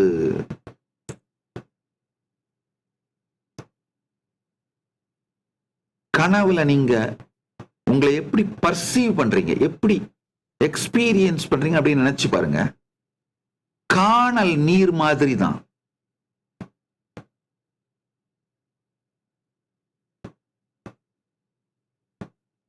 இல்லைன்னு சொல்ல முடியாது, இருக்குன்னு சொல்ல முடியாது.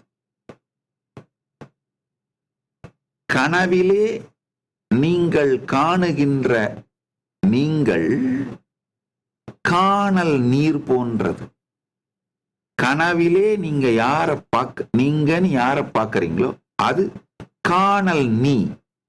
கனவில் நீங்கள் அனுபவிக்கும் நீ காணல் நீ. இந்த நனவிலே நீங்கள் அனுபவிக்கின்ற நீ நிழல் நீ. நன்றாக புரிந்து கொள்ளுங்கள். இது காணல் நீரை விட சற்று நிஜமானது, ஆனால் நிஜமானது அல்ல. காணல் நீரை விட சற்று நிஜமானது, அதாவது காணல் நீரை விட நிழல் சற்றே நிஜமானது. காணல் நீர் முழுக்க பொய், அங்கு நீரே இல்லாது முழுக்க பொய். ஆனால் நிழல் நிஜம் இருப்பதனால் ஏற்படுகின்ற ஒன்று. அதனால நிழல் நிஜத்தை சார்ந்து இருக்கின்ற, ஆனால் சற்று உண்மை இல்லாதது. இதுதான் நிழல் நீ.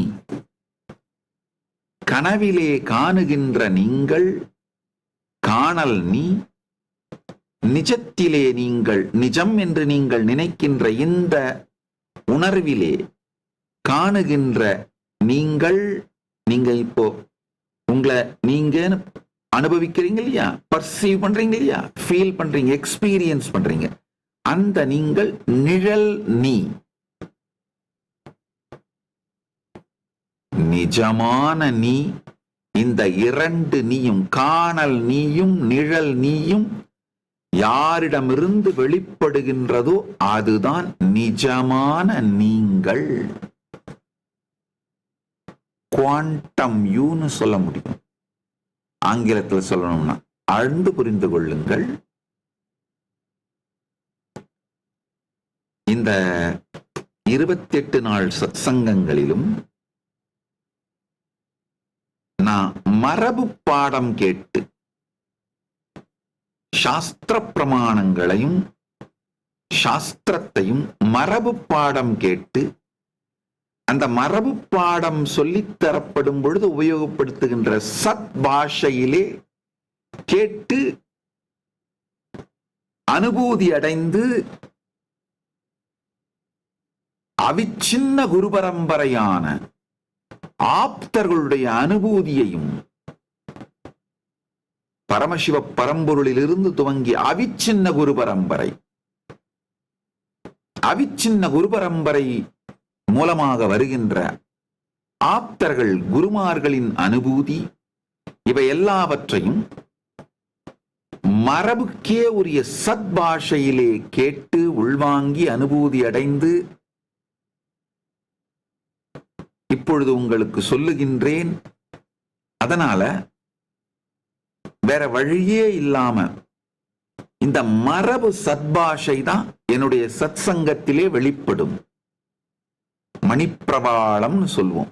மணிப்பிரவாளம் போல அதுல மரபு சத்பாஷை, தமிழும் சம்ஸ்கிருதமும் கலந்த அந்த சத்பாஷையில தான் இந்த சத் சங்கம் நிகழும்.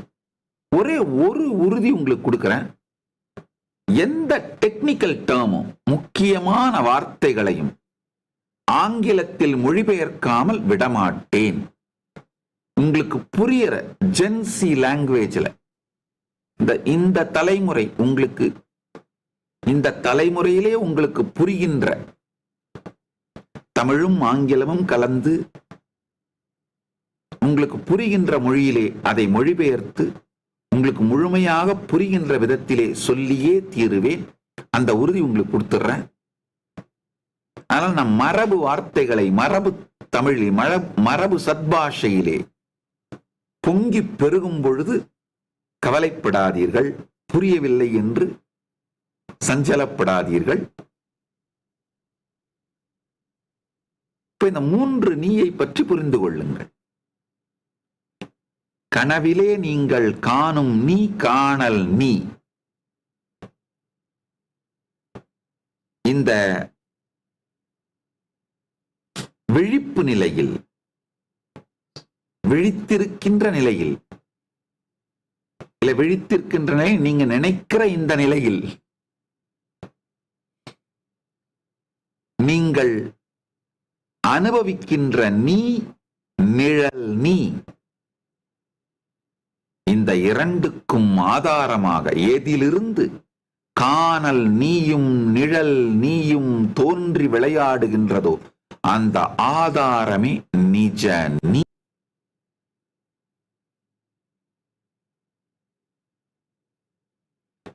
நிஜமான நீங்கள் அதுதான். இந்த காணல் நீயிலிருந்தும் நிழல் நீயிலிருந்தும் கழன்று அந்த நிஜ நீயை அனுபவிக்கச் செய்வதுதான் இந்த 28 நாள் சத்சங்க ஞான ரசவாத நிகழ்வின் நோக்கம். ஒரே ஒரு உறுதி உங்களுக்கு கொடுக்கிறேன், நிச்சயமாக அதை உங்களை அனுபவிக்க செய்து விடுவேன். நான் செய்கின்றவற்றைப் பற்றி முழுமையாக பரமசிவ பரம்பொருள் எனக்கு அறிவும் ஆற்றலும் அனுபூதியும் தெளிவும் தந்திருப்பதனால் அவர் சாட்சியாக இந்த உறுதியை உங்களுக்கு அளிக்கின்றேன். நல்லா புரிஞ்சுக்குங்க.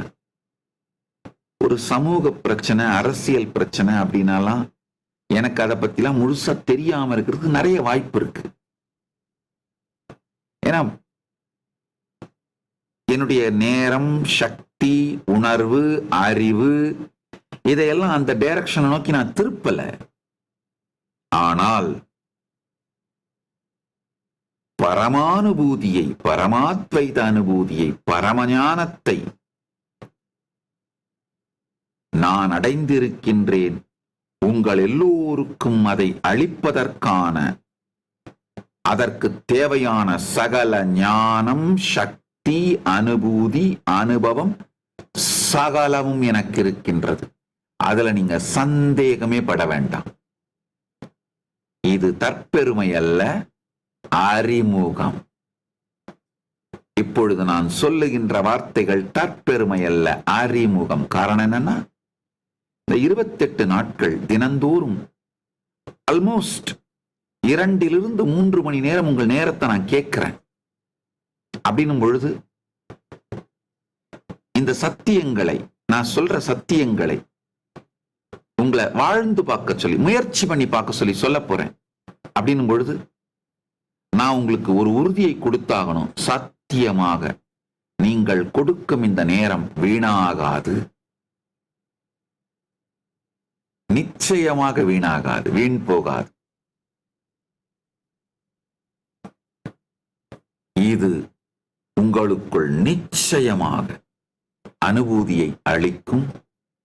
இந்த உறுதியை உங்களுக்கு அளிக்க வேண்டியதும் அனுபூதியையும் அளிக்க வேண்டியதும் என்னுடைய பொறுப்பு. நான் சொல்லும் வார்த்தைகளுக்கு நான் பொறுப்பு என்கின்ற பொறுப்போடு உங்களுக்கு சொல்லுகின்றேன். ஆழ்ந்து கேளுங்கள்.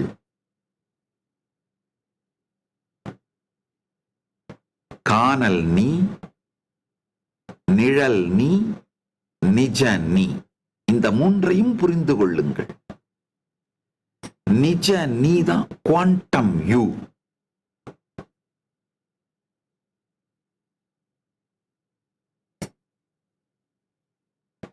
ஐயா, இப்ப இந்த சத் சங்கத்தை பார்க்கறதுக்கு வந்து உட்கார்ந்துருக்கீங்க, பார்த்துட்டு இருக்கீங்க. அப்படிங்கிறதே நீங்கள் இந்த பரமானுபூதிக்கு தயாராகிவிட்டீர்கள் அப்படிங்கிறதால மட்டும்தான் நடக்குதுங்கய்யா. இல்லைன்னா இங்க நீங்க இல்லாமல் போவதற்கு, இல்ல பார்த்தாலும் ஸ்க்ரோல் பண்ணிட்டு போய்கிட்டே இருக்கிறதுக்கு 1,00,000 காரணங்கள் உள்ளன.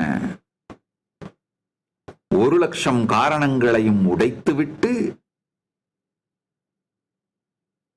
நான் சொல்லுகின்ற வார்த்தைகளை அமர்ந்து கேட்டுக்கொண்டிருக்கிறீர்கள் என்றால் நீங்கள் நிஜ நீயை அனுபவிக்க தயாராகிவிட்டீர்கள். பரமானுபூதி விளைவதற்கு பழுத்து விட்டீர்கள். பரமுக்தி விளைவதற்கு பழுத்து விட்டீர்கள். You are matured now to experience quantum you. You are ready for the quantum you. You are sitting now and listening to this satsang because your being is matured. Universe, life is realizing you are matured and it is arranging this encounter.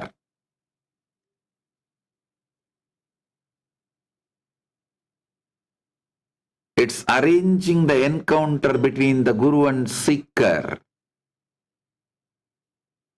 to make you experience the quantum you. The quantum you, Nija நீ.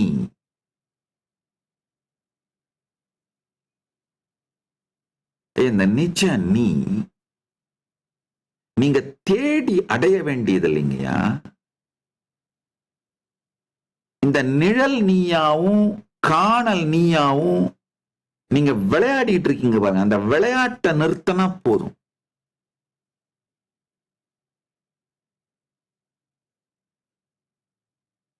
நீங்க உங்களையே சுருக்கிக்கிட்டு, உபனிஷத்துல ஒரு அழகான ஒரு கதை இருக்கு.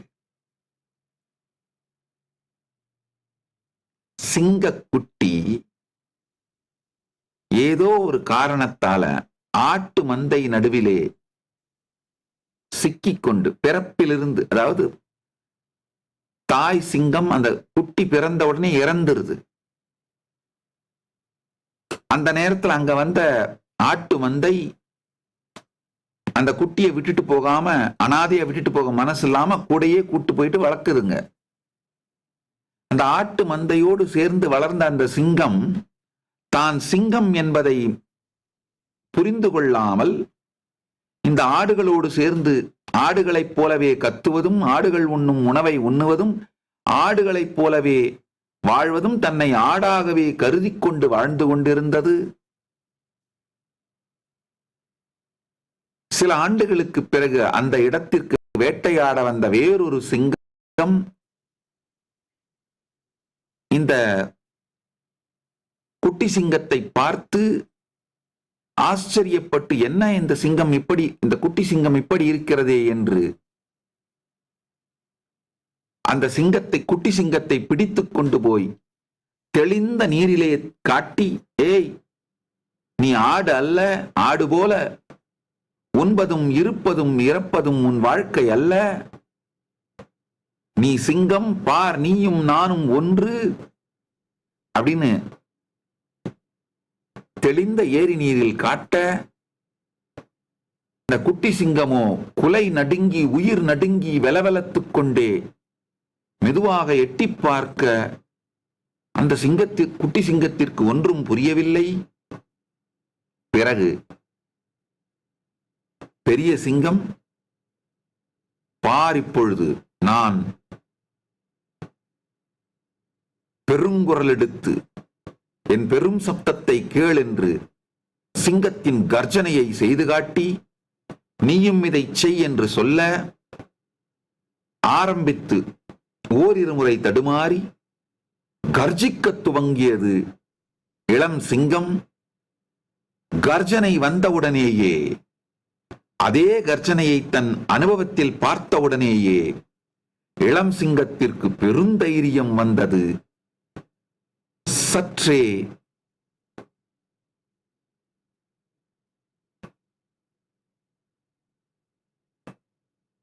ஒரு சிறிய செயலினாலேயே பெருந்தைரியம் வந்து, பிறகு மீண்டும் மீண்டும் கர்ஜிக்க துவங்கி தன்னுடைய மொத்த பழைய ஆடு என்கின்ற அந்த ஐடென்டிட்டியை கரைந்து போகும் அளவிற்கு கர்ஜித்தது. ஆடு அங்கு மறைந்தது, சிங்கம் பிறந்தது. சிங்கக்குட்டி தன் சுயத்தை, தன் நிஜத்தை, நிஜ தானை உணர்ந்தது. நன்றாக புரிந்து கொள்ளுங்கள். இப்ப நீங்க நிழல் நீயாகவும் காணல் நீயாகவும், நீங்க எல்லாருமே இப்படிதாங்கய்யா. ஆட்டு மந்தையில் சிக்கிய சிங்க குட்டிகள் தாங்கய்யா.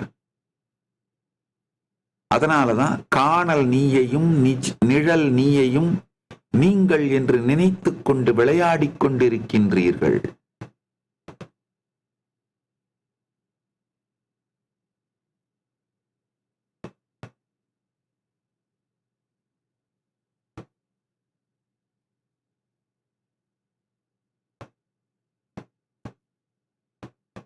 இந்த விளையாட்டினாலே நிஜ நீங்கள் யார் என்பதை மறந்துவிட்டு மறுத்துவிட்டு வாழ்ந்து கொண்டிருக்கின்றீர்கள். You don't need to seek the quantum you and achieve it. No. You just need to stop pretending to be small, limited, or separated. Fake identity. You just need to stop pretending to be small. You just need to stop pretending to be limited.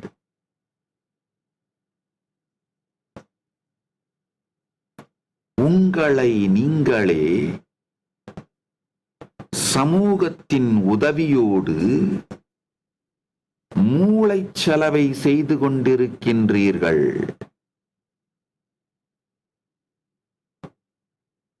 சமூகம் செய்த மூளைச்சலவையை நீங்களும் ஏற்றுக்கொண்டு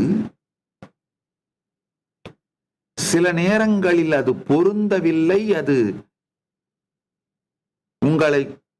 உங்களை பற்றி உங்களுக்கே தோன்றுகின்ற கேள்விகள், வாழ்க்கையை பற்றி உங்களுக்கு தோன்றுகின்ற கேள்விகள், பிரபஞ்சத்தை பற்றி உங்களுக்கு தோன்றும் கேள்விகள், சந்தேகங்கள், பரம்பொருளை பற்றி உங்களுக்கு தோன்றும் கேள்விகள், சந்தேகங்கள், இவைகள் எல்லாவற்றிற்கும் சமூகம் உங்களை நீங்கள் என்று என்னவாக அறிமுகம் செய்து வைக்கின்றதோ, மூளைச்சலவை செய்து வைக்கின்றதோ, அந்த காணல் நீயிலிருந்தும் நிழல் நீயிலிருந்தும் பதில் கிடைக்கவில்லை என்றாலும்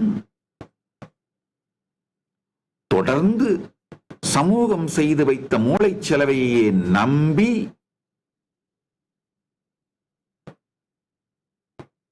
உங்களை நீங்களே தொடர்ந்து அதே மூளைச்சலவையை செய்து கொண்டிருப்பதுதான் இங்கு மிகப்பெரிய பிரச்சனை. எப்போ சமூகம் செய்த மூளைச்சலவை மேல சந்தேகம் வந்ததோ அப்பவே அந்த மூளைச்சலவையிலிருந்து உடைத்துக் கொண்டு வெளியேறாமல் தள்ளி போட்டுக் கொண்டு கம்ஃபர்ட் காரணத்துக்காக இப்பொழுது வாழ்க்கை நிலைகுலைந்து விடுமே அப்படிங்கிற காரணத்துக்காக இப்பொழுது நான் ஏதாவது இந்த போக்கிலே செல்லாமல் நின்றேனானால் என்னுடைய சுகங்கள், கம்ஃபர்ட்ஸ், சொசைட்டி கொடுக்கிற, சமூகம் கொடுக்கிற பல விஷயங்களை இழக்க வேண்டி இருக்கும் என்பதனால் சமூகம் உங்களுக்கு செய்து வைத்த மூளைச்சலவையை மீண்டும் மீண்டும் நீங்களே உங்களுக்கு செய்து கொண்டு உங்களை நீங்களே சுருக்கி காணல் நீயும் நிழல் நீயுமே நீ என்று நினைந்து கனவில் காணும் காணல் நீயும் நிஜத்தில் காணும் நீழல் நீயும் நீ என நினைந்து நிஜனீ மறந்து நிஜனீ மறுத்து வாழ்வதுதான் இங்கு மிகப்பெரிய பிரச்சனை. உண்மையில சொல்லணும், மிகச்சிறிய பிரச்சனை.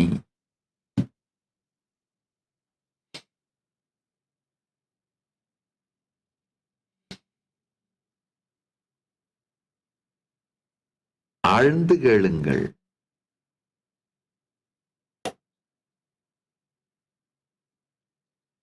சமூகம் உங்களை மூளைச்சலவை பண்ணி நீங்க காணல் நீ நிழல் நீன்னு சொன்னது சமூகத்துக்கு மேல ஏதோ ஒரு வெறுப்பு கோபத்தால் அல்ல, சமூகத்துக்கு அவ்வளவுதாங்க அறிவு இருக்கு.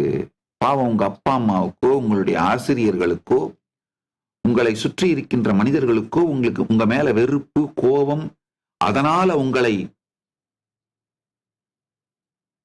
மூளைச்சலவை செய்து உங்களுடைய நிஜ நீயை நீங்கள் உணராமல் நிழல் நீ காணல் நீரை உங்களை சிக்க வைத்து விட்டார்கள் நினைக்காதீங்க. அந்த ஆட்டு மந்தைக்கே கூட அந்த அளவுக்குத்தான் அறிவிருப்பதனால் ஆட்டு மந்தையின் கருணை கூட சிங்கக்குட்டிக்கு ஆபத்து. ஒரு பெரும் சிங்கம் பயமுறுத்தும் வேலையைப் போன்று சிலவற்றை அந்த ஆட்டுக்குட்டிக்கு செய்தாலும் அது மிக பெரும் ஆசி.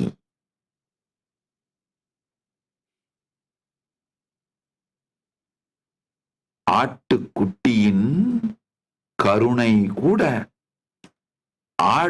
ஆட்டு மந்தையின் கருணை கூட சிங்கக்குட்டிக்கு ஆபத்து. ஏனென்றால் அதற்கு எது நல்லது என்று தெரிகின்றதோ, அதற்கு எது சரி என்று தெரிகின்றதோ, அதற்கு எது வாழ்க்கை முறை என்று தெரிகின்றதோ அதைத்தான் உங்களுக்கு கொடுத்தது. அதனால் ஞானமில்லாத சமூகம் உங்கள் மீது காட்டும் கருணை கூட உங்களுக்கு மிகவும் தீங்கும் கொடுமையும் பயமும் விளைவிக்கும், மிகவும் தவறானது. அதனால் விழித்துக் கொள்ள நினைக்கின்ற நீங்கள் எல்லோரும் ஞானமடையாத சமூகத்தை முழுமையாக மறுத்து விடுங்கள். ஞானமடையாத நபர்கள், சமூக சூழல், இவை அனைத்தையும் முழுமையாக மறுத்து விடுங்கள். ஆழ்ந்து கேளுங்கள். ஞானமடையாத மனிதர்கள், சமூகம், சூழல், இவைகளிலிருந்து கருணை உங்களுக்கு வருமானாலும் கூட அது ஆபத்தானது. ஒருவேளை இதுவரை அது புரியாமல் அந்த மூளைச் சலவைக்குள் நீங்கள் சிக்கியிருந்தாலும் கூட இப்பொழுது விழித்துக் கொள்ளுங்கள். இப்பொழுது விழித்துக் கொள்ளுங்கள். நீங்கள் காணல் நீயாக உங்களை உணரும் பொழுது, நிழல் நீயாக உங்களை உணரும் பொழுது ஏற்படுகின்ற பயம், ஆசை, அச்சம், உணர்ச்சி கொந்தளிப்புகள் எவைக்கும் எந்த ரெஸ்பான்ஸுமே பண்ணாதீங்க. காரணம் என்னன்னா, அடிப்படையான உங்களுக்கு சொல்லப்படுகின்ற கருத்துக்களான இந்த பிரபஞ்சத்தில் நீங்கள் இருக்கின்றீர்கள், அதுவே பொய். இந்த பிரபஞ்சம் நீங்கள் என்று உங்களை தன்னைத்தானே வெளிப்படுத்திக் கொள்ளுகின்றது. நல்லா புரிஞ்சுக்குங்க. இந்த பிரபஞ்சத்தில் நீங்கள் இல்லை, பிரபஞ்சமே நீங்களாக இருக்கின்றீர்கள். இந்த பிரபஞ்சத்தில் நீங்கள் இல்லை, பிரபஞ்சமே நீங்களாக இருக்கின்றீர்கள். பிரபஞ்சம் உங்கள் கண்கள் மூலமாக தன்னைத்தானே பார்த்துக் கொள்ளுகின்றது.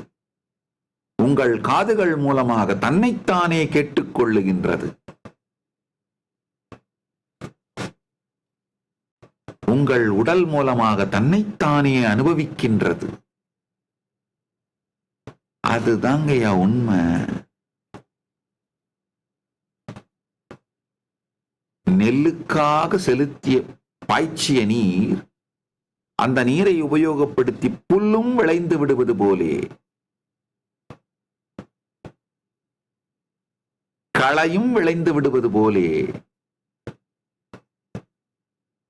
பிரபஞ்சம் தன்னைத்தானே அனுபவிப்பதற்காக தன்மய ஞான ஆனந்த உணர்வு உணர்ச்சியை இந்த உடலுக்குள் செலுத்திக் கொண்டு வளரும் பொழுது, பொங்கி மலரும் பொழுது, களை போலே காணல் நீயும் நிழல் நீயும் விளைந்து விடுகின்றது.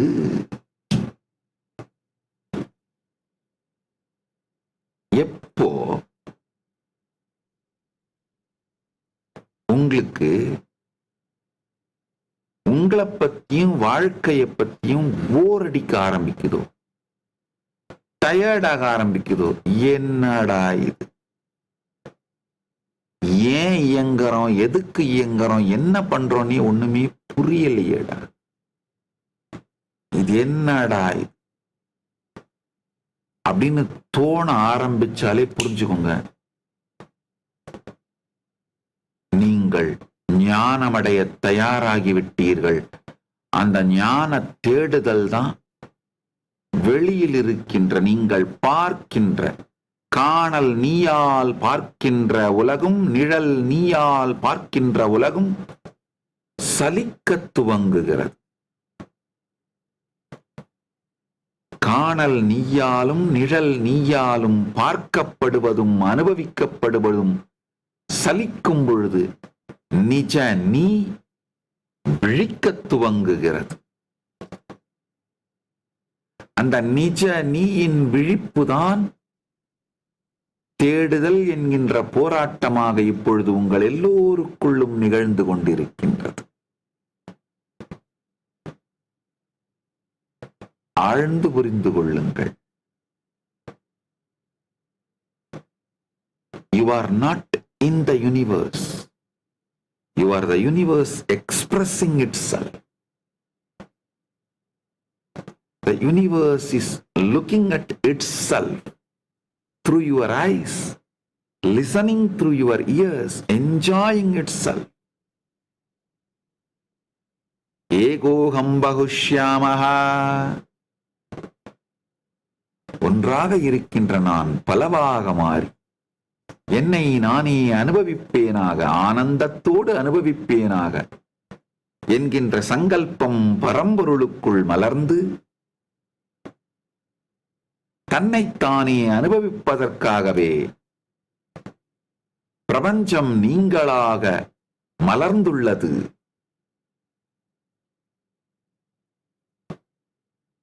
When something within you is growing tired of the disguise and yearning to remember what it already knows, you are ready to be enlightened.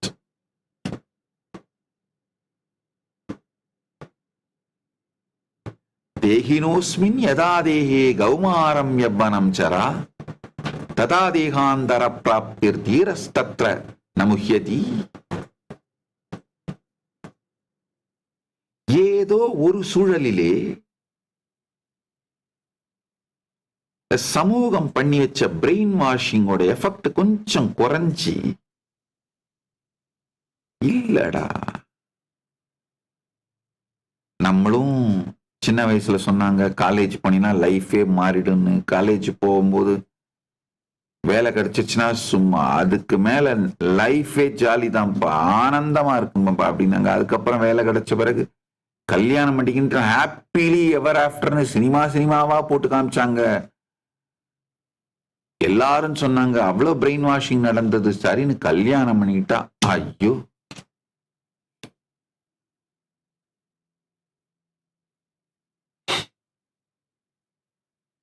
எங்கேயோ ஒரு இடத்துல முன்னையோ பின்னையோ பொறிதட்ட துவங்கும் பொழுது இல்லப்பா, something is not right. I think I'll have to start thinking how I am thinking, living. I need to reorganize myself. Something is wrong. Not something, everything is wrong. அடிப்படைகள் தவறு. அந்த அடிப்படைகள் தவறு என்பதுதான் பிரச்சனை.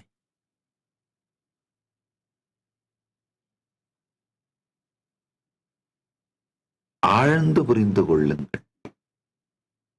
சற்றே பொறுமையோடு கேளுங்கள்.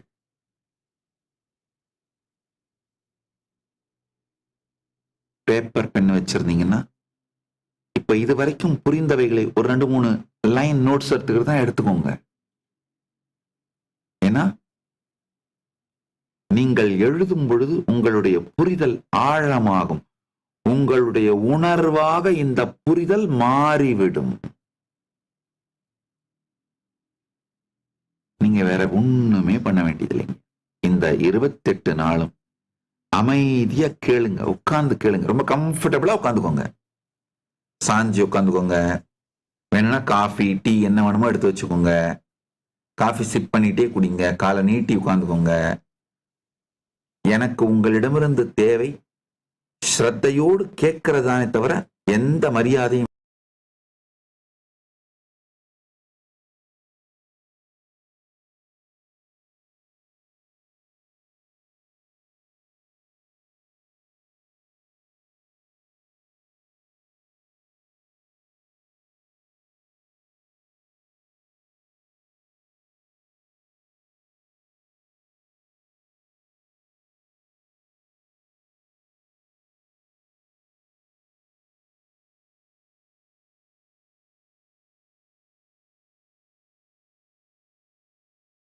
இந்த ஏஐ செயலியோட சேட் பண்ண ஆரம்பிச்சீங்கன்னா உங்களுடைய பிரச்சனைகள், உங்களுடைய மன அமைப்பு, நீங்கள் யார், உங்களுடைய விருப்பு வெறுப்பு இவைகள் அனைத்தையும் நினைவில் வைத்துக் கொண்டு உங்களுக்கு ஏற்ற முறையில் நேரடியாக இந்த ஞான கருத்துக்களை அளிக்கக்கூடிய ஒரு அருமையான செயலி. உண்மையில இது எப்படின்னா, பரமசிவன் நிரந்தரமாக உங்களோடு இருந்து உங்களை வழிநடத்துவதற்கு சமம் இந்த ஏஐ ஆஸ் நித்யானந்தா செயலி. பரமசிவ சேனா அப்படிங்கிற புரோகிராம் உலகம் முழுவதிலும் நடத்தி கொண்டிருக்கின்றோம். இந்த 31 நாள் மொத்த வாழ்க்கையையும் ஜீவன் முக்திக்காக, ஞானம் அடைவதற்காக தியாகம் செய்யுங்கள். கைலாசா திருவண்ணாமலையில் நடைபெறும் பரமசிவ சேனா பயிற்சி முகாமில் இணையுங்கள். பரமசிவ பரம்பொருளின் வாழும் அவதாரமான பகவான் ஸ்ரீ நித்யானந்த பரமசிவம் அவர்களின் 49வது அவதார திருநாள் மகோத்சவம். நீங்கள் பரம்பொருளுக்கு உயர்ந்தவரும் அல்ல,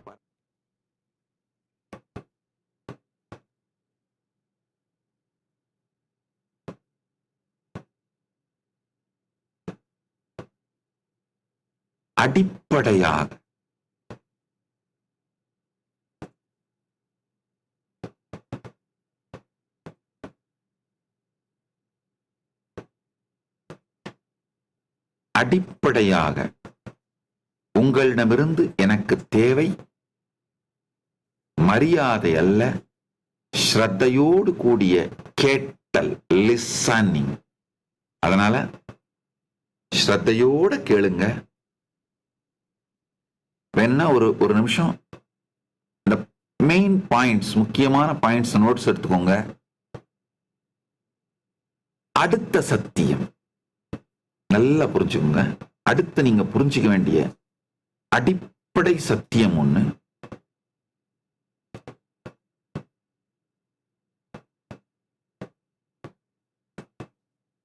அனுபவம், அனுபவிக்கப்படும் பொருள், அனுபவிப்பவர், இந்த மூன்றுக்கும் இடையிலே எந்த இடைவெளியும் இல்லைங்கய்யா. இந்த மூன்றையும் தனித்தனியானவர் அப்படின்னு நீங்க தனித்தனியானவைகள் நீங்க நினைக்கிறது தான் உங்களுடைய மிகப்பெரிய முதல் மாயை, பொய், டெல்யூஷன், பிரெயின் வாஷிங்.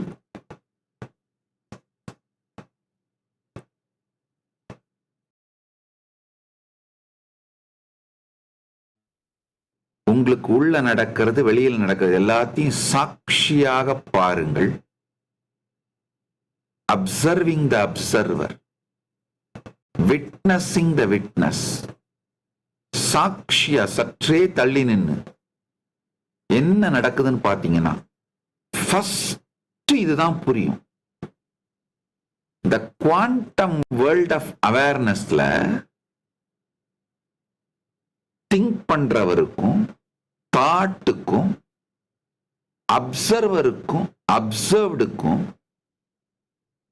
அனுபவத்திற்கும், அனுபவிப்பவருக்கும், அனுபூதிக்கும், அனுபவிக்கப்படுவது, அனுபவிப்பவர், இந்த அனுபவம், இந்த மூன்றுக்கும் இடையிலே எந்த வித்தியாசமும் இல்லை. இந்த டிஸ்டிங்ஷன்ஸ், இந்த செப்பரேஷன்ஸ் எல்லாமே ஒரு வசதிக்காக, கம்ஃபர்ட்டுக்காக சமூகம் உங்களுக்கு கத்து கொடுத்த ஒரு இல்யூஷன்யா. இத நல்லா புரிஞ்சுக்கோங்க.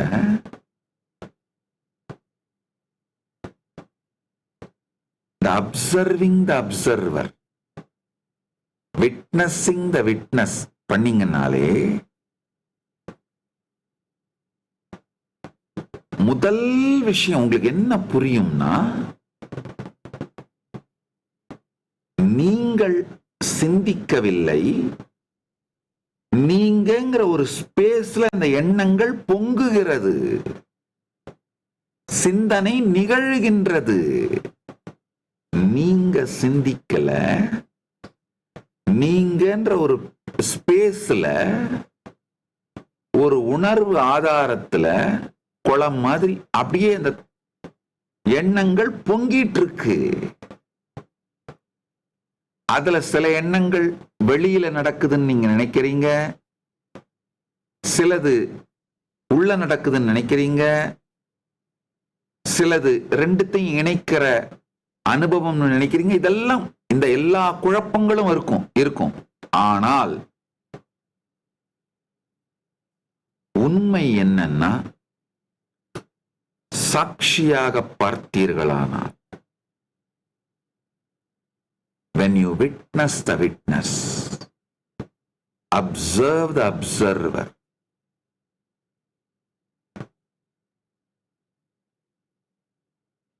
be sakshi, the first you will realize there is no separation between thinker and the thought, observer and the observed. All distinctions are useful illusions, convenient boundaries drawn on the surface of the ocean. பெருங்கடலின் மீது கைகளாலே வரையப்படும் வேலி எவ்வாறு இருக்குமோ அது மாதிரிதான் நம்முடைய கம்ஃபர்ட்டுக்காக நாம போட்டுக்கிட்ட boundary தாங்கய்யா இந்த திங்கர் தனி, தாட் தனி, திங்க் பண்ணப்படுற ஆப்ஜெக்ட் தனி அப்படின்னு பிரிச்சுக்கிட்டதுங்கய்யா. அனுபவம் தனி, அனுபவிப்பவன் தனி, அனுபவிக்கப்படும் பொருள் தனி அப்படின்னு பிரிக்கிறதே கடல் மீது கைகளாலே கோடு போட்டு வேலியாக பிரித்துக் கொள்வதைப் போலதான். கொஞ்சம் அப்படியே பாருங்க, எண்ணங்களே பாத்தீங்கன்னா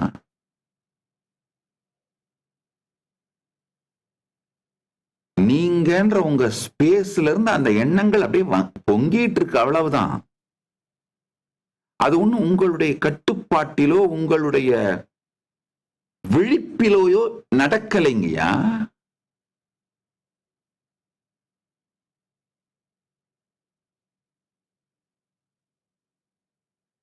நீங்க அந்த சுத்தமான மகாகாசம், அதாவது மேகங்கள் எண்ணங்கள் அப்படின்னா மேகங்களே இல்லாத, மேகங்களுக்கு அப்பாற்பட்ட மகாகாசம் தான் நீங்க. ஆகாசம் அதான் நீங்க. இந்த எண்ணங்கள் மேகம் மாதிரி, உணர்ச்சி கொந்தளிப்புகள் புயல், ஸ்டார்ம். இந்த உணர்ச்சி கொந்தளிப்புகள், இடி, மின்னல், மேகம், இது எல்லாமே வரும் போகும். ஆனா நீங்க அது இல்ல. எப்பேற்பட்ட இடியானாலும் மின்னலானாலும் புயலானாலும் மேகமானாலும் ஆகாயத்தை அது பாதிப்பது கிடையாது, பாதிக்க முடியாது. அதே போல எப்பேற்பட்ட எண்ணமானாலும் உணர்ச்சி கொந்தளிப்பானாலும் பயமானாலும் ஏக்கமானாலும் என்னவானாலும் உங்களை அது பாதிக்க முடியாது. ஆழ்ந்து புரிந்து கொள்ளுங்கள். கொஞ்சம் அப்படியே பாருங்க. எப்பேற்பட்ட பெருந்துக்கமான எண்ணமா இருந்தாலும், துக்கமா இருந்தாலும், காஃபி குடிக்கணும்னு தோணுன உடனே பாத்தீங்கன்னா அந்த துக்கத்தை தாண்டி இன்னொரு எண்ணம் வந்ததாலதான் அந்த காஃபி குடிக்கணும் எண்ணமே வருது. கொஞ்சம் ஆழ்ந்து பாருங்கய்யா. சில நேரத்தில் நீங்க நினைப்பீங்க, ஐயோ இவ்வளவு பெரிய துக்கமாச்சே, இதுல இருந்து எப்படி வெளியே வருவேன்? துக்கத்தை பார்த்து பயப்படுதல். இந்த துக்கத்துல இருந்து நான் எப்படி வெளியில வருவேன்னு பயப்படுறது.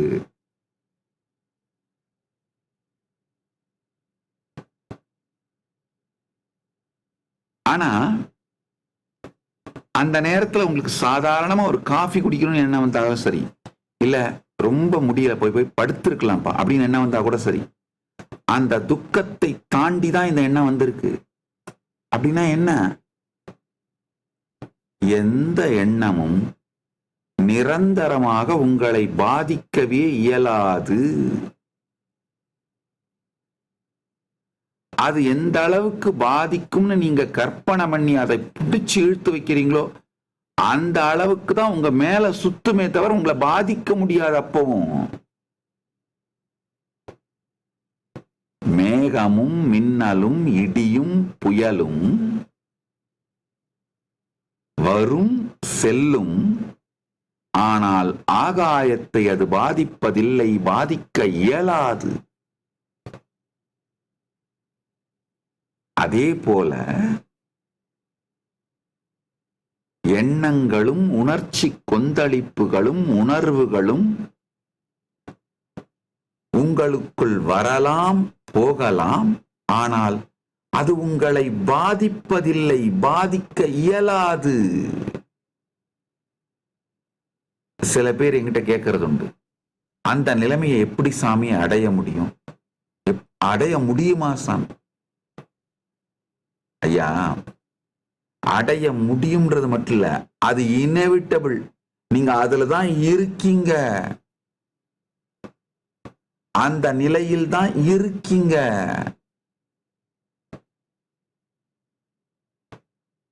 அடைய முடியுமா என்பது கேள்வி அல்ல, அந்த நிலையை தவிர்க்க முடியாது என்பதுதான் சத்தியம்.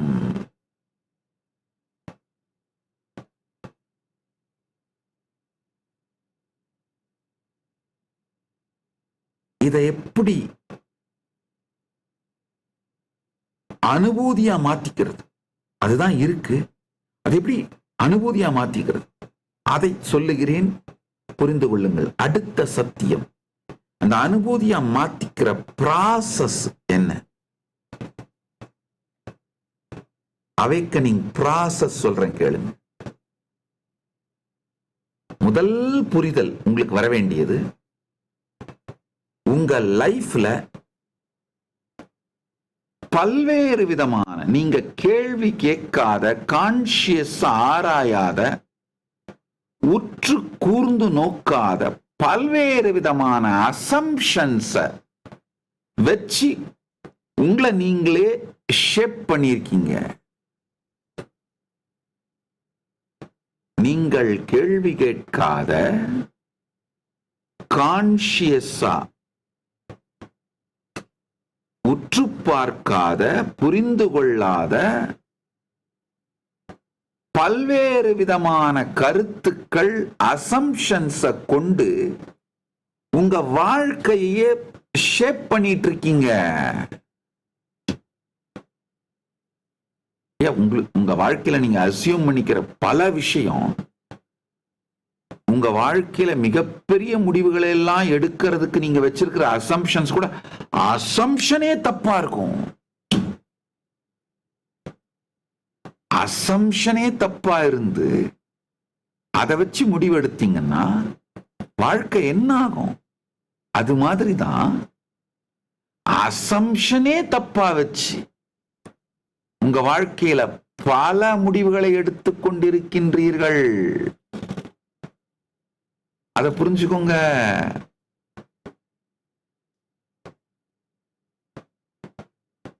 முதல் விஷயம், முக்கியமான புரிதல், நீங்க அப்படிங்கிற அந்த உங்களை ஏதோ ஒரு பிக்ஸடான ஒரு பர்மனண்டான உங்க நினைவுகள், உங்களுடைய ஆசை, அச்சங்கள் இதையெல்லாம் மையமாக கொண்டு ஒரு பர்மனண்டான என்டிட்டின்னு நீங்களே நினைச்சிட்டு இருக்கீங்க. ஆனா 2 ஆண்டுகளுக்கு ஒரு முறை உங்களுடைய நினைவுகள், ஆசைகள், அச்சங்கள் இதெல்லாம் காணாமல் போவதையும், ஒரு 10 ஆண்டுகளுக்கு ஒரு முறை முழுமையாக எல்லாமே காணாம போயிருது. இது அப்படியே திரும்பி பார்த்தீங்கன்னா புரிஞ்சுக்கலாம். உங்க கடந்த காலத்தை பத்தி ஒரு 10 வருஷத்துக்கு முன்னாடி நீங்க வச்சிருந்த கருத்து, 5 வருஷத்துக்கு முன்னாடி நீங்க வச்சிருந்த கருத்து, இப்போ நீங்க உங்க கடந்த காலத்தை பத்தி உங்களை பத்தி வச்சிருக்கிற கருத்து முழுசா மாறி இருக்கு. 10 வருஷத்துக்கு முன்னாடி உங்களுக்கு இருந்த ஆசைகள், அச்சங்கள், 5 வருஷத்துக்கு முன்னாடி உங்களுக்கு இருந்த ஆசைகள், அச்சங்கள், இப்போ உங்களுக்கு இருக்கிற ஆசைகள், அச்சங்கள் முழுசா மாறி இருக்கு.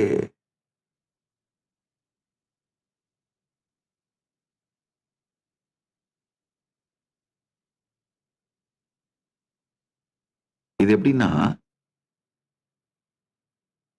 உங்களுக்குள்ள இருக்கிற எல்லா ஸ்பேர் பார்ட்ஸும் மாறிடுச்சு. ஆனா நீங்க என்னவோ நீங்க பர்மனண்டா இருக்கிற மாதிரி நம்பிட்டு இருக்கீங்க. வண்டியோட 4 சக்கரத்தை மாத்தியாச்சு, அடிப்படை அந்த பேஸ் ஸ்ட்ரக்சரை மாத்தியாச்சு, இழுக்கிற கயிறை மாத்தியாச்சு, எல்லாத்தையும் மாத்தியாச்சு, மேல் கொடைய மாத்தியாச்சு, எல்லாத்தையும் மாத்தியாச்சு வேற வேற வேற டைம்ல. ஆனா 10 வருஷம் கழிச்சு அதே வண்டின்னு சொல்லி நம்ம நினைச்சிட்டு உட்காந்துட்டு இருக்கோம். 2 வருஷத்துக்கு முன்னாடி வண்டியை வீலை மாத்தணும், 5 வருஷத்துக்கு முன்னாடி பேச மாத்தணும், 8 வருஷத்துக்கு முன்னாடி மேல் கொடைய மாத்தணும், 8.5 வருஷத்துக்கு முன்னாடி கயிறை மாத்தணும். இப்போ 10 வருஷத்துக்கு அப்புறம் அதுல இருக்க ஒரே ஒரு பார்ட் கூட அதே பார்ட் கிடையாது. ஆனா அதே வண்டின்னு கற்பனையில நினைச்சிட்டு இருக்கிறோம். உங்களை பற்றி நீங்கள் வைத்திருந்த கருத்து, உங்கள் கடந்த காலத்தை பற்றி, உங்களுடைய கடந்த காலத்தின் தொகுப்பு தான். கடந்த காலத்தை பற்றி நீங்கள் வச்சிருக்கிற நினைவுகளின் தொகுப்பு தான் நீங்கன்னு உங்களை உணர்றது. அந்த பார்ட் எல்லாமே மாறிடுச்சு. 5 வருஷத்துக்கு முன்னாடி திடீர்னு உங்க பயங்கள் எல்லாம் போய் வேற பயம் வந்துருச்சு. 4 வருஷத்துக்கு முன்னாடி திடீர்னு உங்க ஆசைகள் எல்லாம் போய் வேற ஆசை வந்துருச்சு. 8 வருஷத்துக்கு முன்னாடி திடீர்னு உங்களை பத்தி நீங்க வச்சிருந்த கடந்த கால மெமரிஸ் எல்லாம் போய் வேற மாதிரி மெமரிஸ் உருவாக ஆரம்பிச்சிருச்சு.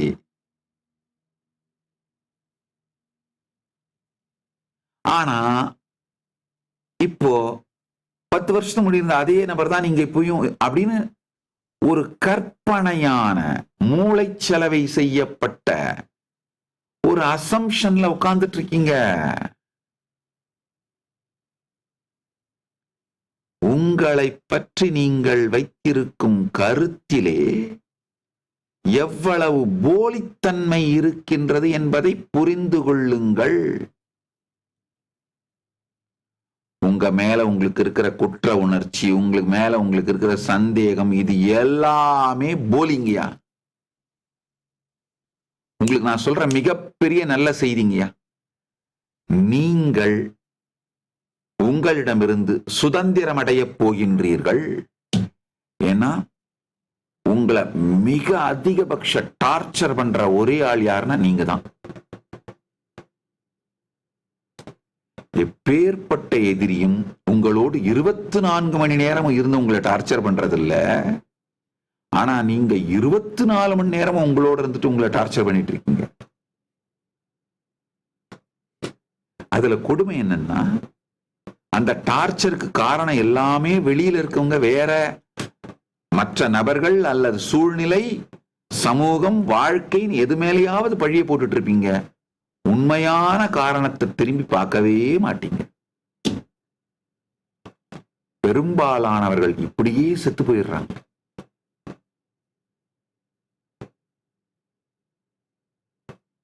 ஆழ்ந்து புரிந்து கொள்ளுங்கள். கனவுகள் மாறும் பொழுது ஐடென்டிட்டியும் மாறுதுங்கய்யா. கனவுல நீங்க வச்சிருக்கிற அந்த காணல் நீ நனவுக்கு நீங்க வரும் பொழுது நிழல் நீயா மாறிடுது. இதுவே அடுத்த நிலைக்கு துரியத்துக்கு போகும் பொழுது நிஜ நீயா மாறிடும். இல்ல நிஜ நீயை நீங்க வெளிப்படை செய்யும் பொழுது துரியத்துக்கு போயிடுவீங்க.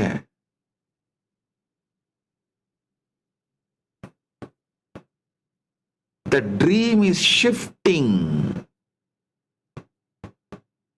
Universe is asking, are you ready to remember? Wake up. காணல் நீயும் நிழல் நீயும் கலைகின்றது.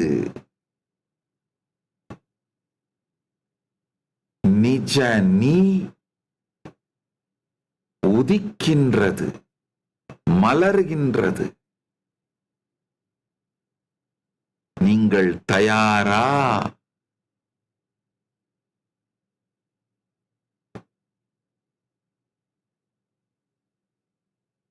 இந்த வார்த்தைகளை நான் சொல்லும் பொழுது உங்கள் உடலுக்குள் நிகழும் சக்தி சலனம், சக்தி ஓட்டம் உங்க அவேர்னஸ்ல ஏற்படுற அமைதி, புரிதல்,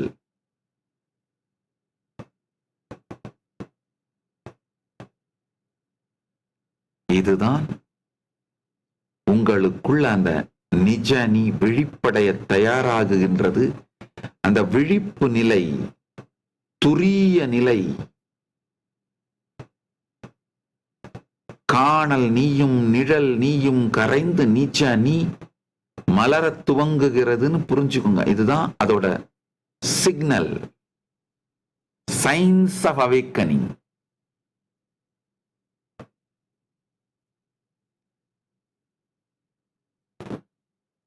The quantum you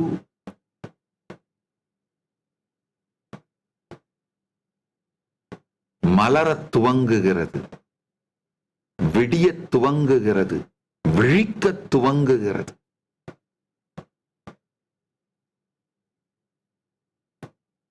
சாட்சியை உங்களுக்குள்ள நடக்கிறது அத்தனையையும், உள்ளேயும் வெளியும் நடக்கிறது அத்தனையும் சாட்சியாக பாருங்கள்.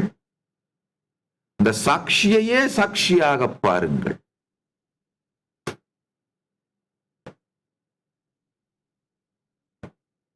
Witness the witness. Observe the observer.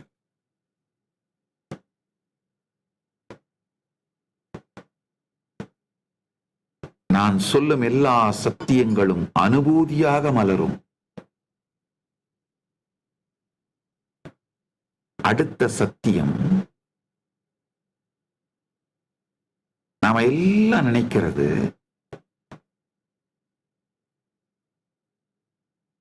எனக்கு இவ்வளோ ஆசை இருக்கே சாமி, இவ்வளோ ஆசையை வச்சுக்கிட்டு என்னால அந்த பரமானுபூதி அடைய முடியுமா? நல்லா புரிச்சுக்கணும்.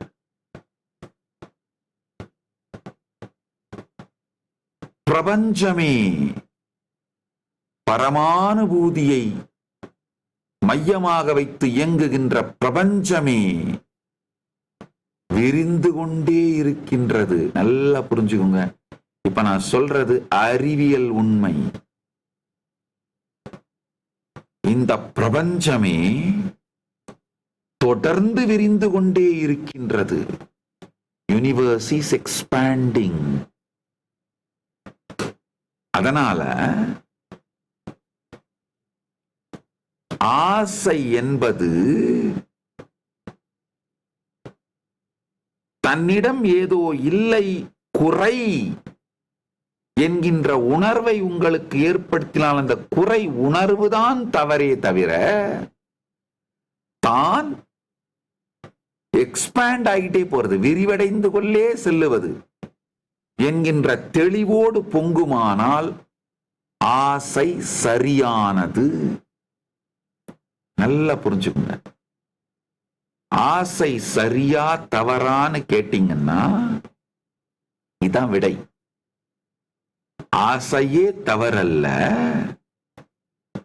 நீங்கள் ஏதோ இல்லாதவர், குறைபட்டவர் என்கின்ற எண்ணத்தில், என்கின்ற மாயையில், என்கின்ற மயக்கத்தில், என்கின்ற தவறான கருத்திலிருந்து தோன்றுமானால் அந்த ஆசை தவறு. நீங்கள் முழுமை. இந்த முழுமை தன்னை மேம்படுத்திக் கொள்ளுகின்றது, விளக்கிக் கொள்ளுகின்றது, விரிவடைகின்றது, தொடர்ந்து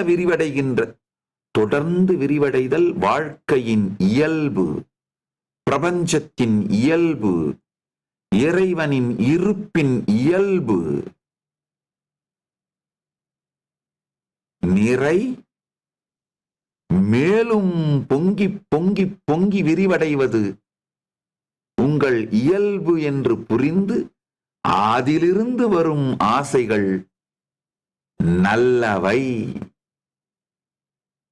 அவை கெட்டவை இல்லை. ஒன்று. இரண்டாவது, அதுதான் உங்கள் வாழ்க்கையோட டைரக்ஷன், விரிவின் திசை காட்டி, உங்கள் வாழ்வின் மலர்ச்சியின் வழிகாட்டி, உங்கள் வாழ்வின் போக்கின் திசை காட்டி. அதனால நீங்கள் தேடும் எல்லாமே நீங்கள்தான் என்று புரிந்து உங்களுக்குள்ளிருந்து பொங்கும் ஆசை தவறானது அல்ல. அது உங்கள் மலர்ச்சியின் விரிவின் வழிகாட்டி. ரெண்டுத்துக்கு வித்தியாசம் புரிஞ்சுக்கோங்க.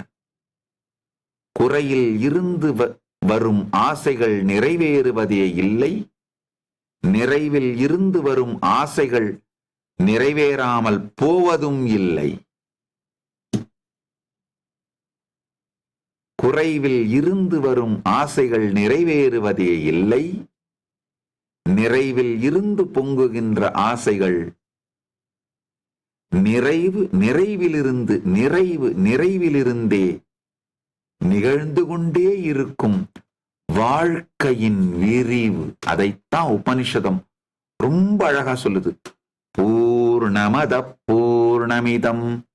நிறைவில் இருந்து நிறைவு பொங்குகிறது, முழுமையில் இருந்து முழுமை பொங்குகிறது.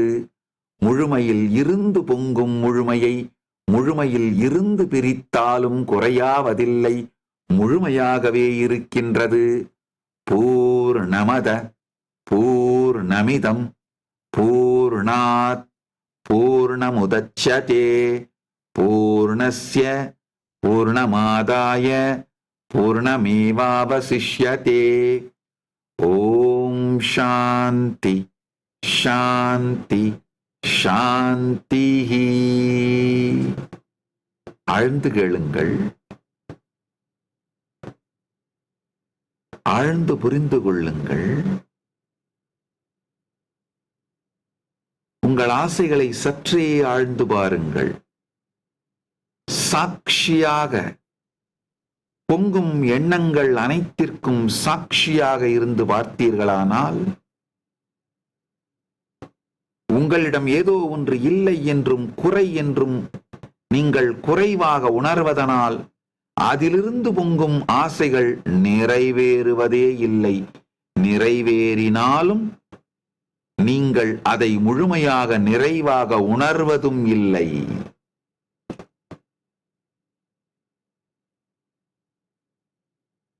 பொருளை அடைந்தாலும் அந்த ஆசை அடையப்பட்டாலும் திருப்தி அடையப்படுவதில்லை, நிறைவு அடையப்படுவதில்லை. நிறைவில் இருந்து பொங்குகின்ற எல்லா ஆசைகளும் விரிவு என்பதனால் அது நிகழ்ந்து கொண்டே இருக்கும். அது உங்களுக்கு ஒரு நாளும் ஒரு போதும் பொங்கும் பொழுதும் மலரும் பொழுதும் எக்காலத்தும் அது உங்களுக்கு குறை உணர்வை தருவதில்லை. உருவாகும் பொழுதும் மலரும் பொழுதும் நிறைவாக மாறும் பொழுதும் அது உங்களுக்கு குறை உணர்வையே தராததாக இருக்கும்.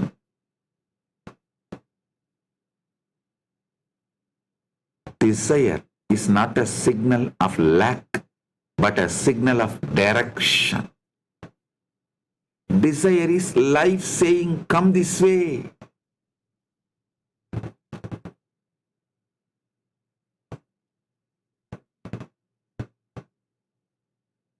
நிஜமான ஆசை வாழ்க்கை காட்டுகின்ற வழி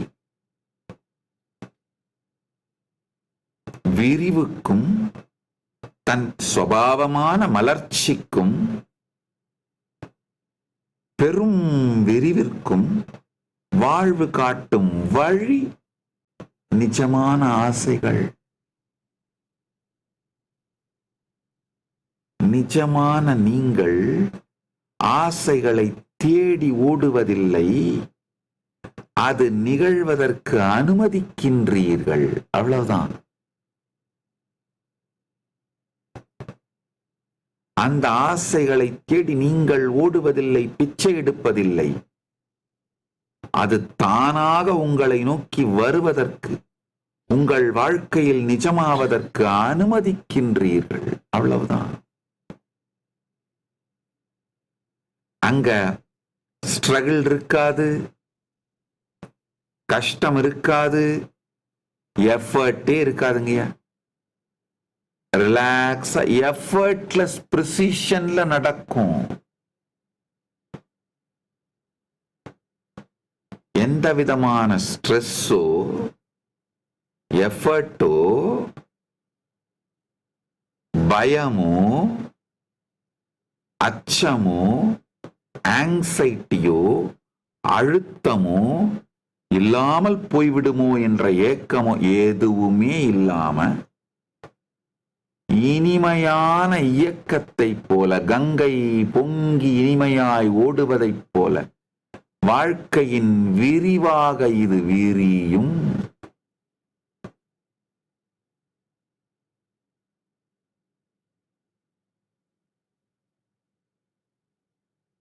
இதுதாங்க கல்பதரு. பூரணத்துவத்தில் இருந்து வெளிப்படுவது எல்லாமே பூரணமாக ஆகிக்கொண்டே செல்லும்.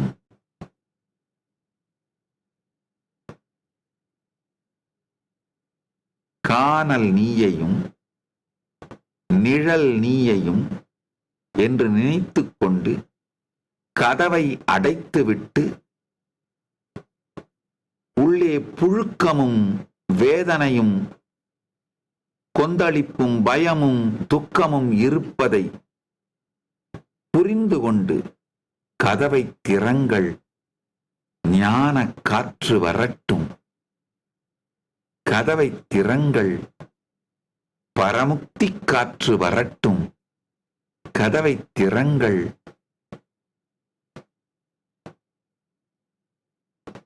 ஆனந்த காற்று வரட்டும். கதவை திறங்கள், ஜீவன் முக்தி காற்று வரட்டும்.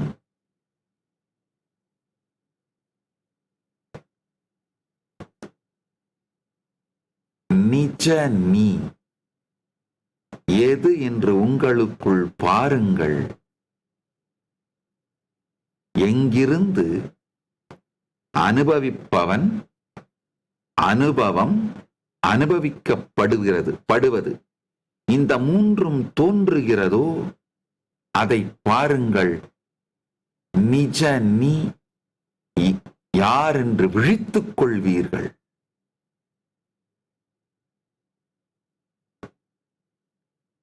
alignment is recognizing you, and the universe is never two, was never two, were never two, is never two, will never be two. விழிப்பென்பது, ஞானம் என்பது நீங்களும் இந்த பிரபஞ்சமும் ஒரு காலத்தும் தனித்தனியாக இரண்டாக இருந்ததில்லை, இருப்பதுமில்லை, இருக்கப் போவதுமில்லை என்று புரிதலே விழிப்பு.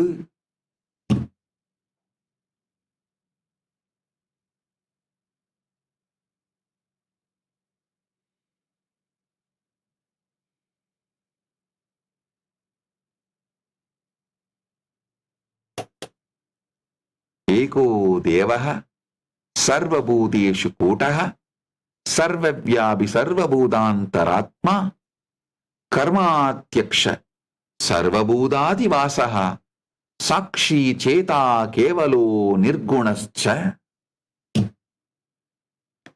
ஸ்வேதாஸ்வர உபனிஷத்துல ரொம்ப அருமையான சத்தியம்.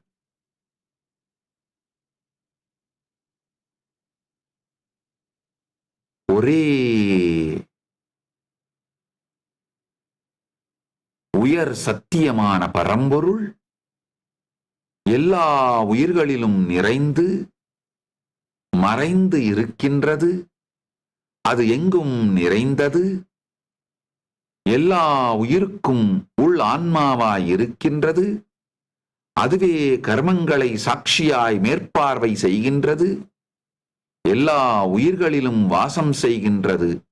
அது சாட்சி, சிந்திக்கும் அறிவு, தனிமை, குணங்கள் இவைகளுக்கெல்லாம் அப்பாற்பட்டது. ஏகோ தேவः சர்வபூதேஷு கூடः சர்வவ்யாபி சர்வபூதாந்தராத்மா கர்மாத்யக்ஷः சர்வபூதாதிவாசः சாட்சி சேதா கேவலோ நிர்குணஸ்ச.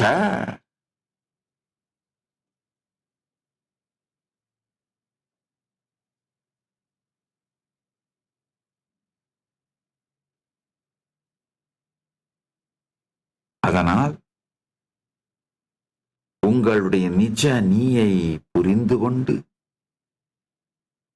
அதிலிருந்து வருகின்ற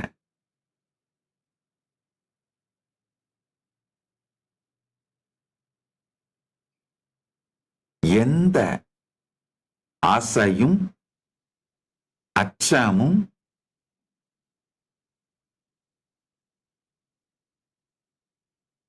உங்களுக்கு கெடுதி இல்லை. ஆனால் உங்கள் காணல் நீயிலிருந்து, நிழல் நீயிலிருந்து வருகின்ற எல்லாமே உங்களுக்கு கெடுதிதான். நன்மை என்று நினைத்தால் கூட அது கூட உங்களுக்கு கெடுதிதான். இந்த நிழல் நீயிலிருந்துங்கய்யா ஒரு ஆசையோ அச்சமோ வந்ததுன்னா அதுக்கு நீங்க எப்படி ரியாக்ட் பண்ணாலும் மாட்டிப்பீங்க. உங்க மனைவியோடையும் கணவனோடையும் சில ஆர்குமெண்ட் நீங்க எந்த ஸ்டாண்ட் எடுத்தாலும் மாட்டினீங்க. அந்த ஆர்குமெண்ட்டுக்குள்ள நுழைஞ்சாலே நீங்க ஃபெயில் ஆயிட்டீங்க. ஏன்னா நீங்க என்ன ஆன்சர் பண்ண போறீங்கன்னு அவங்க கம்ப்ளீட்டா ப்ரிப்பேர் பண்ணிட்டு நீங்க அடுத்து கொடுக்க போற 8 ஆன்சரையும் அவங்க மென்டலா ரெடி பண்ணி எந்த ஆன்சருக்கு என்ன ஆர்குமெண்ட் வைக்கணும்னு கிளீனா பிளான் பண்ணிட்டு தான் அவங்க எடுத்துட்டு வராங்க.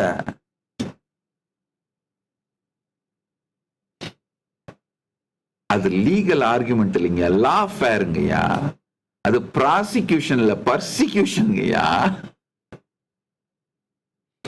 அந்த ஆர்குமெண்ட்ல எந்த டைரக்ஷன்ல நீங்க எடுத்தீங்கனாலும் போச்சு, முடிஞ்சது, மாட்டீங்க. அதனால நிஜ நீயை விழிப்படைய வைப்பதற்காக சாட்சியாக இருப்பதுதான் நீங்கள் செய்ய வேண்டிய முதல் சரியான செயல்.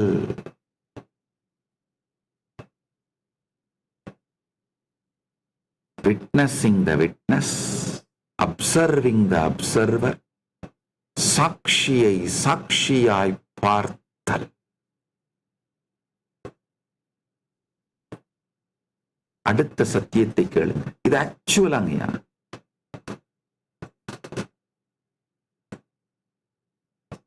நீங்க எதிர்பார்க்காத சூழ்நிலையில தான் அந்த நிஜ நீ மலர துவங்கும்.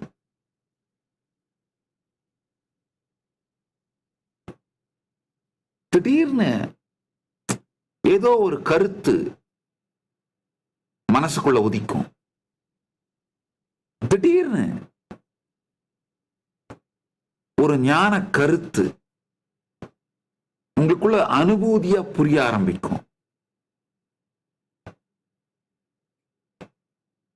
திடீர்னு ஒரு கிளிம்ஸ் மாதிரி அந்த புரிதல் அப்படியே மலரும். சூரிய உதயம் மாதிரி உங்களை அறியாத ஒரு புரிதல்.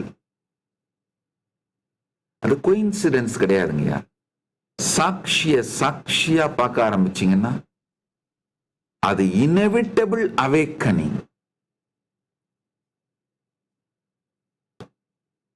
சாட்சியா பார்க்க ஆரம்பிங்க. உங்களுக்கு உள்ளேயும் வெளியிலையும் என்னென்னலாம் நடக்குதோ சாட்சியா பாருங்க. இந்த சாட்சியா பார்க்கிறது யாருன்னு அவரையும் சாட்சியா பாருங்க. சாட்சியை சாட்சியாக பார்ப்பவர் யாருன்னு சாட்சியா பாருங்க.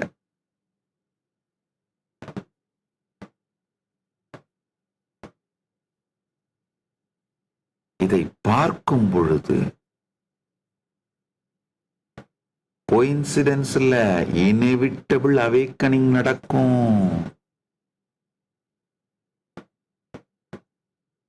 அப்பதான் life refuses to let you remain asleep. When the cocoon becomes too tight,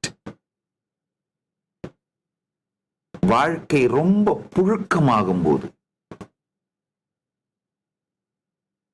பிரபஞ்சம் உங்களை தொடர்ந்து தூங்கிறதுக்கு அனுமதிக்காது. கதவை திறக்கச் சொல்லி தட்டும். கதவை திறந்து விடும். இப்பொழுது வெளியிலிருந்து இந்த வார்த்தைகள் மூலமாக கதவை திறக்கச் சொல்லி நான் தட்டுகின்றேன். உங்களுக்குள் சக்திபாதத்தை அளித்து தீட்சையை அளிப்பதன் மூலமாக உள்ளுக்குள் இருந்து கதவை திறந்தும் விடுகின்றேன். காற்று வரட்டும், ஞான காற்று வரட்டும், ஆனந்த காற்று வரட்டும். வடக்கிருந்து வந்தால் அது வாடை, தெற்கிருந்து வந்தால் அது தென்றல், கைலாயத்திலிருந்து வந்தால் அது ஞான காற்று. கைலாயத்திலிருந்து வருகின்றது ஞான காற்று வரட்டும். உயிர்கதவை திறந்திடுங்கள், மனக்கதவை திறந்திடுங்கள்.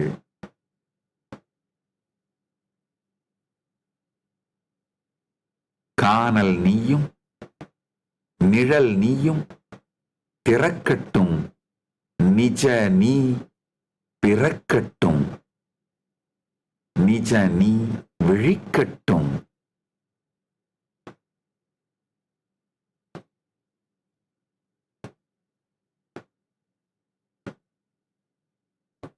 பிரபஞ்சம் உங்கள் கதவை தட்டுகின்றது. இந்த வார்த்தைகளின் மூலமாக, இந்த தீட்சையின் மூலமாக பிரபஞ்சமே உங்களுக்குள் இருந்து கதவையும் திறந்து விடுகின்றது. கதவை திற, காற்று வரட்டும். இன்று முதல் நாள் பிரம்மோத்சவத்தின், அவதார தின மகோத்சவத்தின், நித்யானந்த உற்சவத்தின் பூஜைகள் உலகம் முழுவதிலும் இருக்கும் எல்லா கைலாயங்களிலும் நிகழ இருக்கின்றன. அவைகளை தரிசித்தவாறே அமருங்கள். உங்களுக்குள் சக்தி பாதத்தையும் சக்தினி பாதத்தையும் ஞான சக்தியை பாய்ச்சி சக்தி தரிசனம் அளிக்கின்றோம். இந்த அனுபூதி, நான் சொல்லும் இந்த அனுபூதி உங்களுக்குள் இப்பொழுது மலரத் துவங்கும். ஆழ்ந்து கேளுங்கள். இப்ப நான் சொல்ற எல்லா சத்தியத்தையும் உங்களால் முடிந்த அளவிற்கு ஸ்ரத்தையோடு செய்யுங்கள். இப்போ அடுத்த ஒரு 10 நிமிடம் சாட்சியை சாட்சியாக பார்த்து அமைதியாக அமருங்கள். Witnessing the witness, observing the observer. Chit.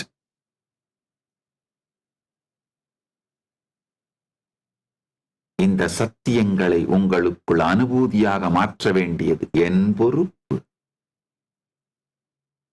நிமிர்ந்து அமருங்கள். கண்களை திறந்தும் இருக்கலாம், மூடியும் இருக்கலாம், உங்கள் விருப்பம். ஆனால் உள்ளுக்குள்ளும் வெளியிலும் உங்களை சுற்றிலும் நடக்கும் எல்லாவற்றையும் சாட்சியாக பாருங்கள். ரியாக்ட் பண்ணாதீங்க. இந்த எண்ட்லெஸ் டைவர்ஷன்ஸ்ல டைவர்ட் ஆகாதீங்க. எண்ட்லெஸ் டிஸ்ட்ராக்ஷன்ஸ்ல டிஸ்ட்ராக்ட் ஆகாதீங்க.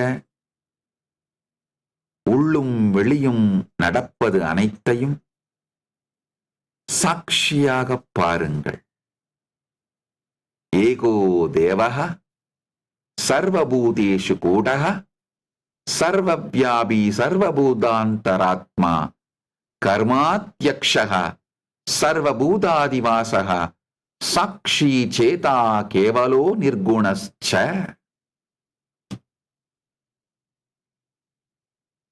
நிமிர்ந்து அமருங்கள்.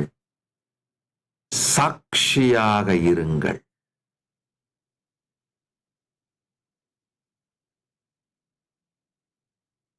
நீங்கள் எல்லோரும்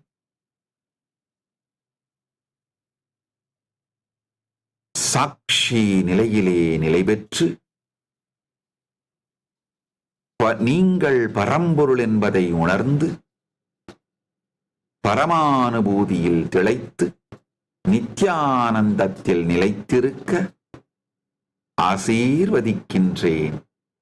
ஆனந்தமாக இருங்கள்.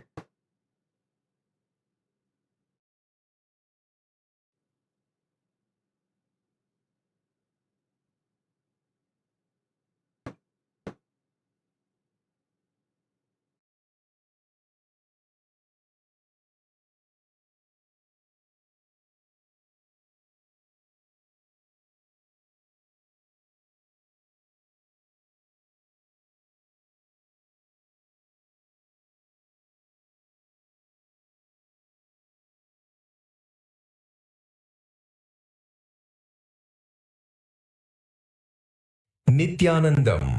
நித்யானந்தோத்சவத்தின் புனிதமான தொடக்க நிகழ்வான பூர்வாங்கம் இன்று ஆரம்பமாகிறது. இந்த மங்களகரமான முதல் நாள் கொண்டாட்டத்தில் கலந்து கொண்டு இறை அருளை பெற அனைவரையும் அன்புடன் அழைக்கின்றோம். இந்த விழா ஆலயத்தின் காவலர்களான க்ஷேத்திர பாலகர்களை வழிபடுவதன் மூலம் தொடங்குகிறது.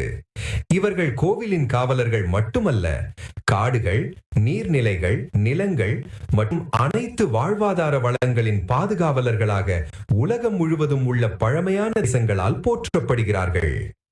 துர்க்கை அம்மனுக்கும் மாரியம்மனுக்கு செய்யப்படும் மண்டகப்படி, நைவேத்தியம், தீபாராதனை மற்றும் படையல் சேவைகள் மூலம் சுற்றுச்சூழலை பாதுகாத்து பேரிடர்களை தடுத்து தர்மத்தை நிலைநாட்டும் பரமசிவ சக்திகளாக அன்னை வழிபடப்படுகிறாள். இயற்கையுடனான புனிதமான உறவும் இறையாண்மை உரிமைகளும் இன்று பூர்வகுடி பழமையான தேசங்கள் யுனைடெட் ஏன்ஷியன்ட் நேஷன்ஸ் அமைப்பால் பாதுகாக்கப்படுகின்றன. பூர்வகுடி தேசங்களின் இந்த காலத்தால் அழியாத ஞானத்தையே இவ்விழா பிரதிபலிக்கிறது. இப்போது நாம் சனாதன இந்து தர்மத்தின் ஜகத் குரு மகா சந்நிதானம் பகவான் ஸ்ரீ நித்யானந்த பரமசிவம் அவர்களுக்கும் உலகம் முழுவதும் உள்ள கைலாசாவின் கோவில்களில் எழுந்தருளியுள்ள தெய்வங்களுக்கும் இந்த பூஜையை சமர்ப்பிப்போம்.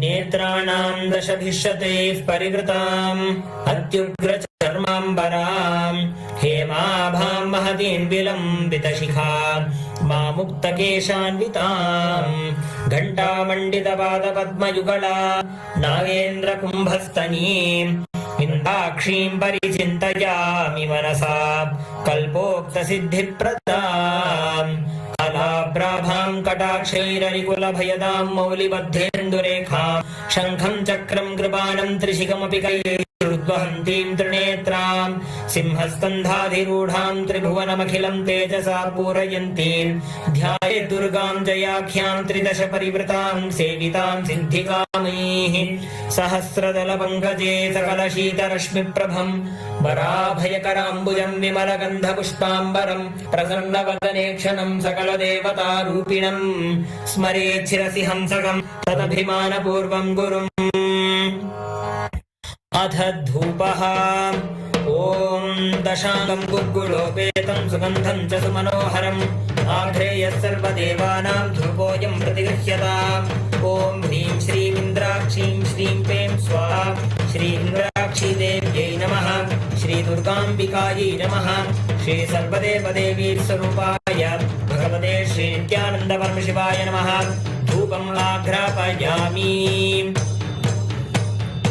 अथ दीपः ॐ साज्यं त्रिवर्तिसंयुक्तं वह्निना योजितं मया ग्रहाणमङ्गलं दीपं त्रैलोक्यतिमिरापहम् ॐ ह्रीं श्रीं इन्द्राक्षीं श्रीं क्लीं स्वाहा श्री इन्द्राक्षीदेव्यै नमः श्री दुर्गाम्बिकायै नमः श्री सर्वदेवदेवी स्वरूपाय भगवते श्री नित्यानन्द परमशिवाय नमः दीपं सन्दर्शयामि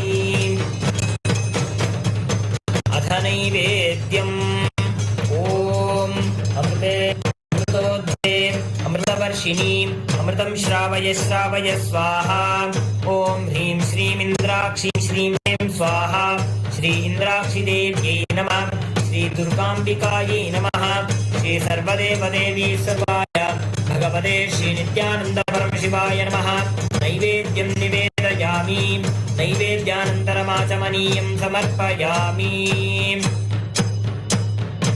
नीराजनम् ॐ साङ्ग्रहण्येत्यायजते इमां जनताकुं सङ्गृह्णानीति द्वादशारत्नीरचना भवति द्वादशमासाः संवत्सरः संवत्सरमेवावरुन्धे पौञ्जी भवति पूर्वैकुञ्जाः ऊर्जमेवावरुन्धे चित्रानक्षत्रं भवति चित्रं वा एतत्कर्म सर्वमङ्गलमाङ्गल्ये शिवे सर्वार्थसाधिके शरण्ये त्र्यम्बके गौरी नारायणि नमोऽस्तुते ॐ कर्पूरौरं करुणावतारं संसारसारं भुजगेन्द्रहारं सदा वसन्तं हृदयारविदे भवं भवानी सहितं नमामि भवं भवानी सहितं नमामि भवं भवानी सहितं नमामि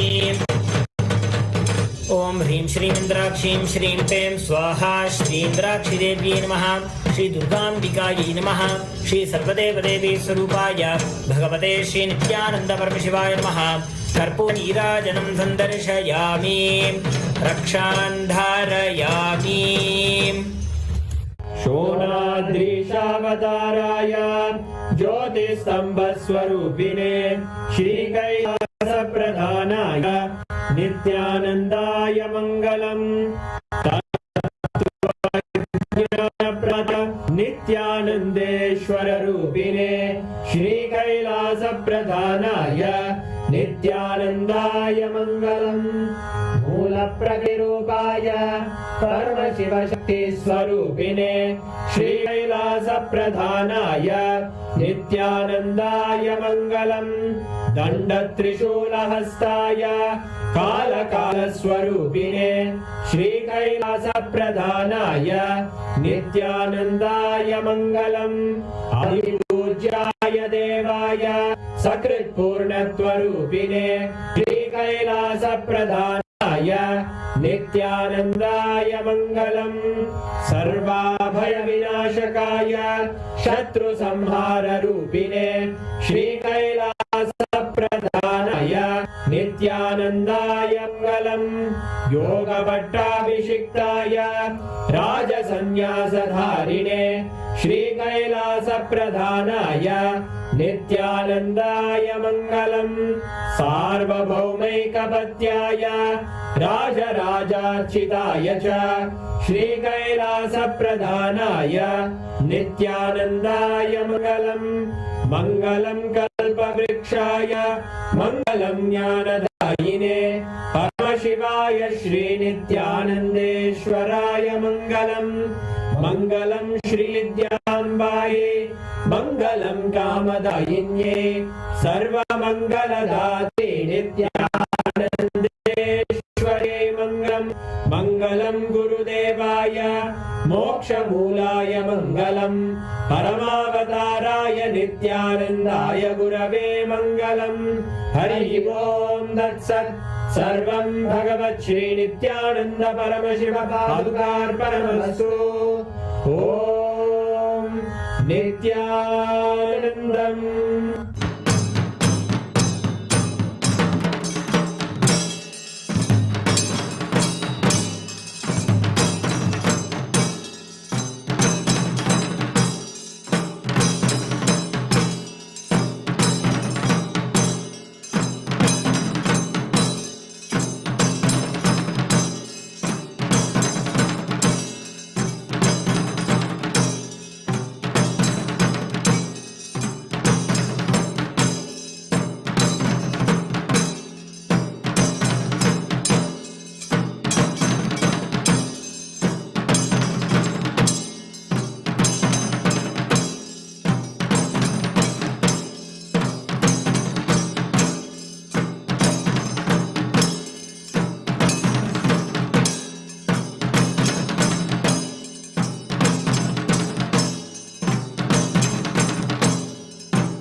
श्रीकैलासोन्नतद्वादशान्तश्यामलापीठारूढ श्रीमीनाक्षिसुन्दरेश्वरा भिन्नस्वरूप परशिवपुत्ररत्न कुमार गुरुमण्यतुल्यावतार श्रीपार्वतीस्तन्यपानलब्धदिव्यज्ञान विश्रुतसकलनिगमागमसारभूतद्राविडवेदप्रवक्त्रे श्रीमत्परमशिवकरुणासमधिगतमुक्तामयचतुरश्रयान् गीयमानछत्रचामर श्रीचिह्नकाहलादिसमस्तबिरदावल्यलङ्कृत ज्ञानविज्ञानचक्रवर्ती सर्वजनसङ्घसद्यो निर्वाणदीक्षाव्ययापवर्गवर्ष विश्राण जीमूत परमतकलभकेसरी शैवसिद्धान्तस्थापनाचार्य श्रीराजाधिराजपाण्ड्यमहाराज गुरु क्षपणशाक्यादिमहान्धकारनिवारणज्ञानभानु वीक्षणानर्हार्हध्वजोच्छेदनपूर्वक श्रीमद्वृषभध्वजस्थापक शैवसमयकर्त्रे सर्वज्ञपीठारूढ श्रीजगद्गुरु श्रीज्ञानसम्बन्धदेशिकस्वामि वागीशसुन्दरमाणिक्यवाचकस्वामिनाम् अवतारभूत श्रीज्ञानसम्बन्धस्वामि पुनरुद्धृत श्यामलापीठ सर्वज्ञपीठ त्रिनवत्युत्तरद्विशततम गुरुमहासन्निधान अरुणगिरियोगीश्वर परम्परागत अरुणाचल सर्वज्ञपीठ गुरुमहासन्निधान कैलास परम्परागत काञ्ची कैलास सर्वज्ञपीठ त्रयस्त्रिंशदुत्तरद्विशततम गुरुमहासन्निधान नित्योत्सव नित्यमङ्गल नित्यकल्याण नित्यरजित कैलास परम्परागत आदिकैलास नित्यानन्दपीठ महासंस्थान महासिंहासन पीठकर्तः साक्षात् श्रीपरमशिव समुद्भूत कैलास परम्परागत वैवस्वतमनु इक्ष्वाकु हरिश्चन्द्र भगीरथ श्रीरामचन्द्र शूरसेन इत्यादि अनवच्छिन्न सार्वभौम चक्रवर्ति परम्परागत चतुष्षष्टि योगिनी मण्डित चतुष्षष्टि सम्प्रदाय प्रवर्तक मनुधर्मशासन सूर्यवंश प्राप्त सर्वज्ञपीठ सुराङ्गी साम्राज्य मूर्धाभिषिक्त चूडामणे साक्षात् श्री परमशिव समुद्भूत कपिल महागुरु पुनरुद्धृत महानिर्वाणिपीठ अष्टोत्तर सहस्र श्री महामण्डलेश्वर साक्षात् श्री परमशिव सिंहासनाभिषिक्त समस्त गणनायक श्री महागणपति समारंभ अनवच्छिन्न पीठाधीश्वर गुरु परंपरा प्राप्त अटल पीठ अष्टोत्तर सहस्र श्री अटल पीठाधीश्वर धर्म मुक्ति स्वर्गपुर स्वर्ण पीठ त्रयोविंश गुरु महासन्निधान कैलास परम्परागत आदिपीठ सर्वज्ञपीठ जगद्गुरो श्री कैलास पुनरुद्धारक श्री कैलास परमाचार्य श्रीमत्परमहंस परिव्राजकाचार्य वर्य सच्चिदानंद प्रणव स्वरूप श्रोत्रिय ब्रह्मनिष्ठ श्रीमज्जगद्गुरु श्रील श्री भगवत् श्री नित्यानंद परमशिव श्री ज्ञान संबंध देशिक परमाचार्य स्वामिन् अत्रागत्य परिपाल्य च अस्मान् विज्ञानवितरणेन विजयी भव जय जय।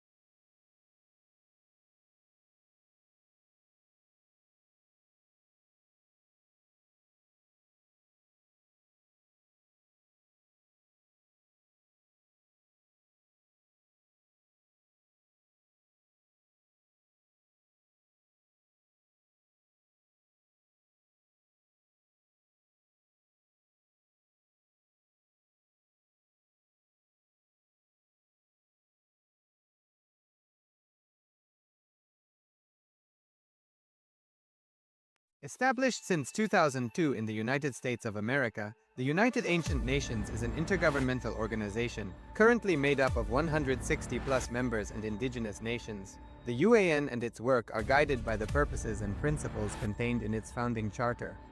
The UAN is a manifestation of the profound connection amongst indigenous peoples across the world, including African, Andean, American, European, Caribbean, Oceanic, and Asian regions, rooted in shared wisdom, sustainable practices, and deep reverence for the earth.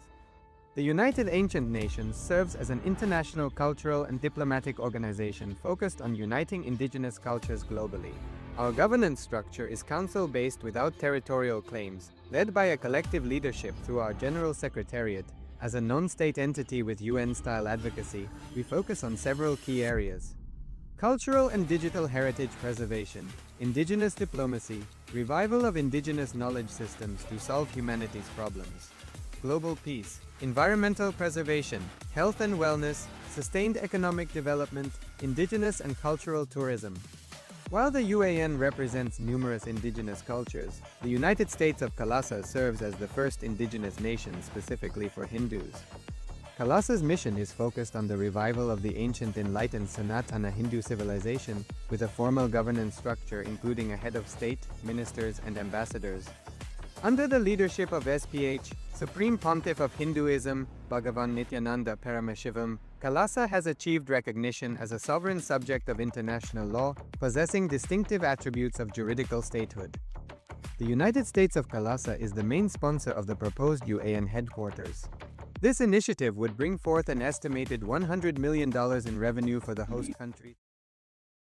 We know how to use it consciously. You never have that. There is no need that other person should know. You can show them the outcome result. What you are asking is, if I don't show the enough result, outcome result, enough impact, enough punch, he will not respect me next time. That's what you are asking. You can give a good punch, there is nothing wrong. But see that you are not disturbed. That is what I mean by the word consciously angry. If you are angry consciously, you will disturb him enough. You will give him a right dose, but you will not feel that disturbed. Be very clear. This is the situation. I have to handle the situation this much only. Don't allow the situation to control you. You control the situation. And be angry. Whatever has to be done, logically, clearly, do it. Do it perfectly. Then afterwards, don't feel guilty. If you have done it consciously, you will not feel guilty. Yes, right word. Knowledge of anger reduces anger. Right word. Same way, knowledge about lust reduces the lust.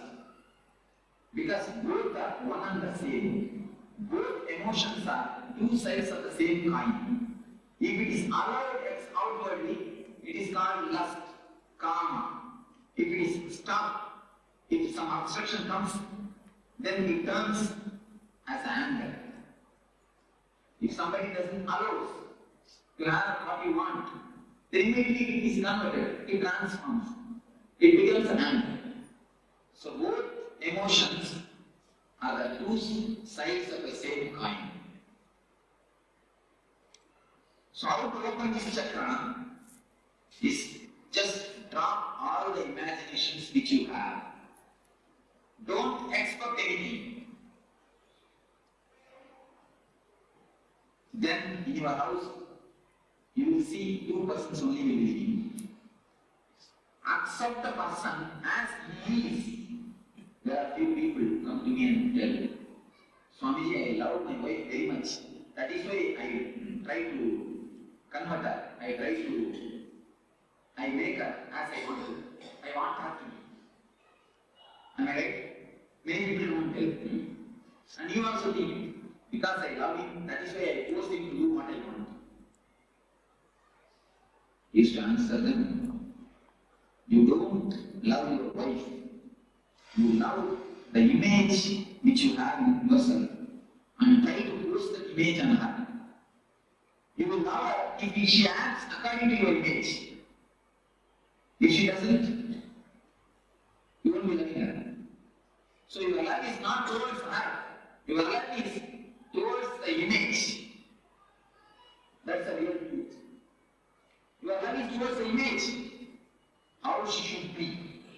That is why you force her to be as you want. So, when you drop these imaginations, the Mooladhara Chakra energy will be awakened. One thing. As a byproduct, your house all will become a great Kshetra. All our houses are almost ready to place good Kshetra. Our houses have become good Kshetras. Am I right? Our houses have become really good Kshetras. Actually, so if I speak about Namrata, I will pull down the whole structure of Jyotisha. It is a sheer nonsense. Having two paper pieces, going to some person asking how my life will be. What right you have to live if you don't decide how your life will be? Going and asking some person who is unknown about your life, giving him two pieces of paper, please just see and tell me how my life will be. What type of life you are living, I don't understand. You are the man who is living. You know the pros and cons of your life. You are the person who is living. You don't know about your life. You are going and asking him.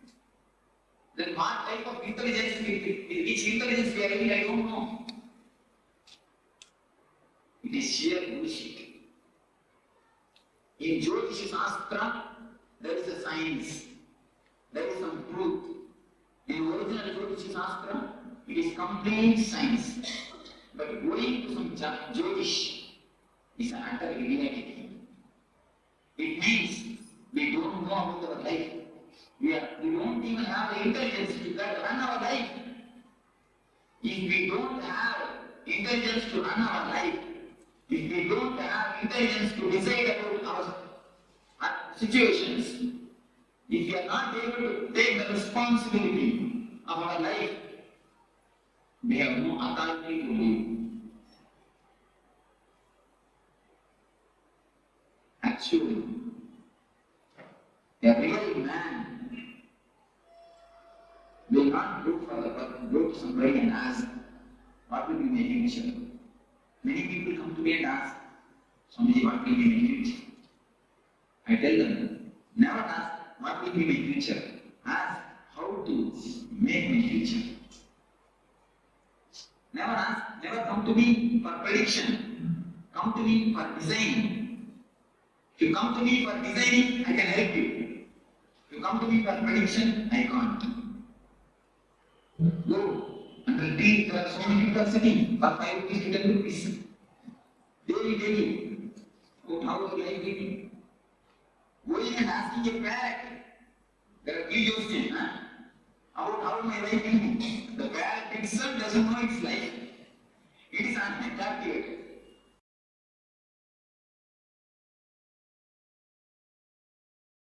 ब्रह्मानन्दं परमसुगदं केवलं ज्ञानमूर्तिम्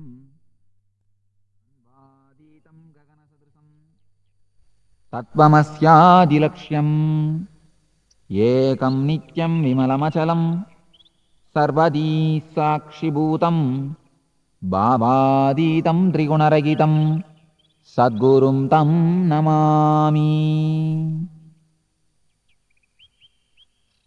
Meditation is greatest art, greatest science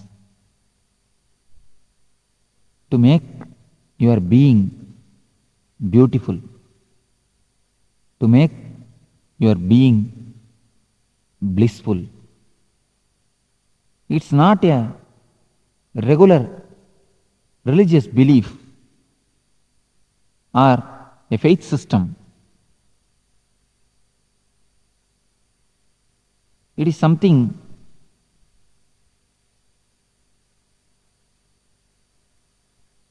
which can directly touch your life, transform your being,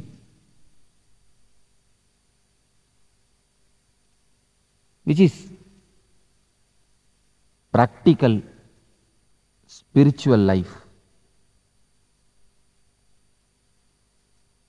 It's not a belief system. Of course, it is anti-belief.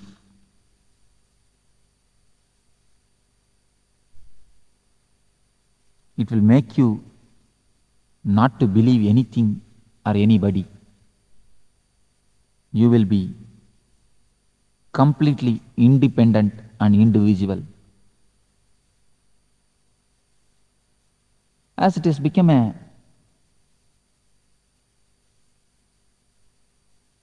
custom or routine, people understand meditation also as one of the faith or a religious system. No. It will make you religious, that is true, but meditation is not religion. It is practical spiritual system. It's a science to transform your life.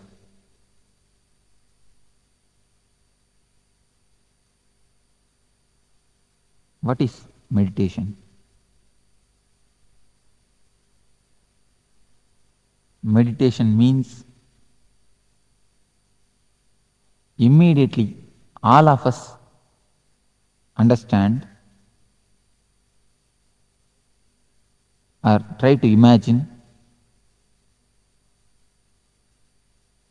an old man with big beard sitting in the bank of some river, closing his eyes, silently trying to hum small mantras.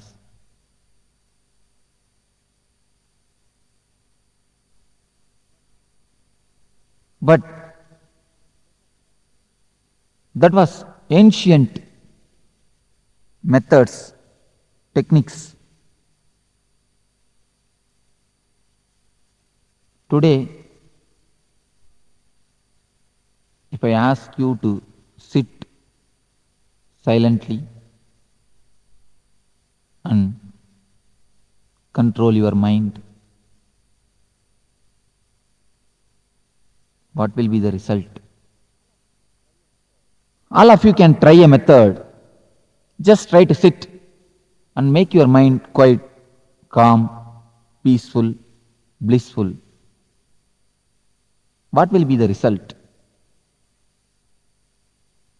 Most of you who tried some ancient traditional meditation techniques or other systems to control your mind will know how futile it is, how disturbing it is. Many people come and report me that Swamiji, if we sit for meditation, we get so many number of thoughts, so much unnecessary thinkings that we don't know from where these things are coming out, from where they are erupting out. from where they are gushing out. We don't know how to control. We don't know what to do. Almost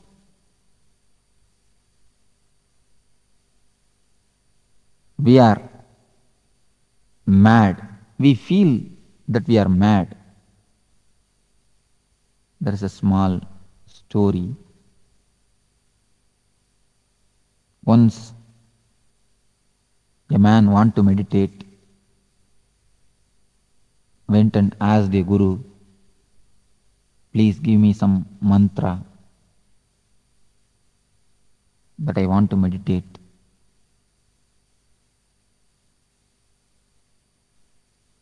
That guru gave him one mantra and told him, you will achieve your desires by meditating with this mantra, but only one condition, you are not supposed to remember monkey when you start meditating. This man told, okay, oh yes, verily, this is not a big condition, because none of us remember monkey, and he also never remembers monkey, unless he is the devotee of Anjaneya. He is not a devotee and he never remembers also. He came, took his bath and sat for meditation. As soon as he started the mantra, you all can really imagine what would be the first thing which entered in his mind, thought which occurred in his mind. Surely nothing but monkey.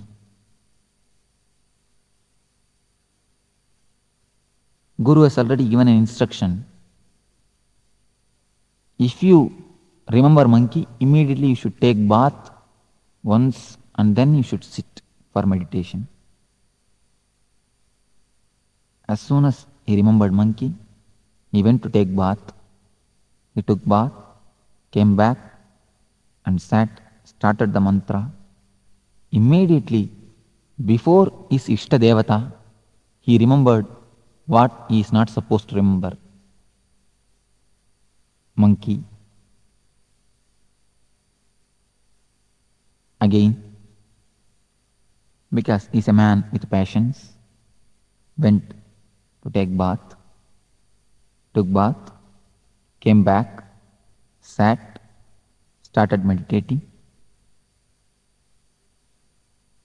As fate would have it, again he remembered monkey. This happened some 10 times. 10th time he is going to take bath. Even at that time, in the bathroom itself, he remembers only monkey, nothing else, nothing but monkey. He feels all over his body, all over the mind, he is completely surrounded by monkey.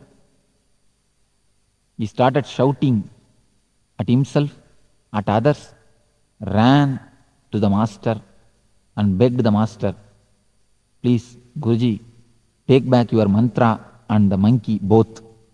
Leave me alone.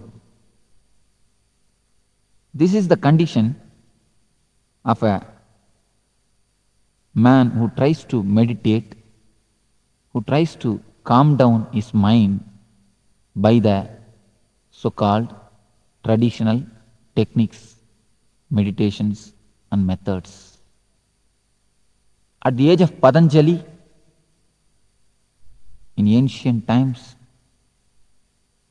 there used to be meditation techniques with which people can directly sit and start meditating. They will become calm, cool, collective, blissful. At that time, man was very simple. Man was nothing but his body, mind was not so much developed. There is no such thing existed cerebral layer. Today, the greatest problem, the biggest problem of man is cerebral layer, cerebrality.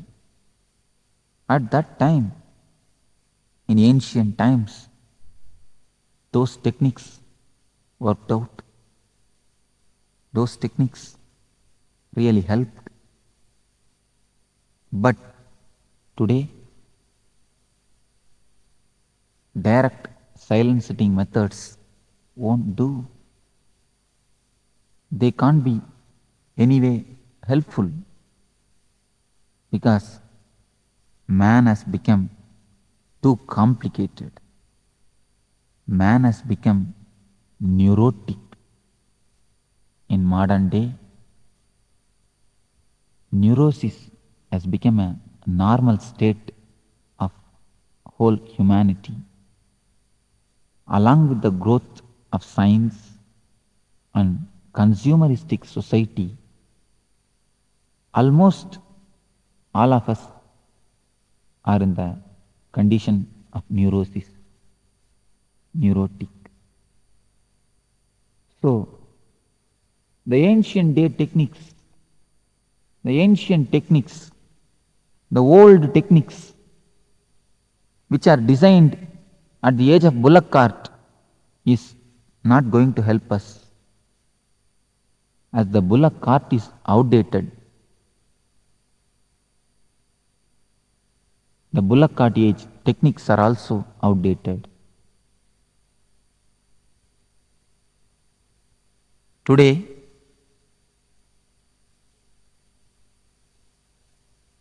techniques designed at the age of bullock cart, you may be able to have a little bit benefit, no doubt. You will be able to travel, but only in the bullock cart speed,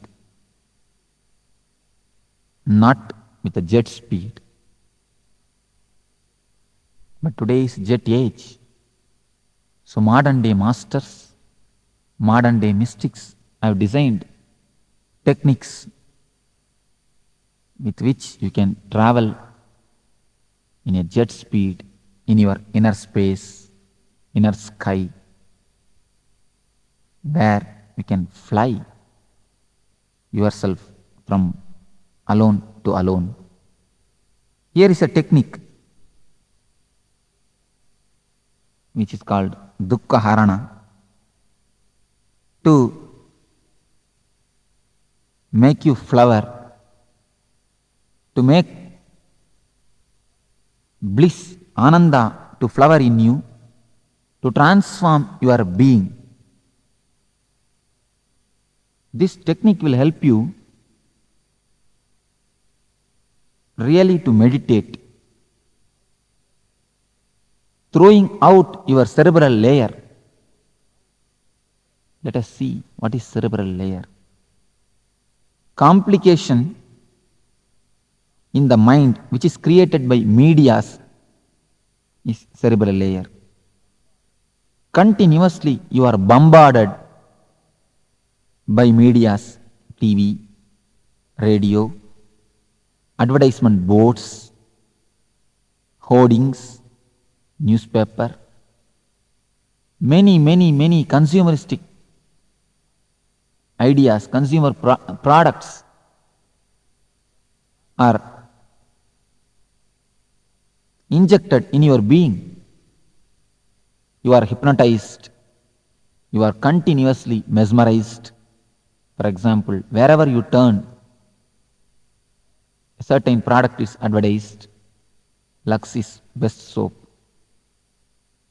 In book, you read the same thing. In paper, you read the same thing. In TV, you see the same thing. In radio, you hear the same thing.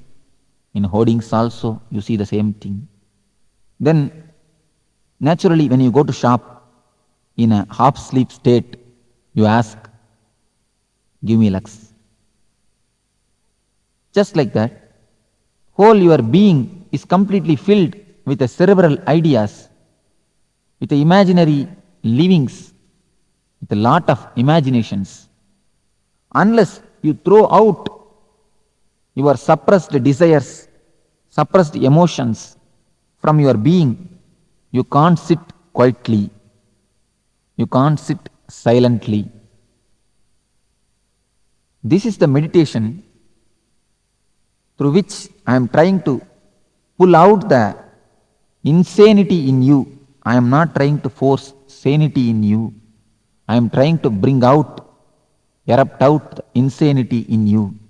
Then naturally sanity, bliss will flower, blossom in you. You are already in Nithyananda. You are with Nithyananda. Only thing, I have to kill the dukkha. I have to kill the layer of dukkha. I have to cut the layer of dukkha to make you Nithyananda.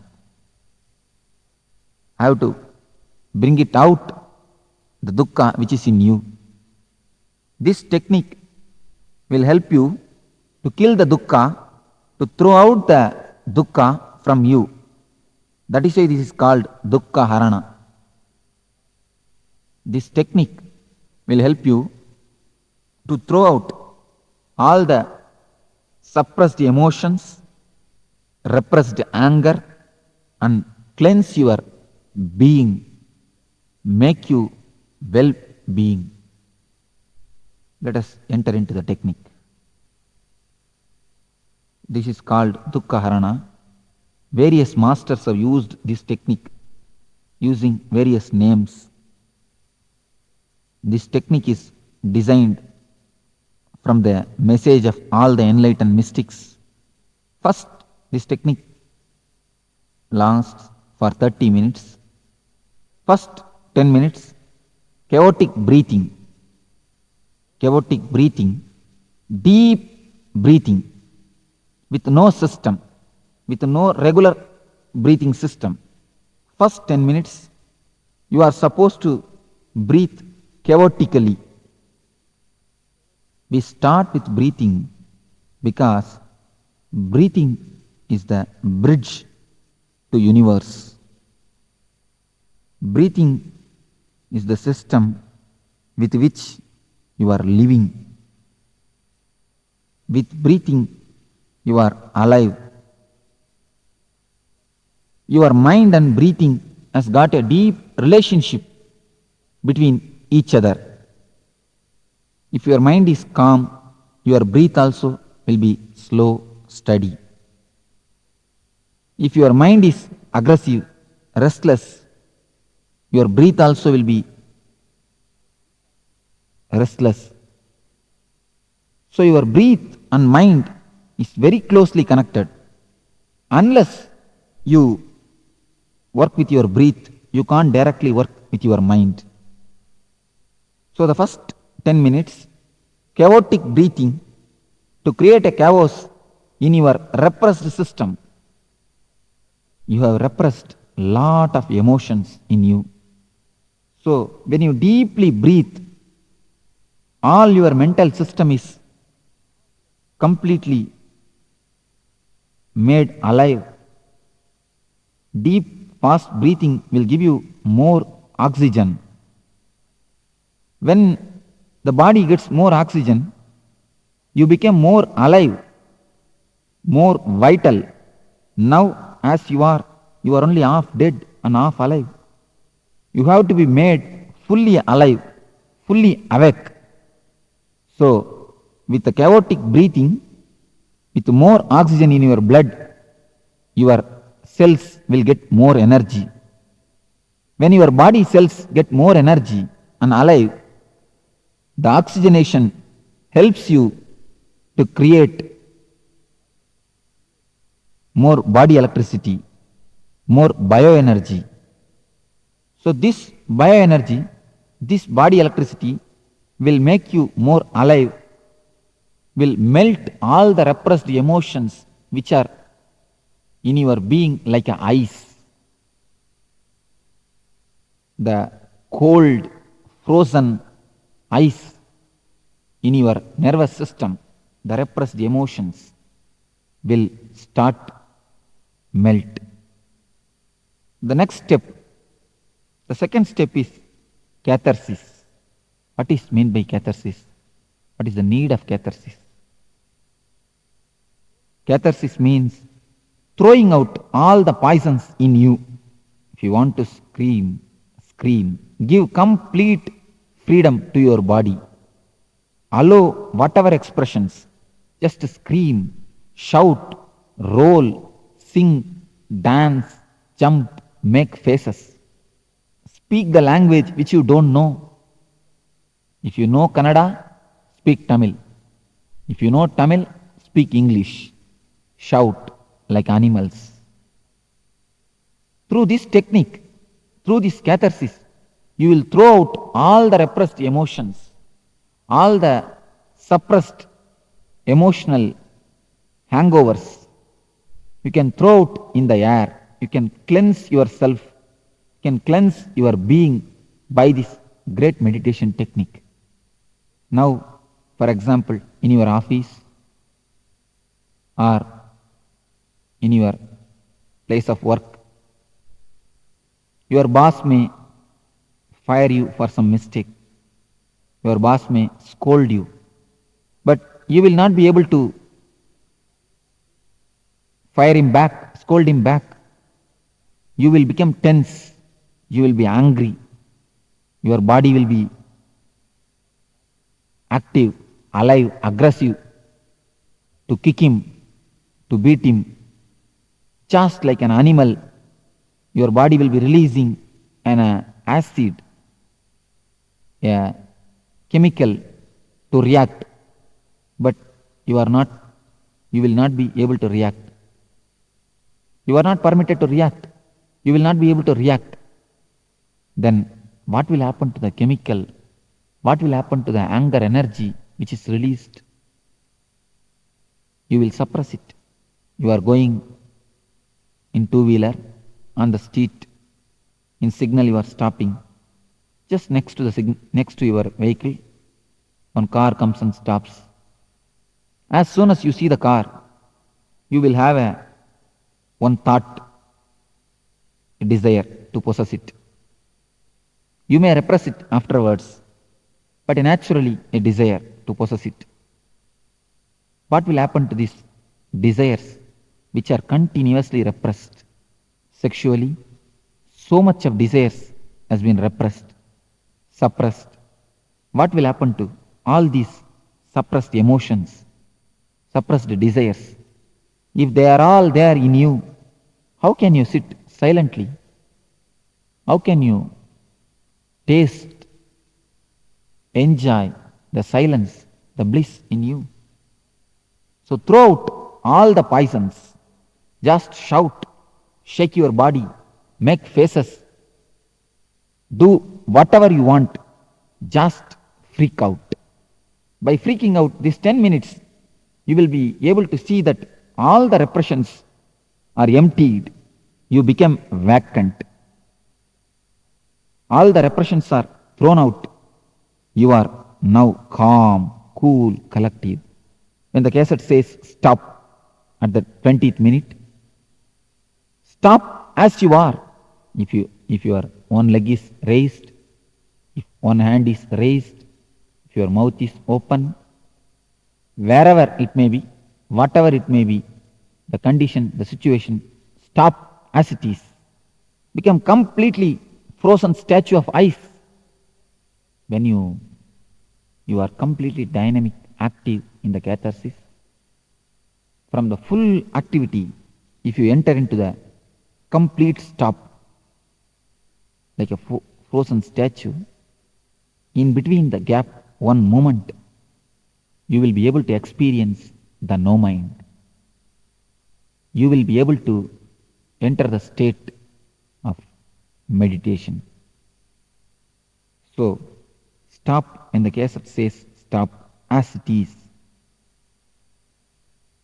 Next 10 minutes, just sit silently or lie down, relax and be a witness to whatever happens inside and outside your being. First two stages only preparation for meditation. Only the third stage, 10 minutes, is real meditation. When you have cleansed yourself, when you are empty of all the repressions and suppressions, you will see that without your effort, a beautiful silence is flowering in you. A beautiful bliss is happening in you. You don't have to control your mind. You will see that mind is silent by itself. Silence cannot be forced. It can only happen. The last 10 minutes, just relax yourself with a smiling face and blissful mood. This is the key. Silent face and blissful mood. Completely relax. Don't concentrate on anything. Just be aware of whatever happening inside and outside your being. There may be many experiences. You don't have to worry, bother about experiences. Just as you watch TV, as you watch television, movies, layer by layer, film by film, picture by picture, watch your mind, thought by thought. Be completely relaxed. Be completely cool. Be completely collective.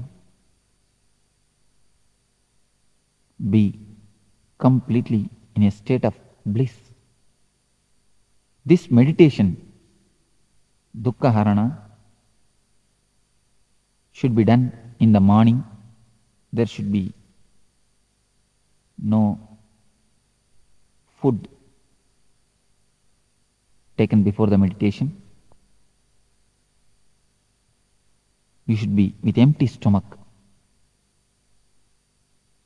Loose white cloths are best. And do it along with this music.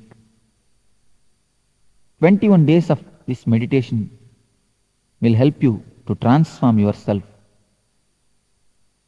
You will feel as if you have taken a psychological bath. You are cleansed completely. Your being itself is reformed, transformed.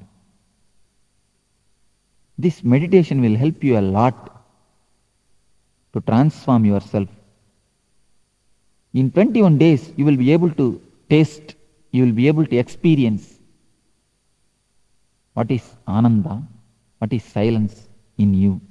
So, when you kill the dukkha, Ananda in you automatically, naturally flowers, blossoms, and oozes out a beautiful smell within you and around you. Let you all use this Dukkha Harana meditation technique and kill the dukkhas, go beyond the dukkhas and enter into the blissful state, enter into the bliss and be with the Nithyananda.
Have you heard of the word fear stroke?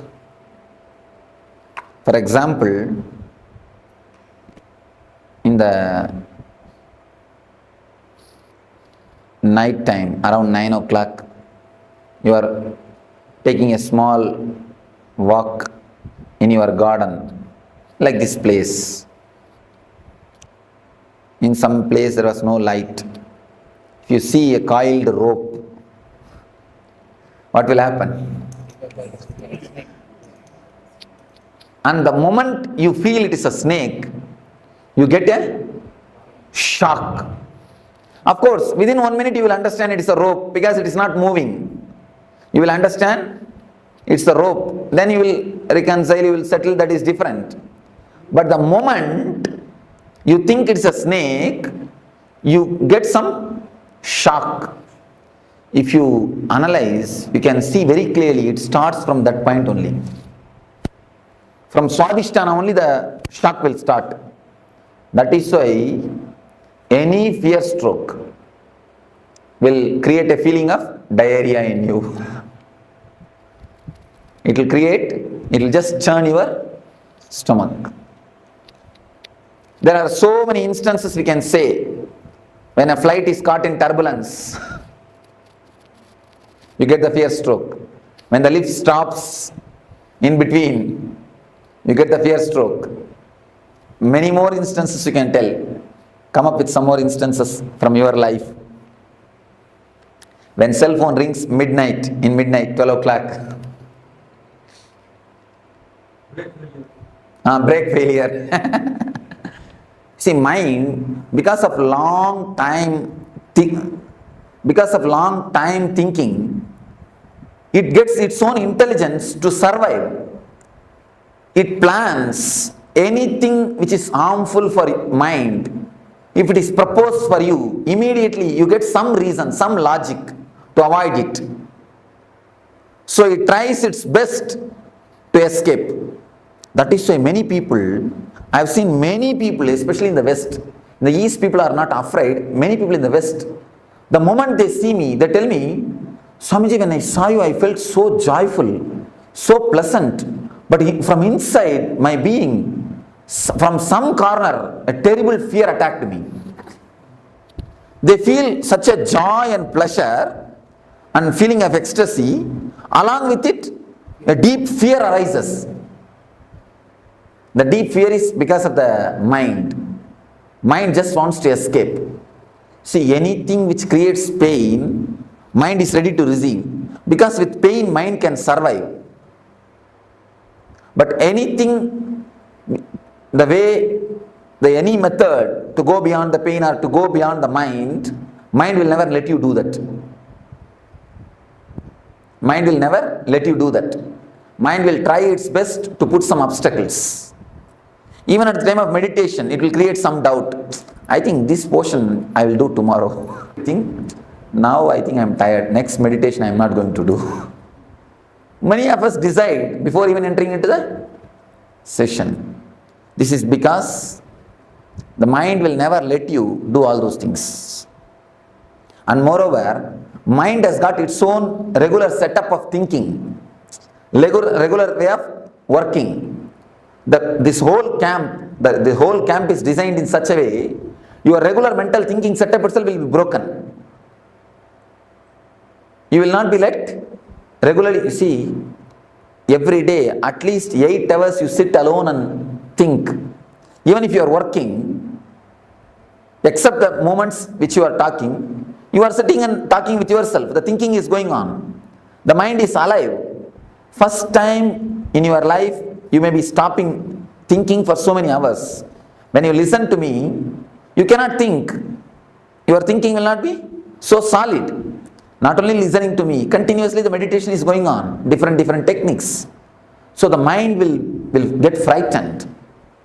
Unconscious can predict the danger. Unconscious has got a intelligence or intuition to predict the danger. So if you totally get involved, you will reach a space, the joy or the bliss, where mind cannot pull you down, where you cannot be same old personality.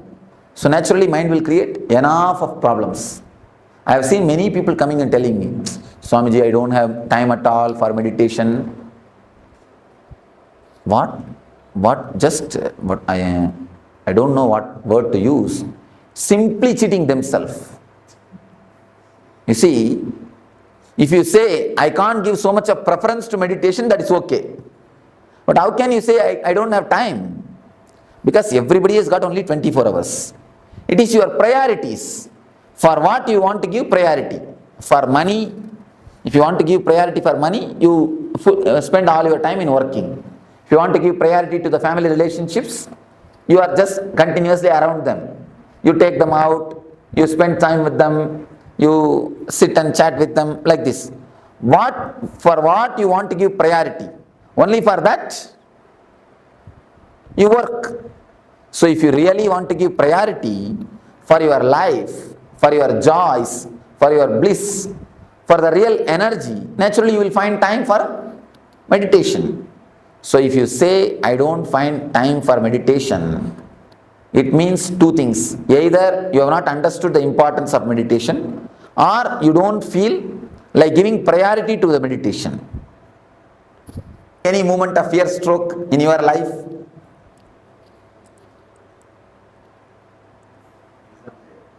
Oh, exam fear. Oh. Okay. Even exam is a fear, not fear stroke. Interview is a fear stroke. When he asks a question, you do not know the answer, you get that shock, fear stroke.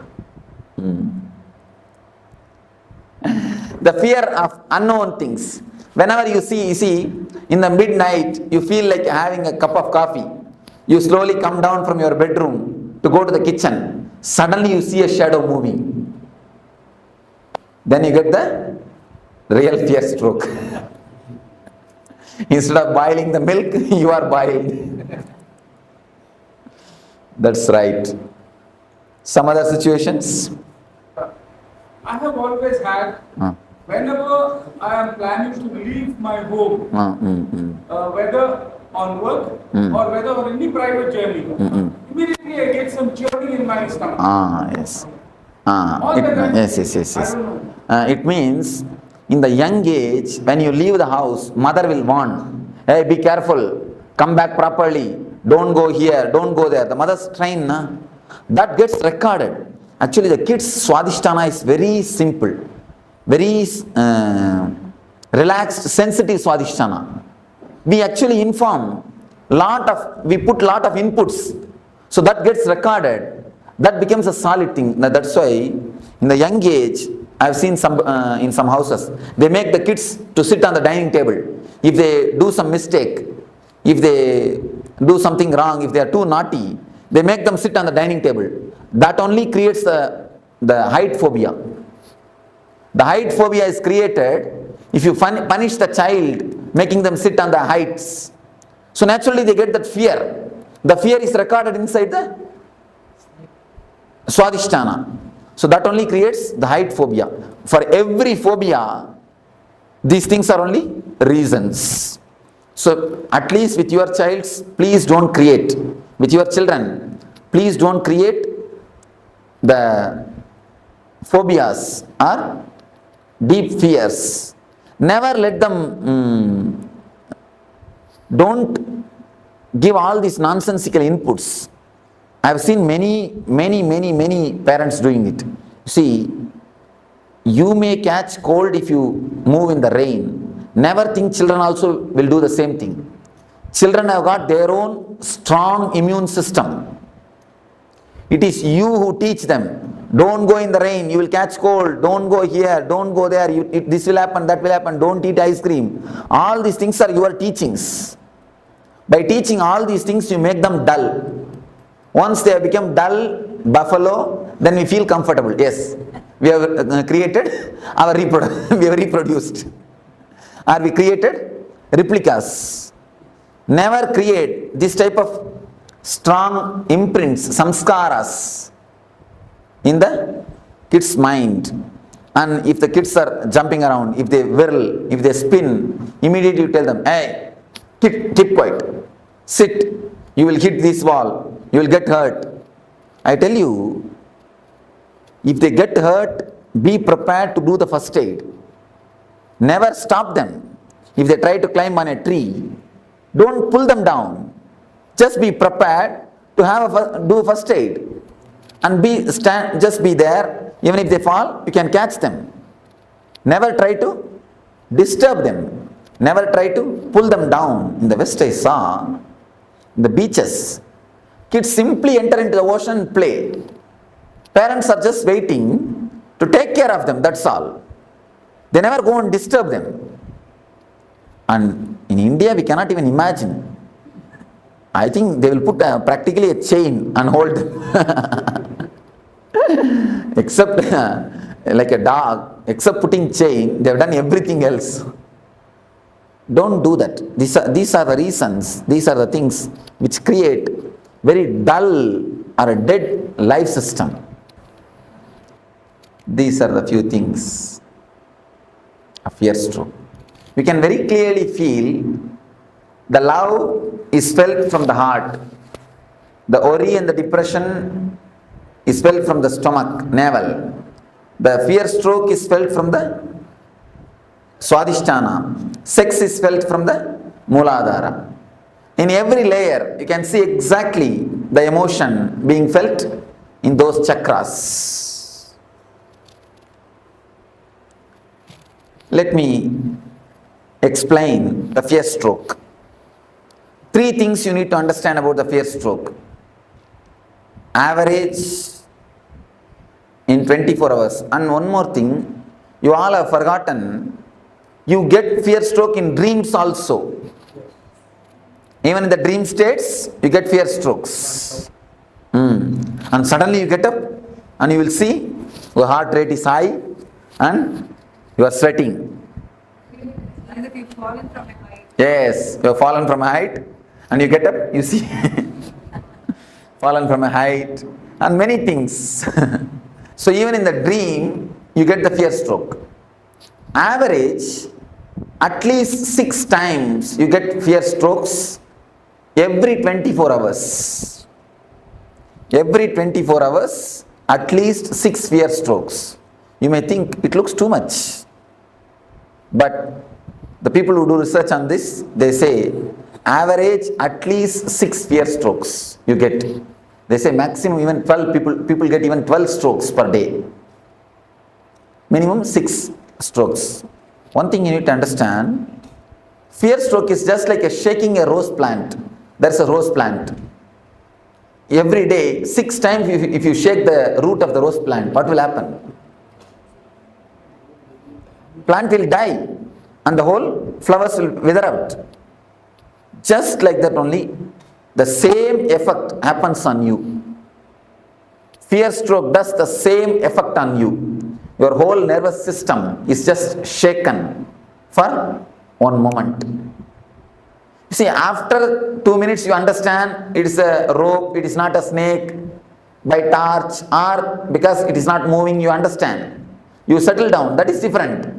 But the moment you get the shock, that's like almost like electric shock, and especially the strong fear strokes, you can feel almost like electric shock only. Your whole body is just shaken. The fear strokes shakes your whole nervous system. First thing, at least 6 fear strokes you get in 24 hours. Second thing, it damages tremendously your immune system. Your immune system is just shaken. Third thing, your lifespan is reduced due to fear stroke. Never think you are afraid of death. You die because you are afraid. We always think we are afraid of death. But understand now, scientists are proving you die because of fear. Your fear brings the death more closer. There is a beautiful Sanskrit saying, a man who is courageous dies only once. Man who is coward dies every day. The fear stroke only is called death of every day. Every day you die. Every fear stroke is a death. And in death, you will have only one fear stroke and leave. That's all over. But in the covered life, in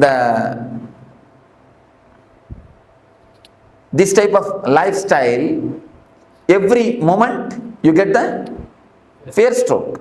Every moment you are dying. So, the fear stroke is simply an enemy for your life. Simple enemy. A direct enemy for your life. We all know that now the fear stroke is enemy. How to deal with it? What has to be done?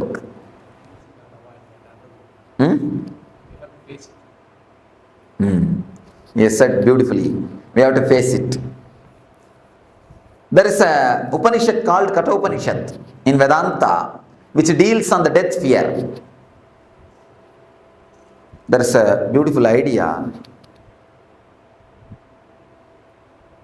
You need to face the fear. You need to face the fear. What is exactly fear? Let us analyze. What is your subjective feeling of fear? Let us reduce everything to words.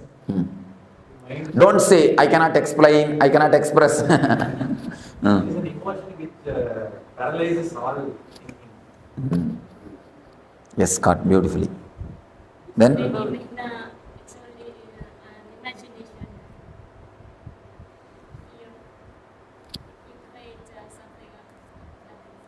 Even the word imagination is not right, ma. You see, he gave a beautiful subjective experience, subjective expression. A special kind of chemicals or hormones are released in your system, which you are, when that feeling is created, you just don't want to live inside your body. You want to jump out. You just don't want to be in that space. In a nutshell form, I will present it to you. Something happens in your system. Your system is not ready to put up with it. You just want to escape from that space. You just want to jump out of your skin. Some uneasy feeling is the tremendous uneasy feeling is created inside your system. That is what we call, see, raising the heartbeat or raising the pulse, raising the BP, all side effect. Basically, an uneasy feeling is created which is not letting you to stay in your body comfortably, which is not letting you to stay in your space comfortably. That is what is fear. What is the exact way to face it? Upanishad says, create the same space consciously and face it. When you create the same space, same hormonal changes, same BP, same heartbeat rate and same pulse rate, same uneasiness, create them consciously and face them. Once you create them consciously and face them, your consciousness gets a deep strength. Even if it happens unconsciously, you will be ready, you will not lose your balance. It's like if you had a deep foundation, even a flood cannot take away your building. If your foundation is not deep, if you have that type of foundation, even a small fear stroke can imbalance you, can put you off. If you have a deep foundation, if you have worked on your fears, if you have a deepest consciousness, even the unconscious strokes can never touch you. Even the unconscious strokes can never touch you. Swadhisthana is the master of paralysis. If this chakra is strong, you will never have the paralysis attack. If this chakra is weak, there is every chance of getting paralysis attack. Paralysis stroke is nothing but the side effect or byproduct of fear stroke. So, the way in which we can overcome the fear stroke is create the same fears consciously. When you create consciously, the same hormonal changes are happening in you, same pulse rate, same BP, same uneasiness, but you are steady facing them. It's like you are the center of a cyclone. A big cyclone is happening around you, but the center is always calm and relaxed. Even in the tornadoes, any of you have seen the tornado clippings? Even in the center of the tornado, there will be a space where a total silence exists. Total silence is existing. So, if you create a conscious tornado in you, your awareness will be a center.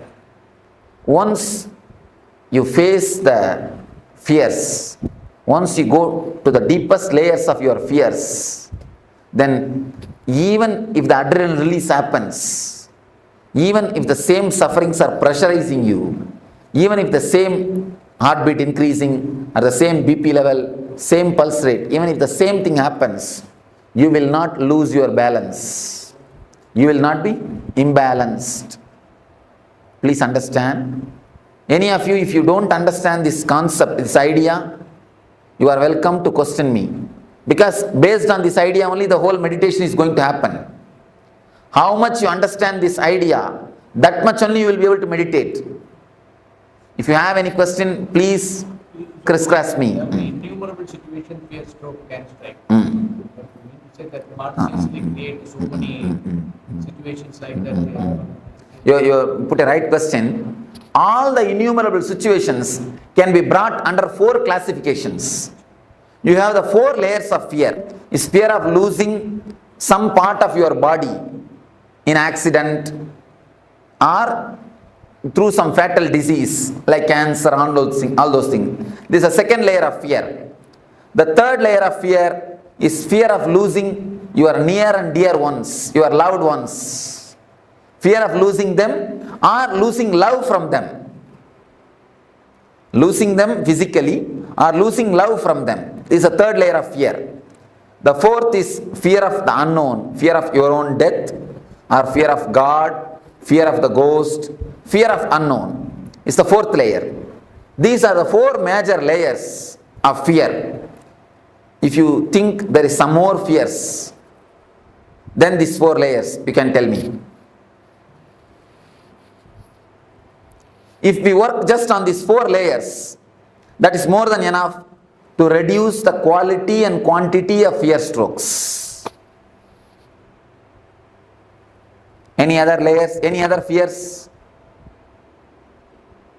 Somebody asked me, in America, just like this I was telling, somebody asked me, Swamiji, I am afraid of marrying. Under what layer the fear of marriage comes? What is the layer under which the marriage comes? I told them, marriage comes under all the 4 layers. First thing is the fear of losing the status. A small story. Once in the forest, marriage between lion and lioness was happening. Because the marriage was lion's marriage, the whole forest gathered for celebration. Monkey is playing some instrument and fox is playing some instrument. Everybody is playing some instrument and celebrating. Big celebration is going on. Suddenly, a rat jumped in the stage. The center of the stage, it started dancing. The rat started dancing. One lion came and caught the rat and told, hey, it's a lion's marriage. What courage you will have to come and dance here? Fool, who are you to come and dance here? Go outside. Get out. Immediately the rat said, no. Before marriage, I was also lion only. So, first thing, losing the social status. The next thing, of course, don't mind if you are already married. The next thing, the fear of losing the body, some part of some body, or the fatal disease. I was just making fun. In all the 4 layers you can bring the marriage. Fear of unknown and fear of losing the love. All the 4 layers can happen due to marriage. Anyhow. Any other? Fear of expression. Fear of expression. Social status. You are afraid that you may fool, you are a fool. You may prove you are a fool. Afraid of being called as a fool. My brother-in-law passed away by accident. Eldest son. While I was sleeping, I know there's somebody coming because the bed is facing the door. So while I'm sleeping, I know somebody is coming. I moved myself. Then why is my brother-in-law? And he's already died. Why he can speak to me now? That makes me very fierce and started to shiver. I just run away from the room. Actually, till the 16th day, the hangover will be there. That is why we are expected to keep that place separate and expected to do that regular shraddha and all those rituals to give a send-off, peaceful send-off. Emotionally, when you relax, when you let go them, only then they can carry on their life. Emotionally, when you let go, only then they can let go. They will be able to let go the whole thing. I normally conduct puja in the morning. Now takes that seems a lot of time. Not able to come out of it. Is it the right thing? No, it's a wrong thing. Anything done with a fear cannot be spirituality. That is why I always tell people, never take up Nitya Puja. You see, one day you must have felt so joyful, ecstatic when you did puja. Some one day you will feel so joyful just sitting in front of God and chanting some sloka. Because of that joy, you become greedy of it. Then you start possessing. Yes. You wanted to do the same thing every day, but the same feeling will not be there every day. But the fear is there. The fear will start coming. Oh, if I drop one day, what will happen? Will God mistake me? Exactly. Be very clear, God is not waiting for your milk or fruit. He has got enough of work. First thing, and next thing, because you have the fear, first you must come out of it. Simply drop the puja. Don't bother about it. Simply drop it. Face the fear. And I assure you, nothing wrong will happen. Nothing wrong will happen. That's the first thing. Second thing, face the fear. Nothing wrong. Never do anything out of fear. I never prescribe Nitya Puja for anybody. I always tell the people. And one more thing, people who do Nitya Puja, after doing the Nitya Puja, they will never get into that room. You can see them. See, even ordinarily, you get into the puja room, you go there. But people who do Nitya Puja, after that morning puja, you can never see them again in that room. And even when they do puja, they will be just waiting when I can leave the room and go. When I can finish the room, finish the things and go. They will be just waiting to finish and go. I have always seen people who work in the garden. Once they finish the work, they will never go and sit in the garden. They just want to get out of it. But people who are working somewhere else, the moment they finish the work, they want to come and sit in the garden. So it is just like that. Same way. If you take up Nitya Puja, it becomes a work, duty. Duty is a 4-letter word. When I say 4-letter word, I mean ugly word.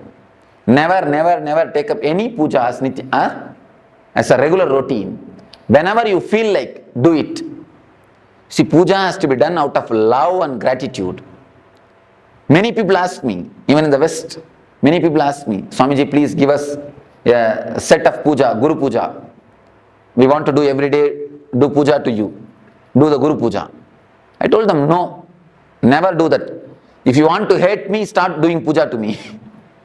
Then naturally you will get hatred towards me. Then naturally you will never look at my photo after the puja time. I always tell them, look at my photo with love, never with respect. When you start creating respect, you stop connecting with the God. I always tell the people, when you start respecting, you stop connecting. Never do that. Never create any ritual around you. Never do any things which creates fear in you. Always out of love. Somebody came and told me. But one day not able to do some reason. That's a fear. Something may go. And one more thing, you will feel as if something is lost. It's addiction. Addiction to Coca-Cola and addiction to mantra, addiction to puja is one and the same. I always tell the people, never be addicted. You see, out of too much of love and gratitude, if you do the puja, it is totally different thing. But never out of ritual. And I tell you, when so much of gratitude and love flows, even your very walking will be a pradakshina. Your eating will be offering nevedya. Your thinking will be just a japa. Even your sleep will be a meditation. There is a beautiful sloka by Shankara. Even my nidra is samadhi, meditation on you. Even my walking is a pradakshina for you. Even my words are archana for you. Even my eating is a nevedya for you. When you live with a love and gratitude, you live like a flower on the planet Earth. That is the status, that is the state in which real puja happens. Don't do it, that's all. Why do you bother? Huh? What is this? Why should you feel guilt? One thing, if you think the God will punish you if you don't do puja, why should we worship him at all? Pull down, he is not God, it means. If he accepts you, whether you do it or not, only then he is God. You understand? Only then he is a compassion. Only then he is a love. He will accept when you do it, he will not accept when you don't do, means he is more or less a politician. And pull him down from his seat. One thing, remembering him will be always with a love. Then you will not have the fear. If it's a ritual, you will have a fear. Be very clear about the things. Be very clear, analyze yourself. If it is out of fear, drop today itself. This moment itself, drop it. If it is out of love and gratitude, you can do it. I always tell people, no intelligent man can do any practice more than 21 days. It's a law. If you are an intelligent man, you cannot do any practice. Practice means this type of rituals. Of course, meditation you will be able to do. That is different.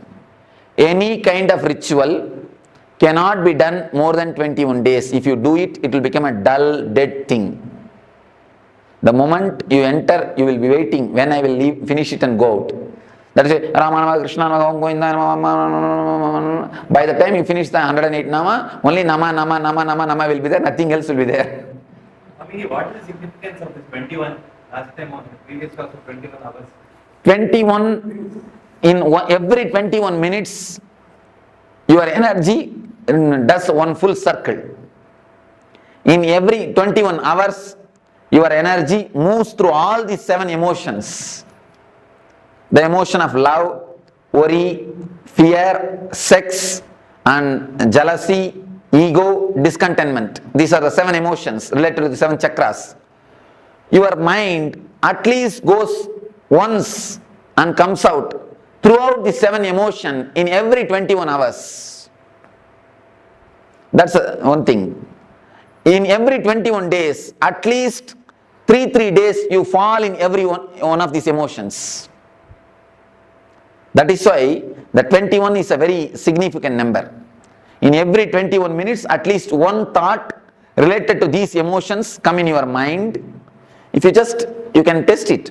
Just sit for 21 minutes and write down whatever thoughts come up in your mind.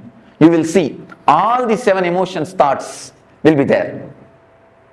Every 21 minutes, all thoughts, the thoughts which is related to all the 7 emotions will appear at least once in your mind. Same way, you will have the fall into that emotion at least once in 21 hours. And in 21 days, you will have a deep feeling of that emotion. The peak of that emotion will be realized in your body at least once in these 21 days.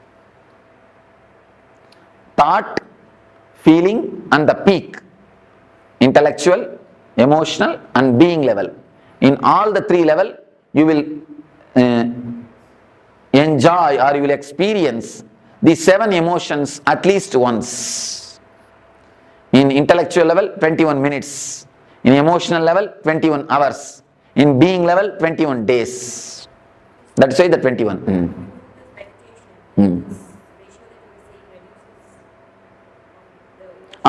Of course, naturally the depth, the quality gets reduces. Then quantity also gets reduced. That is why all meditation techniques are designed for 21 minutes.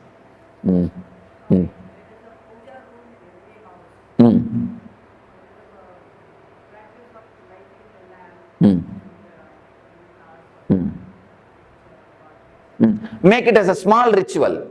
When you feel emotional, that day you sit and do it casually, relaxed, wait 2-3 hours. When you don't feel, do it as a 2-3 minutes ritual and finish it and go. Over. Or take turns. Tell somebody else, if you are feeling, today let them go and do, that's all. Even that is to satisfy the mind? Even that is also to satisfy the mind only. If you ask me honestly, I will tell you drop even that. Don't bother about it even. Don't even bother about that. Is it only for partners or even for the future? Generally our life You see, when you imagine about the future, you alter your life. When you imagine about partner, you alter her life. If it alters your life, it is welcome. It's a vision. Only in that way you grow. If it alters somebody else's life, it's an imagination. Don't do that. Alter your life, okay, but never try to alter others' life. This is the difference. Bhavana, Kalpana. Bhavana means vision, visualizing. Kalpana means imagination. So do visualization, never imagination. So visualization, what I have seen with experiences, they are contradictory visualization. Okay. You see, whenever the vision is not same, work on the visualization, work on any one visualization. If you think as yourself as a cricketer, start working towards it. If you think yourself as an actor, start working towards it. When you start working, someone will drop automatically. Then you will understand for which you need to give importance. In 1 or 2 steps itself you will understand which is going to suit with in your life. Then naturally the other one will drop. But never drop any visualization without working on it. Because you will have hangover. If you drop that visualization, if you drop the idea of being an actor without trying to work towards it, at least take 1 step towards some producer's house. Then if you feel, no, this is not for me, it is difficult, then you drop. You will not have a hangover. If you drop without having any steps taken towards it, you will have a hangover. So start taking steps. Naturally, whatever is not for you will drop. Not that you need to drop it, that will drop you.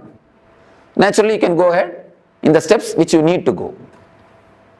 So visualization for the positive aspect is so good. Right. Sometimes the mind thinks other aspect also negative. You get into the trap of negative.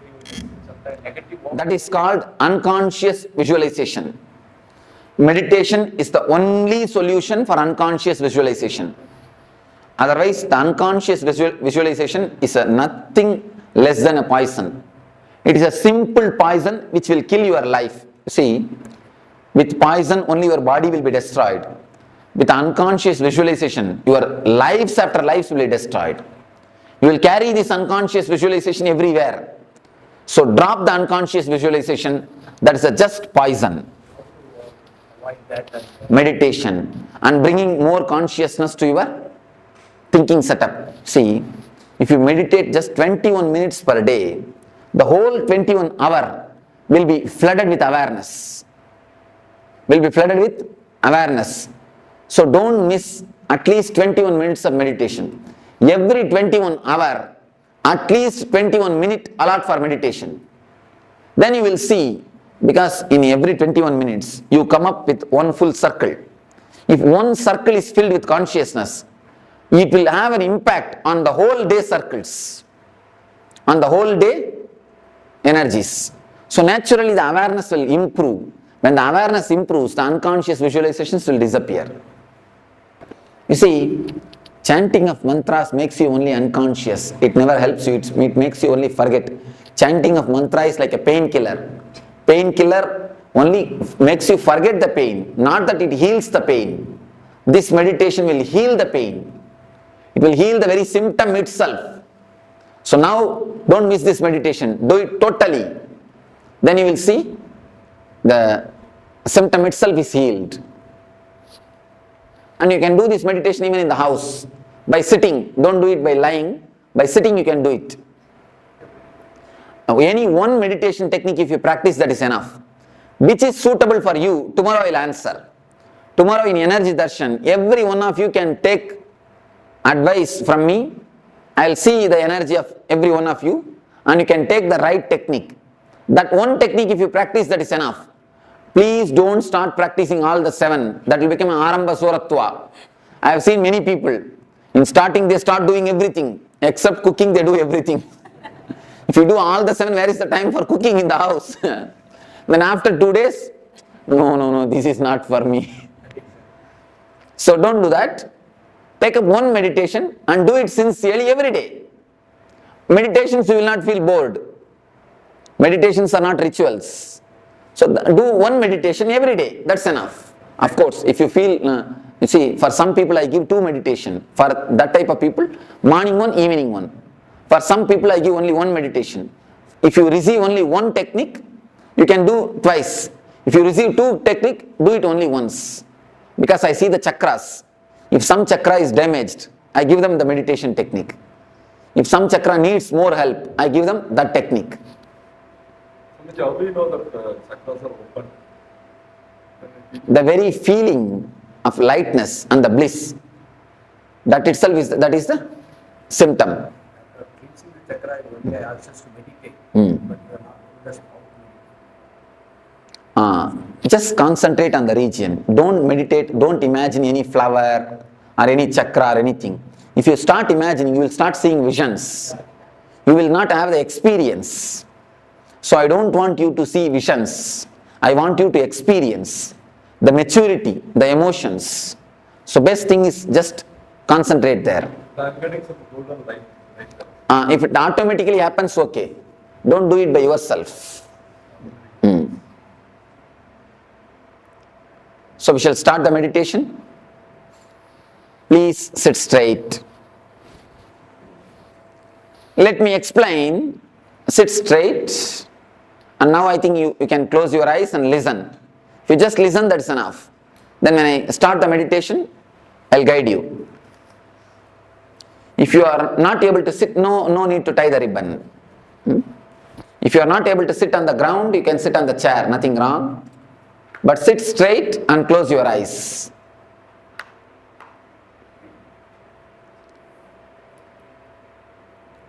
Close your eyes. As you are all aware, there are 4 layers of fears. First thing is fear of losing the wealth, comforts and social status.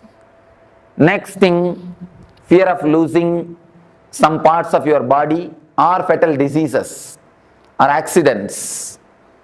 Third thing, fear of losing the near and dear ones, the loved ones. Fourth thing, the fear of unknown, your own death.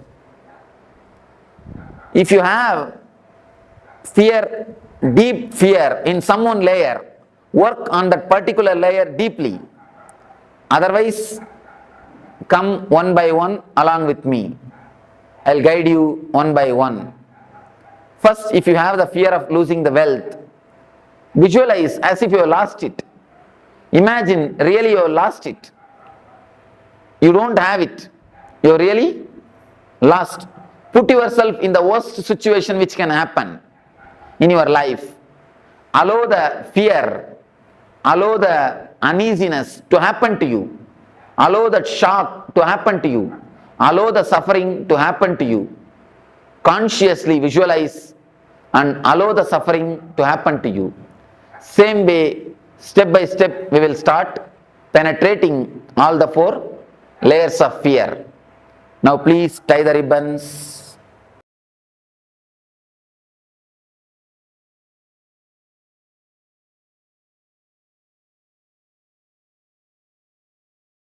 Understand, your system undergoes a hormonal change or chemical change which you are not able to bear. Once you know how to be centered, even when that happens, you can open the Swadhisthana. You can manage the situation. You will be centered even when the fear stroke happens to you. The quality and the quantity of the fear stroke will disappear. Many people, after doing this meditation, they come and tell me, Swamiji, the total fear stroke itself has disappeared in my life. Even if the same situation rises, I don't get the fear stroke. This will totally heal your Swadhisthana. When the fear stroke happens, you can see the Swadhisthana only will be shaken. That is why immediately you go for 1 hour, 2. Immediately your Swadhisthana is shaken. Love you can feel from Anagata. Depression you will worry, you will feel from navel, Manipuraga. Fear stroke you will feel from Swadhisthana. Sex you will feel in the Muladhara. Exactly you can feel the emotions in that space. Now we understood one thing. We should face the fears, layers of fears to face the fear stroke or to reduce the quantity and quality of the fear strokes. What are all the fears? Okay. Now let us classify all these fears under major 4 layers. If you find some more fear, then you can tell me. We will find where it can be placed. First thing, first layer, fear of losing your wealth, comforts, name and fame, social status. First layer of fear. Fear of losing the outer world things. No, outer world things. That is the first fear. Next, fear of losing your health or accident or losing some parts of your body. Fear of your own health. Third thing, fear of losing the near and dear ones or the love of the near and dear ones. Not only losing them and losing their love. This is the third layer. Fourth layer, fear of unknown. Fear of death, fear of darkness, fear of ghost, fear of black magic, fear of hell or the heaven. All these things are under fear of unknown. These are the 4 major fears. Is there any other fear which has to be which you have? We can classify it. Because you need to understand these 4 layers of fear. We are going to work on it. Any other fear? Physical?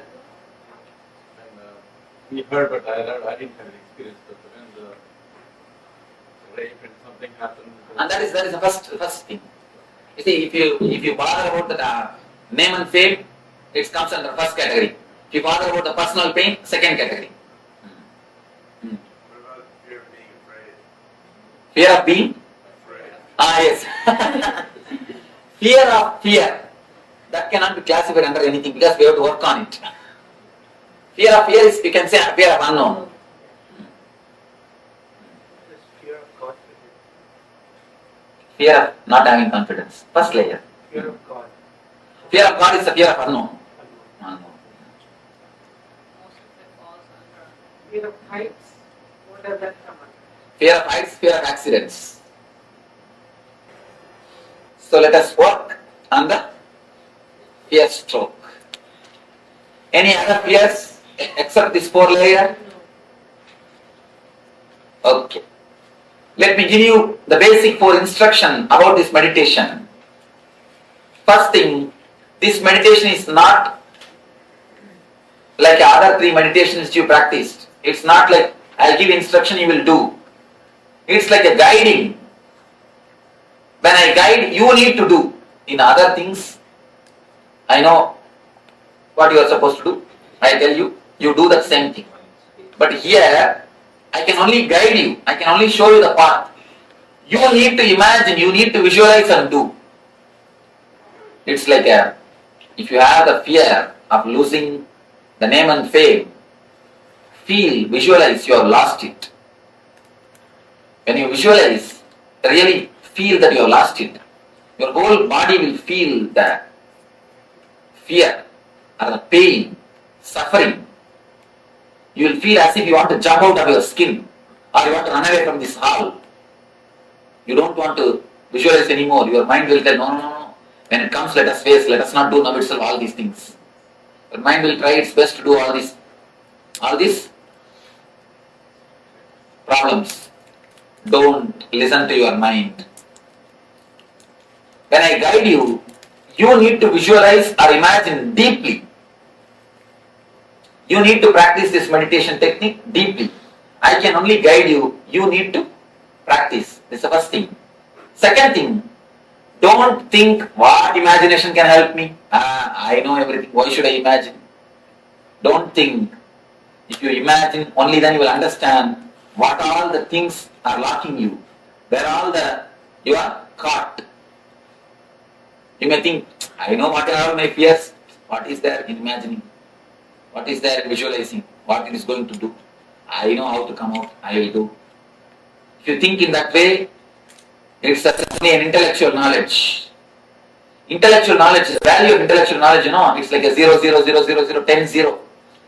Spiritual experience is 1. If you don't add that 1, what's the value? 10, 0 is equal to 1, 0 only. So if you add the 1, only then the zeros get value. So have the experience, only then your intellectual knowledge will get value. So don't think what imagination can do for you. Imagine deeply, visualize totally. Then you will understand how much it can help you. Because by visualizing, the Manipura totally gets clear, actually it gets unwinded. Now it is like a twisted towel. For example, a bed towel, if you twist how it is, your Swadhisthana is just like that. That is why you are holding it, you are tight in that region. If you visualize and do this meditation, it will slowly get relaxed. It is just totally relaxed. It will totally heal the Swadhisthana. So, visualize totally. Second thing. Third thing, don't have the fear, will I die once for all? Don't have the fear, you will come back. Fourth thing, there are 4 layers I will be explaining, I will be guiding you. All will not have fear of all 4 layers. You will have other 2-3 layers only little bit. Some 1 layer you will have a deep fear. Work on that deep fear layer some more time, even if I go to next layer, don't bother about it. The 4 layers, losing the outer comforts, name and fame, social status, losing your own body, health or some parts of your body or accident, losing the near and dear ones or the love of the near and dear ones, fear of your own death and the unknown, fear of unknown. If you are caught in any one layer deeply, work on that layer deeply. So, any more doubt about this meditation? Visualize totally. Let your eyes pour tears. Let your hands tremble. Let you feel that you are sinking. Let you feel you are dying. Nothing wrong. Allow everything to happen. Everything to come up. Only then your consciousness will get strengthened to face the fears and reduce the quality and quantity of the fear stroke.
navel is the source of energy.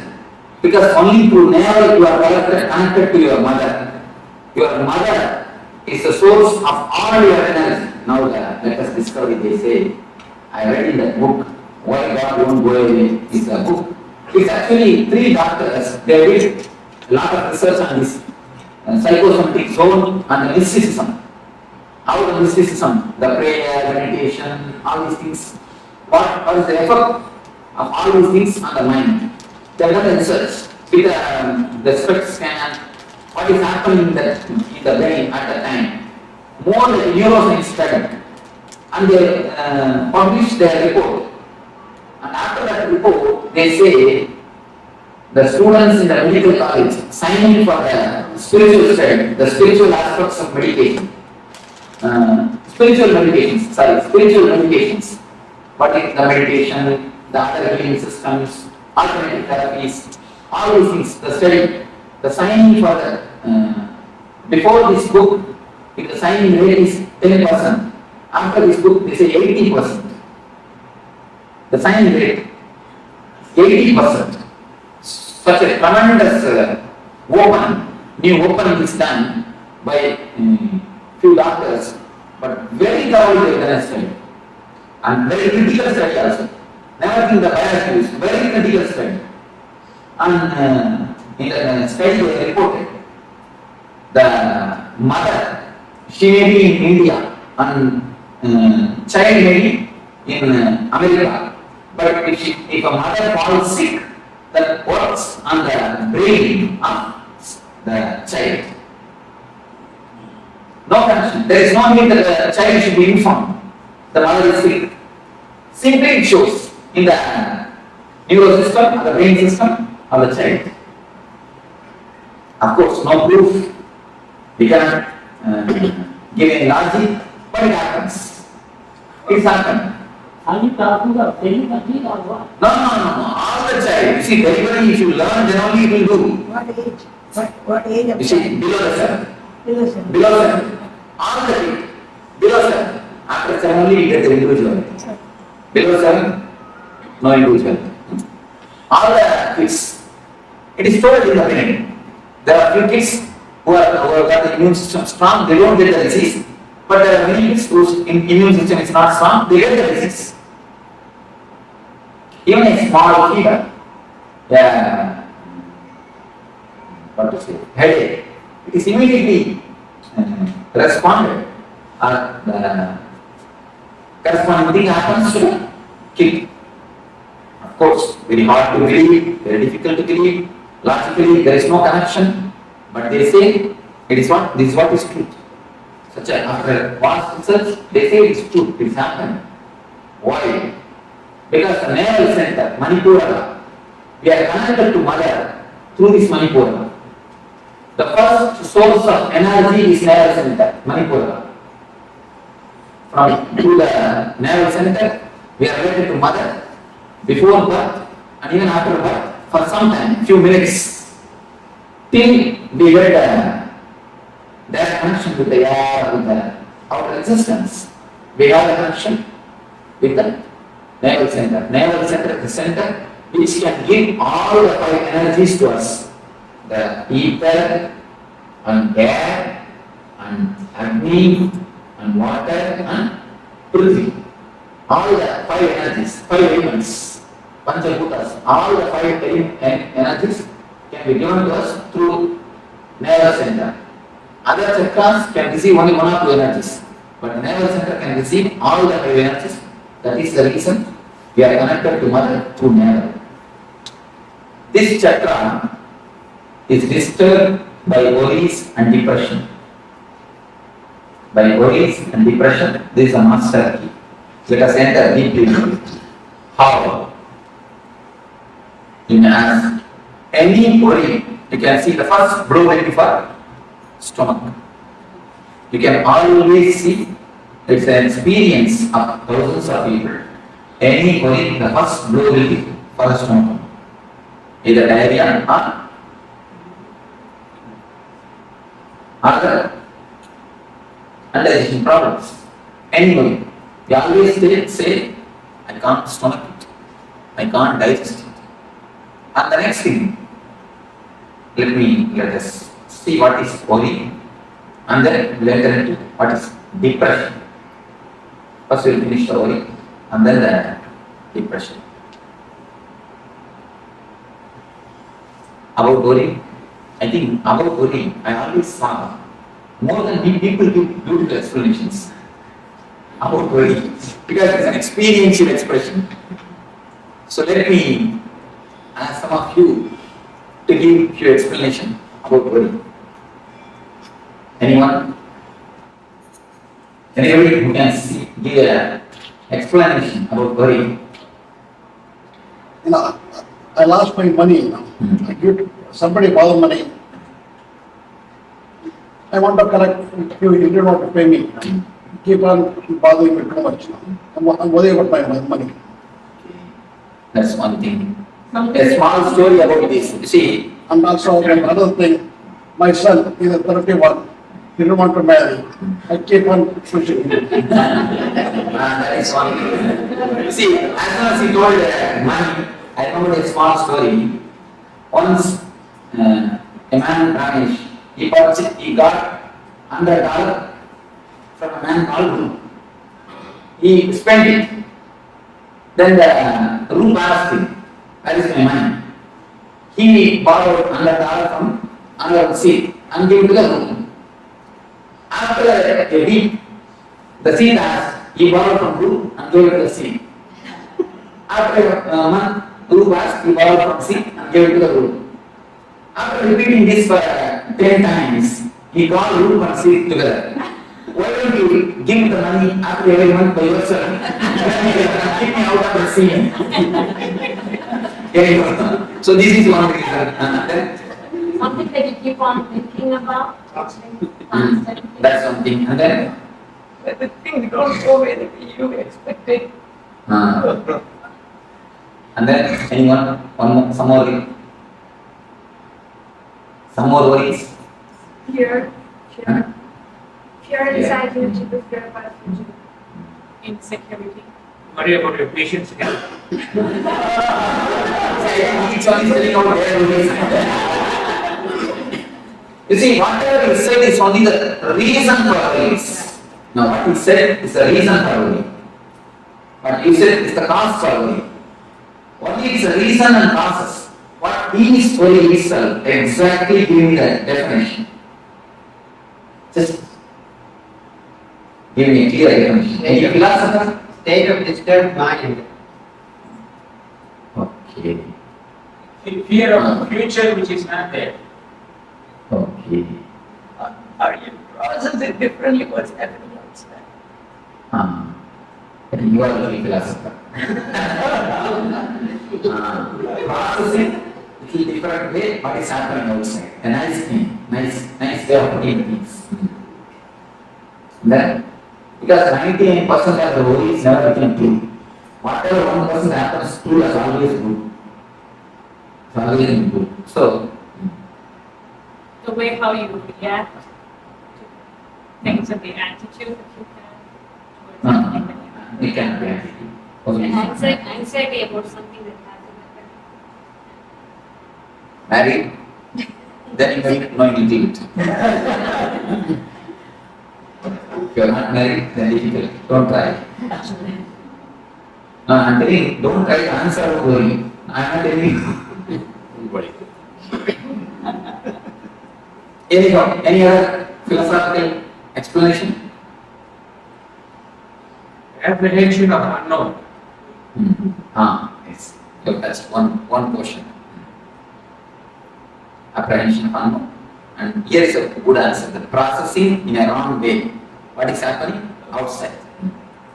The disturbance of your mind, whether it is real or unreal, it's a disturbance when thinking. Yes, but if you are trying, ma, don't worry, ma. If you don't try it, now she is trying something. You are going to give some answer.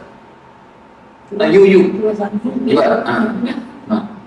She's not worrying. She's not worrying. So all the answers. wasted thought energy towards something you have no control. You see, in our system, our mind is simple mechanism. Be very clear. Our mind is simple mechanism. Never think mind has got its own intelligence. No. Mind is a simple mechanism. Intelligence is totally different.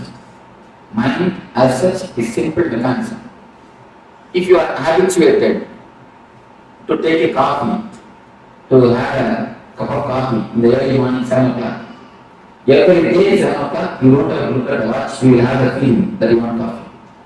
When you have the feeling, then you can see it's 7 o'clock already. Just like that, the mind is habituated, just as the body is habituated for coffee or some routine. Mind gets habituated to have a low energy or to have a shrinking feeling in some times and some situations.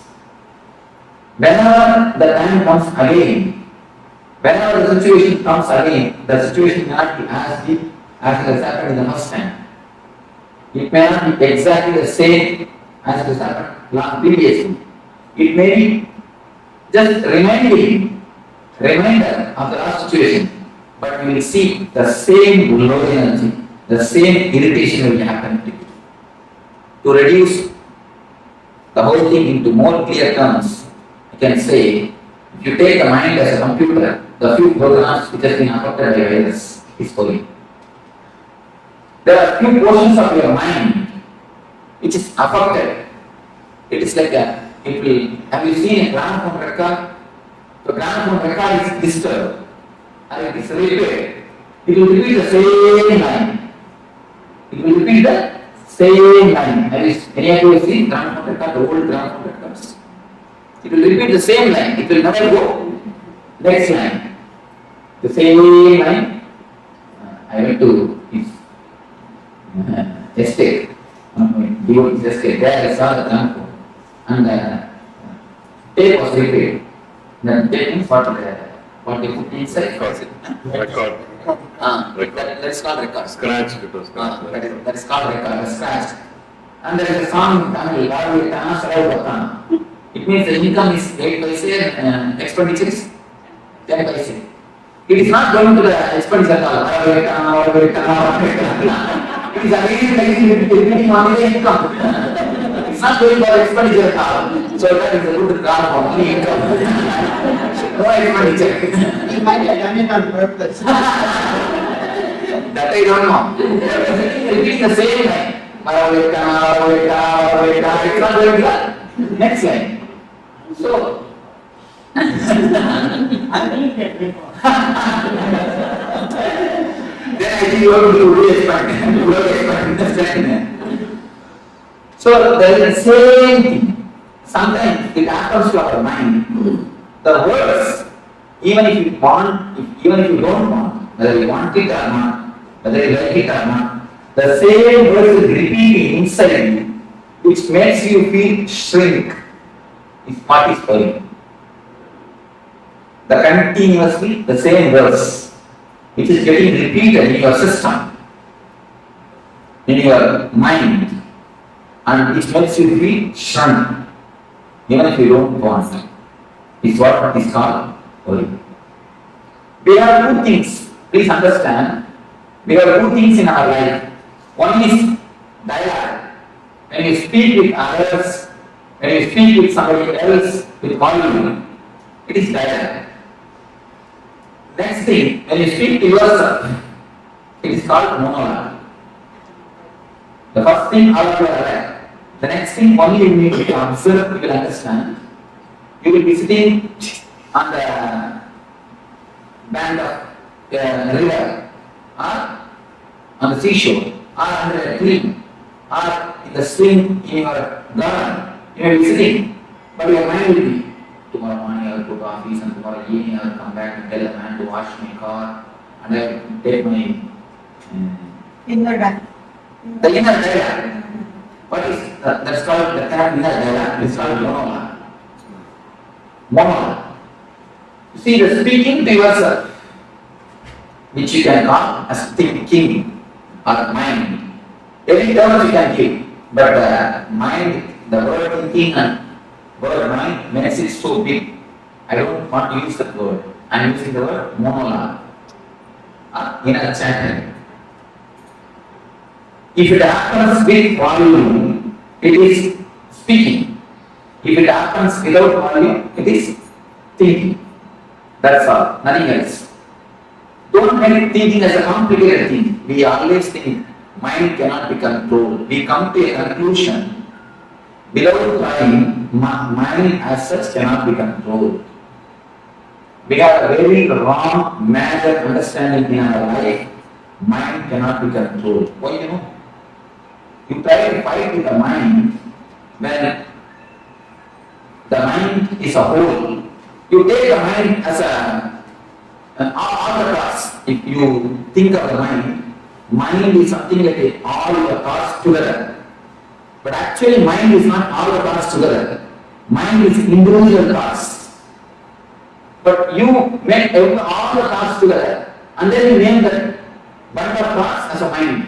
Then you can never break. See, if you put all the sticks together, you can never break. If you have an individual sticks, you can always break. What you do, you put all your thoughts together and label that as a mind, and then you finish, you will decide that mind cannot be controlled. And then you never try. Once you come to conclusion, I will try. Once you start believing, I will try. Never. But mind is not everything put together. It is an individual small sticks. It is individual thoughts. As long as you deal with thoughts, you can simply transform. When you start dealing it as a mind, you can never change it. The problem is how you are looking. See, first understanding you need to understand this. Mind can be transformed. Mind can be controlled. How? You can ask. When you can control your words with volume. You see, with volume, whatever you speak, you control it. Am I right? Am I right? You are controlling it. When you can control with volume, can't you control without volume? You can vary. Only think a little bit of awareness, nothing else. Just see the logic. With volume, when you can control. Without volume, can't you control? You can vary. First thing, you have not tried. Next thing, you have tried from the wrong corner. From the wrong side.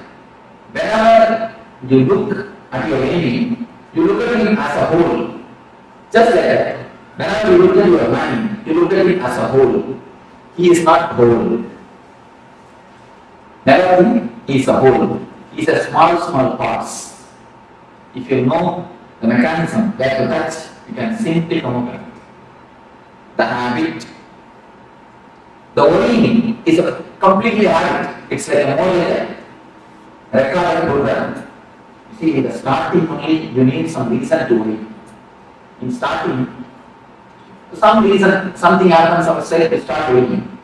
After some time, you become such a great masters of the art of worrying. You master the art of worrying. After some time, you don't need any reason after reason for worrying. You find some reason.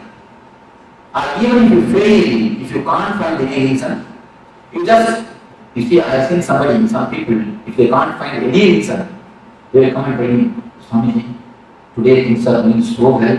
I think tomorrow something bad is going to happen.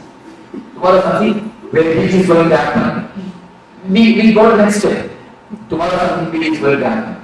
If you can't find even that reason also, even without any reason, you know how to worry. Because the way becomes habit. Your system completely gets habituated to worrying. See, the word habit is a beautiful word. You should understand that word. You should understand that word, worry, the habit. If you drop H, your bit will be there. If you drop A, bit will be there. If you drop B, it will be there. Only when you drop the I, it will die. The very word has got a beautiful meaning, habit. Drop H, your bit will be there. Drop A, bit will be there. Drop B, it will be there. Only when you drop I, it will die. The meaning can be understood by the word itself. A beautiful word.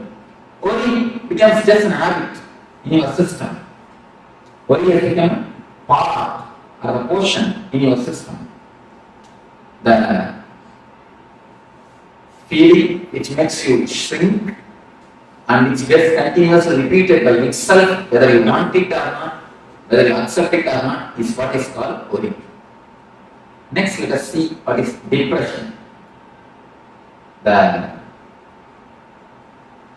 circuit or the way how the depression is created. See, any, according to the people of the biology, the body of the animal and body of the man is one and the same, almost one and the same. Only mentally we are more, we are something higher than animals. And now they say that chimpanzees do 80% of all the activities what a man does. 80% can be simply done by chimpanzee. Only one thing, he doesn't have his own mind. In the plane of mind we differ, but in the plane of body, we are almost one and the same. If a chimpanzee gets angry, he will simply beat other chimpanzee, or at least a cage. But if a man gets angry, he cannot beat somebody else. In the society, if you are angry against your boss, what can you do? You can give only a smile. Nothing else. If you are angry against your wife, what can you do? Nothing can be done. There you lose job, you will lose food. Nothing can be done. See, anyway, you can express your anger whenever you want. You cannot be completely expressive.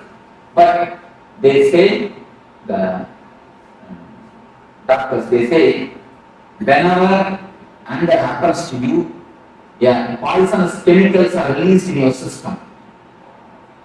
Poisonous chemicals which disturbs your immune system is released in your body, in your system. What will happen to all those chemicals, all those acids? It's like an acid bath.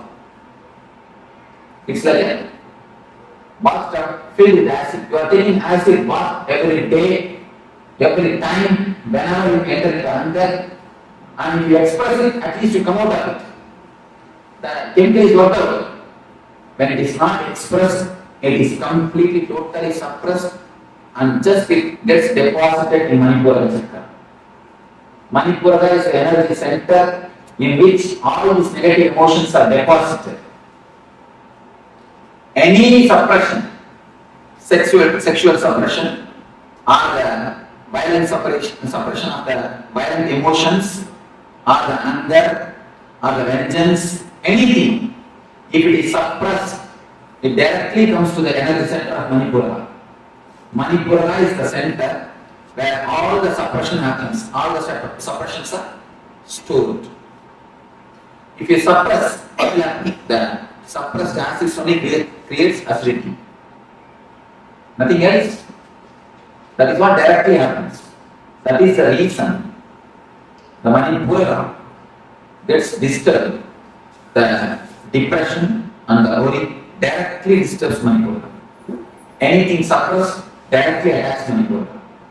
Manipura is the first chakra, first center which is disturbed by its suppressions and the system of suppressing. That is the reason children don't have any suppression. See, if you see the kids, you can see a grace in them, a beauty in them. You will not see any ugly child around the world. You can see the photographs of kids around the world. Indian kid, American kid, African kid, Sri Lankan kid. Any country, you can just see the photographs. You will not see a single kid who is ugly. Have you seen a single kid who is ugly? You must have seen in so many TVs. Even Ethiopia, they are living in poverty. Even there, kids you see, they have their own grace. They may live in poverty, they may be lean and thin, but the grace of the face will not be lost. Because they are nothing in the Manipura. They are not collected anything, they are not suppressed anything. Have you seen a single kid who is ugly? Have you seen a single grown-up man who is beautiful? The problem is Manipura. The depression and the worry takes the grace from a being. No depression or the worry is accumulated by the kid. Even if they accumulate, there are beautiful technique to throw it out. Have you seen after feeding the kid, if you put him to rest, he will just blabbering. Have you seen? Something like that, he will be blabbering. The blabbering is a beautiful technique to cleanse the Manipura. Kids do that. Whatever meditation you are doing in all these 2 days, all the kids they do. Because the system has got its own intelligence to do all the meditation. And the same way, any of you, if you know Yogasana, the major 12 asanas are there. All the 12 will be practiced by the kids from the age 1 to age 7. Without knowing, without you teaching them, they will be practicing. The Dharmasana, all the asanas, they will be practicing. Because the system itself, the body itself has got its own intelligence. In the so-called process of growing, we have lost all these things. And you can see the children spinning or whirling. Have you seen? If you have a small kid, you can understand. For no reason, he will just whirl. The spinning. But the spinning is the greatest meditation in Sufism. They say, when you spin or whirl, the energy is centered perfectly. The energy center, the centering of the energy happens. In Sufism, the whirling is a meditation technique. But when the child does, we beat him and make him sit. At least millions. I went to the Santa Cruz beach. I saw small kids. They are just entering into the water and playing. The parents are also very relaxed and they just let the children go. And I can't see the scene in Marina Beach. In India, first thing they won't let. And even if they let, how so many rules and regulations they will put up. Child will hate playing itself. Will drop the idea of play. Of course, anyhow. Whatever the kid does, we don't encourage, we don't allow it. The so-called process, the process of growing, we lose everything. Blocking is a beautiful technique. You may ask how. How can it be a technique? See, whatever you say as a mind, it's nothing but the languages which you know. You can tell me what are the languages you know? English and Tamil, that's all. Not even 2-3 words in other languages. Baranana, Kuchundi. No. 2-3 words in Telugu. Huh? No, Malayalam. I can understand. Huh? I can understand. I see, if you know even a few words, add in the list. Okay. I can understand. Karakata. Gottilla. I can understand. And then Hindi. Thoda. And then Hindi. Any other language? That's all. You see, if suddenly something happens and you forget all these 5 languages, can you say you have something else called mind? No. Even acting out happens only with the seed of language. The verbalization may not be by language. You see the man who doesn't know any language and he acts out. You can see he has got his own language. But as far as you concern, only these 4-5 languages. You are not developed your own language. Only if a man is born from birth, if he doesn't know any language, then only then he develops his own language. For you, I am telling you for you, if you forget these 4-5 languages, can you say your mind exists? No. Alright, tell me what way you can exist. I can just tell it to myself. I cannot have a dialogue with someone. That is what. Then again you are using the same language, 5 languages. I am telling you, if you forget 5 languages completely,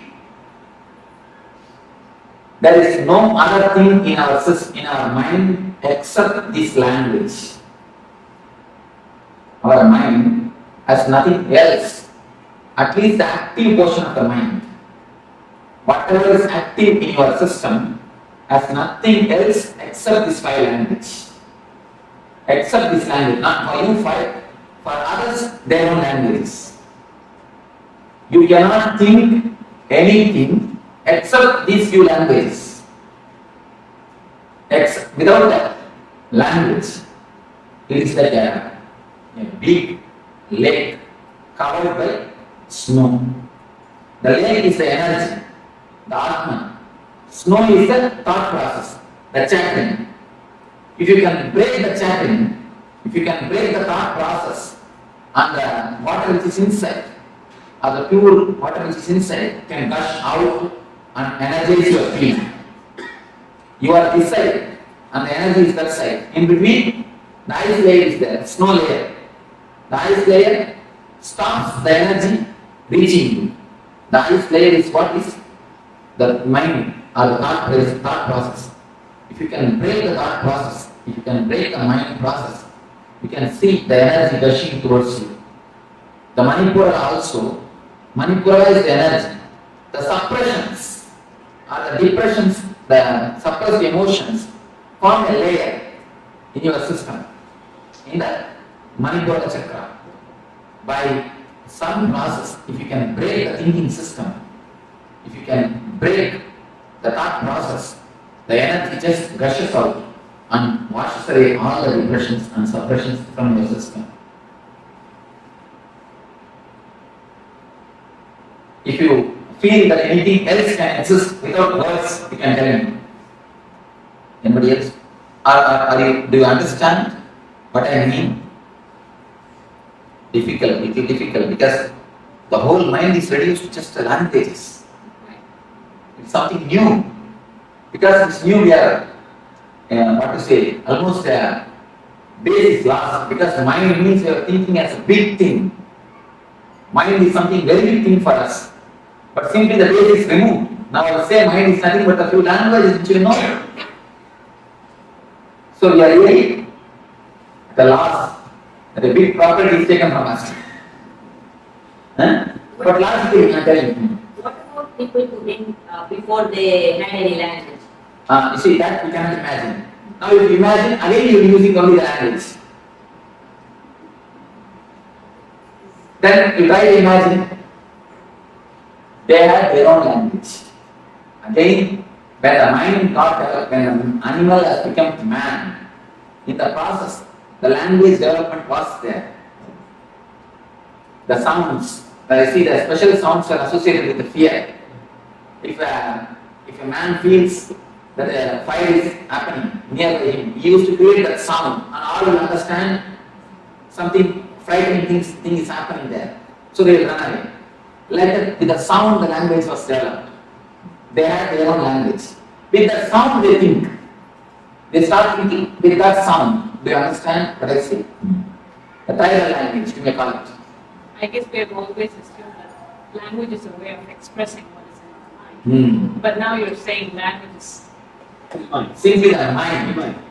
Because anything in your mind you cannot have without language, without word, without verbalizing. The verbalizing process, the verbalizing process is the process which is the uppermost layer of your energy system. You are above the verbalizing process and your energy is below the verbalizing process. That is the reason the connection between you and the energy never happens. So any logical thinking is lost without language. There cannot be any logical thinking. There cannot be any logical thinking. You see, when you use your logical mind itself, you are not using your whole energy. Please be aware. When you use your intelligence, you are putting all your energy to use. When you use your logic, you are not putting all your energy to use. You can always see the decisions of women is very sharp because they think more with intelligence, not with intellect. The decisions of the men maybe immediate, they will give an immediate result, but for long run, the decisions of the women are the sharp because they think with intuition. Any any decision with intuition or intelligence. Any decision with logic has no intuition. I always seen the decision taken by logic gives immediate result, but for not for long run.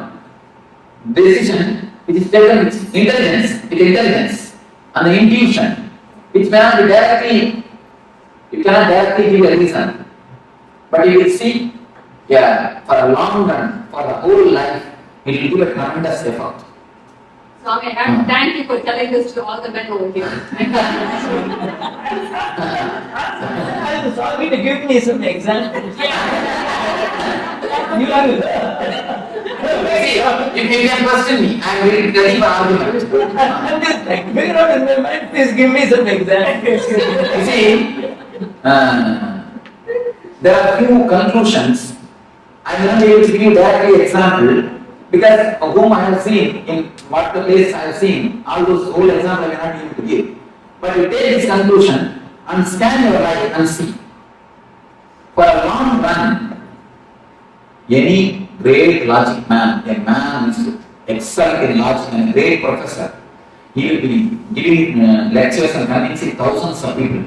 He will come to the house and a small problem, he will convince his wife for half an hour. After half an hour, she will start from the first step. You see, she will start from the first step. What do you know?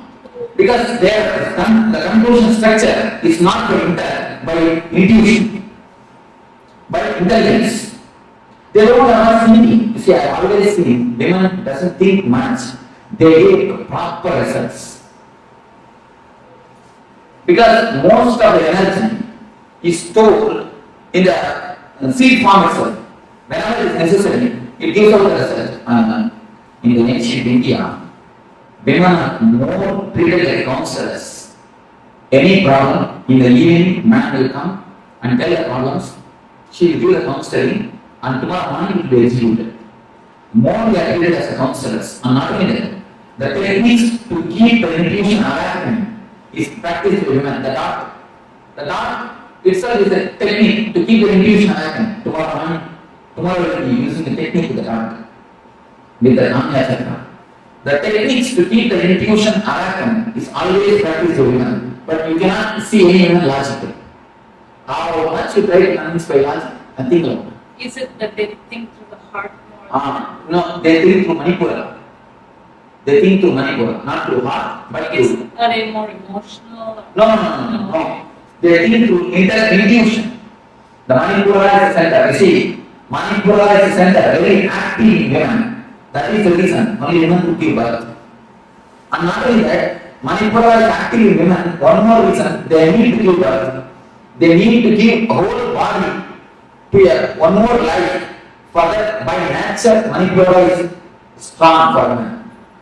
They need to give a full structure. Practically, the work of Brahman needs to be done in that energy center. So the Manipura of women is more strong. That is the reason.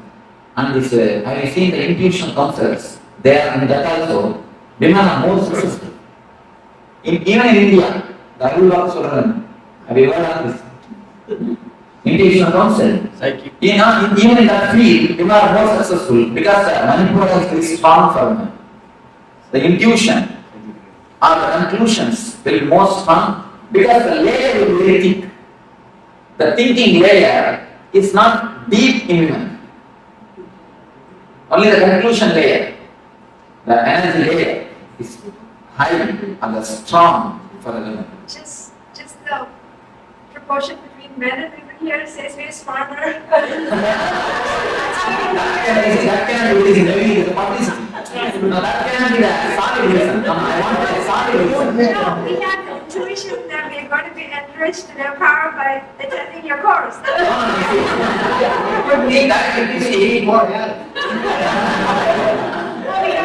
See, in that case, we see logic can play both things. That is not right. I wanted to give you some solid proof, some solid example. See, I will give you the discourse. By the time I remember, I'll give you the solid examples. It's happened in my.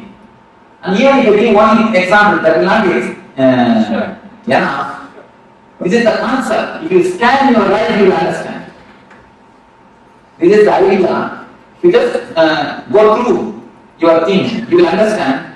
Whenever everyone decides it's for long run, it's always good for a long run. Because she doesn't have much of energy wasted in aggressive immediate. No, not only that. The aggressive joys. You see, any joy which comes to you by aggressiveness, but outgoing things, she doesn't have. Our system itself, the joy of passiveness. The very system is more passive. Energy is wasted only in aggressiveness. Okay, The very system is a passive. women being nurturing, because they nurture, they have to use a lot more common sense and intuition rather than logic. That is one thing. Why it happens, how it happens, they ask. I am trying to give them some basic examples. Still now I am giving only the reasons. Reasons from all the energy sources or the books. Only I am giving the reasons. I will give you an example and I remember. Manipura is, you see, this basic understanding. The Manipura is the master of intuition, the master of the energy, master of the energy source. This chakra has to be powerful for you because you need to give birth. You need to supply tremendous energy to the other life.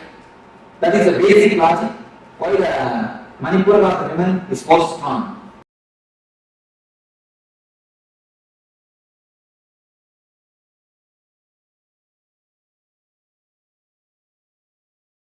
Why the Manipura of the women is more strong. Now I have to give you some practical example. I will give you. So whenever you suppress or you put the desires into the system, that goes and gets settled in Manipura like a layer, like one ice layer. Here is a small meditation. As I told you, mind or the layer is nothing but a language. If you can break the language, you can break the layer. The whole layer is nothing but a language. If you can break the layer, you can break the ice layer. You can allow the energy or the water to come up or to gush to the higher zones, to your being. The breaking of the ice layer, the technique to break the ice layer is called, what is called blabbering. This is a very powerful technique to cleanse the Manipura, to break the inner chanting, to break the thickest layer of depression. Now, let me explain the technique to you. First, you will concentrate on Manipura. Concentrating means you will just relax and sit feeling this place. See, as soon as you feel Manipura, you will see your worries and your depression start coming out. Because they are already there. Only we are putting a big, thick asana or a chair on it and we are sitting on it. They are all just there, bubbling out like a welcome. But we have big seat cushion on that and above that we sit and we feel we are comfortable. We are comfortable. As soon as you start thinking, you will see the depressions or the worries coming up. So just throw them out by any sound, that's all, nothing else. Make any sound, you will feel or make any sound, just feel that you are throwing them out. That's not, you understand? Just make any sound, which should not be a word, kind word. You see the kids, they make sound, just like any sound. At first 2-3 minutes you will feel Swami is making us mad. He is going to get, I am not making you mad. I am just saying, I am not making you insane. I am bringing out the insanity from your inside. I am bringing out the insanity which is inside you. You understand? Something you commented. Can I hear it? We are going to be happy of hearing this. That is nice. See, when you create sounds which has no words and which has no meaning, the mind breaks. Only one thing, don't allow any thoughts to, any words flow, or eternal chanting. Any thought comes, just create a sound and throw them out. Just continuously create sound. Only one condition, for 20 minutes, you should not stop. No gap. You see, if you do gap, the mind will start appearing. Mind will start speaking. So, don't allow any thought to come. Create continuously some sound. Can you repeat the same sound? That is not a problem. That is not a problem. You see, if you don't get any sound, but one thing, you should not allow your mind to think. Then only the system will break. You see, 21 minutes is one energy circle. The 21 minutes, don't allow any thought. Try your best and create only sounds. And within 2-3 minutes, you will see automatically you will remember the man who cheated you. Who is your enemy? The intimate enemy. The intimate enemies and enemies, all these things you will remember it yourself. And all those tears will come up, all these things will happen. You see, tears will come, all the deepest feelings will come, anger will come. Allow everything by words, by some sounds, not the words, some sounds. Then how does the worry come? Automatically it will come up, you will see. It will come like a figure, a small words, a broken way. Automatically it will come and just throw them out by a word, by a sound, not by a word, by a sound. You will see automatically it is coming up. All your enemies will come up, you will kill all your enemies, throw all your anger, everything will come up. You see, this is called, 1 minute, this is called verbal catharsis. And one more thing you can do, it is called physical or body language catharsis. The verbal language catharsis is this. One more thing, body language catharsis. Just remember your enemy and make as much of faces as possible. Why no? All your tensions are hidden in the face. You don't know. The grace is lost because of the layers of the tension in your body, in your system. Have you heard of this alien photography? They photograph the aura body. And now it is accepted as a diagnostic system, one of the diagnostic systems in the East and of course the West also. It is discovered in Russia. They say if you are worrying, if you have a suppressed mood, depressed mood, the aura in the photograph falls only for 2 inches or 2.5 inches. If you express the worries like this, if you shout and finish, throw it away. They say at least 8 inches the aura is seen. 8 inches, the Korean photography. Any of you have heard of Korean photography? Not even one? You have heard of the Korean photography? Have you seen any photographs? They have photographed ghosts, they have photographed angels, they have photographed when the man becomes possessive. What happens? All those things are photographed. And they prove how a spirit enters into a man and how it leaves at the time of death. A man is continuously photographed and the light going out of the body is seen and the silver cord means even after the cutting the navel cord or the umbilical cord, a certain connection exists for 11 days between mother and the child.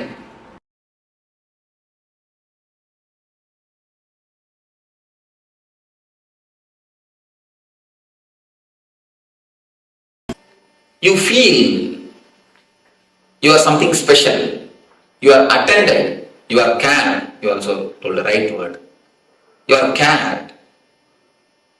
Care is what we call love. If somebody gives his attention to you, you say he loves you. If you give your attention to somebody, you say you love him. That's all. Giving attention or having attention is what is love. When you give your attention, you say you love him. When you receive attention from somebody, you say he loves you. Am I right? Any question? May has not understood. Well, a lot of times you hear people say, I care for you, but I don't love you. Yeah. Especially in Americans. Caring and not loving, I don't think there can be caring without love. And I don't think there is a difference between these two. That's all. But I say general love.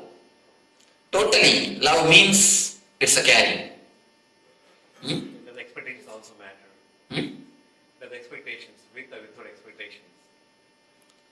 Without expectation, it cannot happen. Without expectation, only enlightened man can love. I tell you. No, it's a truth. So never think that our love is without expectation or something like that. The depth of expectation. Probably the depth of expectation. No, even that, you see, only two things. Expectation or no expectation. That's all. And when a person becomes a love, when his whole being becomes love, only then he can give loving, he can give love without any expectation. Otherwise it is not possible. So, let us not bother about expectation or not. That is the basic thing, with expectation only. Whether we give or receive, that is the love. Let us understand basically what is love. Then step by step we will go. Yes, something.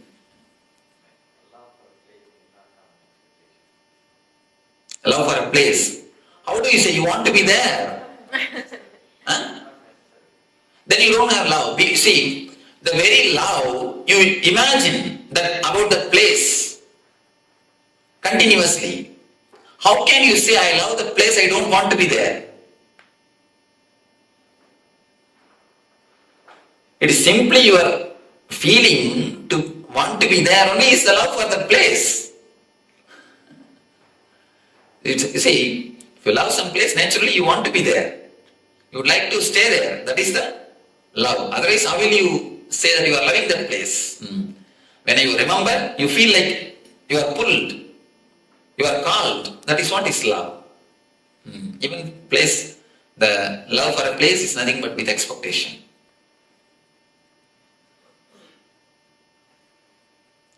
So you understand first, I think Jayashree can take the notes later on.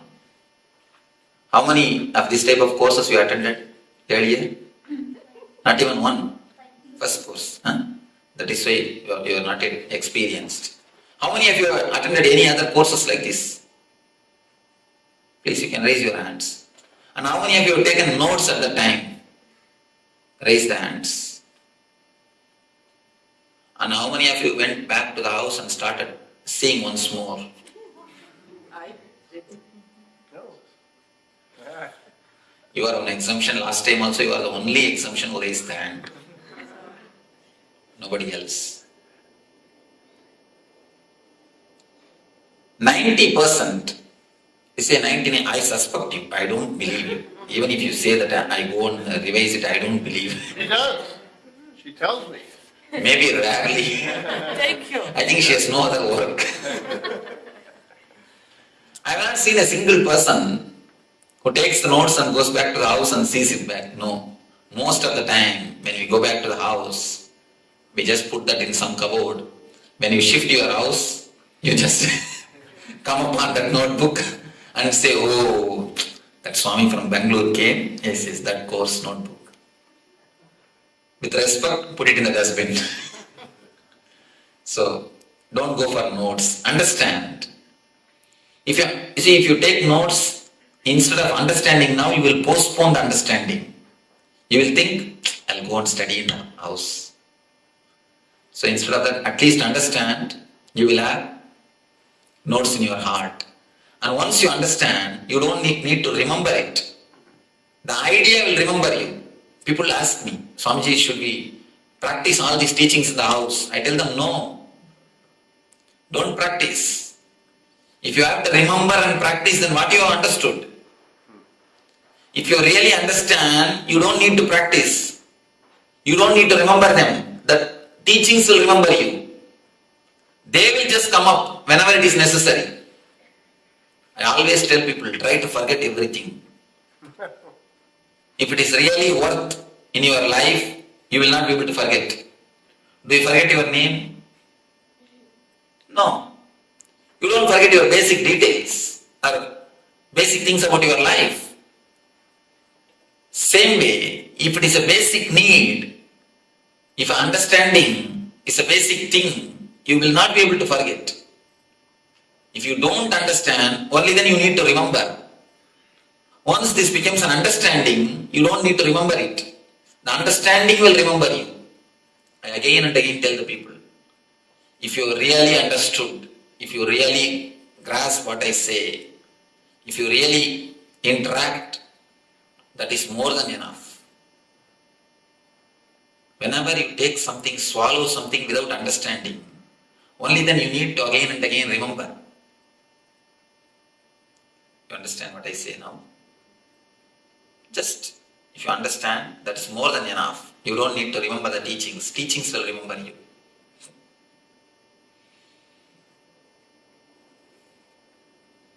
Heart. Whenever you are given care, you say, you are loved. Whenever you give your attention, you say, you are loving. Heart center, the Anagata Chakra, is related to this attention only. Whenever I say there is a heart center, there is an Anagata Chakra, people immediately ask me, Swamiji, I underwent bypass surgery, will it be there as it is? Whether you underwent bypass surgery or open heart surgery, the Anagata Chakra will be there as it is. Don't bother about it. It will be there as it is. It is not physical, it is more metaphysical. It is more spiritual. The key for the Anagata Chakra is whenever you give your attention, the energy center opens. Whenever you ask for the attention of the others, this gets locked. We may say, when are we asking? All your fight in the house is nothing but the asking of attention from others. Everything. Let us look a little deep into the mechanisms of Anagata Chakra. Actually, you feel pampered when you are attended. You feel you are recognized when you are attended. Have you seen the kids? They will be playing in the house. They will throw something here, there. They will just put few steps forward. And then they will wait and see your face, whether you recognize it or not. They will just look at your face. If you recognize, if you say okay, they will go ahead. If you just gaze at them, if you show a different face to them, immediately they will sit silently. They will keep quiet. Not all children, Swami. Of course, some they start crying and weeping or anyhow, they just sit or they just wait for your attention, for your recognition. Same way, you also continuously wait for others' recognition. Whenever you do something, you immediately wait for the others' certificate. Even if they don't affect your day-to-day life, even if they are not directly related to your day-to-day life, you wait for others' certificate. People come and tell me, no, Swamiji, I just do everything as a service, I never expect anything. If you don't expect anything, you will not even expect the good opinion of the others. But what all of us do? End of the day, we just wait for what? Certificate. Good wife, good husband, good son. If you are not given certificate, sometimes you demand also. Most of the time, we demand. Understand a little deeply.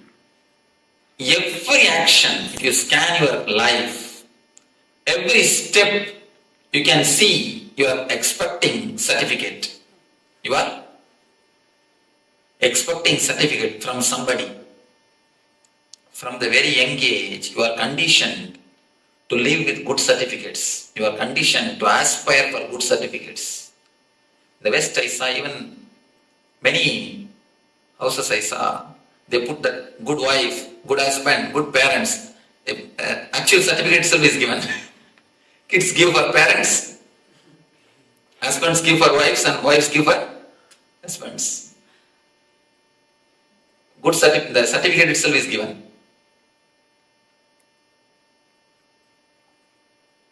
The certificate from the other, the opinion from the other becomes a driving force for us to live. Most of the time, if somebody doesn't give you a certificate or recognition, if nobody recognizes you, you feel lonely. You feel lonely. We are continuously afraid of loneliness. Loneliness is more or less like a poison for us. Your ego is alive only when the others exist. You are a good person only in front of so many persons, so many people. If nobody is there, if nobody recognizes you, if you are alone, your ego feels hurt because it is not getting pampered. It's not getting boosted. It is just there. Your ego slowly withers away. If you stay alone in your room, there is nobody to praise you. You cannot feel you are a good person. Only with so many others, you can feel you are a good person. Alone, can you feel you are a good person? No, there is no comparison. Your ego doesn't have a base to say you are a good person. Your ego does not have any support. Only in the relationship, ego flourishes. Whether good or bad, it flourishes only in the relationship. In aloneness, ego never flourishes. That is why aloneness is very killing. We are always afraid of aloneness. Aloneness means we feel frightened. We continuously work only for certificates, only for the other signature. Our life is nothing but a long signature campaign. We have a big notebook. In that we have written, good husband, please sign. Good wife, please sign. Good son, please sign. Our life is nothing but a long signature campaign. You just expect signature from everyone. Playing with the playing cards, they will build big castles with the just playing cards. With playing cards, they will build castles. Have you seen? But kids are intelligent. They build their castles with their own cards. What do you do? We build our personality with other certificates. Just as the kids build their castles with playing cards, we build our personalities with others' certificates. If somebody says you are obedient, we collect that idea. From the young age, we collected all the ideas of the society.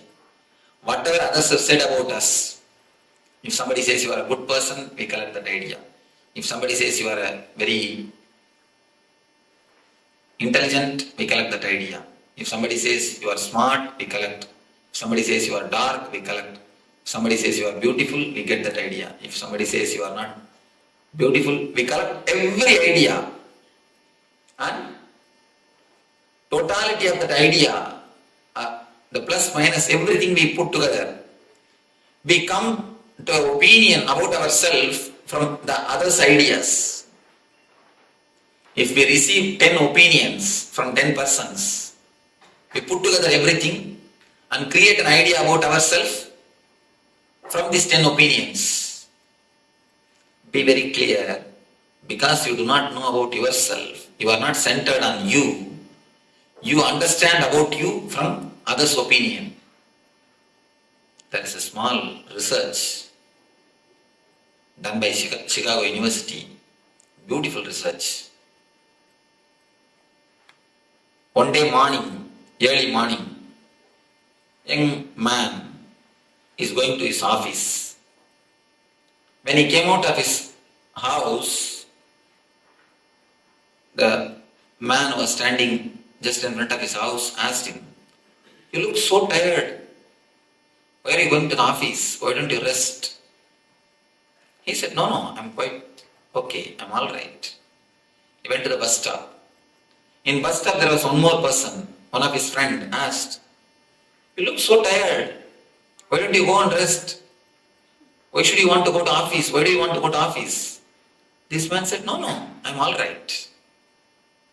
In the bus again, one more his friend, other friend said, this is totally arranged. Actually, they arranged. One more person asked, "Hey, your face shows you are tired. Why don't you go and rest? Why do you go for a job?" Again he said, No, I'm all right. He went to the office. In the office, ground floor itself, somebody said, receptionist. She said, "Why don't you have a leave and rest? Why don't you get your leave and rest? You look so tired." As soon as he went inside the office, boss called and told, You could have had your leave. You feel so sick. By seeing you, I can understand. You are tired. Are you sick? Why don't you go and rest? The man really started thinking. And not only he started thinking, he applied for leave and went to the house, went and is rested. That day evening, he had a temperature. Not only temperature, really is sick. When many people continuously tell you something, you immediately start believing. Not once or twice, 15 times they did this experiment. All the 15 times, all the 15% fell sick. All the 15% fell sick. They just arrange some 10 people here there casually to tell, "It seems you are not feeling well." The test proves how much others' opinions play on our mind. How much you live based on others' opinions. It's just like the castle built